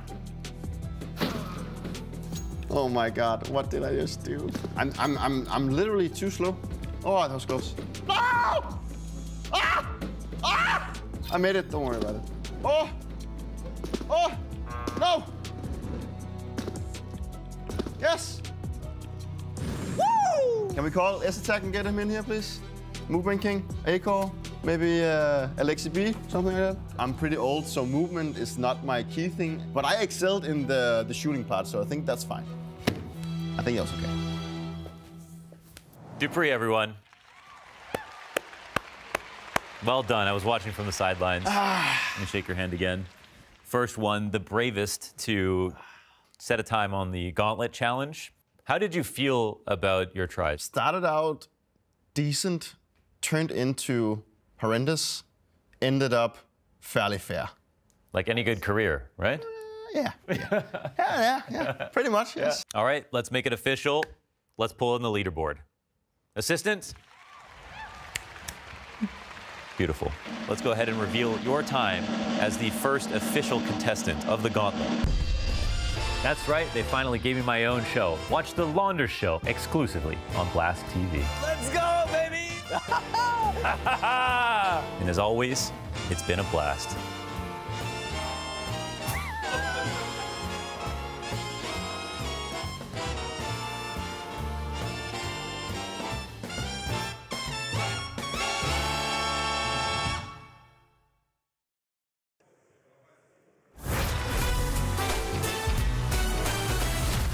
one more match left for the day, and it's that big Falcons game that everyone's been talking about. That's right, we're here in the last chance qualifier to see who is our final team tonight to try and continue their performance and try and grab that one little spot, Harry. The 6 teams, we've already said goodbye to 2, and a third must leave us. It's big or it's Falcons.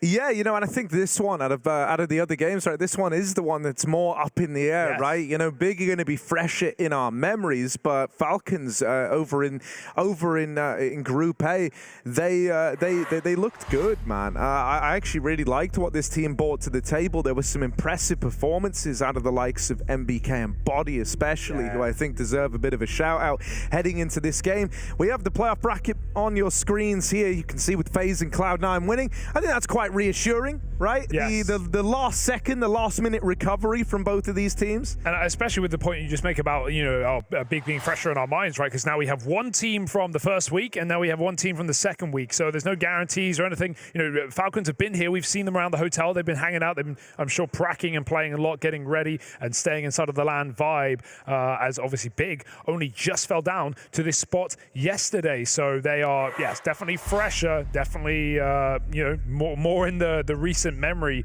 these losses. But man, it's so hard to call at this point. You know, we had really good signs for Falcons, but Big, let's talk about these boys, because man, led by Tabson, Keita with a fantastic performance. In fact, why talk about it when you can hear from them? Let's shout out to Tabson. Joined here with Tabson, team captain of the Big squad, man at the helm. Firstly, want to get your thoughts on this Falcons team that you're going to be playing up against. Kind of cool to see the likes of you and Kenny S facing off against each other again. Yeah, of course, it's been a long time since we played each other, but it will be a hard game. It's unfortunate that one of us needs to go out on this stage, especially them, because they are playing for Paris. It's a huge honor. I know how it feels like, since playing for Cologne is kind of the same like for Paris. So I wish them good luck and obviously a good game. And I know you guys as a team are one that like to do your prep, like to do your research. Obviously, you've been dealing with a pretty short turnaround time today. Do you think that you've been able to kind of rise to that challenge? How are you feeling about the preparation? Preparation is decent enough, I would say. We are focusing on ourselves. We had a close game against MIP. I think they played decent Counter-Strike. We had it on Mirage. Should have closed it on Mirage. Other than that, yeah, we are focusing on ourselves, trying to fix our mistakes what we did previous in game, and we will see. Hopefully, it works. And lastly, do you think having, you know, young players here earlier today, even I spoke to God B about, you know, Hype potentially making his first major as something cool, but do you think having young players who are kind of used to the grind of Counter-Strike is going to give you a bit of an edge in a day as long as this one? I would say it's depending on what tournament we are playing. Since now it's the major, he hasn't played a major before, and like it's a different kind of pressure for everyone here. But obviously we are here to win, and we will do everything what we are capable of, and we will show everything what we have. All right, love that, Tabson. Good luck today, brother. Thank you. Very much. Yeah, I loved getting to speak to Tabson, loved getting to catch up with him. You know, I like what he says here. I actually like as well that he took the time to kind of talk about how for Falcons this is like a really big deal, right? It's the major in their home country. It's the only like full French squad in with a chance of representation. So let's start taking a look down the line here. If you didn't catch much of Group A, or maybe you just you know, have a bit of a recency bias, you might have forgot some of the looks that we had out of this team. Some very impressive performances from the likes of Body and MBK. I think Body, very much the guy to keep an eye on here. Had some phenomenal performances over in that Group of A. And that's even reflected in the stats. He's rocking 20 average kills, right? 1.24 rating. He was pretty phenomenal, and so it was nice to see, right? Especially when one of the things, you know, we were talking about was the idea that this kind of core, this XG2 core on the Falcon squad from all those years ago, rising to the challenge to try and make a major as 3, you know, a team that we haven't seen do that since all the way back at Boston. Yeah, wow, it's been some time then. And yeah, for Falcons, I mean, Body was the highest rated player in the event for some time. I think going into that OG matchup as well, or the Game of Legion one, he was sitting at the top of the board. He ends at 6th, so still a very good position as an individual. He really had some incredible maps in that first group. But he's going to be needed today, Harry. He's going to have to be tested, as of course this is Big's second BO3 of the day. It can hurt some teams, it can help some teams. I've always constantly asked players what they think about that, right? Playing multiple matches in a day. And And honestly, the results are differing. It can depend on the roster. So we'll see if that grind for Big is going to be to their benefit or to their demise here as they play this final matchup. It's Unicorn odds on the screen favoring Big without a doubt. I think they are the more proven roster. But for Big, Harry, this is a team that we've seen on the cusp for so long. Sure, they had that brief stint at #1 in 2020, but that feels so long ago and with different players as well. Yeah. So is this going to be the time that Big can finally make a run, or are they always going to be on the edge of something great? You know, I think for this matchup in particular, I think the hardest thing is you know, you just got to think to yourself, this isn't the hardest BO3 you're going to play, right? This is step one. This is the first step in the lengthy journey to try and take that last challenger spot, right? And as you say, a team that's always been on the cusp, they make that change of swapping out CS, of bringing in Hype. He's meant to add that firepower on the AWP. And even though I really like what we've been getting for him individually, Big have been kind of failing to stick the landing on it. So if you're not going to win this one today, you were never going to make it anyway. Cloud9 and FaZe await the winner of this matchup with 3 teams left up after the fact and only 1 spot. It's going to be a heartbreak for someone. Falcons here on the T side, moving outside, and Quito spots and falls back, head around the corner. They couldn't quite find that shot. So Quito's given a second chance at life. Yeah, chance to back up here, go through the motions a bit on this USP. tabseN's out on an island and was hoping that Quito could help him, but instead Quito is fed to the wolves. tabseN brings us back into a 4-on-4. Clean taps for tabseN who open. The bomb's made it down towards this B site, and so Falcons are going to get out with a bomb plant at least. A chance in the 2v4. It's Kenny S and Body left standing, and now it is just one man. Kenny going to get overran here. As they fall in through ramp, they will overwhelm him. Big. They start strong. They win that pistol pretty dominantly. Never a moment where it felt like Falcons were going to be in that. You know, they got that opening kill, but it was so quickly cancelled out by tabseN, just holding down outside, holding the fort. You were never that worried. Yeah, These were some clean old taps from tabseN, though, and that's an exciting prospect. Without a doubt. I think, you know, what's helpful for Big in a game like this is their map pool, right? They have no insta-ban. They are able to play every map in the pool to a decent degree, and I think that's a very rare thing. It's very difficult to keep that up with not only changing maps constantly, or not constantly, but, you know, we've had a few map pool changes in the past 3 years, but also, you know, just keeping 7 maps in tip-top shape is not easy. So fast outside for Falcons, yeah. With Lils. I mean, you know, you say in tip-top shape, I think that can be one of Big's problems. Is that they're a bit of a jack of all trades, but a master of none, right? And so I think for a team like Falcons, that actually is a problem, but I think that's why as you get down the line and you put them versus grizzled seasoned veterans and top squads, that's where it struggles a little bit more, right? In this round, the 4-spy brings us into this 3v4. Masuta does have a chance to backstab here. They don't know about him. He's somehow eluded capture over towards outside. And so with Crimbo now dead, it falls to this awkward 3v3. You're trying to do the boost up to get tabseN over towards Heaven. From here, he can help the A site. He can look to get the info over at ramp, and he can also take little jiggles outside and just see how far Falcons are trying to take this control. Yeah, he's going to sort of bait his teammate at the back of the bomb site and try and win the round here because Favin's trapped down on the boxes. Quito gambling B on very low health, hoping to go 1-for-1, but also be an info player. He's screwed if his teammates fall on what will be a vent rotation. Favin, good luck. The nade will land. tabseN trades. He needs this kill, and he does deliver. MBK in a 1v2, trying to find that bomb off the mini-map alone. Up the vent comes Quito, and he won't rush the kill. Retreats into the lobby. 20 seconds. It's Nathan on the clock. Tap. tabseN doesn't jump. He knows the time's on his side. Quito waits to surprise, and MBK must stick it, but that's when they swing. Big with a nice read to end the round. And that's 2-0 up. Not even bonus plant money. That 4-spy for Falcons falls by the wayside.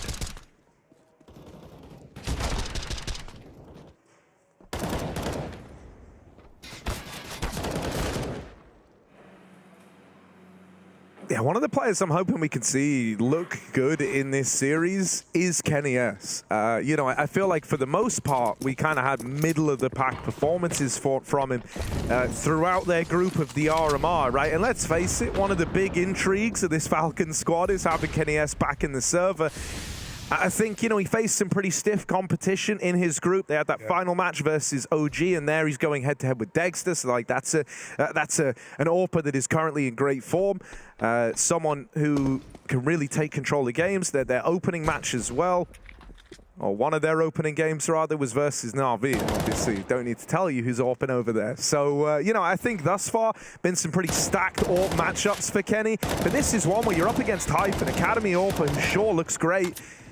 You know, I want to see him, you know, rise to the occasion a little bit. Yeah, you know, I'm all with you. Who doesn't want Kenny S to perform? But I'll give you some realistic and some bad news. He was the 7th lowest rated player of the entire EU RMR in Group A. So it's not exactly screaming a great sign for Kenny. We saw some signs of life in there, a couple of nice rounds. Yeah, there were a couple of vertigos that I liked from him, right? A couple of moments there. Keeping it up over the whole map or the whole series, I feel like we just didn't really get that glitters of the old Kenny, but right now we need him more than ever.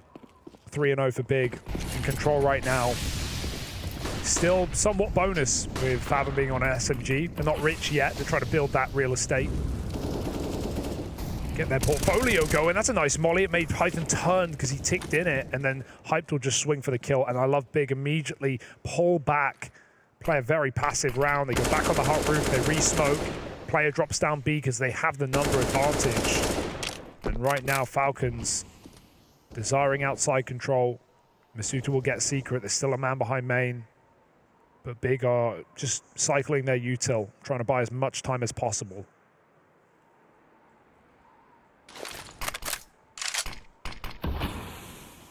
That is one of the smokes of all time. Oh, even a boost up. Every trick in the book used by Big. BK has a chance to kill. I mean, hell, dude, with this smoke, like, yeah, take it as the invitation to go and peek top hut. MBK will, and he's someone who has offered us some big performances in this Falcon squad. That's unlucky. Missing that timing by a couple of seconds. He is considering this as an option, but after clearing that deep, going to go out and check in manual mode. Body still gets the better of him. MBK's crept all the way out into the A side, but he still hasn't seen the top hot player. Finally, we'll get that info. We'll get that spot. Hype now dead. And Keto, having pushed into the lobby, still has some control over this bomb and where it can look to go. MBK's retrieved it. Gonna get the plant in, setting this up for Body to win over in the Heavens, but he's low on HP, so not the usual threat that a Heavens player will look to present here. One bullet would end Body's round. MBK, as a result, still needs to put something up here. If you leave this just on Body, it might not be enough. MBK, clean tap to find the first man. Hell, why not make it two? MBK back in the server, and a joy to watch. He finds 4, winning that round down there single-handedly. There's no one better in that moment, right? This is what he was doing back in Group A. He was pulling out clutches left and right. He was winning massive rounds for Falcons on his own. I feel like we really saw MBK unleashed a form from this player we've not seen in years. Certainly not in European mixes and OG and Mouse. But back on a French roster, MBK shines bright. We love to see that. First clutch of the series coming through. Expecting many more. And Big, who, as we were saying, were trying to build up that bank early. They're left to nothing. Just this hero rifle. Crimbo's in the right place, though. He's going to be able to find a 1v1 here. Potentially arm a teammate. But Masuta is in no hurry. Got smoked off last time. He's going to hang around. Check the back. No nades or anything to flash his teammates in through main. And Big may as well gamble on that top site right now. They're even pulling the ramp player off. Oven aggresses with a flash. It's a nice flash. They even fired off, but he won't be able to finish the kill. Body, double entry. Masuta far away from this hero rifle that will be left to save as Falcons overwhelm A.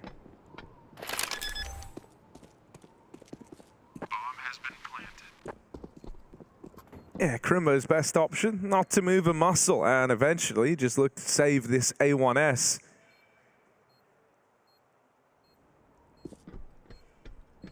Falcons in with their second. The guns come out and they immediately start finding rounds. Starts with MBK with a bit of a hero performance to spur on the troops. And I mean, now we have Body. Admittedly, you know, Anti-Eco's in there for the man.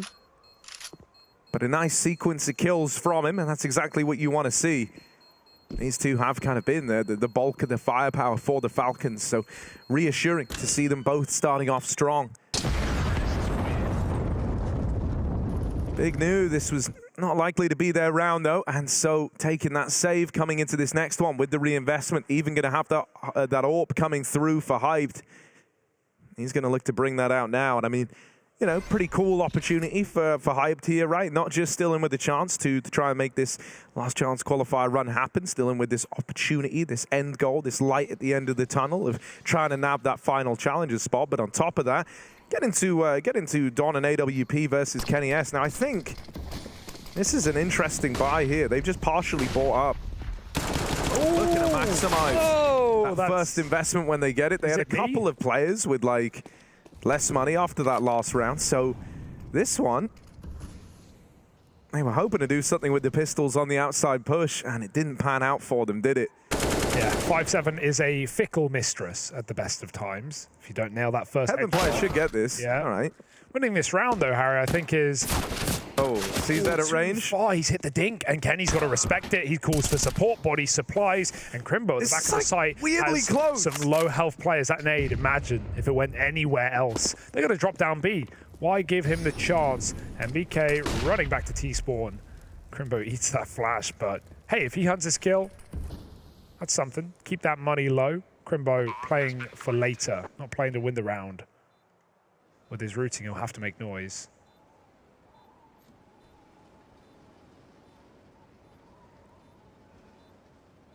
Take the stairs. Falcon onto 3, though. Quick resurgence in this game. And Big wanting to... Oh, there's the backstab out of MBK. I can't believe he calls his bluff and just comes up the ladder. It's all been T-sides for MBK as well. That's where he's done like the most of his work in this tournament. I mean, him and Body together are, you know, count for almost 60% of the opening kill attempts for Falcons on T-side. So... or rather on both sides, but yeah, that's a lot between two players, both nearly at 30%. Body on T-sides is the guy.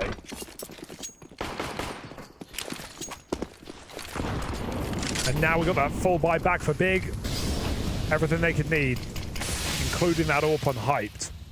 Falcon stuck behind the vent, looking away from the flash that is inevitable. Great turn in time, but there's two. He will get traded up at top. Keto will find a double kill as well. He falls in, almost dies to gravity itself, and suddenly it's just Python. Snake in the grass, hiding in the mist. Yeah, but dire straits for him to try and actually do much in this round. The AWP scoped up on him from the heavens, just going to catch him on the smoke fade, and it's a clean execution from Hyped. Big maintain this lead. They don't give it over. They took a partial investment the round prior, all with the goal of making sure they had plenty of util, that AWP out, everything they could need in this round, and you can see why.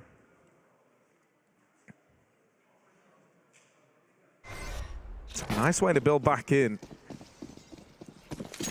Now we have that AWP for Kenny S as well, and a chance for Hype to meet him.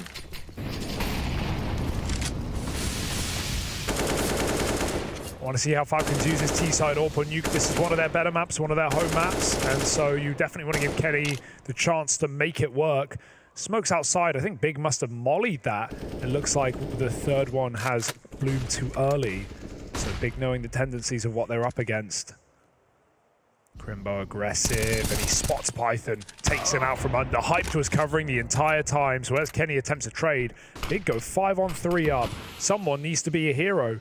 Maybe it is one of these entry men we were mentioning, MBK and Body. The can openers of this T side still alive. That's your only hope, but Big have held on to so much utility. Favin's even ready with a molly the second he spots someone. A site is not open for business, but they're going to try.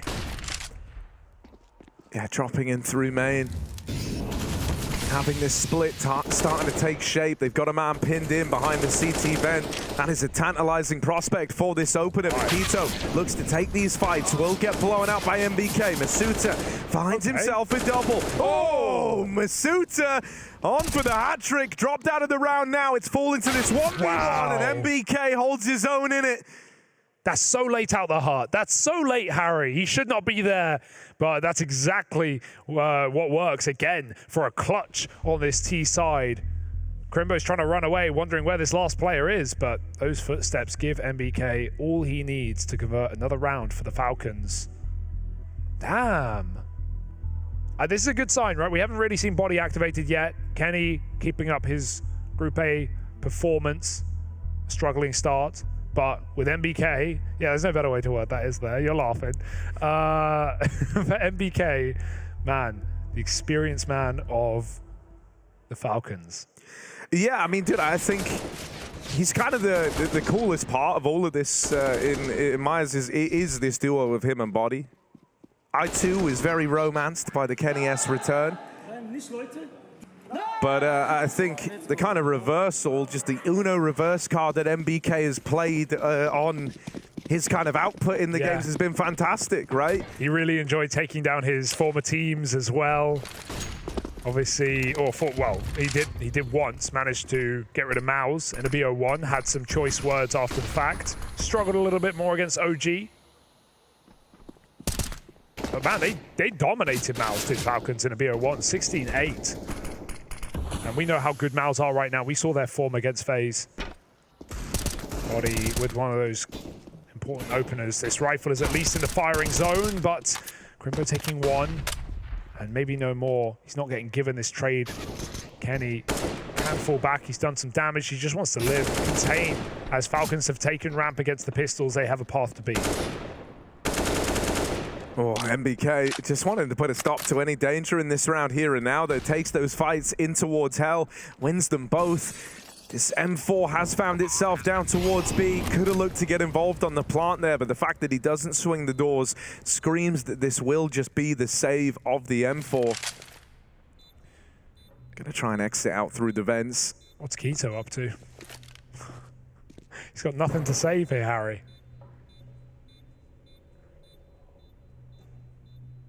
Might look to try and have this M4 join up with him. Just to give a bit of a bodyguard to it, right, in the long run. He's guarding no one in that corner, Harry. No, yeah, he ain't guarding anyone. Keto ain't the guarding type. He's like, look, I'm sure you're going to be fine on your own, Crimbo. Someone look after this guy. He's scared. Falcons in the lead on the T side of their map pick. Great start. And this really is a... You could make the argument a matchup of old meets new in terms of experienced legends of Falcons in MBK, Kenny, and of course, more recently, I wouldn't say a legend, but experience in Masuta playing under Vitality versus, I get an obviously Body, right? In the experience factor versus a very young big for the most part. First major for Hyped. Crimbo and Favon, ex-Academy. Keto once demoted. Hyped has got nothing outside right now. They've crept behind the smokes. Masuta gives away no information. And while Crimbo considers vent while the smokes are down, he needs to watch his back.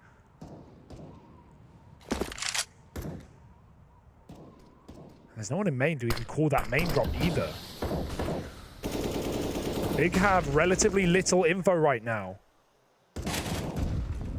Oh, Body. If he can find this over towards outside, that's going to give him the chance to try and wrap Heaven again, and he seems interested in that. There is still this Garage AWP Hyped. Oh, just going to turn around and find Body. Now they're screwed. Yeah, they were kind of, trying to give him the room and respect to go and try to stake his claim for the Heaven control to set up the A split. Their best option now could be to try and join up with Masuta down on this lower site. To do that, they've got to get past Favon. Yeah. Good luck. He's faking out B right now. They're going to look to walk outdoor. How much of a ruckus can he cause down below? They go down the vent. Good smoke, but the spray is fantastic for Faven. Dinks Kenny on the drop as well. Keto with a backstab. MBK can molly the vent and buy a few seconds, but big, calculated, a man up in a retake. These are the rounds they're born for. No kit, though. They want to try and drop down the vent. Oh, yeah, they changed their mind. They were both there looking at it. One of them had a flash in their hand. I was thinking, like, oh, if there ever was a way for this round to get tricky. This is a dangerous rotation, though, with no kit. Right, having it coming from the ramp side, this is wasting precious time, and time that will be felt in this retake if it comes down to the wire due to that lack of kit. Masuda hidden behind the silo, swings out for 2. There's the reply. MBK might have to try win this one to time. They're moving in together. He takes that swing with the bomb. Little far away.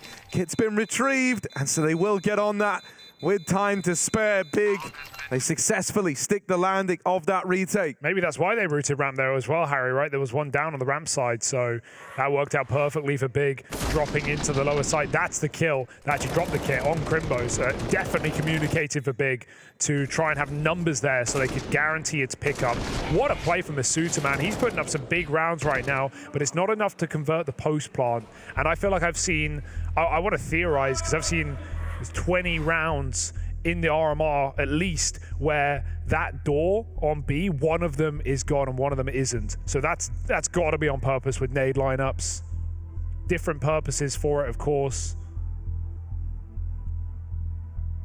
But you know, we even saw in the past CT teams would nade off the door at the start of rounds to avoid T's from, you know, being able to use it in a post plant. How many rounds have you seen someone hide behind a door and spam that E key? Really frustrating.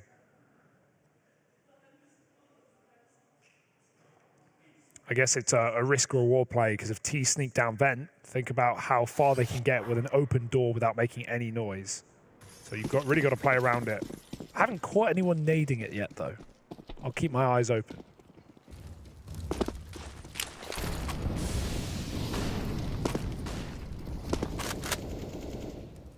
Looks like Falcons want to try and go towards outside. They've been able to get a good bit of control here in the rounds gone by. Last time, Body got all that real estate over towards Hell, only to fall to the garage AWP. This time, this AWP sits back at the box in spawn, holding 4 players crossing. Hyped. Sure, he didn't get to fire a shot off, but he does now know they've crossed to behind red. Someone get him a coffee quickly. These are the shots you need your star AWP to be hitting. He doesn't take them at least, so they don't know where he is, but there's the smokes down. Good shot on the cross. They go before it pops, and Hype will take one as Keto joins the fray. Yeah, Bomb actually gets away from Falcons in all that. It's been retrieved now by MBK, but I mean, you're down to the dregs of Falcons, right? It's the last few left in the round. Kenny and MBK started their runs in Counter-Strike together and looking to try and carve a round out together, but not going to happen. MBK falls. Kenny S has got to do this all alone. They've given him a handful of chances here. First kill found onto Hyped, but with that bomb dropped over in Decon, the rest of Big having moved in, playing that kind of layered crossfire between the rafter and behind the silo on default. That's a round that felt very, very safe for Big. Good stuff from Hyped on the AWP. That first time, you know, first opportunity might have got away from him, but he doesn't miss that second chance onto Body. Exactly. And Keto, I mean, what a story for this play as well, right? For a long time, Big, when they were making shuffles, they were, you know, removing players, trying to find the right roster, going through Tizian next. I mean, they went all around the world, buying out Sprout players. You know, Keto, even more recently, was having some horrible games, having some bad form, demoted to Academy team, talked a lot about how that helped him individually. He led there as well. He had some incredible matches, farmed the Academy League, to be honest. And then, yeah, Big brought him back into the main roster, and he's been playing some lights out CS ever since. I missed the MBK scout. I've missed the MBK scout. He's given us a couple of good moments with it. You like watching this guy use this gun. Opens the round up with that kill onto Hyped. It's one that Falcons don't have a lot riding on, so anything they can do here, worth its weight in gold. MBK looking for a fight back at CT, but the man's actually up in heaven. Just drops that smoke to give the illusion that across to CT was possible. MBK just fingers crossed. Miss 100% of the shots that you don't take. That is and true. Don't worry, he's taken plenty of them. Still missing them though. For now, found that opener. It's a hard angle, but he looks ready for it. Ooh, he hit. Yeah, I don't know. There's something about his sky. It always looks scary, but that's where tabseN will put it to rest. Takes a tag from it, but isn't willing to entertain the scout outside any longer.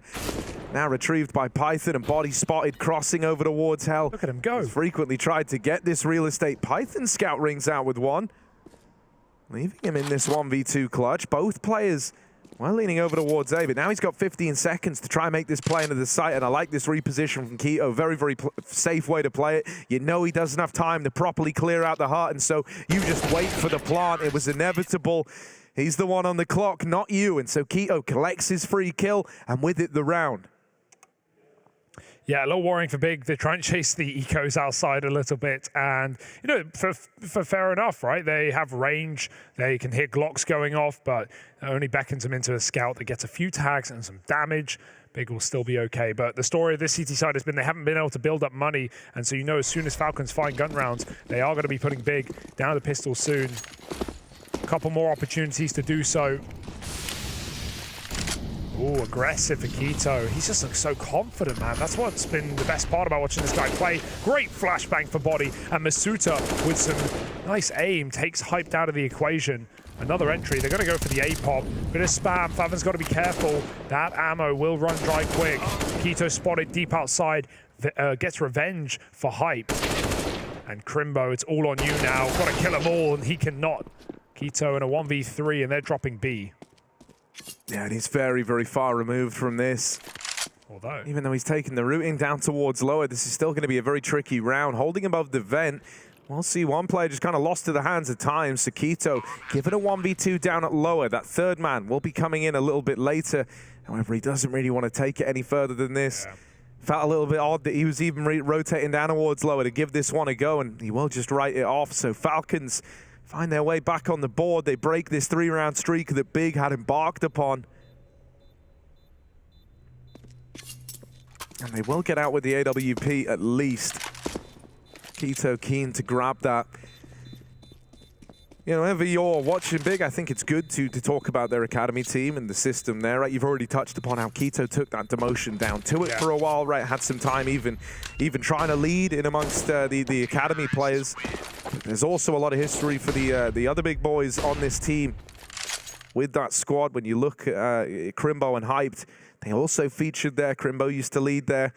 So, you know, there's a lot of players who aren't afraid to cook up calls, to try off for something in the mid-round for this big squad. And on top of that, for their academy team, Nuke was always one of the maps they tried to play. So, gonna have a lot of ideas. Yeah, you just have a massive brain power, right, between tabseN, so Gob, I'm hoping Crimbo, that, like, Keto. exactly, right? So I'm hoping, like, for the T side, that's going to give us something pretty exciting to look at for Big. Push outside with the pistols. That's going to feed Masuta the first. Flash was a second earlier, or the push a second later. That would have gone a lot better, but tabseN trades. Okay. He doesn't want to go for the gun because they've done a wall of smokes. He's expecting more, but it's often been Masuta solo faking these yard takes. MBK just click, man. Oh, that's just awkward. click, but he couldn't see through the smoke. And these pistols are making things really weird. Crimbo looking for more. Oh, no. His teammate's body falls in his view, and USPs are making things interesting. Hyped, give it a go. What have you got to lose? Well, the AWP is one thing, but screw it. Yeah, I mean, dude, you're heading into round 15 after this. Still looking to bring one out anyway. And I think at this point, after tabseN's found all that off of his USP, there's a part of you that is believing in this round. Hype set up back towards main. They give him that fight. That was the opportunity to build into the round, but a missed shot costs him dearly. Orp knocked out. Body does not forgive nor forget. You take a swing for him, you better not miss. That's the lesson that was learned just there. Yeah, and I think with MBK and Masuta looking at the top of the board, Body starting to close rounds, I think we have a really good sign for Falcons. A dominant T side right now. Sure, 7-7, but the money favor, the momentum. Now going into the last of the half. And we've not even really said Kenny's name, Harry. He's 3-11. Another wall, this one wide, and we've got a couple of players creeping out ramp as well. If Crimbo swings and faces, it's like, it's a kill that might lose you the round straight up. Oh, I think he thought he dropped. He was blind. He thought he was down below. He runs into their crosshair. Oh, dear. One step, not far enough. And Falcons in a 5v4 big have to make concessions. They gamble on that lower site. Quito gets cleaned up. That molly forces Faven back. But how's he going to stop this from unraveling in round number 15? They're holding flanks. The patience should pay off. Molly dies, but the smoke allows a bomb plant, and Falcons have been good at closing these out. Yeah, bare minimum though, we're going to see one of these rounds that they're forced to retake, and I think that makes them a little more deadly as a result, right? Like, no, normally they'd be looking at the numbers here alone and they'd be trying to save. So looking to give this one an attempt. They'll get that trade over in the door. Tabson, there's more around the corner. He's knocked out. Hype's got to do it alone. That first shot from the AWP lands, but no further. Kenny S is the man to send the Falcons flying high at 8-7 on the half.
Soaring through the sky, it's Falcons up 8 rounds, Harry.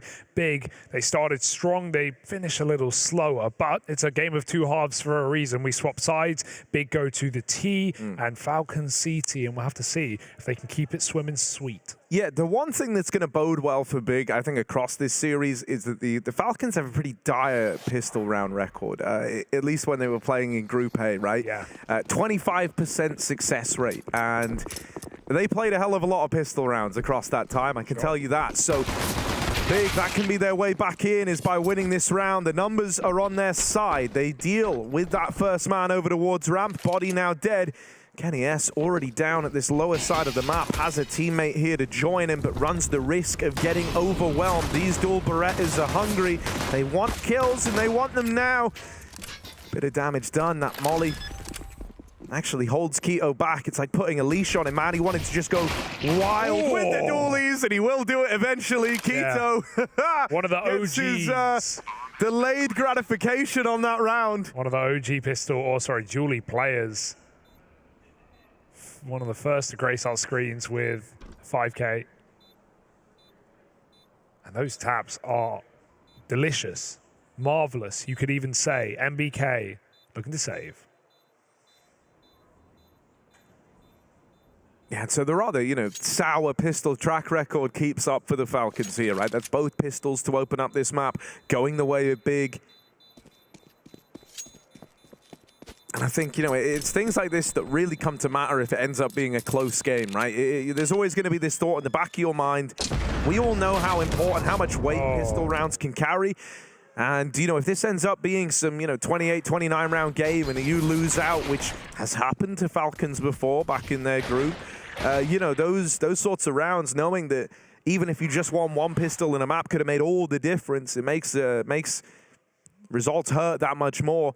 On the flip side, I think, to a certain vein, it would make it more impressive if they win, right? Picking up a victory. Yeah, but you don't want that. You don't want to start. No, I know, exactly, right? Like, no one wants to purposefully make their life harder so that we all go, wow, how impressive. Well, you joke. Winning a force buy, that's one way to counteract it, but Big are bringing an aggressive round. That last jump for Fathom, maybe one too many, and the pistols might just do it. 2-on-2, tag with a scout. Hyped fires back through the smoke. That bomb is lost in the source. Hyped doesn't need to hurry. He can wait. Almost swung into Masuta's sight, which is exactly where the bomb is sat. You can see the feet if you go just a little bit through main. But Crimbo, will he consider this possibility? That's a bit of vengeance, as Crimbo was the one to die up there earlier in a 1v1. Masuta moves, and his body comes tumbling down. Big do deal with that force buy. It wasn't easy. But now they get a freebie with full eco from Falcons. Damn close try.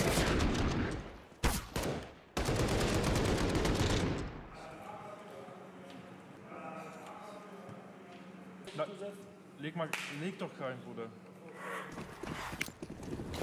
Those hurt to lose. I think it's just going to run it back. Another Mac 10. This time Fathom doesn't double jump.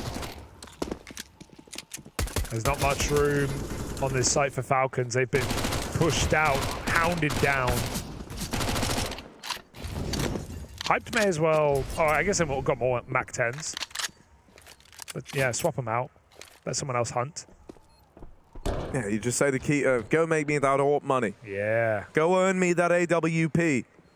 And you've given him the Mac 10. Capson also hunting with his. Ooh, the USPs and the PT50s landing a couple of dinks, but now they hear Quito arriving. Yeah, Hype is rubbing his hands together. He can feel this. Oh, hang on. Careful. I was going to say, he can feel the AWP getting crowdfunded. They lost 1 AK in that. Yeah. Bodies come out. An exit scam over towards the back of Garage. And the crowdfund is gone. So now Big, yeah, they get it. They suffer a couple more casualties than they would have liked. It's actually the rifles getting knocked out of the round, so they save up 2 Mac 10s and an AK.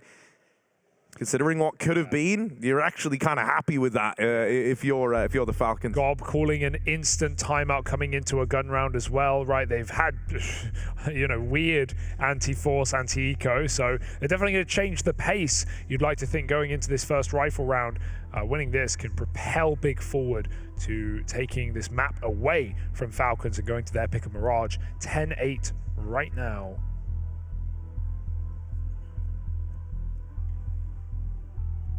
So why let Falcons warm in? Still got Mac 10s though, that's what I'm thinking about, unless they just get rid of them. Depends how you want to run your round, really. You can keep the Mac 10s into a full buy, play bonus, or you can just get flat rifles, but you lose that and suddenly you're in the dumpster. Focus faces for Falcons. They keep 2 Mac 10s, but they also buy the AWP, so they really want to win this one.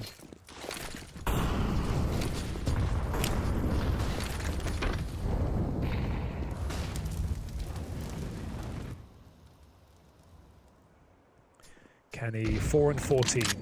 Let's see if the city side on one of the best AWPing maps is where he can recover. A lot has changed though over the years.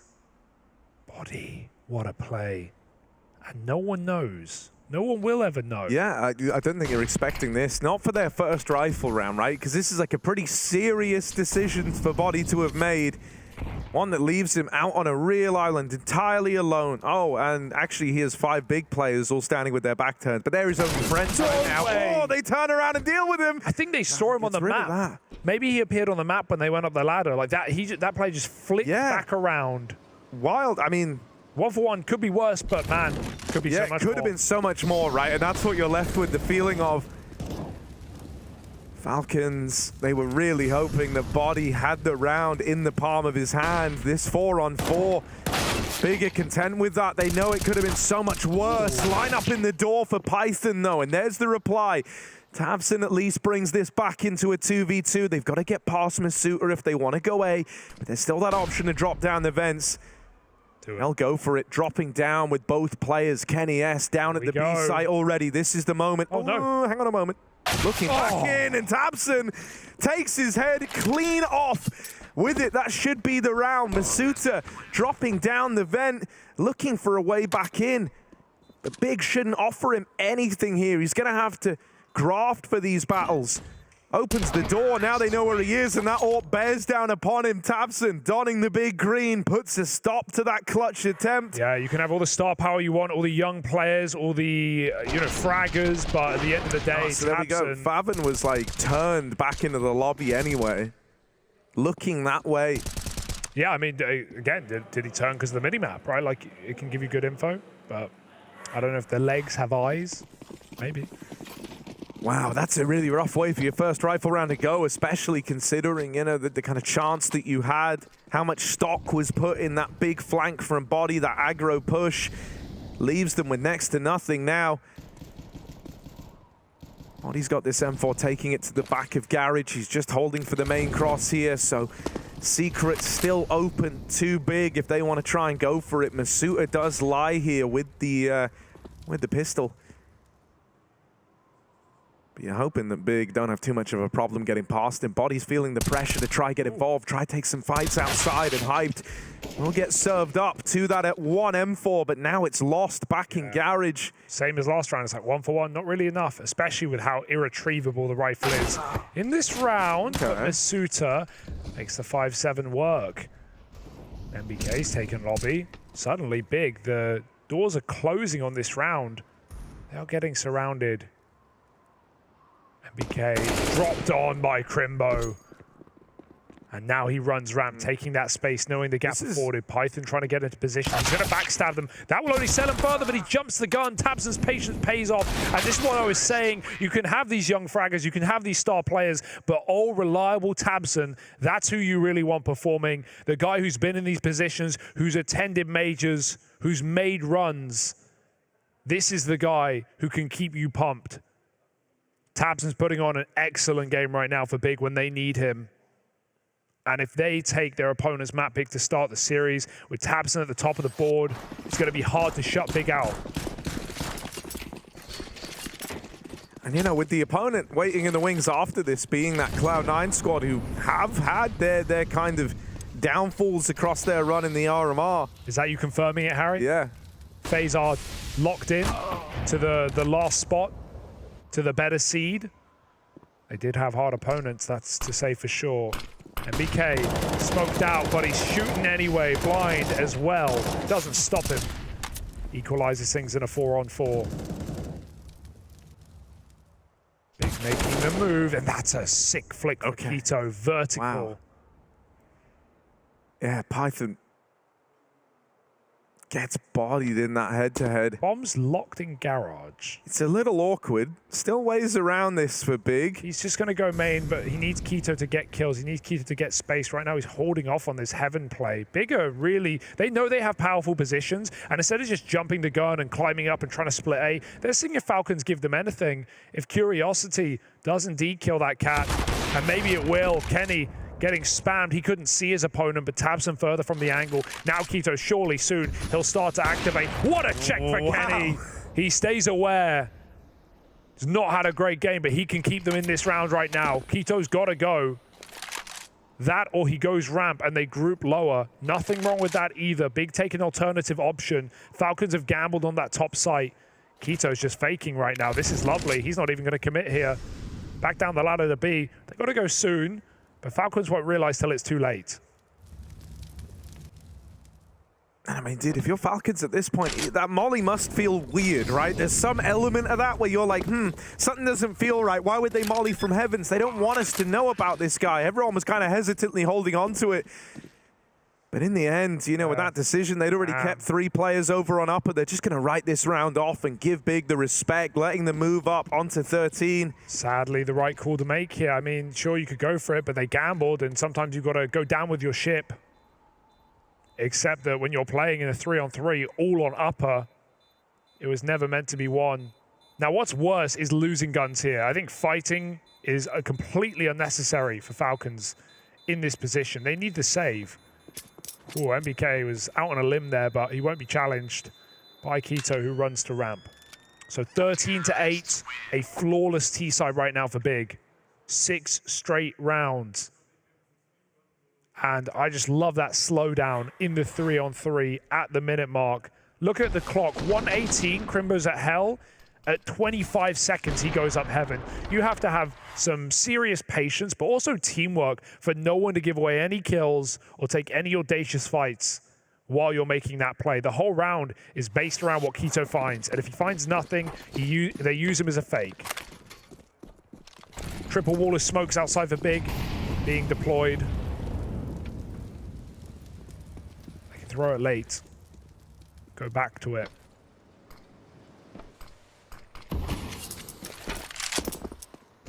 They just check Falcons are making no plays early, no aggressive outside rounds. Just that glaive smoke, then they chill out. Big dump util onto A.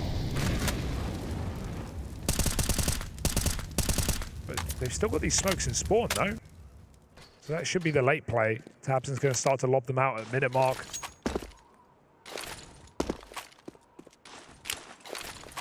Concise.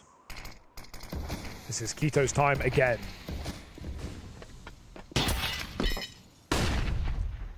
This looks like an A split though. Oh, that smoke is awkward for Python to try and peek into the lobby. Obscures his vision if he stands too deep in it, so can't go for that hot push that he was looking for on his info gathering efforts. Kenny posted over at ramp. Looks like they might want to give this a bit of a challenge. Kenny S gonna nail that first shot on a Tabson, knocking him out of the round. Now having a lead from beyond the grave. Back to A. Oh, bit of a ghostly apparition outside as Keto appears from nowhere, materializes before your very eyes. And Masuta back at the site. They're starting to pressure him. Falcons already have 2 players down on B. One man comes up the vents, body in with the backstab, surprises them. That is an awkward timed weapon switch for Masuta. And it's going to leave it in the 1v1. Kenny fires that shot from main, gives up his position, and now Hyped has a chance.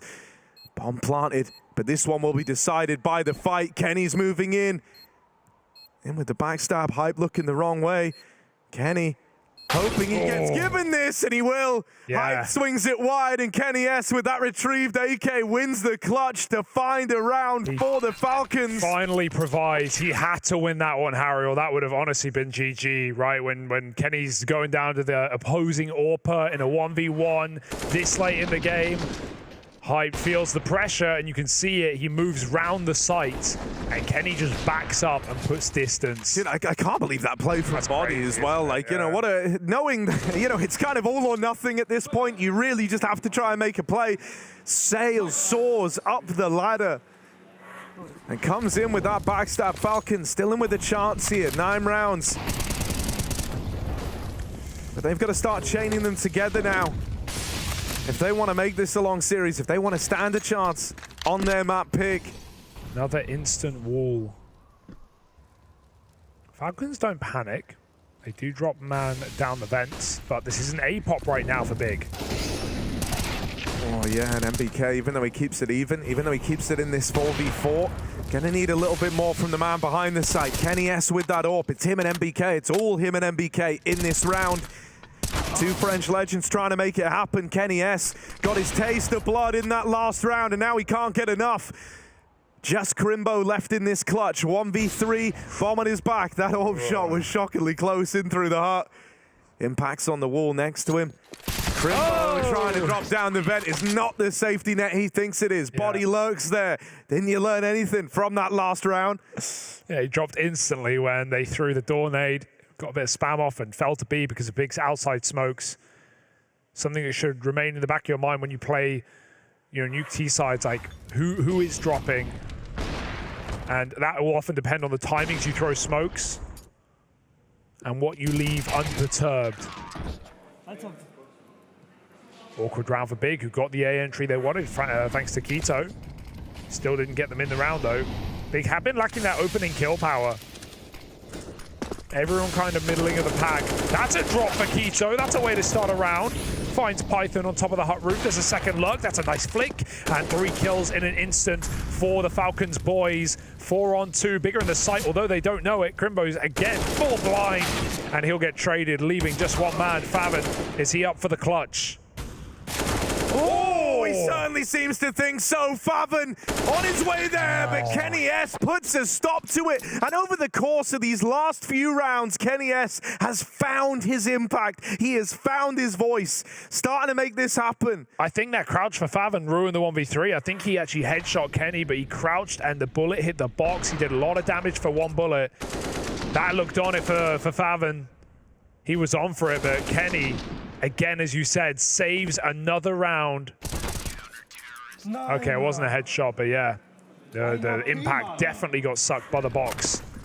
What a recovery from Kenny, who had 4 kills just 5 rounds ago. It's the 3rd round in a row that he's had massive impact in.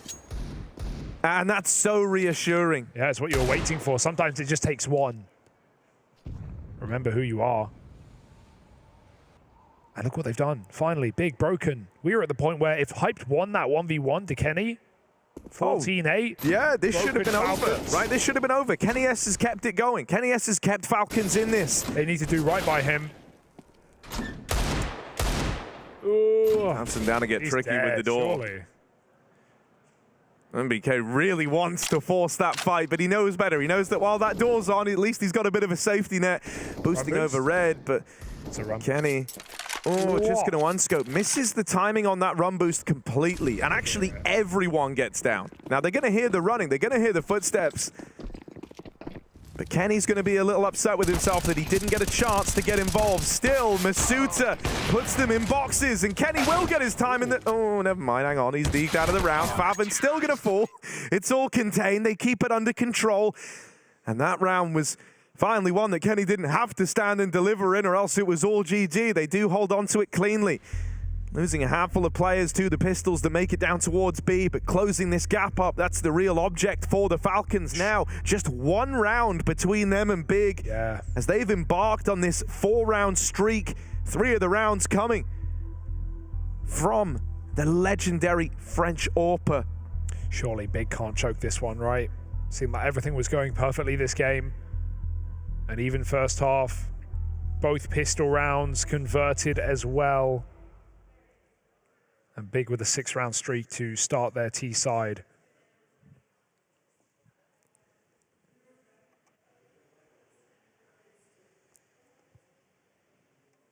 Important talks coming in over on Gob's side as well, as Falcons prepare themselves for another rifle round.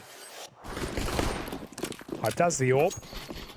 And I mentioned the opening kills earlier. He's the only one who's really past 2.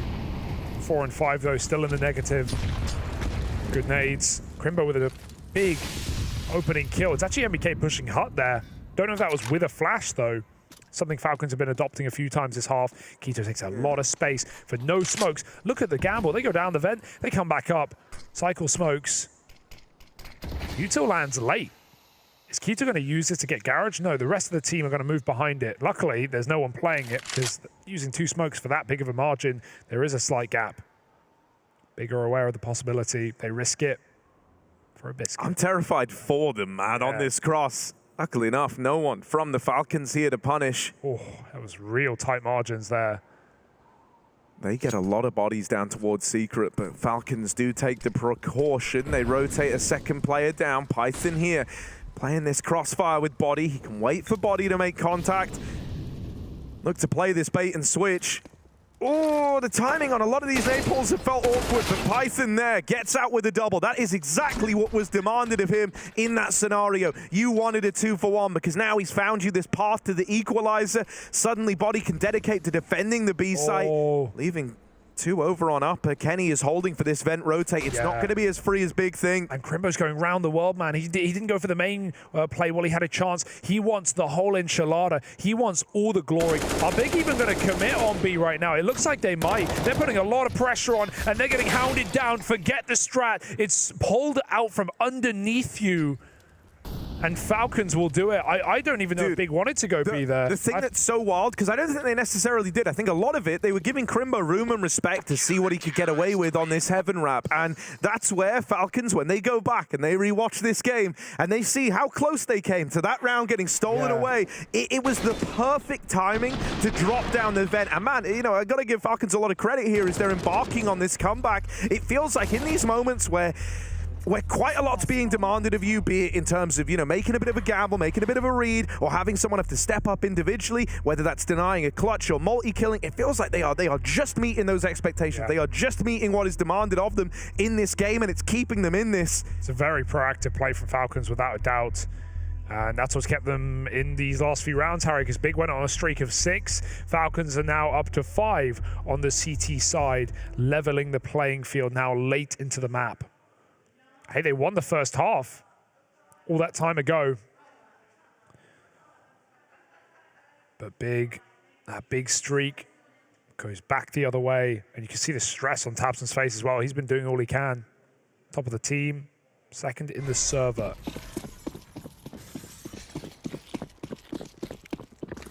And this is a force buy for Crimbo, but Eco elsewhere. Or rather, sorry, the save. They've got pistols around it. Body again aggressive, but Crimbo puts that gun to use, and he's armed Keto as well. Dangerous round for Falcons. Don't want to get ahead of themselves. 2 rifles now for Big. The Orb outside with a missed shot, and look at the punish. Oh, no. Keto gets into main. Python's out on an island right now on a limb, and it gets cut off. 7 by Big. On a broken buy, they get the plant, and Masuta might have to save. He has a ramp flank right now developing. But Big have such good positions, and Falcons don't have the money to sustain more losses. They may not have a choice. Oh, they even go hunting for him right at the end. That hurts, man, especially because, you know, it's that missed shot from Kenny. It is the immediate punish, the immediate ground taken, and it hurts so much more because, yeah, Kenny hasn't been fantastic in this game. It's not like he's been, you know, putting up these insane clips, these like El Clasico Kenny moments, but what he has done for his team is set them up to even embark on this comeback in the first place. It was him across, you know, the first 3 rounds that Falcons put up, denying clutches, winning must-win rounds to keep them in this, and then that one missed shot, that one detail costs them everything up against the pistols. What it's done to their money, man. They were building so much on the CT side. Now it is just that Orb. Bought out of rage, out of passion, out of desperation. Yeah, you know, at bare minimum, this is a round where Kenny knows, you know, if you are going to somehow win this, he's got to be the guy to do it. And so the passive Kenny S dies a death in this round, right? This is going to be Kenny S, the playmaker, trying to get involved with the Orb, and now he's got to. With Masuta dead at ramp and the ground taken, Big think they own this. Kenny still lurks nearby with this AWP, and they shouldn't expect the Orb. Why would you? So Kenny S, there's one, but that's the end of the line. That is his heroics in this round, stifled by Hype's AWP, and with it, it all falls apart.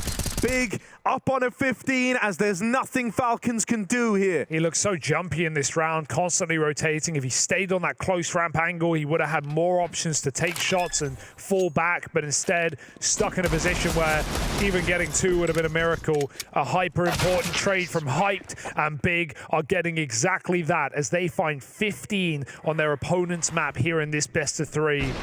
Elimination waits, and Cloud9 sit 1 series ahead. Big will not let that eco get out of control, and you can see Kenny is getting crushed as well. 15-13. Here is the buy.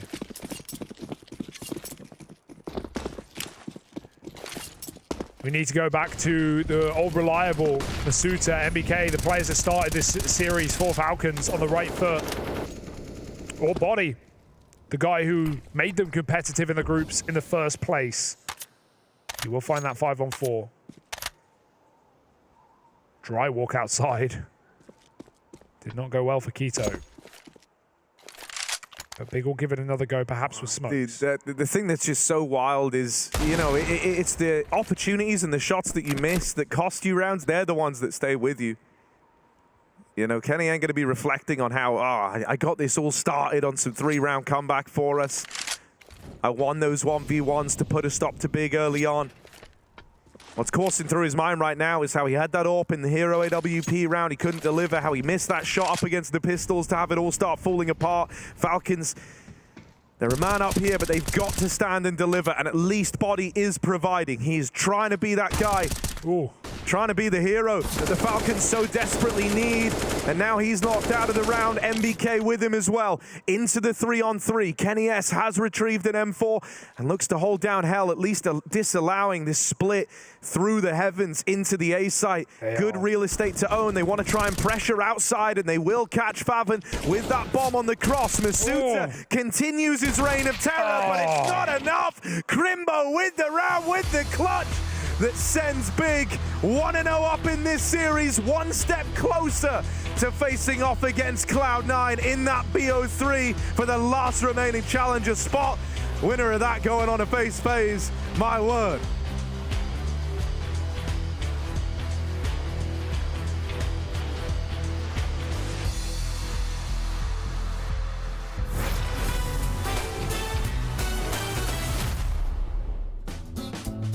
I think it has to be last 4 finals, I think. That's 4 finals in 2021 in Copenhagen, in the Arena, with the last dance of the French team. That was like so fun to play. Just we did the final against Navi. We had a lot of fun moments playing against Astralis just before in semi-final. Like just, I said that a lot, like just making quiet the crowd. Yeah. It was pretty fun to be honest. I just had a really good moment back in the day when the French team stopped at some point, and we had that World Final in Copenhagen. I remember I didn't want to cry, but it came out without like asking. It's still emotional for me to talk about that because that was a really good moment with the French the team, and most likely with Extase we had like a really good like chemistry together, and we did a lot of things, good things together. So, but yeah, it's a good memory.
Berlin International Gaming with that first map on Nuke, and it's Falcons pick. So that puts us in a sticky predicament where the French team might not make it to Paris after all, Harry. It was always going to be a long road, a hard road, a road fraught with terror and Cloud9 in FaZe in the future. So even the winner of this one is not looking favored to make it to that major, but you've always got to try.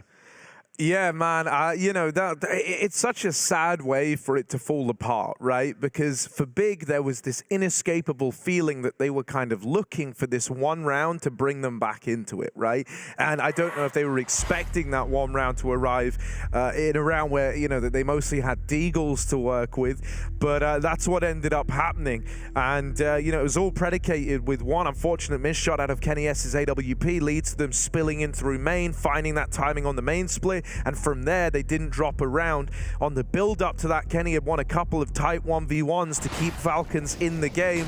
But Big were eventually able to get that bit of leverage, that kind of step in the right direction that they were so desperately looking for to bring them back into the map and eventually close it out. It's a painful fashion for it to fall apart. But let's kind of look down the Big roster, right? Because we did have some pretty commanding performances here from a handful of individuals. Keto being one of them. He's someone that often gets talked about because of that stint that he did in the Big Academy League. How when his, the Academy squad in the Academy League, when his numbers were waning, when he was kind of having a bit of a rough go in the main roster, he took that demotion down. He spoke at great length in prior interviews as to what that did to him as a player, how that kind of helped him develop some confidence again for the game, but also thrust him into a new position. He was leading there, gave him a lot more respect, I think, for what tabseN has to do and the minutiae of what it takes to lead a team. And, you know, then upon his return, you do get games like this out of him now, where he can just step up and be that dominant force. So very, very good to see, especially as one of the more seasoned players in this roster, right? When compared to a lot of the Academy guys that have come up alongside him. Then next down the line, let's talk tabseN. This was a very exciting one to have him performing like this, right? I feel like we've kind of been waiting for these big tabseN games. Yeah, for sure. He was the only guy really firing off at the start of the game for Big. It took the late T-side activation for some of these better entry players like Keto to come through and Crimbo to start pulling out clutches, but tabseN was there from the beginning to end. And I think, you know, you even talked to him in the interview. He talked about how, like, yeah, it depends on the player, depends on the team in terms of keeping yourself together over a long day, over a multi-BO3 day, and how for, you know, tabseN, this is not his first rodeo. This is not his first time in this spotlight, and this will not be his last major this will be his last major, but it won't be his last chance fighting for major spots for sure moving into CS2. So tabseN's always been on the cusp. You know, even just talking about the Orbs as well, hyped coming up against Kenny S. He was favored in the battles in the head-to-head, 5-4 in the map and 3-2 when it came down to Orb fights. And one of the more important ones, getting rid of him on that B bomb site when Kenny was forced Orb into an eco. But the man, the myth, the legend, Masuta of X Vitality fame, he was pulling out mad rounds at the start of the game. Think about him and MBK on that first half of play for Falcons on that T side. Some of the mad entries Masuta was giving us into MBK closing clutches. It's going to hurt to see these guys eliminated, but that's where we find ourselves today.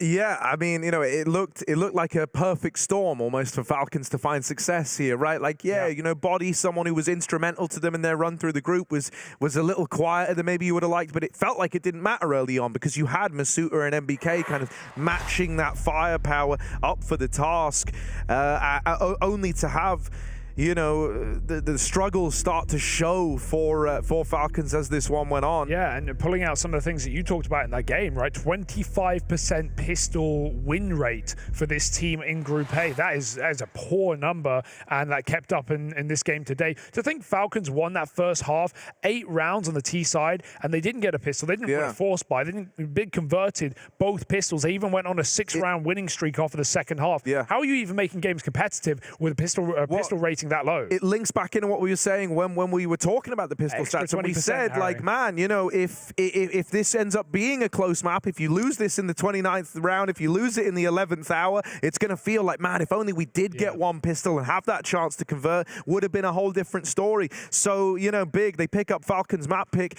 Now we get ready to head to Big's pick in this series. This is where Falcons have got to dig deep and come back, or else their attempt to make it to the major is over. All that's coming up after a short break, though, so don't go anywhere.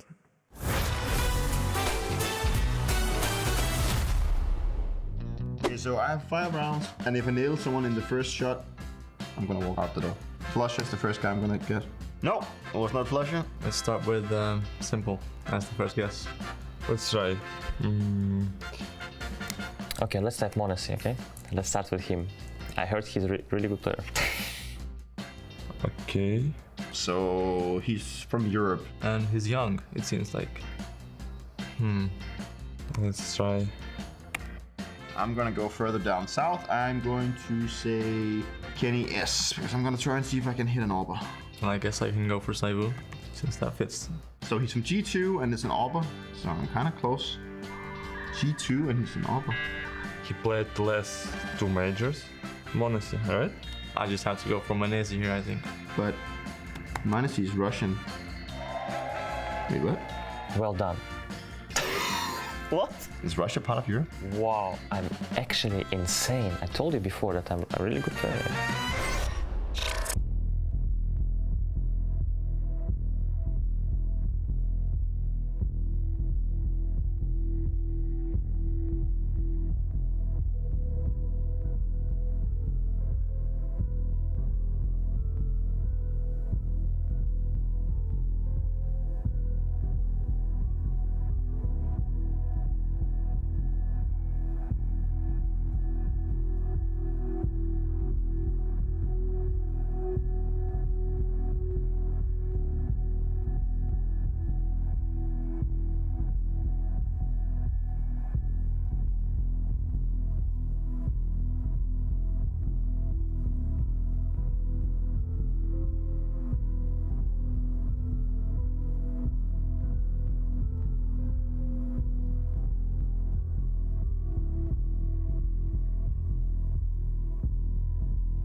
Map 2 is right around the corner, and we brought in Cody Cast as well to join us here on this fourth series of the day. We've had a lot of games, had a lot of counter, and we've got more to come. Can Falcons long out the series, or are we done in 2?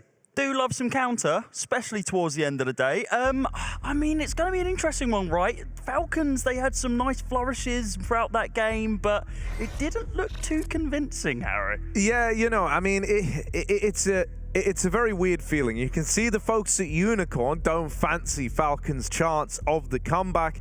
You know, Mirage, it's a pretty decent map to try and, you know, pug it out on. I hope that we can see guys like Kenny let off the leash a little bit. Maybe you get one of these commanding performances out of body, but I think this is going to be a requirement if Falcons want to win this, right? You are going to need either, and I'm going to pick 3 players here who can step up and fill this void, right? For Falcons, sorry. Sorry, this was like the whole build-up, okay. right? So, yeah, you know, I'm going to pick 3. You either need Masuta to give us another huge performance. What are you doing, man? Or we're going to need MBK, who's actually been pretty consistent in the sort of numbers that he's brought to the table. So that one feels like a safe bet. Well, last you're going to need Body to go absolutely ham, drop 30. Hell, he's done that for this team before. He has hauled them across the finish line here before, doing everything he can to make that happen. But that is going to be a requirement, right? Because Big are well drilled here. They're feeling confident after winning that last map. They successfully put a stop to the comeback. They did it all on pistols as well to begin that little streak that closed out the game. And they've had a great track record in these pistol rounds when compared to that of the Falcons. So if all kind of you know, if all stays the same, if the stats are right on this one, this should be a couple of freebie rounds thrown in there for Big even. You know, I think that gives them a pretty big leg up heading onto their map pick.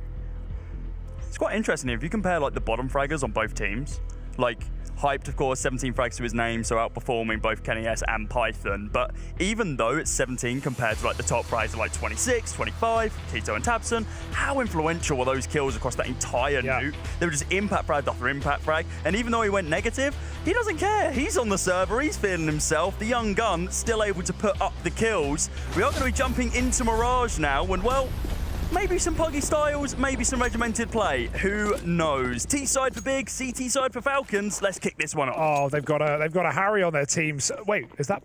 Well, they got the bomb. Yeah, someone threw the bomb right back on the way to B, and actually Masuta's able to rush him as a result. That will not help. Faven finds him, and they try and hunt down this lower player body trapped in a cave, and he will not live to tell the tale. 4 on 3. MBK gets a kill on the deep B push, but hanging around here is dangerous. Yeah, as far as the eye test goes in this pistol, the Falcons are coming into this with the sort of energy I want them to display. There is a chance that this is the last map they play in their attempt to make it to the major. So, hell, man, let your hair down a little bit. Get a little more aggressive with it. Really try and limit test and just see what you can get away with. They're showing that. You want to leave nothing unsaid. Python dueling into the top of mid will get overran by Tabson. And so Big poised to win another pistol. That would put them at 3 for 3 in the series. It's hot potato with the bomb right now. No one wants to play it, but someone's got to get that down on the site. They'll go A. Big with a wolf pack running around and chasing every player they see. Next is Kenny. Needs to be Big here. Needs to open up with a couple of decent frags. Hasn't been good for them early doors as of yet. Yeah, just fell away. Not the timing for him.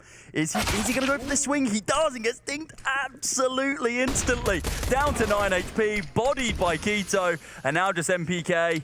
I mean, he's running kind of for the hills. Doesn't really want to take this fight, but he's going to put up a united front. Just wants to pick up maybe 1, maybe 2. But the round's over and done with. Yeah. Big. Going to be able to secure this one. Another pistol underneath their belt. 3 out of 3, and you know, conversions as well you would expect. Big have been so good for it.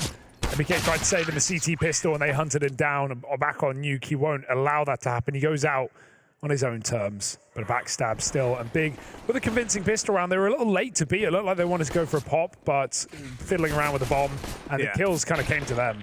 Yeah, if anything, you know, kind of having the bomb drop scenario happened, left them in a really good fight left them in a really good spot rather to fight that lower Yeah, imagine push. they were all deep apartments. Yeah, and they got suddenly, you know, with 2 players flanking them, that could have been a very different round. So the fumble from Big maybe assists them in the long run. I like the full eco here. Falcons maximizing the quantity of gun rounds in this CT side. Gonna flash through con, but they have to run past the Molotov. That's a nice opening kill. They grab the weapon as well, but Big are already out B. It's almost like 5 USPSs just facing at you. The wall of bullets. It's almost like it will get a kill. And it does indeed, taking down Tabson. Not going to really be able to make too much of this, though. With not a single kit in sight, it's just going to be long sight lines and praying to the gods that they can find a couple of dinks to the head with these USPSs. Instead, holding super far back, waiting for some potential hunts from Big, which, as we can see, simply not going to happen. They're not going to feed into it. I'd like to see Faven, you know, full send a little bit. Just that Mac 10 sing. Yeah, why not? But he's going to keep it alive and Big. Well, we say that, and then he actually starts pushing. He's going into safe territory for now, at least. Big, you know, they like a bonus. No doubt about it. Back last map, even pulled the AWP into a 2 Mac 10 save. So, no fear for Big. 2-0. And the full buy will come through. Did Big draw that big B on the ground? Is that B for Big? Yeah. Is that what it is? Yeah, that's, I think got B put that there, actually. Oh, fantastic. It's like, guys, this is where you need to go. Look for the Big logo. Every round. Maybe with a Mac 10 run it back. Why not? We'll see what Falcons bring to the table, though. They came in with a confident pistol round. Will that continue? Kenny goes for a glass. Okay. Glass AWP into the 3rd round. I like it. I don't know if Big will be ready for this, though, right? They know the buy's coming in, but I don't think you expect this glass AWP to come out immediately at the first turn. Look how quick Crimbo's got ladder. Falcons have no idea they're solo B right now. They're on the clock. That's the freedom of having this MAC-10. He feels a little looser with it, right? Wants to try put the pace to use behind it. Has all this control over towards the short side now. With Big setup back in the apartments, this has got all the makings of a B split. They are about to learn about Kenny S's AWP though. Gets himself into position. That shot misses. Masuta will be the man to pick up the opening kill. Big lob in all this util, but they're not keen to push. They're not going to commit on the back of this. They'll up and leave. That AWP, along with the M4 firing off, has put the fear in them. And so they're going to look elsewhere for answers in this round. Do you think the Kenny S AWP buy up here is potentially to reinvigorate himself? Because he didn't look great on it in the tail end of that first map. Is it just cool, get it in my hands early, let me start feeling it. If I can find a couple of frags, then I'm going to be able to continue committing here? The more AWPs for Kenny, the better, I'd say. But yeah, it was a very slow start. Back on the last map. Quito got legged by him, or wallbanged in this round at least, so he's done some damage. You know, I think as well, Kenny's always been like a pretty emotional player throughout his time. He's always been someone who can thrive off the momentum, and so I think in his mind there's this idea of like, look, I don't need to win every round, but if I can get that one round on the board early where I have a lot of impact, that's going to spur me on for the rest of the game, right? And that's a very Kenny S way of thinking about it. He wants to be involved here, and with Body bringing this back into a 3v3, Kenny's going to have to be involved, as this is a retake you're now attempting. Body is spearheading it from the spawn. Quito on a backstab with this MAC-10, and Hyped waiting in the jungle. He's going to try and keep this pretty low and slow, is Hyped, waiting for Quito to get a little deeper before Hyped plays his hand. And with Quito now all the way up through the spawn, Kenny is blindsided. Falcons having a look both ways, but now it's just Quito, and Body and Masuta will combine to make something beautiful happen. Go grab that AWP from the spawn, because Kenny's going to want it in the next round. Falcons get on the board early. They deal with that. They deal with that little split all the way through the spawn. They deal with it nicely. MAC-10 came into its own there as well, finding the one player who didn't buy any of that armor. Of course, the glass cannon AWP of Kenny S falling to the wayside, but wasn't needed. Yeah, and you know, I think out of all the ways to die as well, like, you know, that's one where you just go like, yeah, okay, he was behind me, right? And we won the round anyway. You know, Kenny knows that's not really like a fight he could have won. It wasn't really a fight he was involved in. So now getting to bring the AWP out, taking it over towards mid. Big though. They want to try and swap up the pace on this one. They're getting ready for an A play. They've got all the nades getting set up here. This is going to be an exec into the A site with a potential lower lurk on the cards. He made steps lower on purpose. He's going to reset T-spawn perhaps, or top mid. They go for the A exec. Body has a powerful position right now. He's going to bide his time until Quito's in his firing line, going for the spam, but Python hides inside of the smoke. This is a very slow push, and that flash is perfect setup by Kenny to get that opening kill. How the hell do they get out of this mess? Python has to swing eventually. They'll find him. Body, a nice little pixel gap and a missed shot for Kenny. Trying to lurk out of Palace is Quito. Can he find that ladder? Yeah, it's really important here for Quito to be able to get down and actually find this kill onto Body. Yet to reveal himself, though. Yeah. This is the important factor. If he's going to be able to swing out, not get cleared at all, if he picks up 1, 2 kills, I feel like the round's kind of done. We need to see some amazing heroics from Big. They're actually not too aware that Quito's going to be underneath right now. They begin falling back. Oh, this is so nice from Big. You're not revealing anything here. Body's going to be the solo lurking player.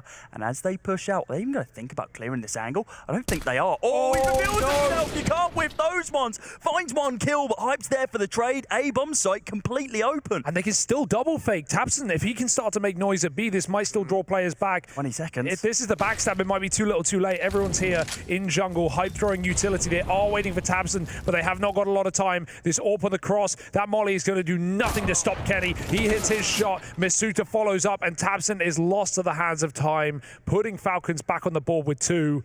Oh, if only tabseN had util there to form some kind of fake into B, maybe Falcons would have jumped the gun again, but instead it's Big left with nothing. Very awkward round. I mean, tabseN started top mid, right, and B apps, but he came all the way back to T-spawn to get that gun from Favon, who got picked on ramp, only to recommit through B apartments. They were really giving a lot of time for tabseN there, and no kills presented on the bomb site. I thought Body needs to find 2, but just finding that 1 is absolutely fine, right? Yeah, you know, here's what I'll say. Like, it looks terrifying, and it could have been, you know, it could have been better, but it also could have been worse, right? He could have fired off that first shot, died immediately, got nothing done. Suddenly, it's a very different round because they're already in A, and they've got a bit of real estate for getting past him in the sandwich. Chill. Tabson, hero gun entrusted. Or saved out of that last round, rather. Terrifying rounds to watch for Big. They make these interesting all the time, but this one, no util, and they didn't retrieve the weapon. Far cry. Big was in the round, though. There's a world. Crimbo and Keto. No, they're good for it.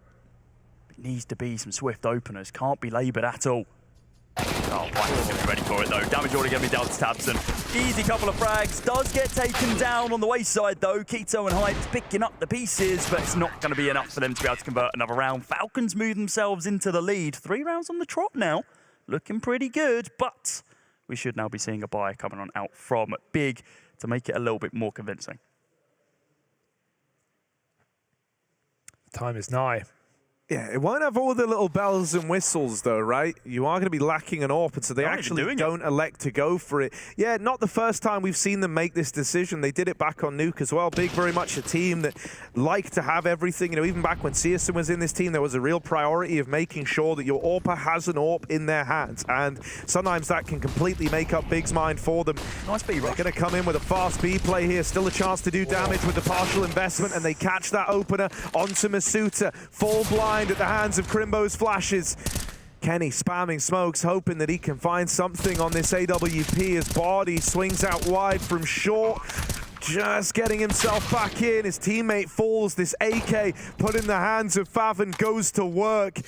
And already on the back of the numbers, you know, without even taking into account the firepower difference here between these teams, you've just got to save Falcons. It's a bitter pill to swallow. You know that that wasn't the investment for Big, and they've rocked up and won the round anyway.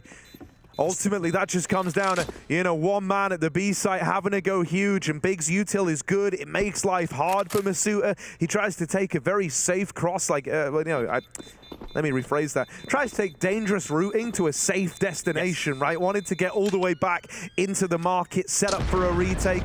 Didn't want to hang around and fight for the site control. But that's one of those moments where you look back at it and you go, man, in hindsight, you know, I wish I had just tried to, you know, trade out myself inside of the site, go 1-for-1. Instead, he's left just meters away from the safety of the market. The worst part about that is they might not even know that that was a low buy, right? Favon having the MAC-10 could just be the B-Rush call, right? And Big could have rifles behind it. They only saw the MAC-10 and then the AK, which was picked up, yeah. So that one hurts for Falcons, who probably didn't even know they were retaking versus pistols. Still a good save. Kenny? I don't know what's going on there. He missed the jump? It looked like he was going for underpass or something, but then just ran backwards into connector. Interesting. Not ideal. No, certainly not the most ideal situation to have. You're now one man down in a full buy round with your econ on the kind of precipice of being reset. Could have missed the jump. That's probably the most likely. I think that's what happened there. Python, really nice opener there to be able to take down Hype. A lot of trade damage as well. Tabson, not going to be the man who gets connected with that HE. Neither of these two players want to be swinging, though. Keto and MBK both kind of falling back. Well, MBK actually kind of favours his swing, but that pop flash not going to connect. Oh, MBK thinks it's clear, and it's not. Keto picks up one, a little bit of damage over onto the other CT as well. Now in this 3 versus 3, and with Favon burning away, a little bit more favour to the CT side. They're going to double face mid here, but they have no nades to do it. And on the fade, Bigger patient. That first spot onto Python in the corner only primed them to be ready for body as well. It's now 1v3 for Masuta, but he's got options. He's got kills in middle to take, but they trade very quickly. Big's patience pays off. It can work on you trying to chase down your opponents in close proximity, dropping down vents, hunting. But here on Mirage, you've got to be a lot more calculated. You've got to be calling for a lot more flashes. I don't know what happened, but Kenny seemed to realise that it was something stupid because he was just smiling to himself while being annoyed. Yeah. I don't know. I really couldn't tell you. Who knows? Only Kenny knows. Mid-jump or underpass fight, but just no support on that play. And Big just dry swing into mid yet again. Got that window smoke, and they've walked to con. And these, I mean, it's 137, they're at con. Like, you're not ready for this. They're on A. Oh! Okay. Like that from body anymore. That was also a headshot, but slightly through the box means that Tabson's still in the round here. How much longer, though? They've got him boxed in. This is the bomb on his back as well. It's a tantalizing prospect that these kills are in the connector. Can Body find anything else with the deagle? Masuta now moves in for the kill. Tabson wounded since this round started, and Crimbo has given him safe passage. Maybe, unless Kenny S can cook up the winner. Drops that bomb down in connector. Right there! And Kenny S strikes! Not the magic stick, but he still cooks up one hell of a round. That's the round for Kenny. Those are the ones you want. That's what you've been waiting for all group long.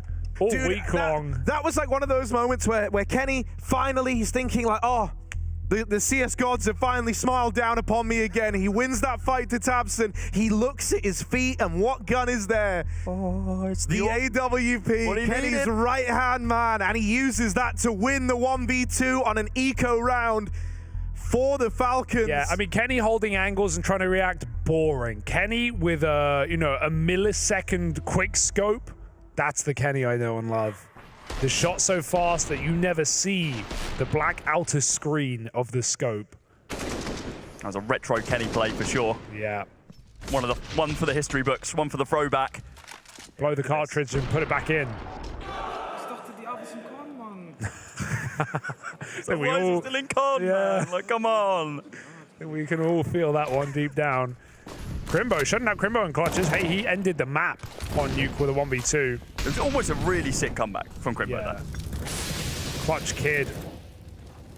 Oh, Body. This is a bit aggro for me. They're waiting. A little bit too rich for my blood. Oh, he almost gets hyped though. Drops him down to 20 HP. Spam just not good enough, and Kenny caught lingering out of the smoke. Faven jumps on down and finds the head, and now the A bomb site under control. Oh, I say that. Python's still there to be able to pick up some of the slack. MBK going to be covering the cross as well, but now he's the alone man on the side of Falcons. And it's looking like a fifth going to be on the board here for Big. Big are so good at just taking space and then playing patient and letting Falcons game themselves, right? Like Tabson's in window holding the murder hole that fast. I can't even blame Masuta for creeping through it.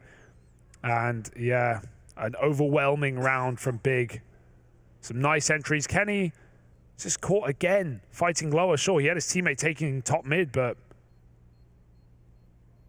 not, I mean, he's hanging out there. He's still looking for the trade. He wasn't trying to escape, I guess, triggered by the last time he attempted to run con. Yeah.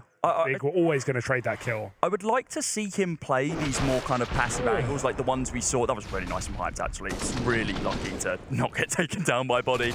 But yeah, I'd like to see him play these more, not passive angles, but just like kind of one-way angles off the back of the smokes. Like try something inside of mid-window. Try something inside of con. The positions he was holding. You don't need to be going for these hyper-aggressive mid-swings or even peeking in underpass. Let your teammates with rifles do that. How about hyper-aggressive buys? Because he's forced a glass orb into this. Is this a tilt buy? Yeah, I mean, this is a Kenny buy, man. He's been doing it all series, hasn't he? If he has 4750 or more, he's buying the orb. There's no question. He doesn't care what you want. MBK says, okay, how much money? Oh, god damn it. Okay, I know what he's doing now. Oh, Kenny dropped pistols. Oh.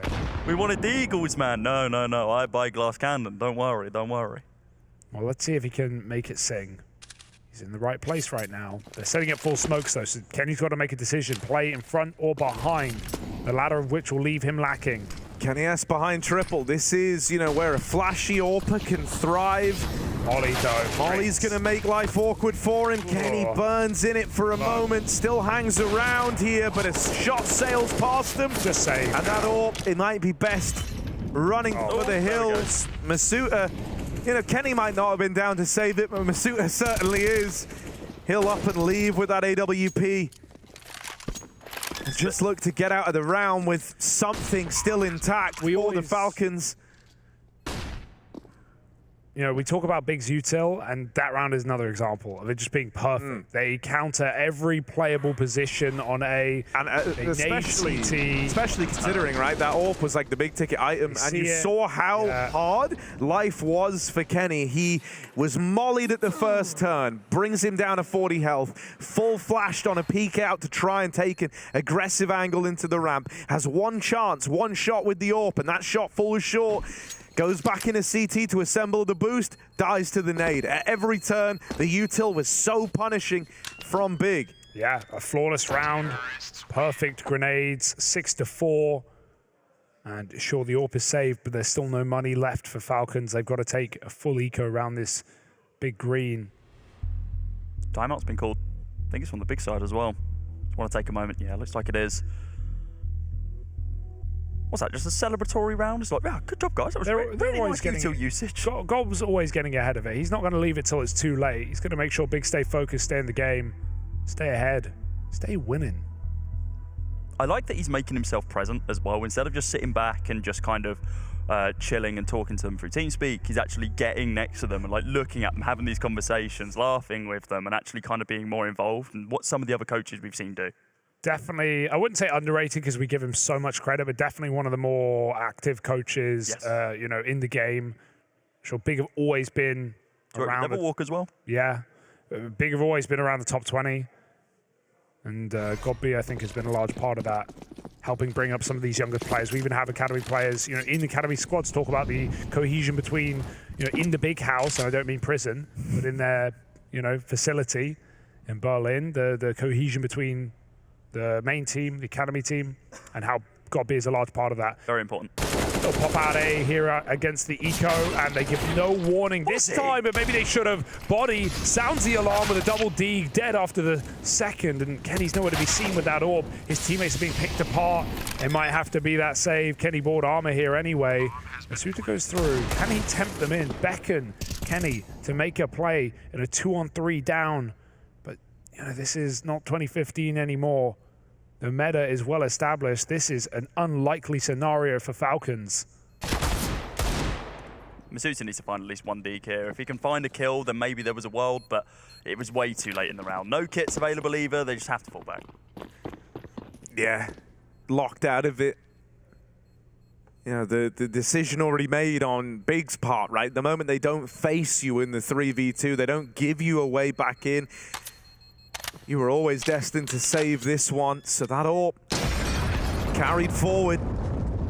But a 7th round up on the board for the big boys and a chance to run away with this first half on the T side.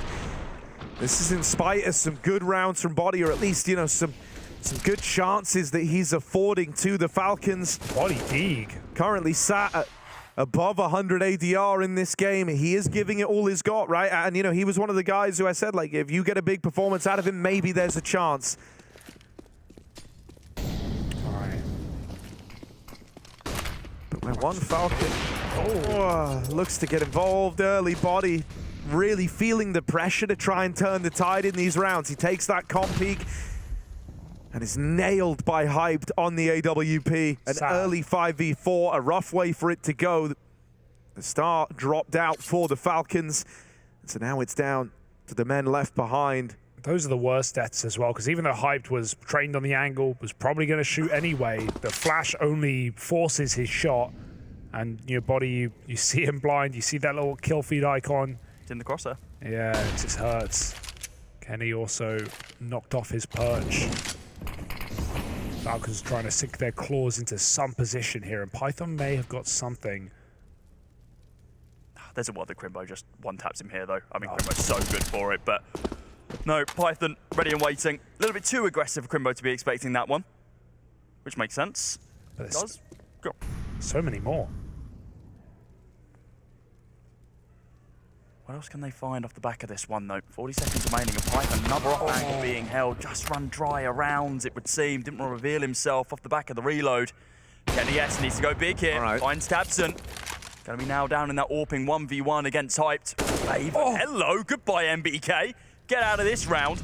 Kenny needs to go for the swing. Blinded, though, and tapped on down by Hito. Misuta's not going to even have a say either, and the half's already secured by Big. Seeing the depth of the individuals here for Big. Everyone's able to save a round, right? When you've got players like Body picking them apart. Doesn't seem to matter. So many reliable pieces of the puzzle. Timing could not be better, could it? Great flashes as well. They get Kenny off the angle twice there. Yeah, that was one of the things we noted about this Falcon squad when we saw them playing in Group A, is how it felt like, life would be made very miserable for their AWPing presence on a map, but they would struggle to do the same the other way.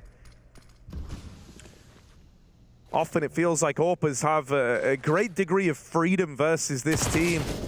Kenny S over in middle. Forced out by the util, and one by one they fall. Mid taken decisively. Big are running away with this map. Their map pick, the second map in the series, and already 1-0 up. Big are looking to make a bit of a statement here prior to that matchup with Cloud9.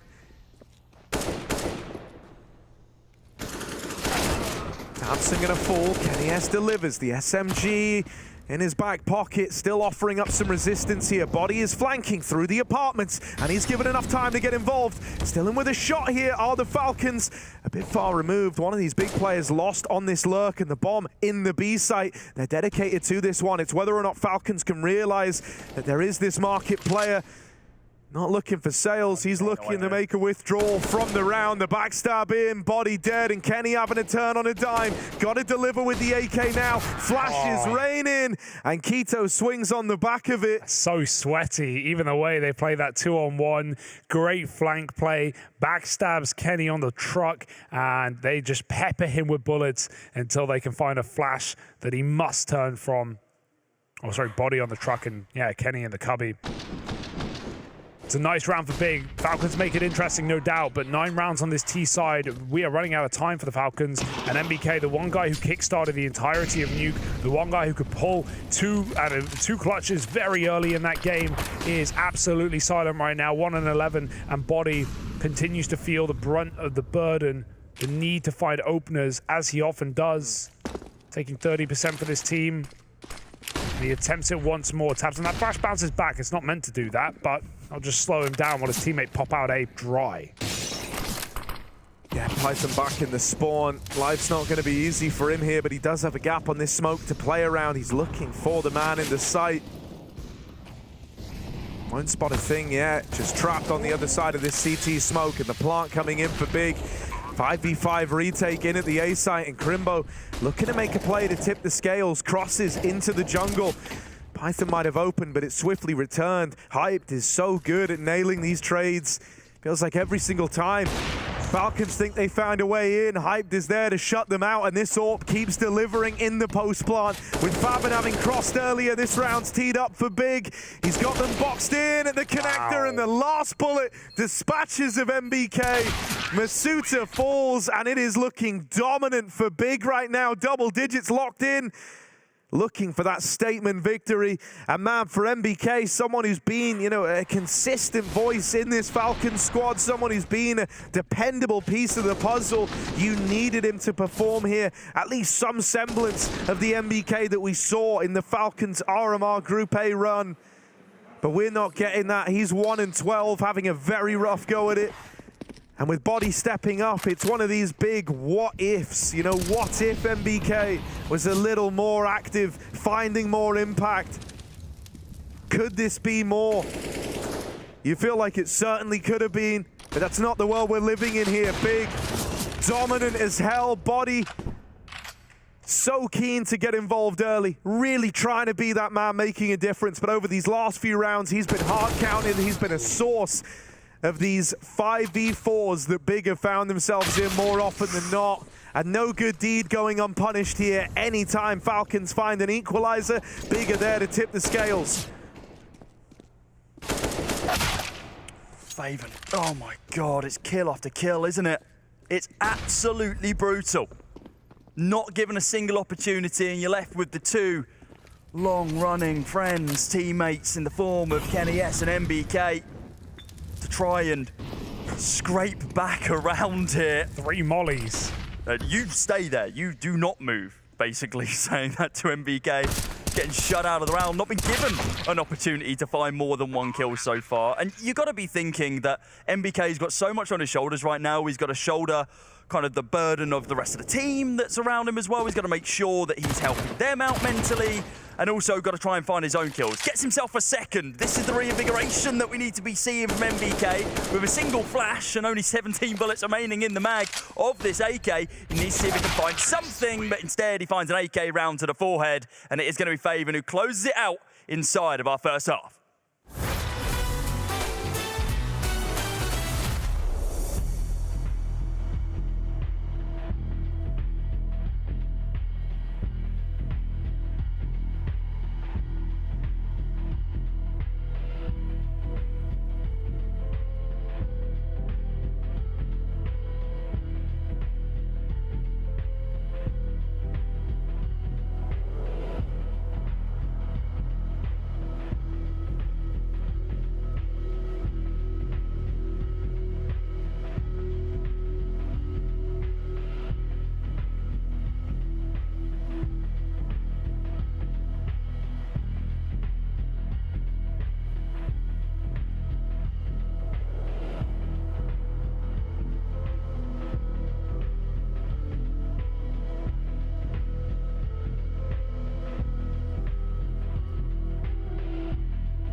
A dominant first half from Big, and the curtain call might be looming on this dream run for the Falcons.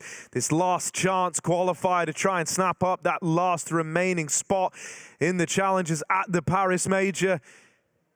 And they are on a serious back foot right now, are the Falcons. Big with a statement first half under their belt so far. Every pistol round in this series, with the track record of Falcons in pistols looking dire, and Big having secured every one so far. There's no reason to expect that to change, and really it needs to if the Falcons want to have any shot here in this second half.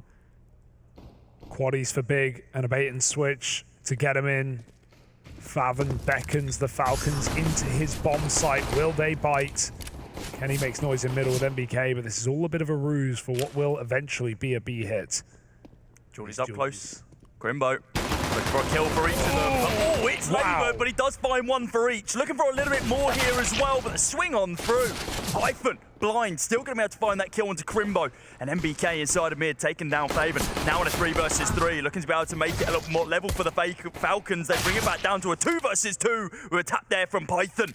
Sinks his teeth into Keto. And now we've got a 1v2 with Hype with the Julies. What can he do? A venomous round from Python right now. Can Hype suck the blood out of the wound? In this clutch, he hears everything.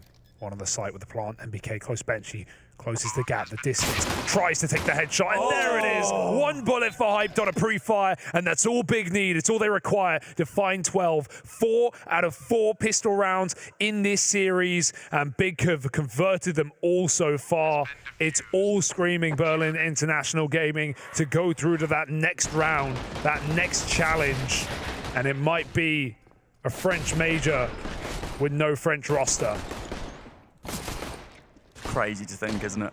Absolutely insane. We end out CSGO in Paris, and there's no French team. Yeah, after years of having so many be able to compete at the top, not just players and individuals, but teams, full rosters. They had to go their separate ways. They split up, the band back together after all this time. And it was never going to be easy. Yeah. We saw their group as well, we knew it. But a week waiting in Copenhagen for this devastation was not what the Falcons wanted. Could have been easier, right? Could have not included Cloud9.